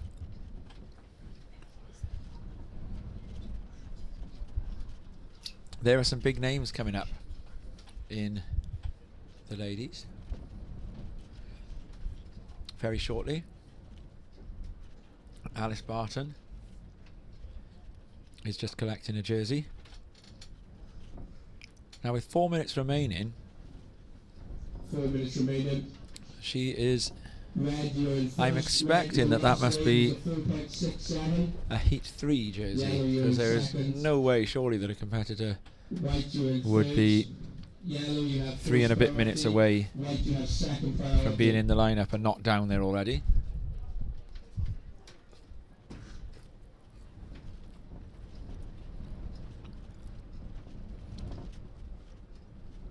So Larg in yellow from Scotland, the surfer who is holding on to second place, has also got priority, so if she uses it wisely, Lola Mitchell is going to need 2 waves to come through before she can realistically challenge for that second position. Lola Mitchell, great surfer, young, I'm not sure the exact age, but we're talking she is young. Surfed really well, a real gung-ho style, just, you know, surfs like someone who really enjoys surfing. And it's quite enjoyable to watch Lola Mitchell surfing. And she's chasing a score here. Now, with the amount of water moving out there, sometimes you can't even use priority as a blocking manoeuvre because you just can't get near enough to the surfer that you're trying to block. We see there, that's the surfer in red, take off too deep behind the section. That's Charlotte Mully. And that doesn't make any difference, it just moves it. And now here we go, up and right in, and that is the surfer in white, Lola Mitchell. And so that was an attempt by her to try and get the score. So Robin Larg was too far up the point to block her, but is on the wave behind, but is stuck behind the section. So that is a possible change of the runner-up position, and there's a lovely right-hander running on through. I don't know if Mully is going to be in place for it. Depends if she's managed to paddle back out again enough. I think that wave's now gone past the point in the lineup where Mully is located. But Mully's going to get on the one behind, and so...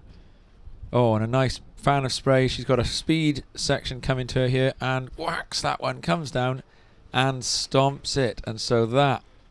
Well, the judges are going to have some work to do there. A 4.67. Mully's low score so far. Whether she replaces that is up to the judges. I like having a punt at this. I'm going to speculate that she did beat 4.67 with that wave. I've only seen one of her two scores in this heat, but I'm going to speculate that she did do it. So that's where I'm going to go, and I'm right. 6.5 for Charlotte Mully there. So that's the wave of the heat. So she's gone round the corner. She's out of range.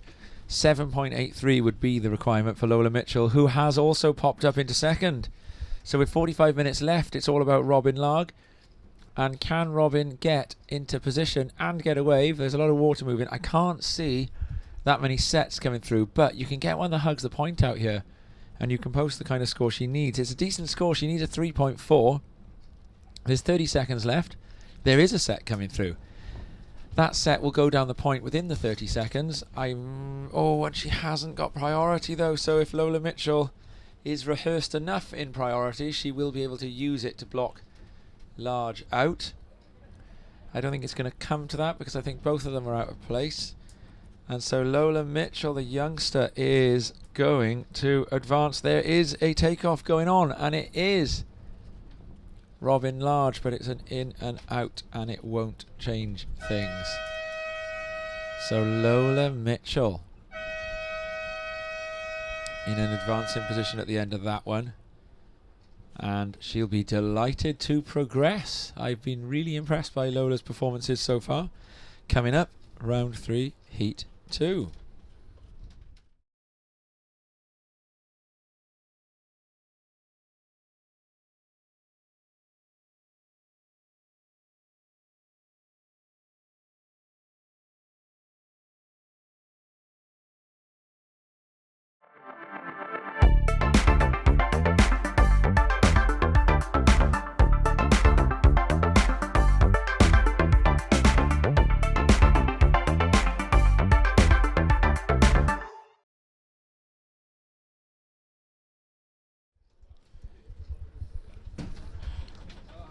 Exciting end to that one. Judges just making absolutely sure that last wave of Larg didn't change things.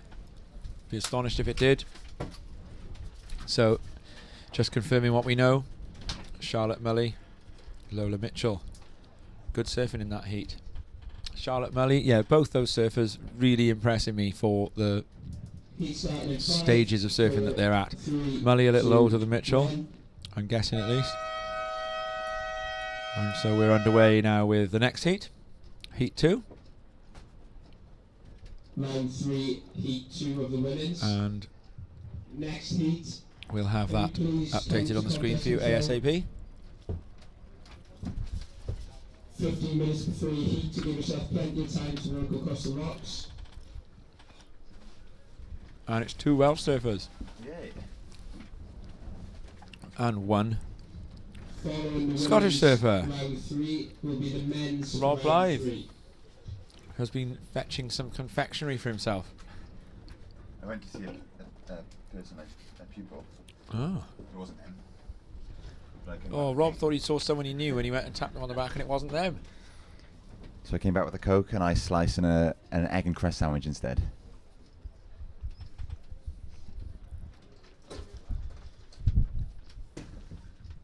I went egg and cress for my afternoon tea as well. It was a nice one. The Scottish flag. Do you know what the Flies Scottish flag is called? No, but I can give you some factoids in return for the factoid you're about to give me. Go on. Oh right. Oh no, I do. It's the St Andrew's Cross, isn't it? I don't know. I'm just checking. Oh yeah, I think it's the St Andrew's No, cross. No, I knew there was a special word in there. And what is it? I mean, it is the St Andrew's cross, aka the Saltire. Oh, that's what I was going for. I didn't know that. Got to say it in the accent. Saltire. Saltire. St Andrew's cross. St Andrews. Is he? He's very cross. Yeah. Now the factoid I can tell you is that it was. I'm sure I've said this before in some heat when we've been talking about these matters. No, I know when I said it. I said it when Patrick Langdon Dark competed in a Challenger Series with y Draig Goch, the Welsh flag, and we talked about the Union Jack because we had a conversation about flags. We were talking about whether English surfers would want to surf with the Union Jack or the St George, whether Scottish surfers. Now, the Scottish surfers, as you can see, they do want their flag. English surfers, it was interesting because I think Luke Dillon, being Cornish, he would want a more bespoke flag to represent his national identity. And then that was it. Logan said he'd have a Union Jack on one shoulder and a Draig Goch on the other, and Pat was like, I don't want anything to do with the Union Jack. I'll have the Draig Goch on both shoulders, thank you. Now, the Union Jack is the St George cross and the St Andrew's cross superimposed on top of each other. And do you know which? Now, I would say English king, but it was English and Scottish king. This is a clue for you. It was who did that. Who he commissioned a designer, and they came up with lots of different flags, including ones where it was just the St George sitting on one half of the flag, the St Andrews on the other. They toyed with the St George with the St Andrews in one top corner of it before settling on the Union Jack. So the clue is in the question: which English and Scottish king had commissioned the design of the Union Jack?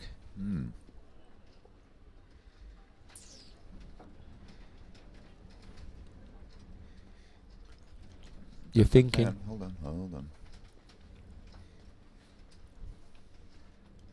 I can confirm Rob is not holding a phone. He's not looking at Wikipedia. It's quiz night tomorrow, so I quite like these little. Is that training? Oh well, yeah. This factoid is gonna sag into other factoids, because the clue, which English Yes. and Scottish king, after which every other king was British, by nomenclature at least. I know here in Wales we do have that debate, the hashtag not my prince debate, don't we, about the Prince of Wales role, but that's one for another day. I'd like to know where you stand on that. I'll ask you in private afterwards. I think I can guess, probably. Well, I'll tell you that I've got respect for Prince William as a person, and I love Michael Sheen. So if you follow Michael Sheen, I really like him, and I like the things he says. He's interesting. Anyway, go on. Are you getting Diana? Diana's in the booth temporarily. Oh, she's looking worried about being chucked on the mic again. We were talking about flags, Diana. I wonder if yeah, you wouldn't need to have had the history of English kings and queens foisted upon you. Edward. Okay, now this is interesting. Go, Rob. King Edward the Seventh. Seventh. Oh, I thought you were going to go for Longshanks then. The second, the Hammer of the Scots, Edward the Second. Is him? No. Well, Edward the Second is the one, the It's baddie too long from ago. Braveheart. That's Here too we long. go. Emily Williams up and riding. Now she knows this spot well, and she's opening an account here. Now there are other scores that have been ridden in this one. They're not huge yet. Emily Williams has got busy here a couple of times. But that arguably, I would say, going to be her better score. No, because Edward II's the baddie from Braveheart, isn't he? He's the Hammer of the Scots, Union Jack's Longshanks. more recent. Union Jack's more recent than that. So he was he was King of Scotland before he was King of England. Oh. And then I he don't even know if there has united been the an two. Edward. Now I say it, has there even been an Edward the Seventh? Yes, there would have been. No, there wouldn't have been. No, I don't think there is. No, because the Plantagenets go Edward, don't they? And they only get down to about 4th or 5th, I think. before Richard III comes along and kills them all.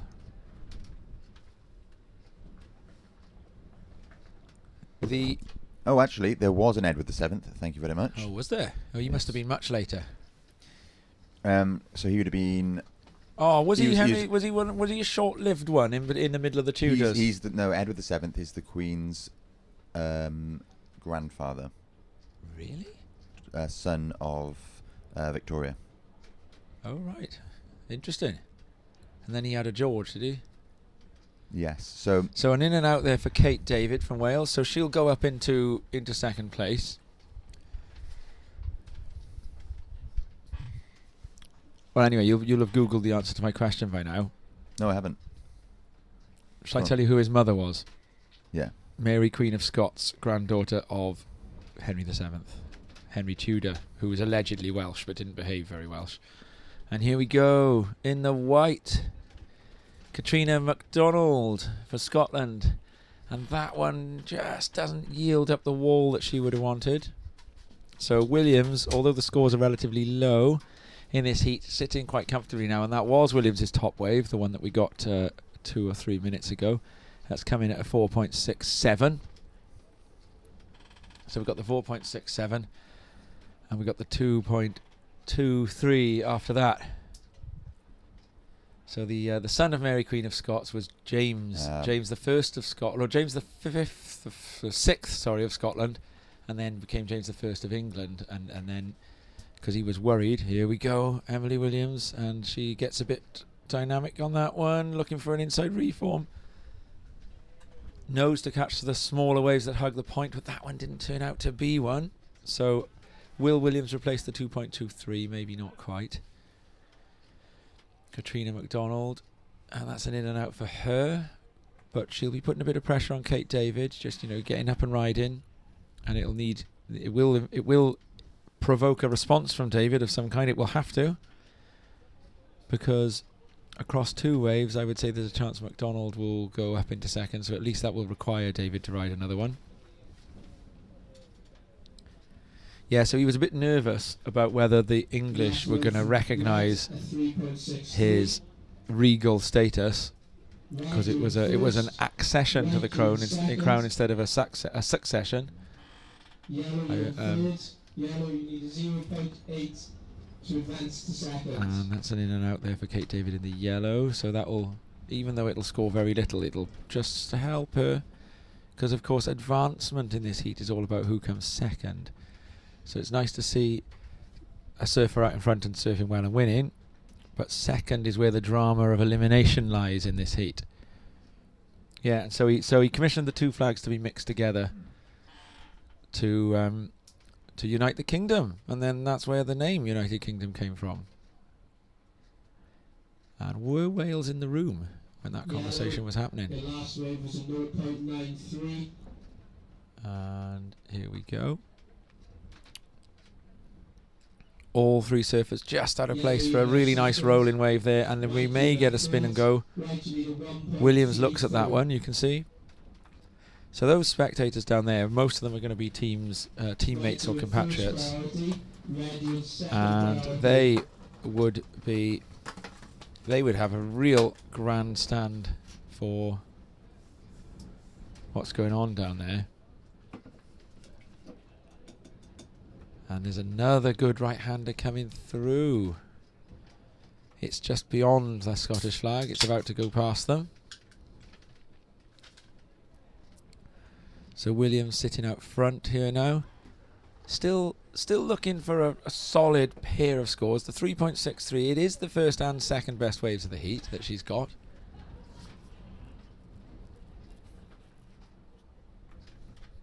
But she'll be wanting to do better. So there's that flag of Scotland, giving you an indication of the kind of breeze we're dealing with now. You can actually see the breeze on the surface of the pool as well, can't you? Just behind them.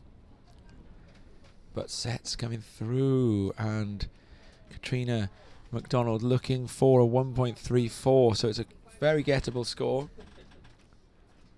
Is having a little sniff at that one, but that doesn't quite set up right for her.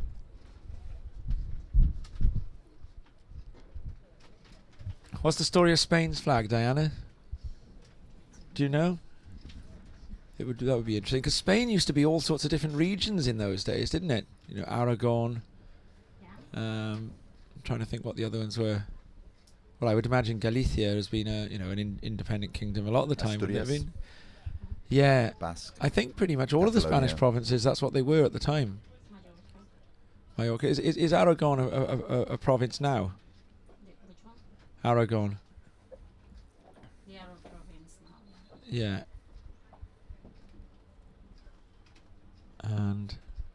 And then that was a united kingdom as well then. Before a lot of very, very naughty behaviour in Latin America. Which until then was just the Americas. Only became Latin America once the Latin speakers went over there.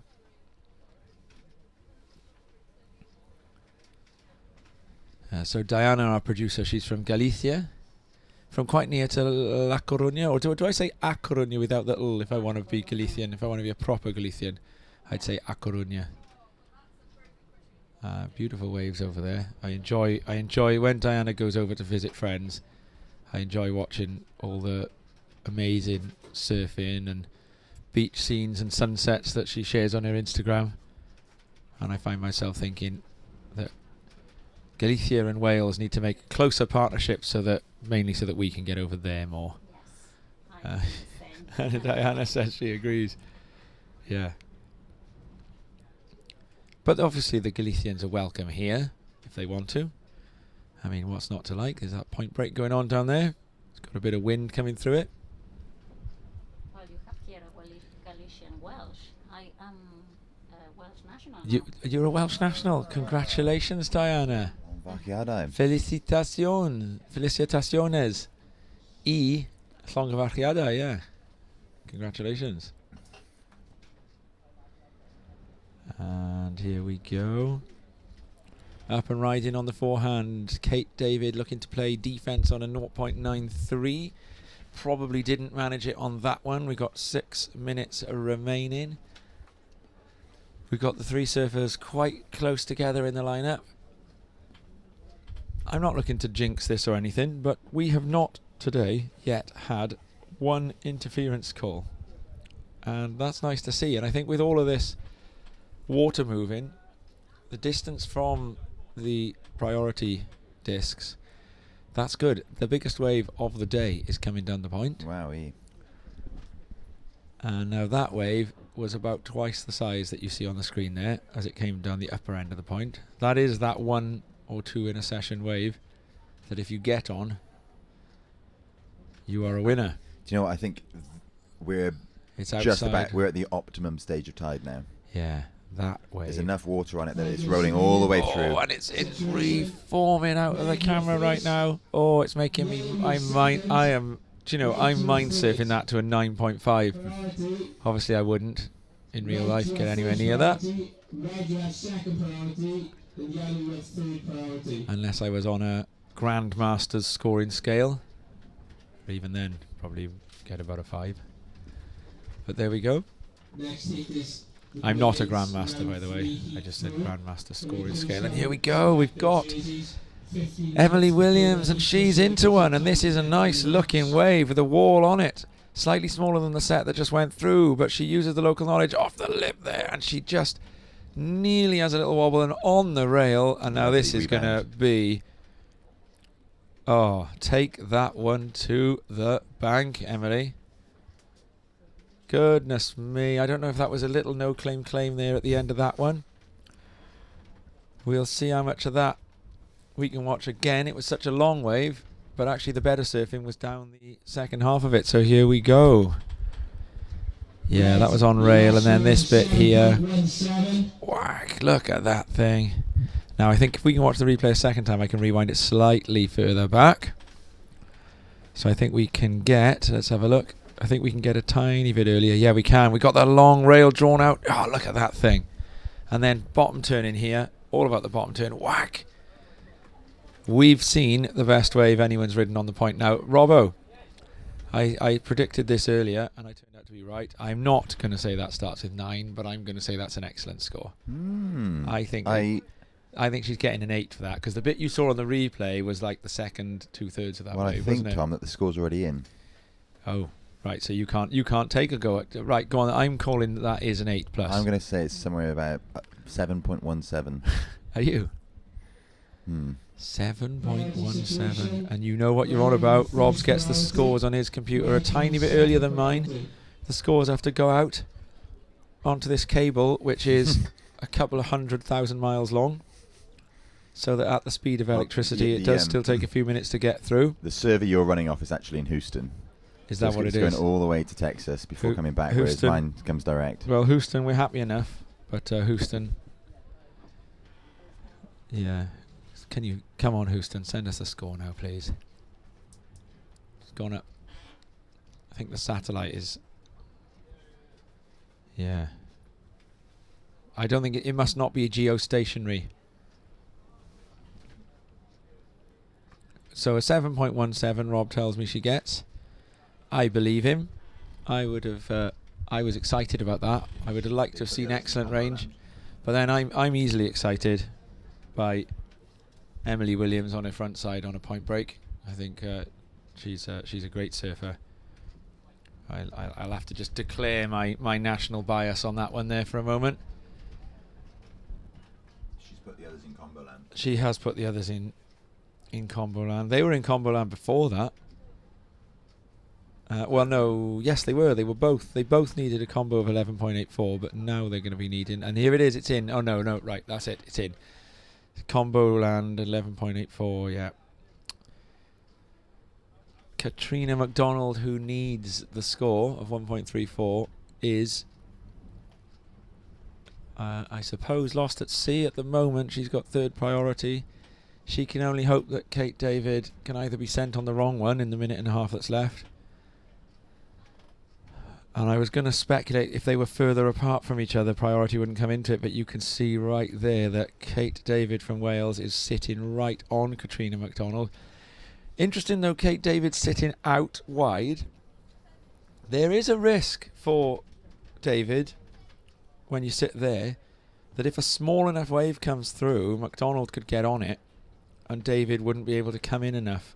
Because, of course, David would need to drop in now. If McDonald paddles for a wave, David needs to drop in. Now, I would say David doesn't want to go for that. And that's a good example there. You'd see that McDonald could have reached that little wave easier than David could have done.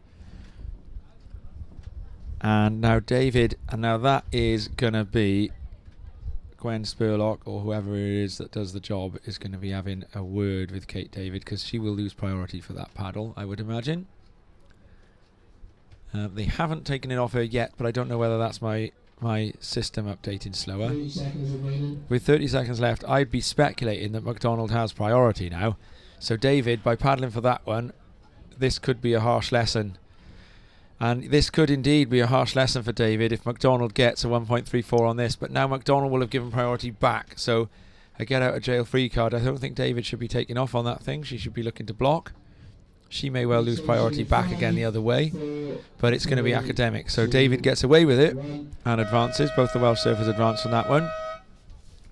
But I would imagine the teams will be, these surfers are young, they're up and comers, but I would imagine that the coaches will be giving David an extra class in priority use at the end of a heat there. But she gets away with it on this occasion and advances. The heats are further stacked. Alice Barton is coming up.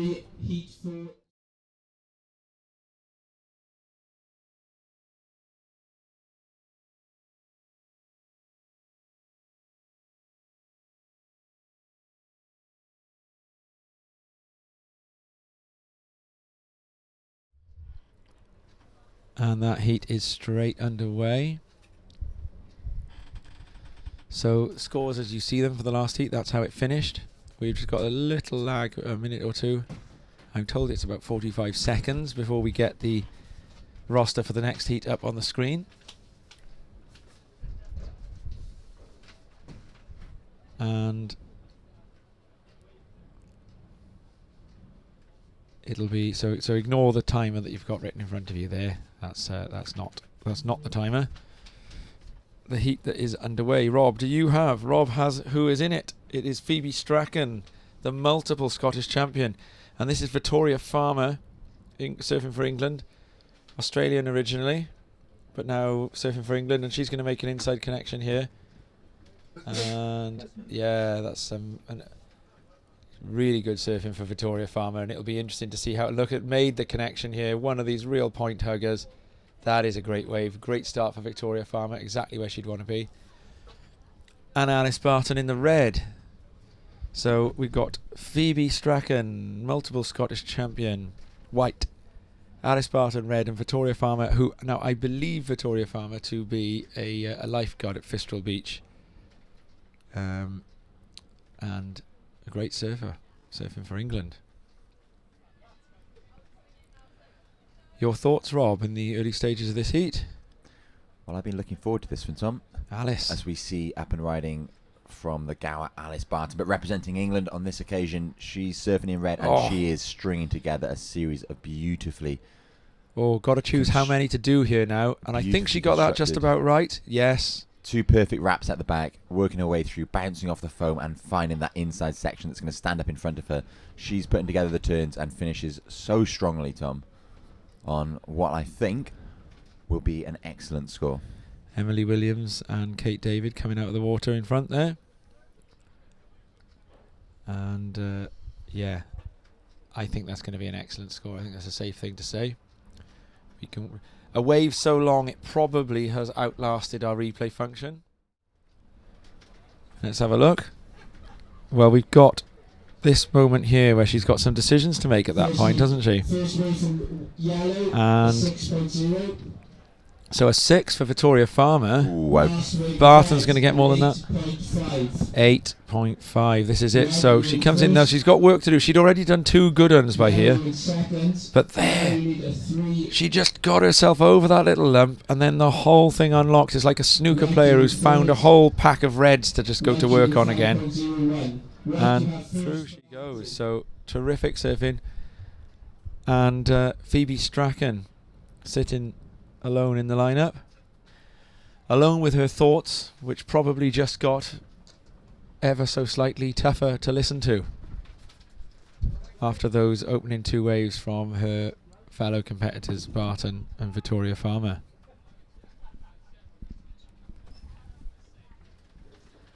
So that's only 3 and a bit minutes gone there. Flurry of action, 2 really high scoring waves, an 8.5 and a 6.0. Yeah.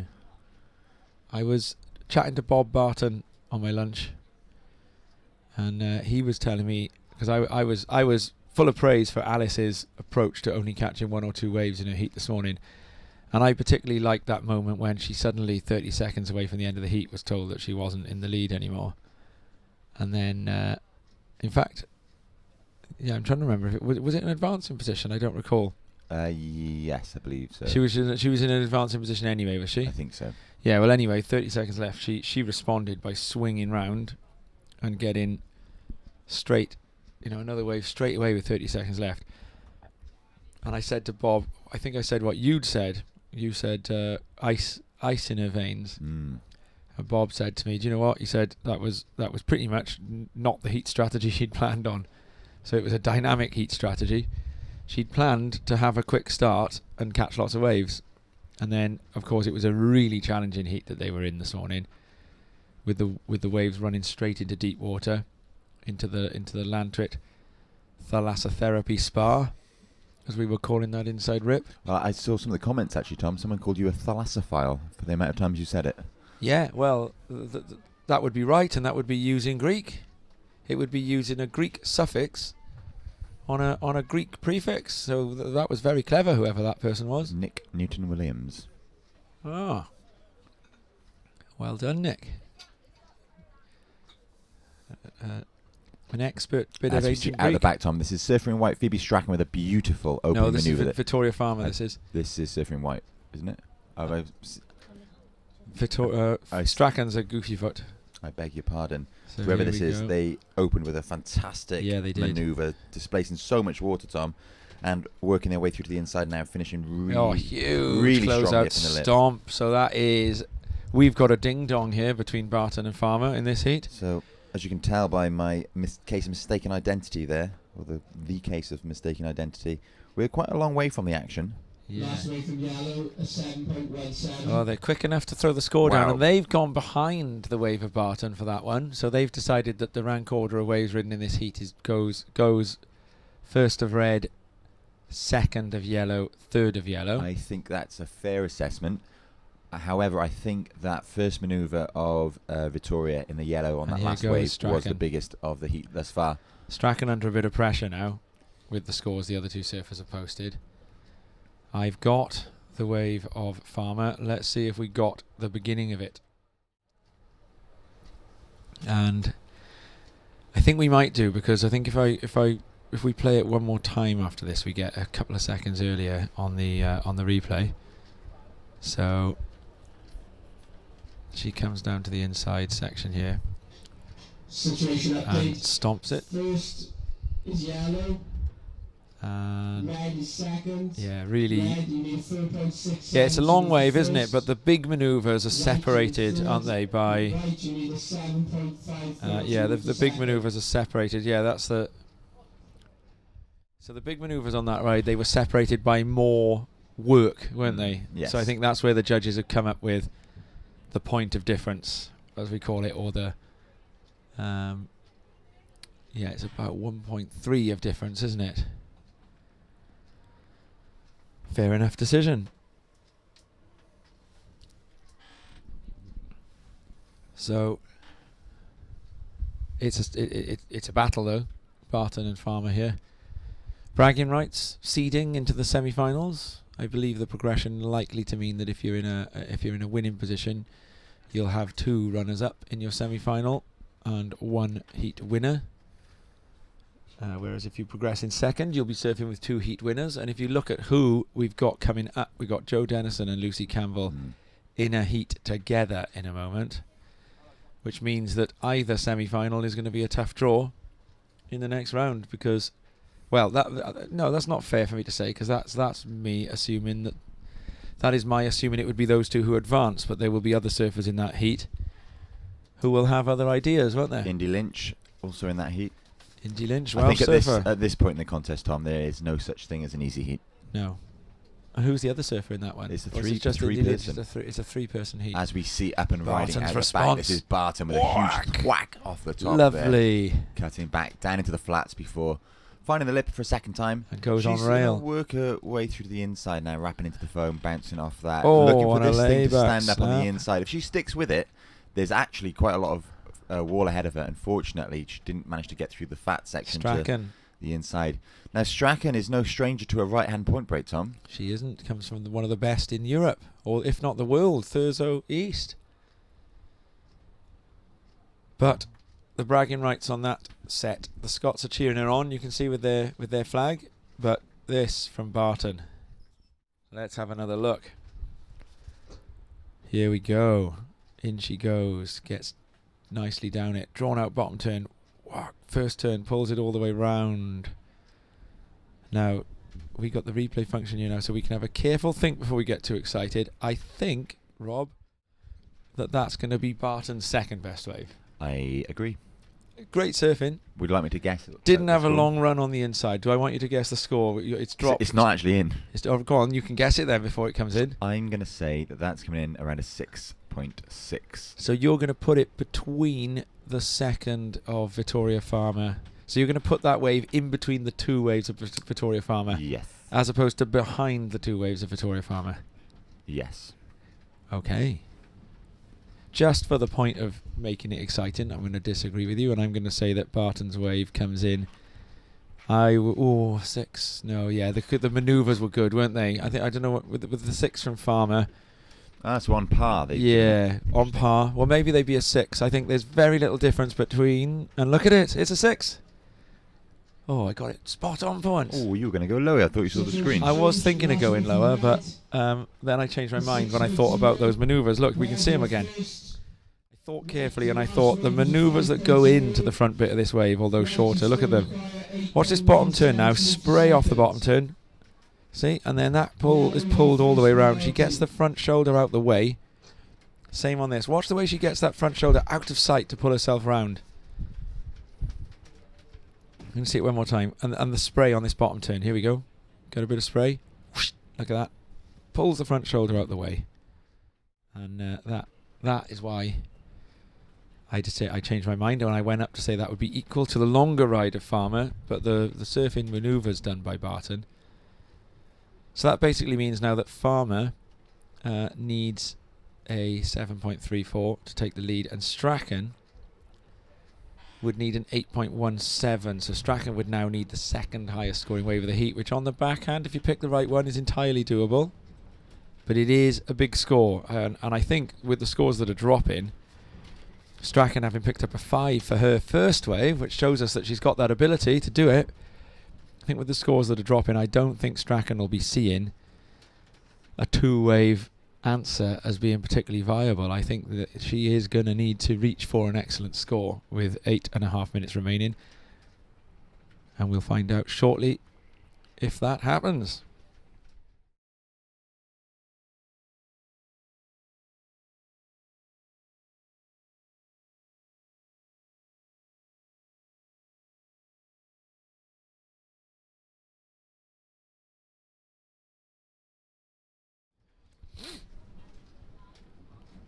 So the surfers are all in the lineup, and at the moment only Victoria Farmer has been awarded a priority, but I would imagine they'll be giving Barton second priority imminently because she is further up the lineup than Strachan. Situation update. Red in first, yellow in second. Although I don't have them on the screen, the beach announcer is telling us a little bit of information. Right in third. Right you need 8.17. So an 8.17 needed for the surfer in white. But we'll learn the priority. Yeah, so we've got yellow with first priority and red second priority. So as we were saying, Barton has out paddled Strachan up the point there to get second priority. But the crucial priority difference here now is that Farmer, the surfer in second, who would be defending an elimination, a progression position in the heat, can keep Strachan off, but Farmer opts to go. Looking to beat a 6. Going to need something big as this comes down the inside to do that, because this obviously compares as a little bit slower and more work person-like than the last of Barton. So would you go so far as to call that a mistake for Farmer there, to use priority on a wave that hasn't improved her situation? It obviously will push Strachan and Barton back up above her in the priority hunt, and bad time to give away priority at the midpoint of a heat like this, because with the push in tide, the waves are going to get bigger all the way through the heat. The odds would be that the biggest wave of the heat is yet to come on the incoming tide, isn't it?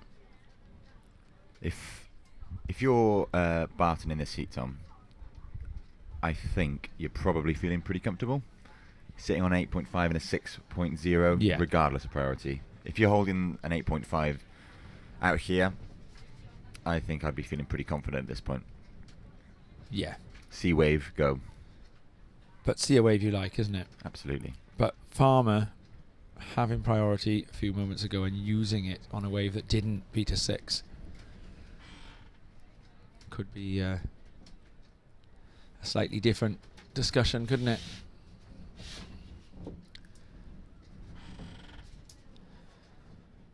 So we've got 5.5 minutes left now. And I'm enjoying watching waves on this point, though, Rob. I think it's contestable, isn't it? And here we see a very happy Emily Williams returning her rash vest to the beach marshal. Dominant performance in that heat. Absolutely. From Emily. Yeah, excellent surfing. Yeah. And she is beaming. She's really stoked. She should be, because she hasn't competed as much the last couple of years. She's been working on a post-grad. But surfing regularly, because she's also she's a wave maker down at Washpool Farm in Bristol, and so she is wave maker Emily.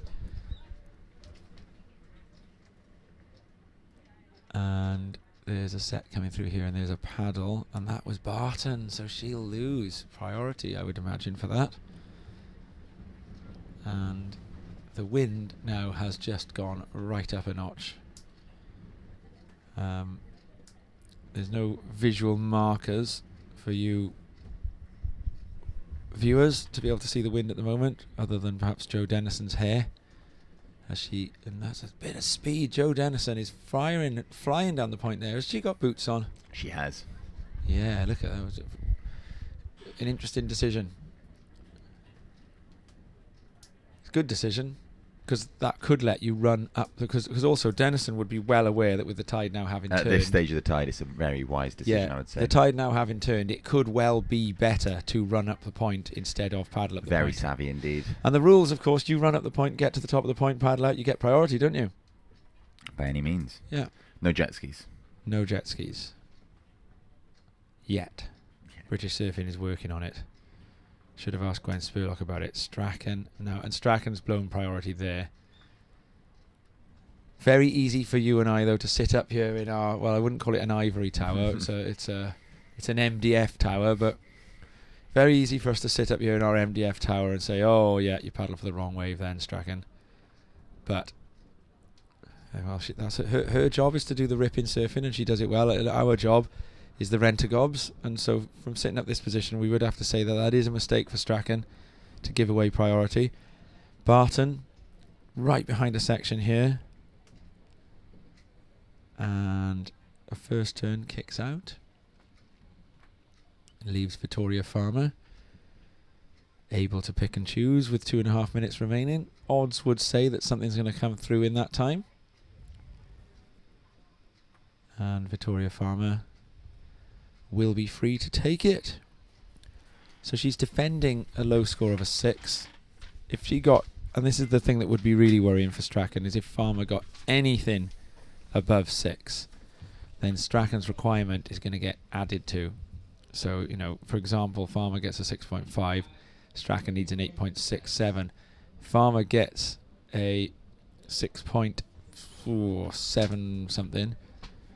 Strachan would need a 9. So, and Strachan's going to go again on the inside here. So priority, I suppose, would as much have been useful to try and keep Farmer from improving her position. Because you're not just and up and riding here, Strachan again. And she's got a bit of work to do on this one. So I think with a minute and a half left, it'll be a tough job to paddle back out after that. So I would say that Farmer and Barton will be starting to ease off. Victoria Farmer surfing for England in the yellow. Yeah, and the job that Strachan would have been trying to do a few minutes ago, before the lineup has worked against her or has conspired against her, would have been as important to keep Farmer off being able to improve her score. Because when you're chasing down a surfer who's got a low backup, it is very important that while chasing that surfer down, you need that surfer to run out of time before they get a backup, as much as you need to find a wave for yourself, don't you? And it takes both a good surfer and a good hassler to pull that off. I think as the contest moves on, Tom, heat strategy is going to become ever more important. Massively. Now, Phoebe Strachan is both a good surfer and a good hassler. But on this occasion, wave selection has been her Achilles heel. And now with 15 seconds left, we've got a wave coming through, so we may well see a... I wouldn't call it, but here we are. Hail Mary. Well, I thought then we were going to see the priority used there. And that's that. Strachan would have had a chance to stand up then, I think. Now, I'm told, Tom, that we've broken the internet, and a few people trying to watch are stuck on us on a loop talking about Edward VII. Really? So what? So what? Are you saying the stream is frozen, or have they chosen to loop us? I don't think it's your choice. Oh, right. And are we up and running again? minutes before just to. No, I think we are stuck. Oh, so everything we're saying right now isn't being received by anyone, is it? Our producer Diana's having a look. Well, we'll carry on talking about the action in case.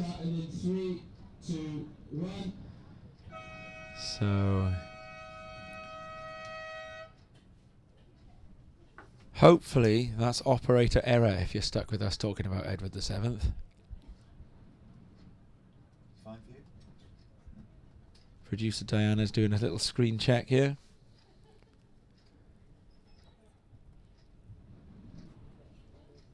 And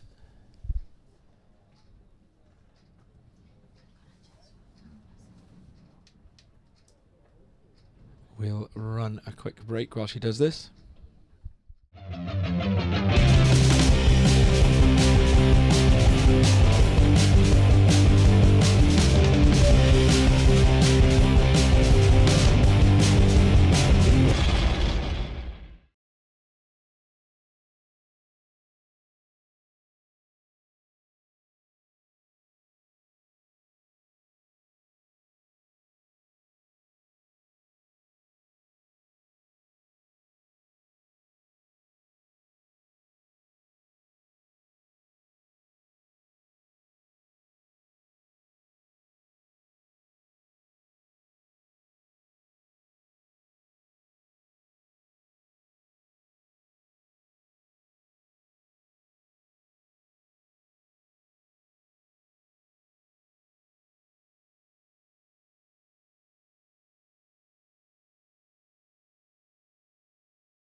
into second, and that all-important qualifying position to qualify for the next round, which is the semi-finals, which we will hopefully be running at the end of today's action with a little bit of time remaining. I'm just going to Luna across.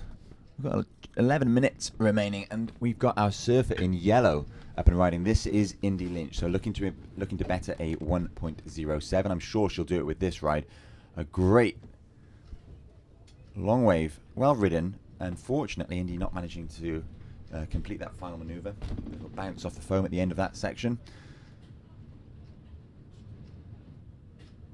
But she will hopefully improve her situation, lower the requirement, which she does. It comes in at a 2.67 and out the back. Surfer in red, Lucy Campbell, up into the lip and back down into the flats, cutting back as that wave fades a little bit on the inside.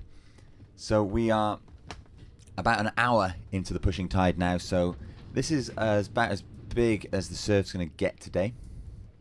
We're at a pretty good stage of tide for the left-hand side here at Llantwit. It's the left-hand side, but it's a right-hand point break. The locals call the left. If you're watching online, you can see a pool of water on the middle left of your screen. Once the tide comes in and fills that, we'll see a deterioration in quality. So we've got, I would say, at least another 40 minutes to an hour of favourable tidal conditions. Plenty of time for our surfers to put on a show as we see more and more waves wrap into the bay here at Llantwit Major, Colhew Bay, on a sunny yet very, very windy Saturday afternoon. Loads of action still to come today. Coming up next will be heat number 1 of the men's round 3, featuring Craig McLaughlin of Scotland, Liam Murray of England, and Barnaby Cox of England. A stacked heat at the back. Right now, however, is Jo Dennison, surfer in white, representing Wales, working her way on her backhand right through to the inside, hoping to find the connection to the inside section, which lines up beautifully. Unfortunately, Jo didn't manage to pump through that area of deeper water that runs adjacent to the pool you can see in the middle left of your screen. The highest scoring waves we've seen since we've been over on the left-hand side have been those waves ridden from all the way at the back right through to the inside with a series of major maneuvers. Not much going on in between the maneuvers, no pumping, no minor turns, just a series of big maneuvers, and we saw that from Alice Barton and Victoria Farmer just a few heats ago. You can, of course, rewind all of today's action and watch once the stream is uploaded later this evening. This morning's stream's already been uploaded, so if you're looking for any action from this morning, you can check that out. Simply go to WSF, Welsh Surfing Federation webpage, and you can find links to all of the streams, including this one when action ends later today. I think we've got about 6 heats left in the day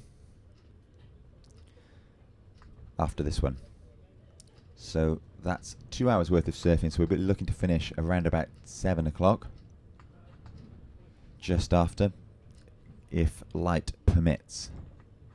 That is the intention of contest organisers, though. We're getting to that time of year, well into autumn now, and those dark evenings, they're knocking on our door, losing 2 minutes of light every day. Such is the way it all works.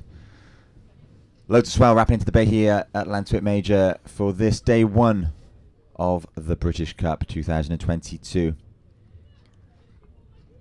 Up and riding, surfer in red, Lucy Campbell looking for a big finish off the end section here. Finds it, stomps it, rides out. There won't be much more on offer on this wave, but she's sticking with it. And kicks through the bag. Yep, this is day 1 of the British Cup. The event rotates on an annual basis between the home nations. So last year it was in Scotland, this year it's in Wales. I think it may go to the Channel Islands next... to England next year and then Channel Islands, giving each of our home nations the opportunity to host and maybe, just maybe, gain a sliver of home advantage. It's certainly working in the Welsh men's favour today, as we see all 4 Welsh men into the round 3. They'll be coming up shortly.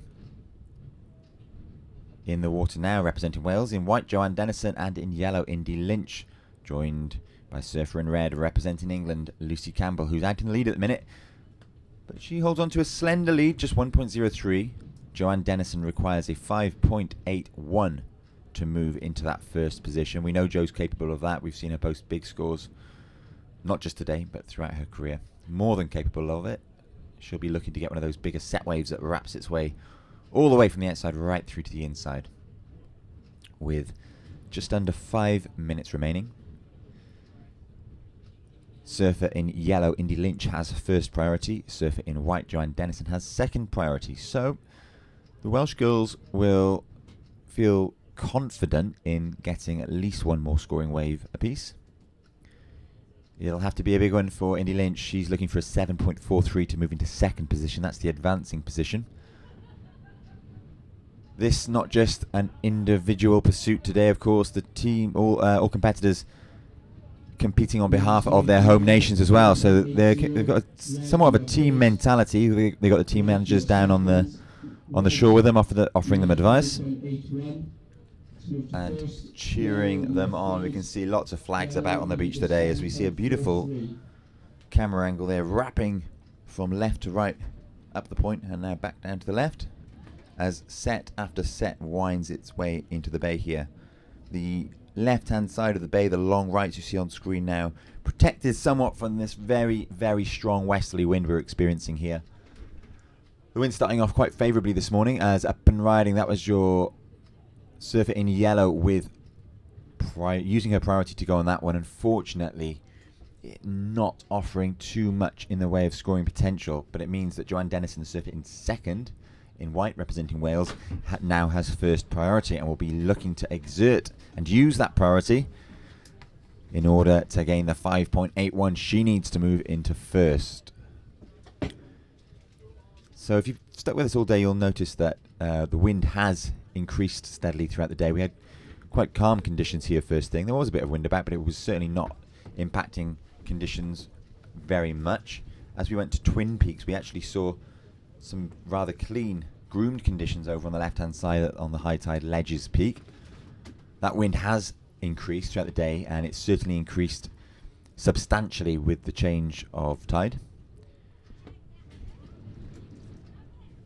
Now with about 3 minutes remaining, Tom? Am I looking?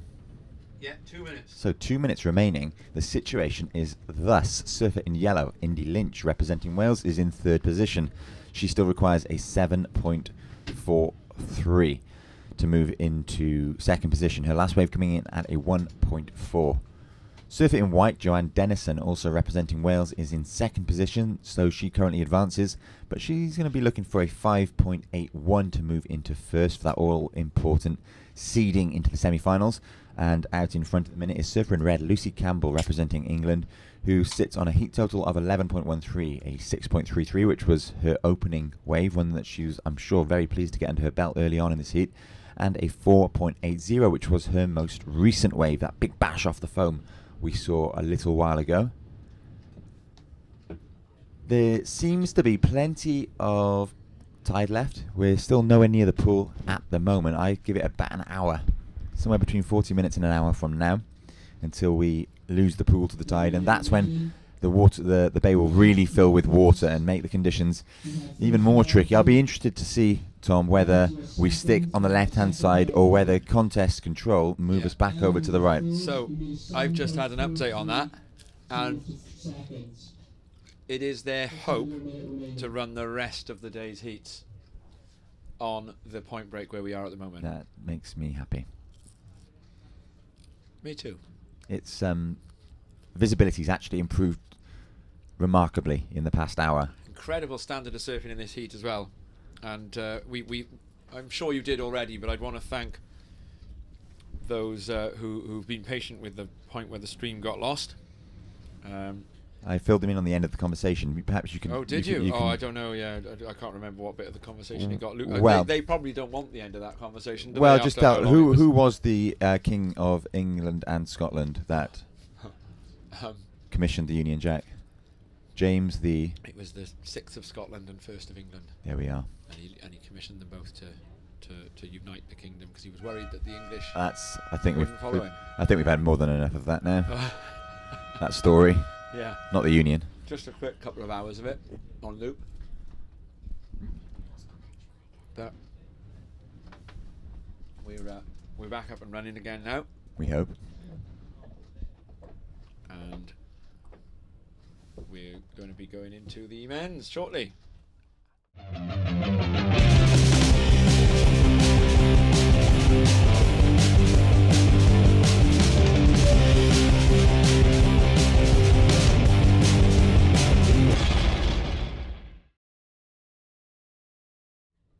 And here we are. We're back. So this is now the elimination round of the men, or the, well, second elimination round now. We have lost a couple. And we've got Craig McLaughlin, Liam Murray-Strout and Barnaby Cox.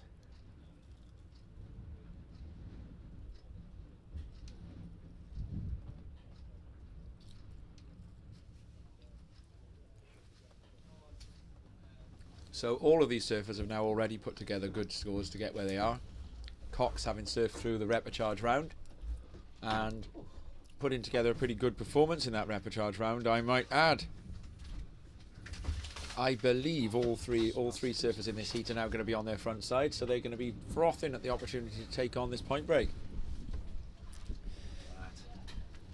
We've got someone come in. Speaking of kings, we've got someone coming in from the seat of power, Mark Vaughan. He's going to bring us some event updates. Hey Tom, how you doing? I'm all right. Just come in from the light breeze. Yeah. That has been whipping the Welsh coastline all day. It's been, I was really hoping it would ease off a little bit, but we have. But it's picked up. Yep, the swell's picking up again on the push of the tide, and here we go in red, up and riding. And McLaughlin. It's got Lovely. a nice, powerful wrap. Yeah, and then look at that little check turn there to get into the right place. Bottom turn, spray everywhere. Coming through to the inside, he's going to get a chance at a close-out turn. Only the wave opens again. And another climb off the foam. I tell you what, I must say, Tom, I enjoyed watching that. That was speed, power and flow. He really set that one up with a couple of real wallops.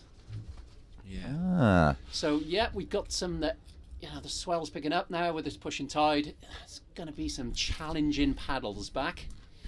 But, yeah, I think all in all, everyone's reasonably happy, although I've just spotted a windsurfer making his way out into the lineup. Oh, he's been there for quite some time, I see. I haven't been paying that much attention. Okay, he's keeping clear, yeah? I surfed this place a couple of years ago, and it was probably the biggest I've ever surfed it. And there were some windsurfers in the water, and I was scared to catch a wave when they were on it, and then you told me that you just drop in on them. Now, was that true, or was that a bit of a sort of exaggeration? No, there was a long-standing kind of I guess both parties saw their right to be in the water at the same time, and that's perfectly understandable. So we kind of reached a mutual agreement without actually any sort of meeting that the windsurfers obviously doing laps around and surfing down the right-hand point break there. And they just kind of give way now to the guys on the who are surfing when they paddle. And of course, on a day like today, there's a lot of paddling. People don't catch so many waves. So yeah, there's quite a good vibe between the windsurfers, local windsurfers, and the local surfing community. They do give space, and they know if you're up and riding, they'll just sort of glide away and let you surf. I would have loved to have known that. As Barnaby Cox gets going here, there's a set behind. Cox takes an insider though. And a nice big smack, raises the tail through that one, and looking to do something similar, but has to carve. But there will be a closeout section presenting itself here, and meanwhile, out back, we've got another surf. Murray-Strout. Surf up and riding. So Rob's keeping eyes on what's going on there. Barnaby Cox through to the inside and smacks that one, and really nice closeout turn. And then out back, Murray-Strout you can see on the wide angle, and there is a windsurfer now looking at a wave behind. There's also Craig McLaughlin and up and riding out at the back. Is McLaughlin, and that's a one manoeuvre wave because he's a tiny bit behind it. No, you managed to actually, Tom. I think then this your commentary comment there just is classic because you're trying to watch, as the judges are, three guys riding exceptionally long waves at the same time. Craig did actually put a couple of turns at the back from what I saw. Oh, I saw the end of it, Yeah, you caught the end. So although he was a little halfway down the point, so a lot of action there, and our judges are going to have a real job separating the scores. Barnaby inside wave. And that's what we've got. We've got the closeout of Barnaby that we can watch again, so we can see what he did. Yeah, Barnaby actually, it looked a smaller inside out, but it really held the reef nicely. Here. So on the rail, pulls it right round. Clever little foam tap, and then it's all about this inside, and that fins up and over, ends that with a flourish, and going on rail earlier on as well. So that was after having done a load of good manoeuvres earlier, and I like pulling it right round there. So great surfing all round. It would be interesting to see what those scores are. McLaughlin's been given a 7.5, but I would wager that was for his first wave. So I think that the wave that I haven't seen, that you and Rob saw the earlier parts of, Mark, is going to... I from what I saw there, and I don't know what you think, Rob, but I thought that obviously I think Craig's first wave was probably the best wave I've seen just in put together, but he also put a really nice finish on that last one. Rob, your thoughts? I agree, yeah. I think there's a point during that exchange of waves where all three surfers were visible on screen for our viewers at home, just about.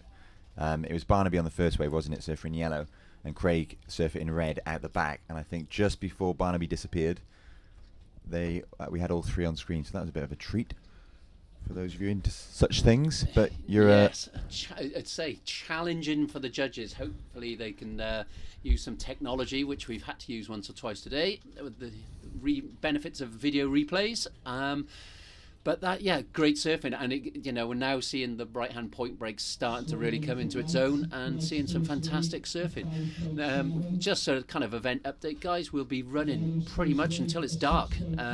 We'll probably finish up with semi-final 2 of the women's, if we can, after this round 3 men's, 4 heats to go. So that's the kind of update on the event.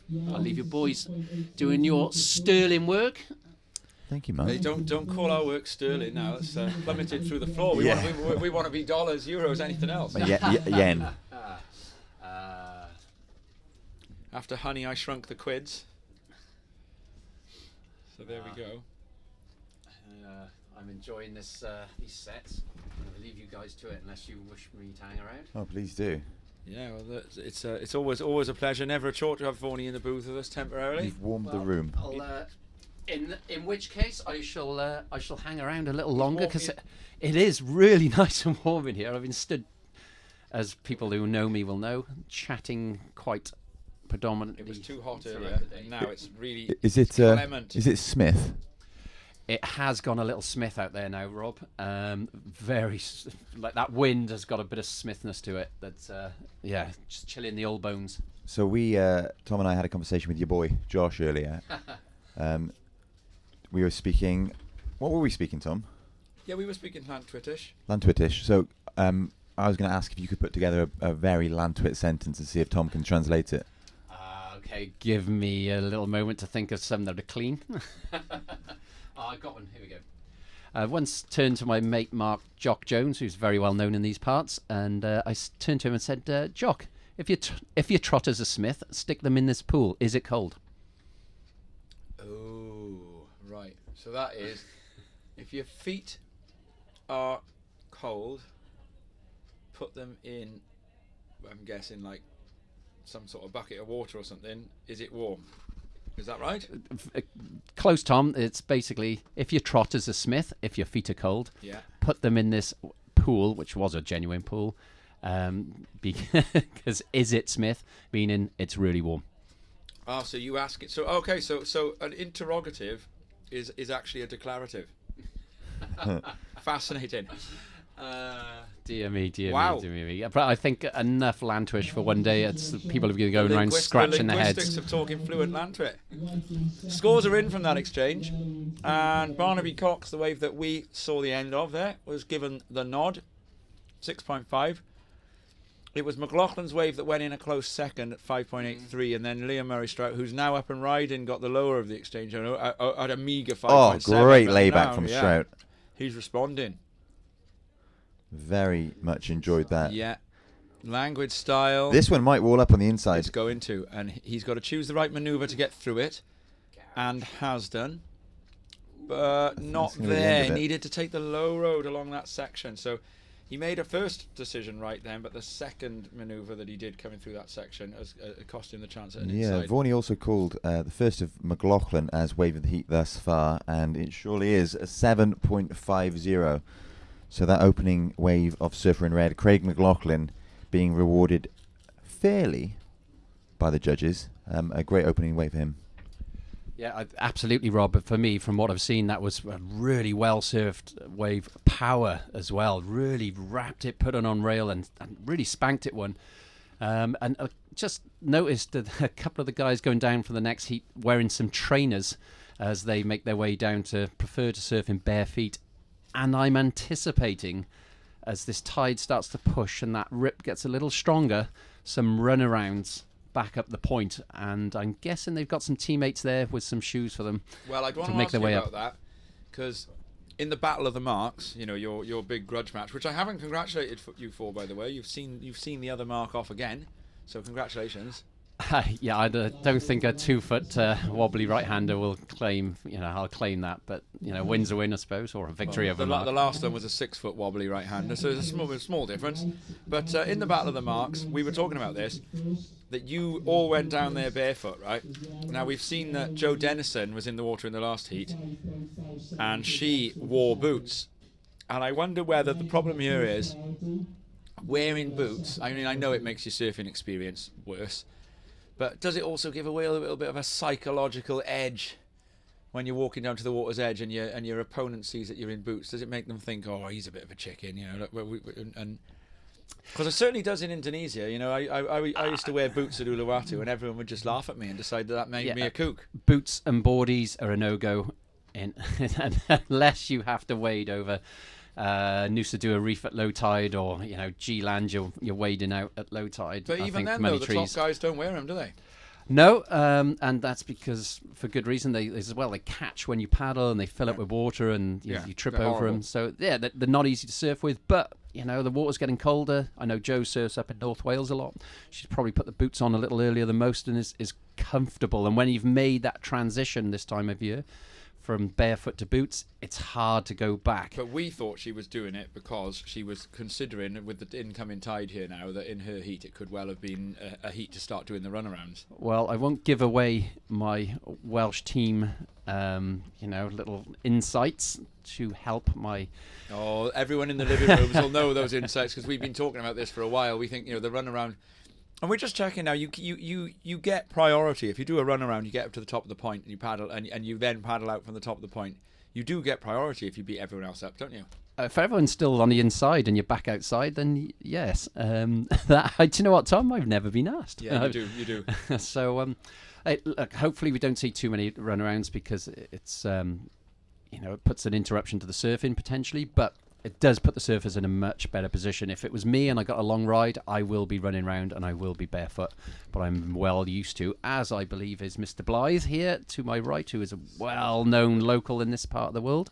In fact, his father, if you haven't mentioned this already, is probably one of the pioneers of the left-hand side in the early days, where Llantwit Major was considered a Newport local spot. So Bob Blythe, if you are listening, I am giving you the credit you deserve, along with the Brights, of course, Gwyn and Colin.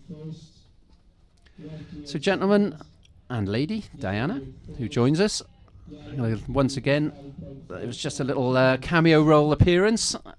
Wish to say hello and give you a little break while Tom munches away on his chips from the Maria in the Beach Cafe. Good chips. Yes, they've a lot of people have been commenting how nicely they've gone down. I've finished my account today now. Do we get a fresh ticket tomorrow? You have a fresh food voucher tomorrow. I knew it. Yeah. Producer Craig was sparing on his. He was going, I'm rolling it over for tomorrow. I said, Craig, get in there and eat. Yeah, it's big thank you to Maria and the Beach Cafe for looking after us. So more chips for you tomorrow, Tom. They're really nice and friendly in there too, aren't they, as well? It's a good crew. Maria's got plenty of young local staff that assist her in running the Beach Cafe, which it's a private business and has seen more than its share of action in terms of storms. The lifeguard building that's to our right and it's very visible at the beach here, that was rebuilt after storm. I believe it was the Great Storm, 87, 88, October 87, 88. The Great Storm that hit the southeast of England so badly, but also washed away the existing lifeguard building, and a lot of the beach cafe had a lot of damage. So yeah, high tides here may on occasion give them a wash through, but they built this break wall in about 93, 94 that's in front of us, and has so far served the buildings behind it well. And although was slightly detrimental to the high tide right-hander that we had, but there we go, up and riding. Oh, and off. McLaughlin, wastes priority. You saw then the surfer in pink for the next heat, struggling their way over the rocks. Camera's now gone away from them, but that was interesting to see. It is a tough little rock dance when you first walk out. I turn my surfboard upside down usually, fins up in the air.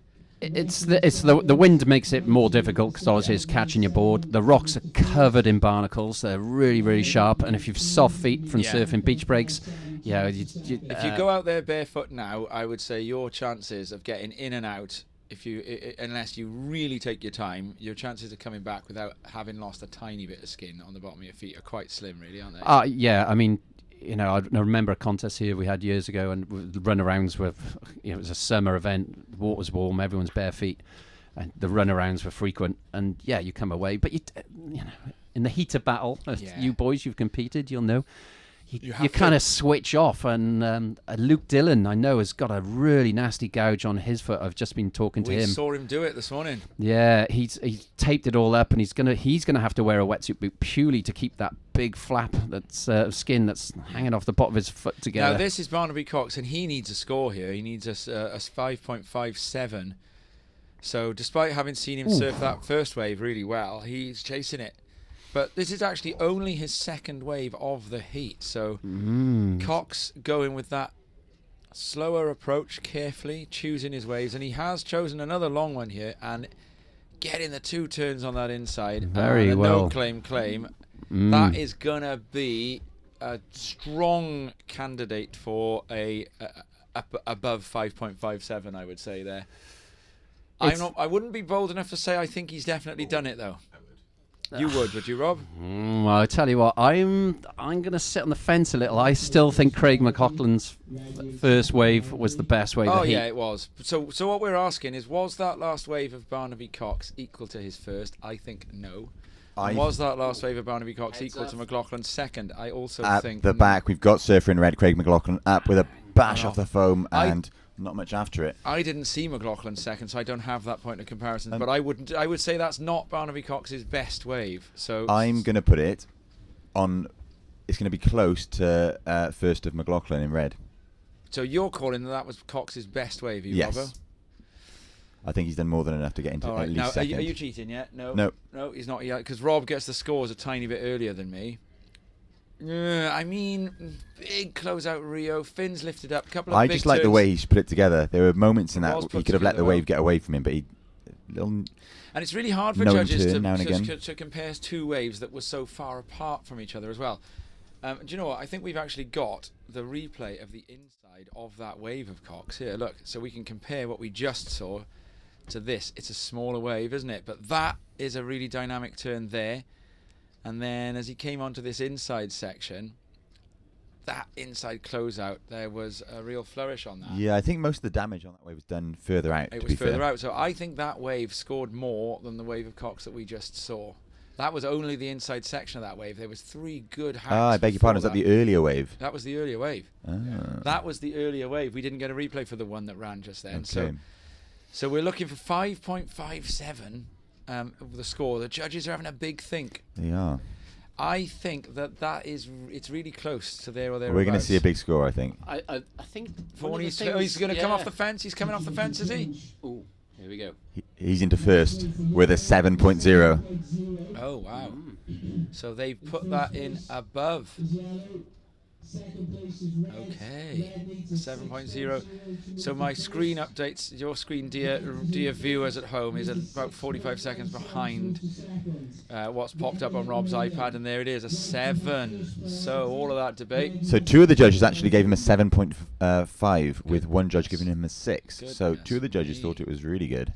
I think for me, guys, what I saw on the opening part of that wave was... It's got to be about the opening, isn't it? It has, and it was a little bit fat. It did wall up on the inside, and that inside, whilst he really did do some fantastic work, it's softer on that inside, if you know what I mean. You're talking about the first wave now? The second wave, the one that we just watched. Yeah, that which we has didn't got have a the bigger replay. score.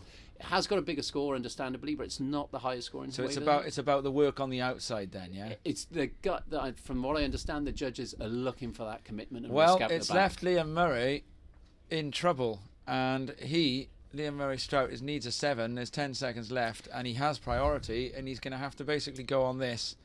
And I can't see where he is in the lineup here, so I think he's going to be getting eliminated. Wow. Down to the wire. So look at that. Barnaby Cox, 2 waves. I mean, Liam Murray Strout, what I will say, to mitigate the great sympathies you might be feeling for him there, he must have known all the way through the heat that he was surfing against someone who'd only ridden 1 wave, and he must have known that there was some element of defence needed to try and improve that 5.7. But there we go, hard lines for Murray Strout. The next heat's underway, and we'll be calling the action after these important messages from this important...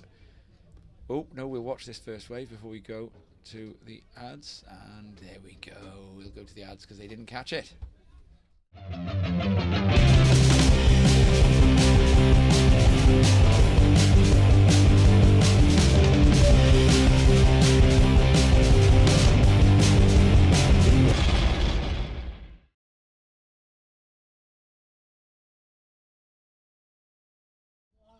So we come back to the booth here, and Vaughan is getting very excited about the surfing that Craig McLaughlin did there. And now we've got this heat off to a cracking start. That is There's Tom a Hook ride of the going Channel on Islands. off screen there, and that would, for me, he nearly stopped and claimed there. Or is that but yellow? he's got another inside section to go here. This is Matt Chapman from the Channel Beg your Islands. pardon. And he's got an inside section. Now, I think he should be doing some work on this, but he isn't. I think we're seeing a runaway. Oh, is it Barnaby coming out? It might be. No, it can't be. He'd be penalised, wouldn't he? I don't know.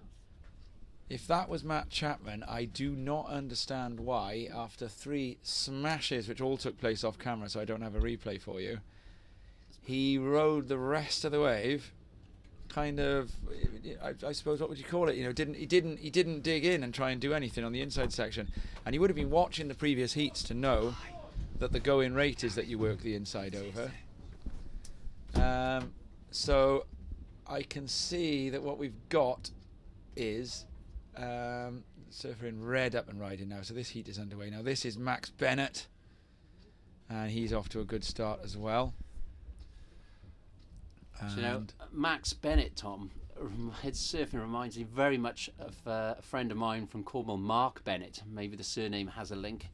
A very stylish and very, very good and polished surfer from the Constantine area. But let's watch. Where's Max Bennett from then? They're all Channel Islands in this heat. Channel Islands, wow. Yeah. Oh, great turn on the inside. I have to say, I've been awfully impressed with the Channel Islands. They've team been ripping. surfing. Lovely styles, the lot. Yeah. So really nice styles. We don't really know. There's no priority. So Matt Chapman would have had a 3rd priority next to him if that had been him at the start. So that was Barnaby Cox on his feet, riding a wave in between those 2 heats, which is unconventional. It's kind of, surfers are trained not to do that, but Cox, an unnecessary risk, I would say, Tom. Yeah, and if you'd just been eliminated by him, you'd be thinking about loopholes if you were that way minded, wouldn't you? But easy for us to sit up here in the dry and the warm. It's you can probably explain it away, can't you? You could probably say you didn't know the heat had ended or something like that. But he looked like he knew the heat had ended, didn't he? The way that he rode that inside section. The way his body language suggested it was someone not surfing a wave. That's the only thing I can say. But and if you're coming in at pipeline, sure, you've got to. It's easier to stand up than lie down, but that was an unnecessary risk. But was it before? It was after the horn as well. I seem to recall. I think he was making his way in. Yeah, interesting though. Maybe pumped up after that last wave he had in the heat. Well, it's no harm done, because they haven't put the score down for yellow. But these are the sorts of interesting things that you know, at a WSL level you could really get in a pickle over. And you know, we've seen Logan in the spring of this year in that incident with Markel Vizcarraguanega from the Basque Country, where Logan just Markel Vizcar to those among you who haven't learnt your Basque. We saw Logan get an interference there and not knowing the rule. And that's what these surfers have now. That was Matt Chapman, so that was it was definitely Cox coming in. I was going to say, I'm sure Matt he's a goofy foot. Yeah, he's a long-haired goofy foot. Yeah, because I keep mistaking him for Matt Mayola,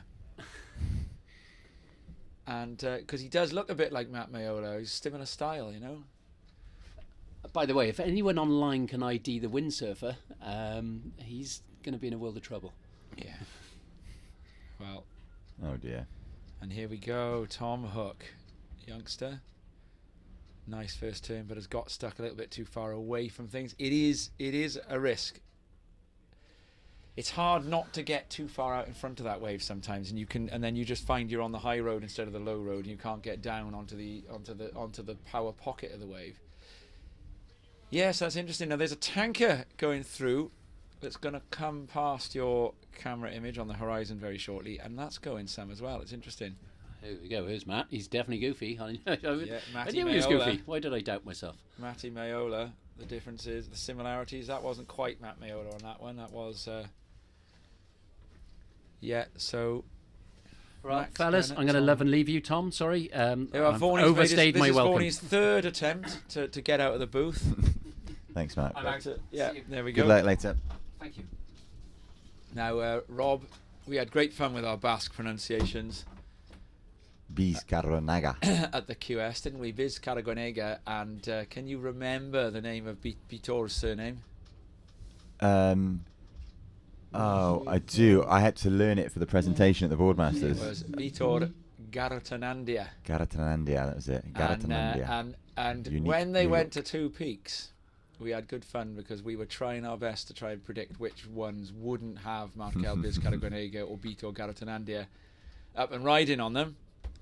And then at one point, what I did, I don't think you did it, did you? I just went for like hotel room, say the guy's name 100 times in a row. I did that before the presentation. Yeah, and you waited till the presentation to do it. And there was a point in a heat where they both took off on a wave, and I had to pretty much say, and we got Garatanandia going on the right and Vizcarraguanega on the left, Vizcarraguanega off the top, Garatanandia on the cutback, and it was very polished. Well done. Yeah, tough. But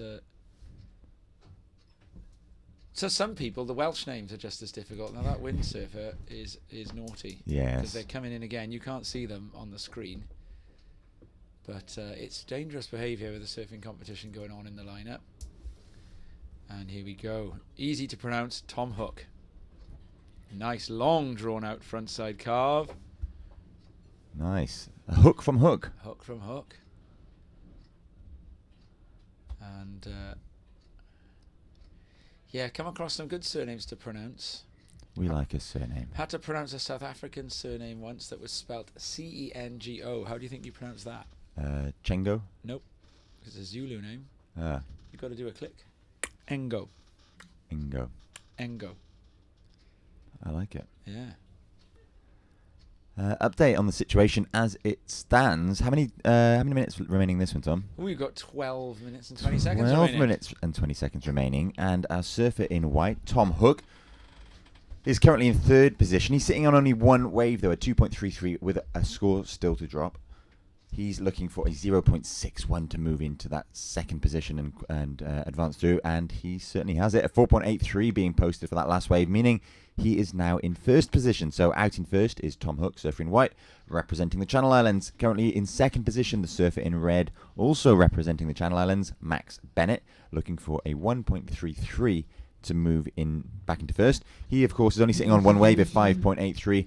And currently in third position, the surfer in yellow, also of the Channel Islands, Matt Chapman, the stylish goofy foot, currently sitting on a 0.77 and a 2.17, meaning that he's looking for a 3.67 to move into second position. Loads of time remaining and all to play for. the surfers, of course, battling it out for that semi-final berth. And Tom, I've been hand-delivered a series of sheets here. I've got you got Timmy's. I've got refresher. not only have I got the progression. We got a ride though, Matt Chapman. You call it Matt, aka Matt Mayola, and here he goes. And he's going to be looking. I love the way he drags that back arm, and that's a really lovely, stylish surfing. Lovely drawn out in and bottom out turn. of the lip, and then gets hung up by there. So Nice not only do I have the heat progression, Yeah. and my goodness, we've got 2 phenomenal semi-finals coming up in the women's division. Oh, but I also do tell me about it. I will tell you about it. But I also going to run the replay of Matt Mayola as you talk. Go on. I also have the statistics. The statistics for the surfing that's taken place thus far are on my desk, Tom. And this is current at about 15 minutes ago. We have had 451 waves scored today. That's a bit of surfing gone down. A little bit of surfing. The highest wave was posted by Lucy Campbell in heat number 4. Oh, we called that when we knew it was going to be, didn't we? It was a 9.17. The best three big manoeuvres. 3 big manoeuvres, and the best combination Backhand. of the day up until 20 minutes ago was Luke Dillon in heat 3 of round 1, and he posted a heat total of 16.0. Yeah, he got an 8.1, I think was his high score on that one. So some great scores being posted. Now, Tom, let me tell you about the progression and the semi-finals we have coming up, hopefully before dark this afternoon. In semi-final number 1 of the women's division, we have Charlotte Mully of England, Kate David of Wales, Alice Barton of England, and Joanne Dennison of Wales. So 3 Wales-based surfers. Battle of Offers England Dyke in that one. versus Wales. And coming up in semi-final number 2, Emily Williams of Wales faces off against Lola Mitchell of Scotland, Lucy Campbell of England, and Victoria Farmer representing England by way of Australia, so you say. Wow. Hey, I want to see this Matt Mayola's backhand again here.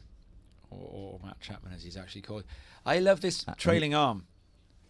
Look at how still he keeps that trailing arm. And again, watch this. Now, I'll tell you who does that. That's Owen Wright. Does that trailing arm, and he's up and riding again as we speak. And look, there it is. Whack! It's really nice. That's a lovely turn that he does there. It's lovely drawn out bottom turn. Yeah. Really sets him up, and he gets there, especially on his backhand. He gets such a good vision of the lip he's about to hit. Yeah, we'll get a look at that one as well. So it's this trailing arm that he keeps completely where it is. We see Surfer in red up and riding at the minute, Tom. Nice hook off the top. This is Max Bennett looking for a 1.33 to move back into first position. Getting back to the foam on this one. This wave not really cooperating so far, but it will stand up ahead of him as he pumps down the line looking for a steeper section. Unfortunately, this, Tom, I think one of those waves that has had a bit of water under it the whole way down. So yeah, it's a difficult land to he'll wave, probably, I suspect he'll get the 1.33 he needs, but I doubt it will remain in his top 2 scoring waves come the end of this heat. Right, running off your memory now then. First wave of Matt Chapman. Right? Yes. Does this one top it? Yes, I'm going to say it comes in about a 5.77. This turn here. Oof. Yeah, and that back arm just held in place as he does those turns. I like it. Owen Wright, Matt Wilkinson, Matt Mayola. Those are the surfers who are daily on our TV screens that do it. But there that was Matt Chapman. Max Bennett, though. Well, with the situation that occurred there, Tom, Matt Chapman did better that wave with a 5.77, which moved him into first, albeit very briefly, because surfer in red, Max Bennett, moved back into first after posting a 4.17, and we're seeing some beautiful surfing. And Tom Hook is ripping here, and Tom Hook on that last wave, he actually temporarily slid. I think his back foot slipped off. He comes down to the inside section here, and blows it. Now, Tom Hook's back. I think his back foot came off, and he ended up kind of landing, sitting on his board for a second, and then came out of it. Now I think it's just fallen outside of our replay range. That one has. So we're just going to see where he unfortunately blows the inside. But Hook will have had a decent score there. That was about the fifth and sixth manoeuvre, I think, then that replay was picking up at. So surfers on this point, they're riding waves too long for our replay memory. It's quite interesting. It's an achievement, isn't it? But they're ripping, these Channel Island surfers. So Tom Hook, Matt Chapman and Max Bennett. It's pretty close between them. This is Surely anyone's, is. really. I expect, Tom, that when they saw the heat draw, they were a little bit miffed, but such is the heat draw. I reckon Hook gets the 5.05 that he needed then. I'm going to back you. I think it'll come in Chapman, about 5.4, I'll say. And is that based on having the screen in front of you? No. Oh, that's a genuine guess. Rob, of course, guessed Matt Chapman's 5.77 down to the nearest decimal place just then. Claims to have guessed it. I think it's because he gets his scores on a monitor a tiny bit earlier than mine. Before mine goes to NASA, to Houston, to the moon and back, and then back down to where I'm sitting. I think Hook will get that, and then Chapman will end up needing a score despite good surfing. But I think, well, that's what has to happen, isn't it? In an event like this, you need people needing a score despite good surfing. That's what happens. Absolutely. So as I was saying, I think the Channel Islands boys will probably be a little bit disappointed to find themselves facing off against each other in this round 3 matchup, but that's the way the draw works. Yeah. That's why you're fighting for those seeding positions through to the next round. It does have the advantage of ensuring the progression of a Channel Islands. It does, but I think, an event of this caliber whereby the surfers are the top 4 of each home nation, everybody's backing themselves to get through. Yeah. So, update, Tom. Tom Hook did get it, a 5.40. Here it comes to the which screen means for you guys at home. that Matt Chapman now requires a 4.24. He's sitting in 3rd at the minute, looking for a 4.24 to move into 2nd position. That leaves Max Bennett, surfer in red, in 2nd, looking to better a 4.17. Yeah, interesting. I'm a little bit behind. The TV screen at home is a little bit behind on the update. So what you see at the moment, Tom Hook is about to go into 2nd on your screens. Into 1st. And he's gone into 1st. So Chapman crucially does have priority over Hook, but Bennett, the guy that would want to be playing defence here, despite being vulnerable on his second wave, Bennett would be able to use priority here now. So good priority. If we get a priority masterclass, would be if Max Bennett is able to use his priority to both stop Chapman from getting another wave that will give him the score, 4.24, and to better his own score at the same time. So all you Groms who blew your priorities earlier on, and you're watching the grown-ups do it now, and here Bennett actually, as I speak, has paddled for a wave on a bit of whitewater and lost priority. So all you Groms, I was about to say you're going to see a masterclass in priority.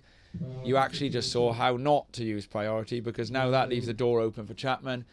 So from the point of view of the viewers at home or a neutral, what you've got is you've got the surfer who needs the score is the surfer with priority. So when the wave comes, that's what we'll get to watch.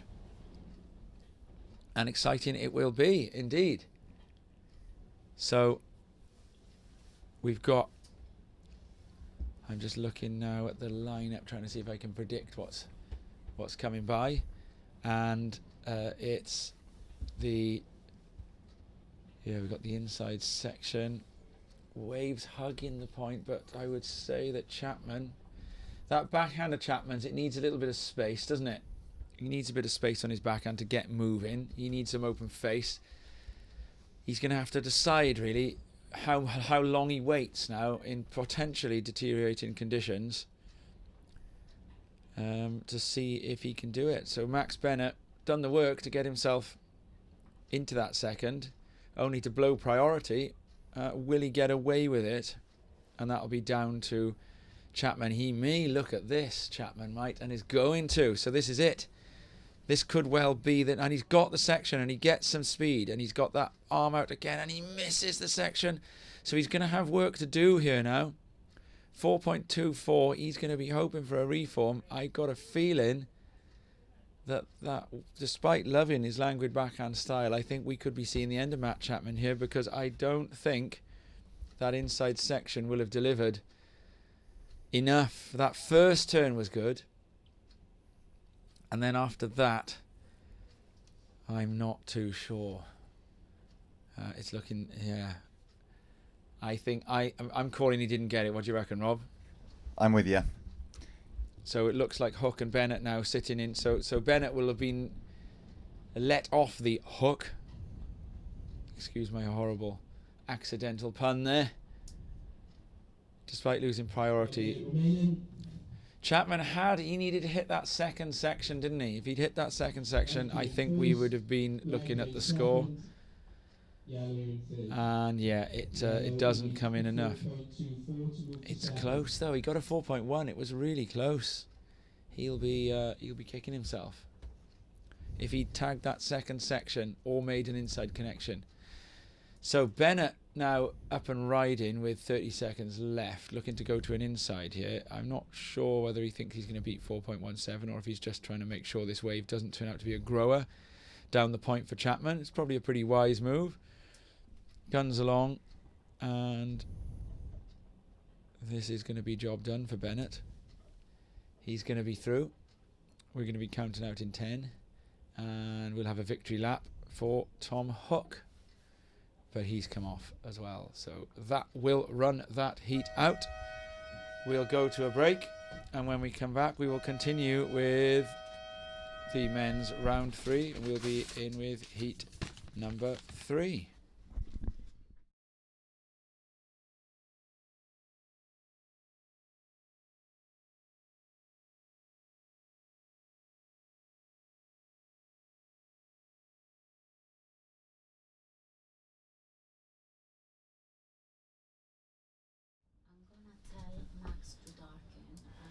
So, here we go. 2 Welsh and 1 English in this heat. And will the local advantage pay? We count down to the start of this heat. Luke Dillon, Nathan Phillips, Craig Bright. This is a stacked one. And it's going to be now in the last surfer to land 2 Llantwit locals in the left hand, in the right hand point that they call a left, together at the same time, was dispatched because it was Mark Vaughan and Craig Bright. They both did very well. Craig Bright ripping in his last heat. There's just a slight delay before this one starts. Now in Nathan Phillips and Craig Bright, we'll likely see a real demo of how to surf this wave on the backhand. We did see some very good surfing from the Jersey surfer in the last heat on the backhand. And Luke Dillon, who's going to have to apply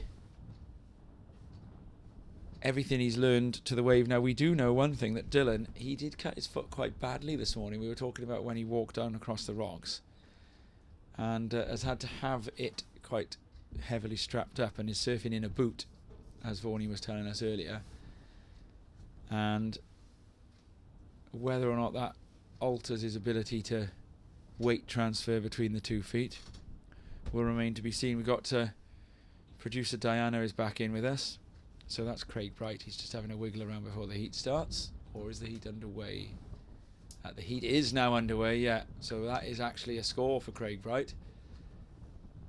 Yeah, producer Diana is with us. I know you're not fantastic keen on jumping on the mic, Diana, but I was just going to ask you how you are with your Basque words. Do you speak a lot of Basque? The microphone is on the end of that red wire over there. So, producer Diana. Hi. Bienvenidos. Gracias. Diolch yn fawr. Oh, hey, good Welsh. Good accent on the Welsh there as well, Diana. Can do the diolch. Yeah, and we've missed Nathan Phillips picking up a 3.67 at some point there amongst so Nathan Phillips and Craig Bright off to a start. Yeah, I was going to say, how's your Basque? No, I don't understand Basque or anything like that. I think it's older than Latin, so they don't know where is originary. Where it's coming from. It's unknown, isn't it? And very, and it's older language than Latin, so not a lot of people. Well, some people, can speak it. And for a European language, that's also quite unusual. Yes. To not know the origin or not be able to trace Exactly. the origin of the language, because its greatest similarities are to some of the Eastern European languages. So we got the results in for the last heat there, and it was just interesting to see Matt Chapman with those decent scores of 5.77 and still going out. And in this one now, it was actually Nathan Phillips who started off, so we did see Nathan Phillips' wave. And Nathan Phillips was... It was Nathan Phillips at the start there, with what looked like an in and out, but we saw the tail end of it, and it was actually a 3.67, which is a reasonable enough start. Luke Dillon then in the red, and Craig Bright, they're both waiting. Now, that's interesting, because I thought that Craig Bright, who'd been relatively patient in his last two heats and picked off best waves and used priority very well, had gone a little early and used up, got his first ride in on a pretty short wave, but it was actually Phillips who'd done that. Now, they have different approaches to their heats, and it'd be interesting to see if Phillips is deliberately hoping to get moving quickly. And we can see here all three surfers now fighting the rip, which will be up and starting to really grow in power now. And there is a set coming through as well, and the set is going to be, with this wind, we're going to start to get some of these outswingers, so it is going to become very difficult to make sure that you get onto the right wave. Priority very important, and I think when you get priority now, I think waiting with priority to make sure. So we're going to see Nathan Phillips go again, so a completely different approach. Phillips now is going to have both scores in, but he's going to have to wait for both Dillon and Bright to ride waves before he can start to use priority. But you get two waves before the other guys have even stood up. It's going to have its advantages, because what you do ensure is that both those other surfers must now ride a wave. And with 14 minutes remaining, they can't wait forever. And so if either of those surfers does then ride a wave, Phillips jumps up the priority order until he's sitting in priority. And I would imagine a surfer with his level of experience, once in priority, would then likely not be anywhere near as busy and would be rather selective, especially with a bit of local knowledge over what kind of wave to go on. That said, not catching waves out here at this stage of the tide is actually quite tiring, because you've got to keep treading water against the rip. So in a way, if you go surfing here free surfing, Dillon is way outside, and I think he's paddling for a bit of white water. He is way outside, which could pay off. Interesting to see, though. I'm not sure how much surfing Luke Dillon has done at this spot. Yeah, so you've got to tread water. If you're free surfing here, you actually use less energy to keep catching waves. You jump in the water at the top and you catch one as quickly as you can, and then you walk back up the point, and that's actually less tiring than staying in the water, treading water. And the longer you go without a wave, the shorter your stamina becomes. And so you see now all three surfers, they're paddling against that rip, trying to stay in place. You even saw a plume of spray off as Phillips took a paddle stroke that inadvertently punched a little lump of water in front of him, and now going far too deep on this one, Craig Bright. And so that moves Phillips one up the priority. So he'll go from third priority to second. Craig Bright will go into third priority. A 2.57 for the last of Phillips. The wave of Bright will be a throwaway, a 0.5. And so Dillon yet to catch a wave, but Phillips now can start to be a bit selective. He knows that he's got to try and get only waves that are going to top what he's already got. So I would say that Phillips is in a pretty decent launching position for a reasonably solid heat performance in here right now. So Rob Blythe is joining us. I've been on the roof, Tom. Have you seen the opening exchanges to this heat, Rob? I have. So Nathan Phillips, clever, got moving quickly, 2 waves in the bank before the other guys have even stood up, and now they must, of course, catch a wave, which will then leave Nate with priority. So well, I spoke to Nate after his first round performance, right, and as I said to you, he said he was feeling a little weirdly nervous, which is quite uncharacteristic for him. You know, he served an awful lot of heats in his long and fruitful career, no less. And he said, he was weirdly nervous this morning, and he wished he'd made a bit of a quicker start instead of waiting to the last 2 minutes to post that score that eventually got him through. As we see up and riding out the back, this is surfer in red from Cornwall, Luke Dillon. He's waited 9 minutes for this. He's hopping about. He's hoping this one's going to reform on the inside. So, Tom, I suspect at this stage of tide, as well as that, as it moves ever nearer the pool. Oh, he gives up on that. Could have still had a manoeuvre. I think that local knowledge is going to be very, very valuable at this business end. You're of exactly round right. 3. Here goes Phillips using that priority now. The biggest fan. Huge turn. That's one of my favourite turns of the day. He's working his way through the inside section. And he's going to have a reform. So Luke Dillon with the front row tickets for a show he does not want to see.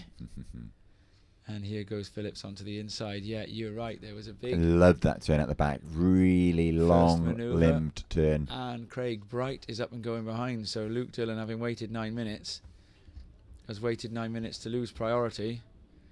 And then watch the Llantwit surfers both post scores. We might get a paddle battle between Craig Bright and Luke Dillon here. Dillon's probably going to have the edge. Especially since Luke Dillon is a professional surfer who has just come back from California, where he was probably paddling all day. And Craig Bright is a design technology teacher. Design and technology teacher, yeah. A DT teacher in either St. Richard Gwyn or Radicomp. I'm trying to remember which of the two it is. I think it's St. Richard Gwyn, isn't it? I'm not sure. I think it's St. Richard Gwyn. I got a replay of that turn of Nate's, Rob. Talk about it. Let me get over here. Talk about it. Here it comes. In a moment. Here it is. I love that. Really put that, Tom. That goes. It's the perfect illustration of what we talked about earlier with the Brad Gerlach School of Power, timed to perfection, displacing so much water with minimal effort, really. Yeah, I agree. A 6-point ride. So Dillon did still manage to get 3.57, which turned out to be more than Craig Bright got. So now we see Logan down there. He has put a pair of old shoes on to walk down the point. And look at how comfortably he's doing it. Now, I don't know that he then plans to give those shoes to someone in case there's a run around. Or has he already? I can't quite tell. No, he's walking too easily, isn't he? I don't know. He's a good rock dancer, Logan is. I don't know. I'd say he's still got them on because he's not even looking at the rocks. He's walking with head up. If he how is he going to get them to the point where you'd come in for the runaround? Unless you send another person to that point. I suspect he's not going to do the runaround. And what's he going to do? Just leave the shoes there for the tide to take? Reckon. No, I think he. Oh, yeah, good point. I'm sure that whoever is on the end of the point, I suppose. Oh, look at these waves rolling down the point here. Now I think we're set for a nice 40 minutes to 60 minutes of surfing ahead of us, Tom. Right until dark is the call from contest control, and I've been privy to the competitors' WhatsApp. Oh yeah. And the call from contest control is that they're going to do everything in their power to run both women's semi-finals this evening. However, they are alerting those competitors, the competitors in those semi-finals, to stand by because they are worried about the light. Right, I see. Interesting. I mean, the stacked heats, those two semi-finals, and they are great conditions for it. And tomorrow we've got a little bit of mixed weather to come through, haven't we? And I think we did have a surf forecast somewhere.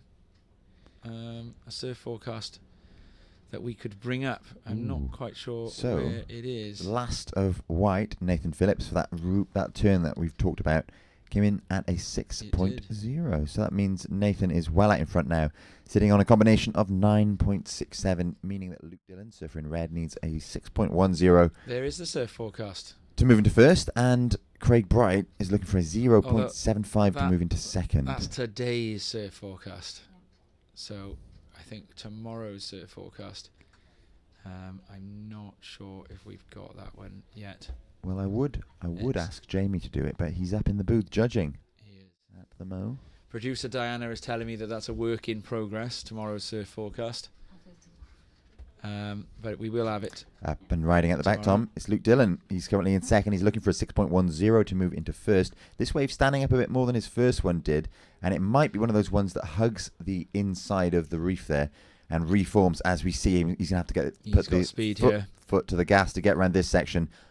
Smashes that oncoming section and finds the open face once again. Now, the wave here tends to go a little bit fat before reforming on the inside, but Luke finds a lovely section to put his fins through the back of that wave. A roundhouse wrap and comes undone on the whitewater. Yeah, still a lot of work for Craig Bright to do now, though, because Dillon is going to post a decent score on that. And here goes Craig Bright. So this is Nathan Phillips. So Nate's going to reply, and he gets a little bit hung up. There's going to need to be a little bit of work done to get anything out the inside. Nate ejects, decides to head up the point. And so I'm calling Luke Dillon probably gets the wave of the heat there, don't you think, Rob? I think no. I think that goes in above the 6 of Really? Phillips. Okay.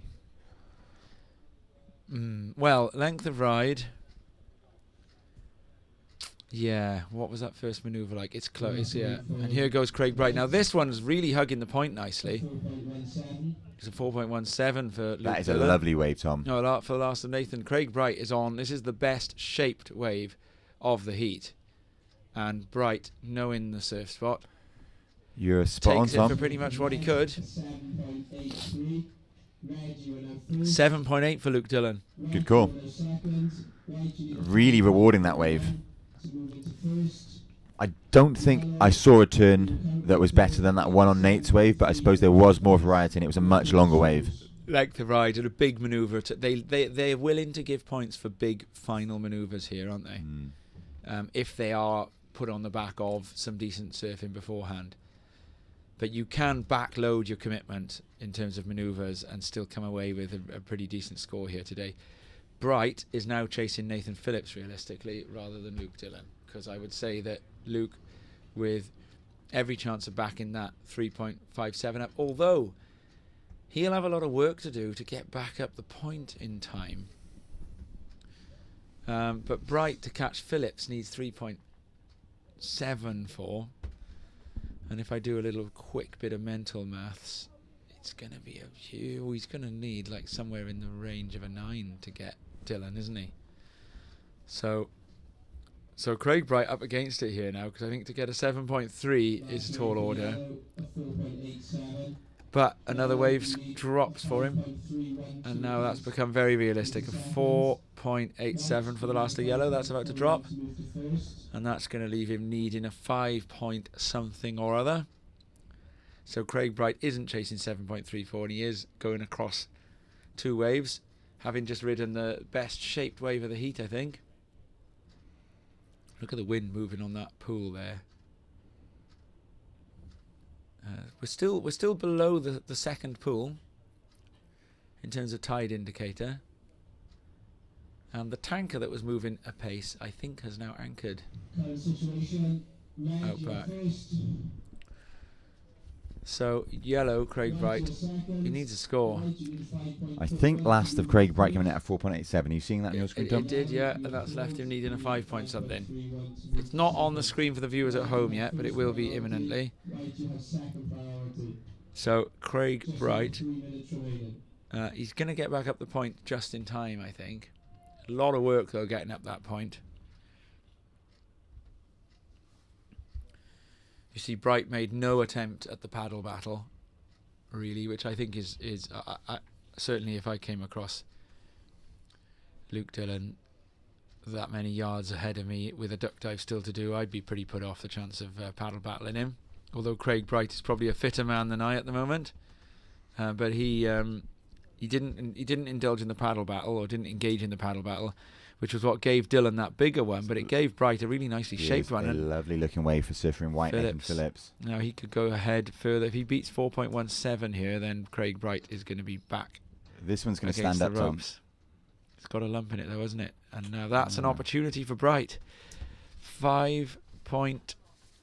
My screen is not yet updated, so for those of you watching at home, Craig Bright has another score. There it is. It's now up to date. 5.31. And there's a lot of cheering going on the shoreline. I think that's Nathan's kids, or Nathan's kid and his mate. And Craig Bright doesn't have priority. Minute and a half left. But he can still get away from under Luke Dillon's priority, because Craig knows the lineup. Dylan would likely be pretty tired by now. And a set is approaching. I mean, you know, when you're out there in these sorts of conditions, you can be alongside somebody and you can catch the wave and they can't, and that's all there is to it. So I don't think priority necessarily means that you're definitely getting the wave instead of the guy next to you. You've still got to actually be able to catch it at their expense. Bright needs a score here. There are waves lining up as they go down the point. Down the inside, that is. Phillips just up and riding, has a little wiggle around on the inside. But we're gonna with an announcement here that we're not gonna go into the ladies' semi-finals. Moans. Do you hear that? Yeah, and I think we've got both Alice Barton and there's someone else. They're there in their wetsuits and their dry robes. They were waiting for their heat. So here we go. Now Luke Dillon uses priority here, so that keeps Bright out. Blocking manoeuvre. And so it's going to leave us with 10 seconds. And here is Bright. Right, needs 5.31. It's not impossible. The wave's going to have to grow. Bright needs to believe this can be done. Body language suggests he doesn't think it can be done at the moment. A lot of work to do. And it can't be done. Bright, he seemed to know that in his body language then. So that isn't going to be a 5.3. We can be completely sure of that. So we'll be starting the final heat of the day shortly.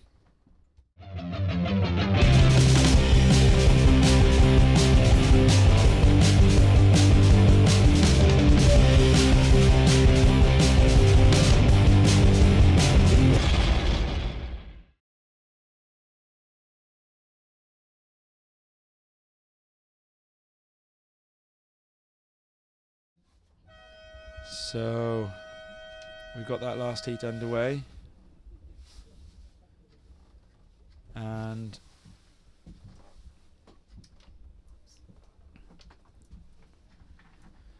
we apologise as the storm blows in for any troubles that you may have gained with picking up the stream.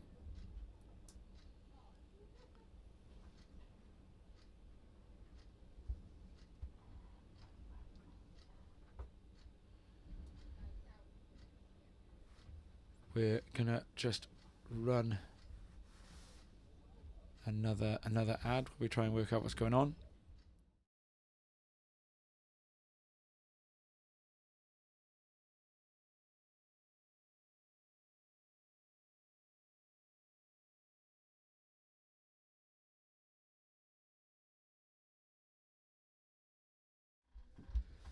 So I'm told we have got the stream up and running again. And so this is the last heat of the day now, and it's pretty stacked. Stanley Norman, Logan Nicol and Mark Vaughan. Rob, I think it's safe to say, just on form, before we even start to talk about things like age, I think it's safe to say Mark Vaughan has got his work cut out here.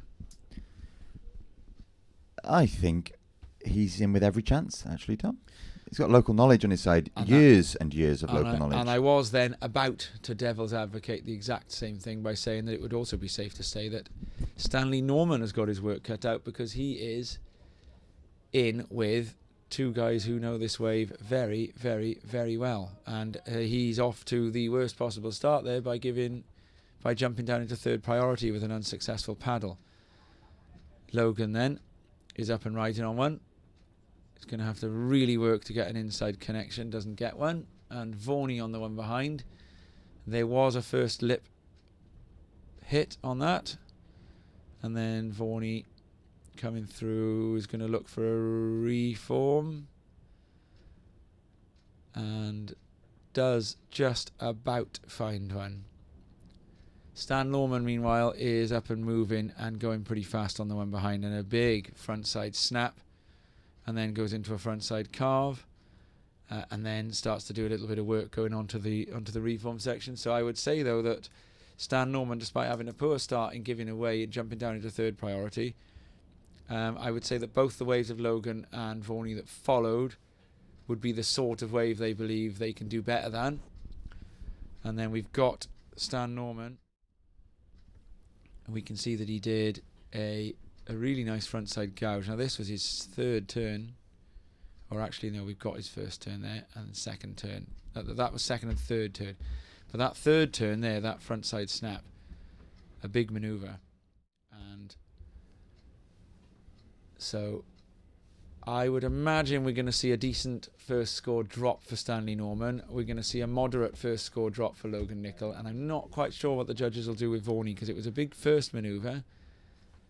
But I only saw it with eyeball from some distance away. So I don't have a camera comparison to be able Interesting to see, Tom, as scores do come in, and you can hear them probably on the beach mic as well. It's a 5.0 for Surfer in Red, Stanley Norman, a 3.0 for Surfer in White, Logan Nicol, and a 4.17 for Surfer in Yellow, Mark Vaughan. Now, Tom... That's about right, I'd say, because, as I said, I couldn't see Mark Vaughan's manoeuvre very well because it was eyeball only and from a distance. But it did look like one big turn. Tom, earlier on we talked about some scores in other sports whilst we had a break in the action, and we've got a little break in the action now. I've got confirmation of the result in the Clash of the Titans, Pontier AFC versus Crickhowell AFC. I reckon Crickhowell took it. It was an absolute drubbing. Really? 7-0 Pontier. Wow. Dan James getting 2. The Dan James? Not the Dan James. Well, the Dan James, but not the Dan James. I get you. There was an own goal as well. And then the rest of the goals spread pretty fairly amongst the squad. So, Llantwit, congratulations to Pontier AFC. I know they're listening in the clubhouse this evening, watching live on the YouTube. Llantwit AFC Pontier, da iawn. And during the Boardmasters, we called out the results of Pontier cricket. And there's a mutual player in both games. Really? The mighty Tom Jarvis. Tom Jarvis. The Tom Jarvis. The Jarv. Wow. Ye of so Jarv they've got fame. the Dan James and the Tom Jarvis. They sure do. And I tell you the other result. Now, this is a little bit Welsh-centric. I know we did read Arsenal and Tottenham out earlier, but the other result that some of our Welsh followers will get very excited about. In fact, worldwide followers now, American and Canadian followers too, after the hit Disney Plus documentary. Oh, the old Wrexham. Wrexham. Away to Oldham. And they are leading. Well, they've won. 2-1. So, a Paul Mullin winner. Paul Mullin is Wrexham's striker that they all love. He's their top striker. 90 plus 5. Oof. I know a guy who went to that game, and I think he'll be pretty happy. They're top of the league, aren't they? They should. I don't know. They won 6-0 last week. Depends if Chesterfield won, because Chesterfield did beat Wrexham very early on. So I don't know. I think Chesterfield might well still be top of the league. It depends if Chesterfield won. So if you look up the Chesterfield result, you'll know how Wrexham are doing. Let's have a look. Chesterfield lost today. Wrexham have gone top of the league. So they'll be very happy with that. My mate Chris, who I go to watch Wales football with, he and I have stood together for years, or sat together for years. Nowadays, sit, isn't it? He's a diehard Wrexham fan. I went up to Wrexham with him actually to that stadium to watch us play. Racecourse, isn't it? To the racecourse. I went and watched us play. We drove up and back in a night. It was pretty grueling. We played Trinidad and Tobago in a friendly. It was a really nice atmosphere, really good, great stadium. So, Pontier, yeah, victories there then for Arsenal in the North London derby. Ooh, I also hear that there's a Mark bit of, Vaughan in the Battle of the Marks. there's a thriller elsewhere in the Premiership as well. The Liverpool.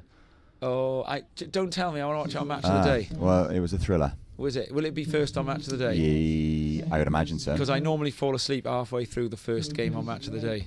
It looked like a good one. Yeah. Oh, leave it. Let me find out on Match of the. Well, I won't find out. I'll watch half of it on Match of the Day and fall asleep normally. So, situation here now. Nickel. So after that initial one wave exchange, everyone's being very cagey in this one. And this is the last heat of the day now with the deteriorating light. And here goes Mark Vaughan. And he will be... Well, he had third priority anyway at the time of paddling for that. So it didn't matter. So he can fool around and go for things.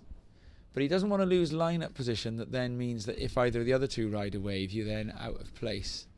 But Vaughan knows what he's doing in this lineup. And that quick up and down from Mark Vaughan now means he has gone into first position, Tom.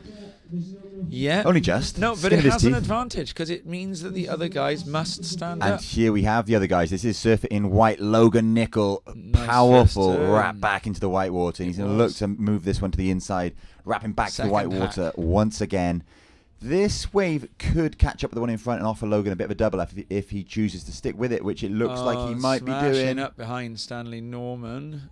So Logan's working through to the inside. Out the back, surfer in red, Stanley Norman jamming 3 turns really nicely together. And his wave is standing up a bit more than Logan's did, which will allow him that extra bit of scoring potential as he rebounds off the white water at the end of that wave.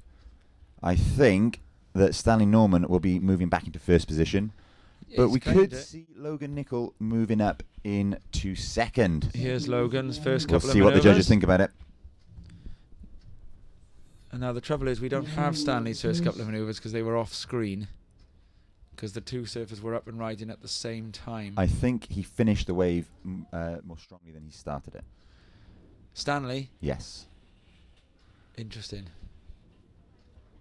He'll he did a big claim, didn't he? Last wave for red, a 7.0. Yeah, there we go, a 7.0 for Norman. So it's as predicted. Stanley Norman goes back into first, but Logan Nickel jumps into second, which means Mark Vaughan, surfer in yellow, with first priority, is now in third position. Mark's looking for just a 3.51 to move up into second and qualify for those all-important semi-finals, Tom. 4.67 for Logan then, yeah, interesting. It's a big difference they've given them between those two waves of Stanley and Logan. I think the difference to that end section, it allowed Stanley to bounce off that foam at the end, whereas Logan's wave kind of fizzled out. Wave selection all important out here. So again, as we said though, Logan, we're shown there that the judges, they don't mind you backloading your risk or your commitment into your rides here. They are happy to dish out points for what you do at the end of a ride here. Because I suppose when that kind of initial shift was made by judging across the world towards the pressure and emphasis going into those first manoeuvres, there probably was ever so slightly too much of an emphasis shift onto first manoeuvres, wasn't there? I remember seeing the halo. Yeah, I remember seeing a one heat in particular once where there was a surfer. I'll leave the names out of this one actually because it was controversial. But I think I know the heat you're going to say. There was a surfer on the inside catching like 2-foot waves and doing a first manoeuvre straight away right in the lip, and basically doing top to bottom surfing on like 1.5 foot, 2-foot waves. And then there was another surfer outside on like 4-foot waves, gunning along open face a bit, and then doing a couple of manoeuvres and doing cutbacks and things like that. And I remember watching that heat, and it felt to me like kind of peak absurdity of that change. It was very freshly after the what was it, a protocol, was it an edict, whatever it was, a directive had been issued, and it was patently the wrong result. But on paper, and it was because they had kept the final words of the statement at that point. Now, do you remember in the 90s And this was the one, you know, I learned it off by heart at the same time as I learned the Lord's Prayer and to be or not to be. The surfer who takes off on the largest and or best waves and does the most radical controlled manoeuvres for the longest functional distance shall be deemed the winner. And this was the problem, was it still had that statement on the end, shall be deemed the winner. And so if you looked at the letter of the law, what you had in front of you was a surfer who'd done one type of surfing on a smaller wave, shall be deemed the winner. And you had a surfer who'd done a different type of surfing, judged to be one notch down on a bigger wave. And I think there's less of that nowadays, isn't there? And as you can see, you know, Stanley Norman quite rightly doing a lot of very good surfing late on that wave, backloading his good surfing, and being rewarded with the wave of the heat. I suspect we're about to see some action, Tom, because we've got a set approaching the lineup. It's surfer in yellow, Mark Vaughan with first priority. Will he take a look at any of these? I suspect he will. We've just been joined in the booth, Tom. I don't know. Is he going to speak? I think. Well, I've got a question to ask him actually. Let's see. I mentioned this to Vaughan earlier. Whilst you were busy commentating, this is the actual Prince of Wales now. Herbie. This is the one we will have a bridge named after this guy. Whilst you were busy commentating earlier, Herbie attended a medical emergency. A young lad had grazed his foot and had asked, he said, "Are you Hugh John?" And he said, "Yes." And he said, "I've cut my foot." And Herbie crouched down, got really close to the cut, the graze, took a bit of skin off, really close, eyeballed it before delivering. Oh, Norman's going left. He's doing what he did at Thurso. He's going to go for the backside rotation. Doesn't quite. That was the Thurso final all over again then for a second. So Herbie assessed the wound. Let's just have a look at how close he was to landing that thing. Here we go. I mean, that is what happened in the final of the British last year, isn't it? And here we go. Yeah, a bit off landing still, a bit off. But he's got that in him. Sorry. It's okay. And more important matters. Yes, the Prince of Wales is in the building. He assessed the graze before looking up at the poor lad and delivering the bombshell news that he had 10 minutes to live. Ah. Did he live? He did. Thank goodness for that. Bless his heart. Yeah, what's your take on the day's action then, Herbie? You've enjoyed what you've been seeing? 9 minutes. He lived for another 9 minutes. Okay. Enjoyed what you've been seeing today, Herbie? Yeah, it's been pretty good. Look, it's hard work by all, especially you people in here, believe it or not. People think you just sit here drinking coffee in a nice warm cabin while everybody else is out in the elements working hard. But no, it's Llantwit's. Look, it's a great wave. It's one of the jewels in the crown in Wales. It's probably on its day one of the best right-handers in Wales. Yeah. But it's not that challenging far because of the tide, today. Tom. That's the problem, and we know it. We're used to it, etc. And it must be quite daunting for some people who've not surfed here before. Oh, Mark Vaughan, late takeoff, stuck behind the whitewater. He's going to run out of energy on this one. He's going to persist, I think, actually, and hope for an inside reform. He might get it. He doesn't need a lot here. He's 3.51. Local knowledge. Not impossible. Not impossible. He will need a manoeuvre. And he gets it, and he sticks that, and now he's going to go on the front side. He'll get the score here. So what do I know? He was saying that he was in a bit, saying that he's got it wrong. And that wave is all about what he does on the inside there. The camera whizzes back up the point, and that is because Logan Nicol is up and riding. So just as Vaughan, and great surfing from Logan there. Just as Vaughan needed a score. One at the back, Stanley Norman takes to the air, big fin high waft there. So Vaughan has bodyboarded in. We've lost Herbie. Yeah, he's going. Bodyboarded we were in, just Tom. breaking for the action there. And I'm going to put my stopwatch on. Vaughan's going to go for the runaround. Vaughan promised us the runaround, and he said he didn't care if his feet got cut. So I'm going to put the stopwatch on as soon as he hits land.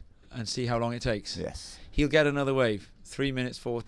So he'll get another wave. He's in knee-deep water. Herbie, what's your take then? We're gonna watch a little replay of Mark Vaughan's work on the inside section. You already said local knowledge. What's your take on this, Herbie?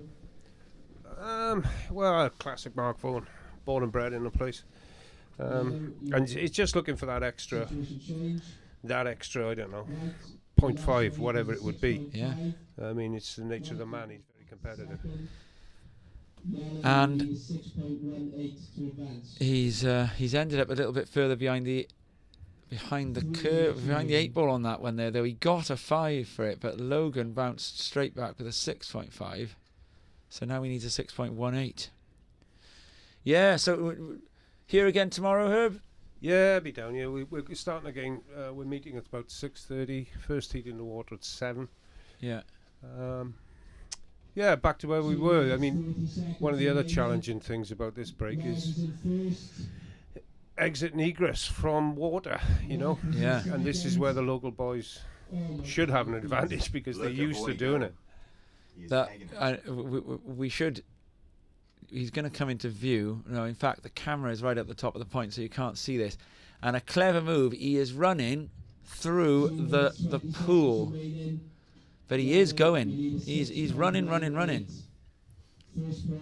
was the last time you ran across those rocks, Herb? I don't think it was this month. Or last month, I should say. We're in October now.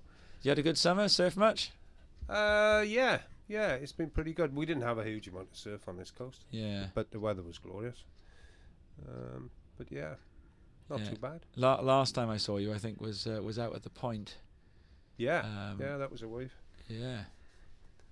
Interesting. Yeah, light is fading a little bit here. Vaughan, we've both predicted he's going to get back into the lineup. He's slowed down a lot now. The pool's been breached as well. The pool has just been breached, you're right. So Vaughan is only an inch or two to the side of your screen. There he is. 90 seconds remaining. 90 seconds. Well, he's going to try. He is putting his leash back on, and he is going to try. Second place is white. It's doable. Thank you very much, Cheers, Herbie. Herb. Good to have you in here. Thanks. Herbie's off. Well, we'll have to find out whether Vaughan did cut his feet on that run. He did exactly what he promised he was going to do. 2 minutes 10 seconds, Tom. Yeah, 2 minutes 10 seconds to be back to knee deep, but he's got a minute. You can catch a wave. There's a strong rip. You've got to jump. You have to jump into the rip, don't you? Which is what he's doing. And then you have to let the rip take you out sideways, and you come to the inside section. He needs a 6.18, and he'll know that he needs a 6.18. So we mustn't speak too irreverently of what's happening here. If he is able to get his head down and paddle through that whitewater, Logan, meanwhile, is going to try and see if he can increase the requirement for Vaughan. And he's going to be going some towards doing that, I think, here. He needs to replace a 4.67. There is Vaughan with 20 seconds remaining. Again, front row tickets to a show he doesn't want to see. And that show is the Logan Nichols show. And I think Logan will push the 4.67 up here. So I would imagine that's going to leave Vaughan needing something. There's 10 seconds left. I'd love to see Vaughan stand up on a wave just to prove that he was able to do the runaround. I think we can count that as Vaughan still in the lineup. So he made it back into the lineup, didn't he? In the 3 minutes and 40. And he'll at least, as long as his feet aren't too cut, to Stan Norman, I think this wave will count.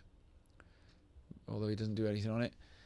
It will allow Vaughan, at least, if his feet aren't too cut, the pleasure of standing up on a wave as he rides in to celebrate his elimination from this event.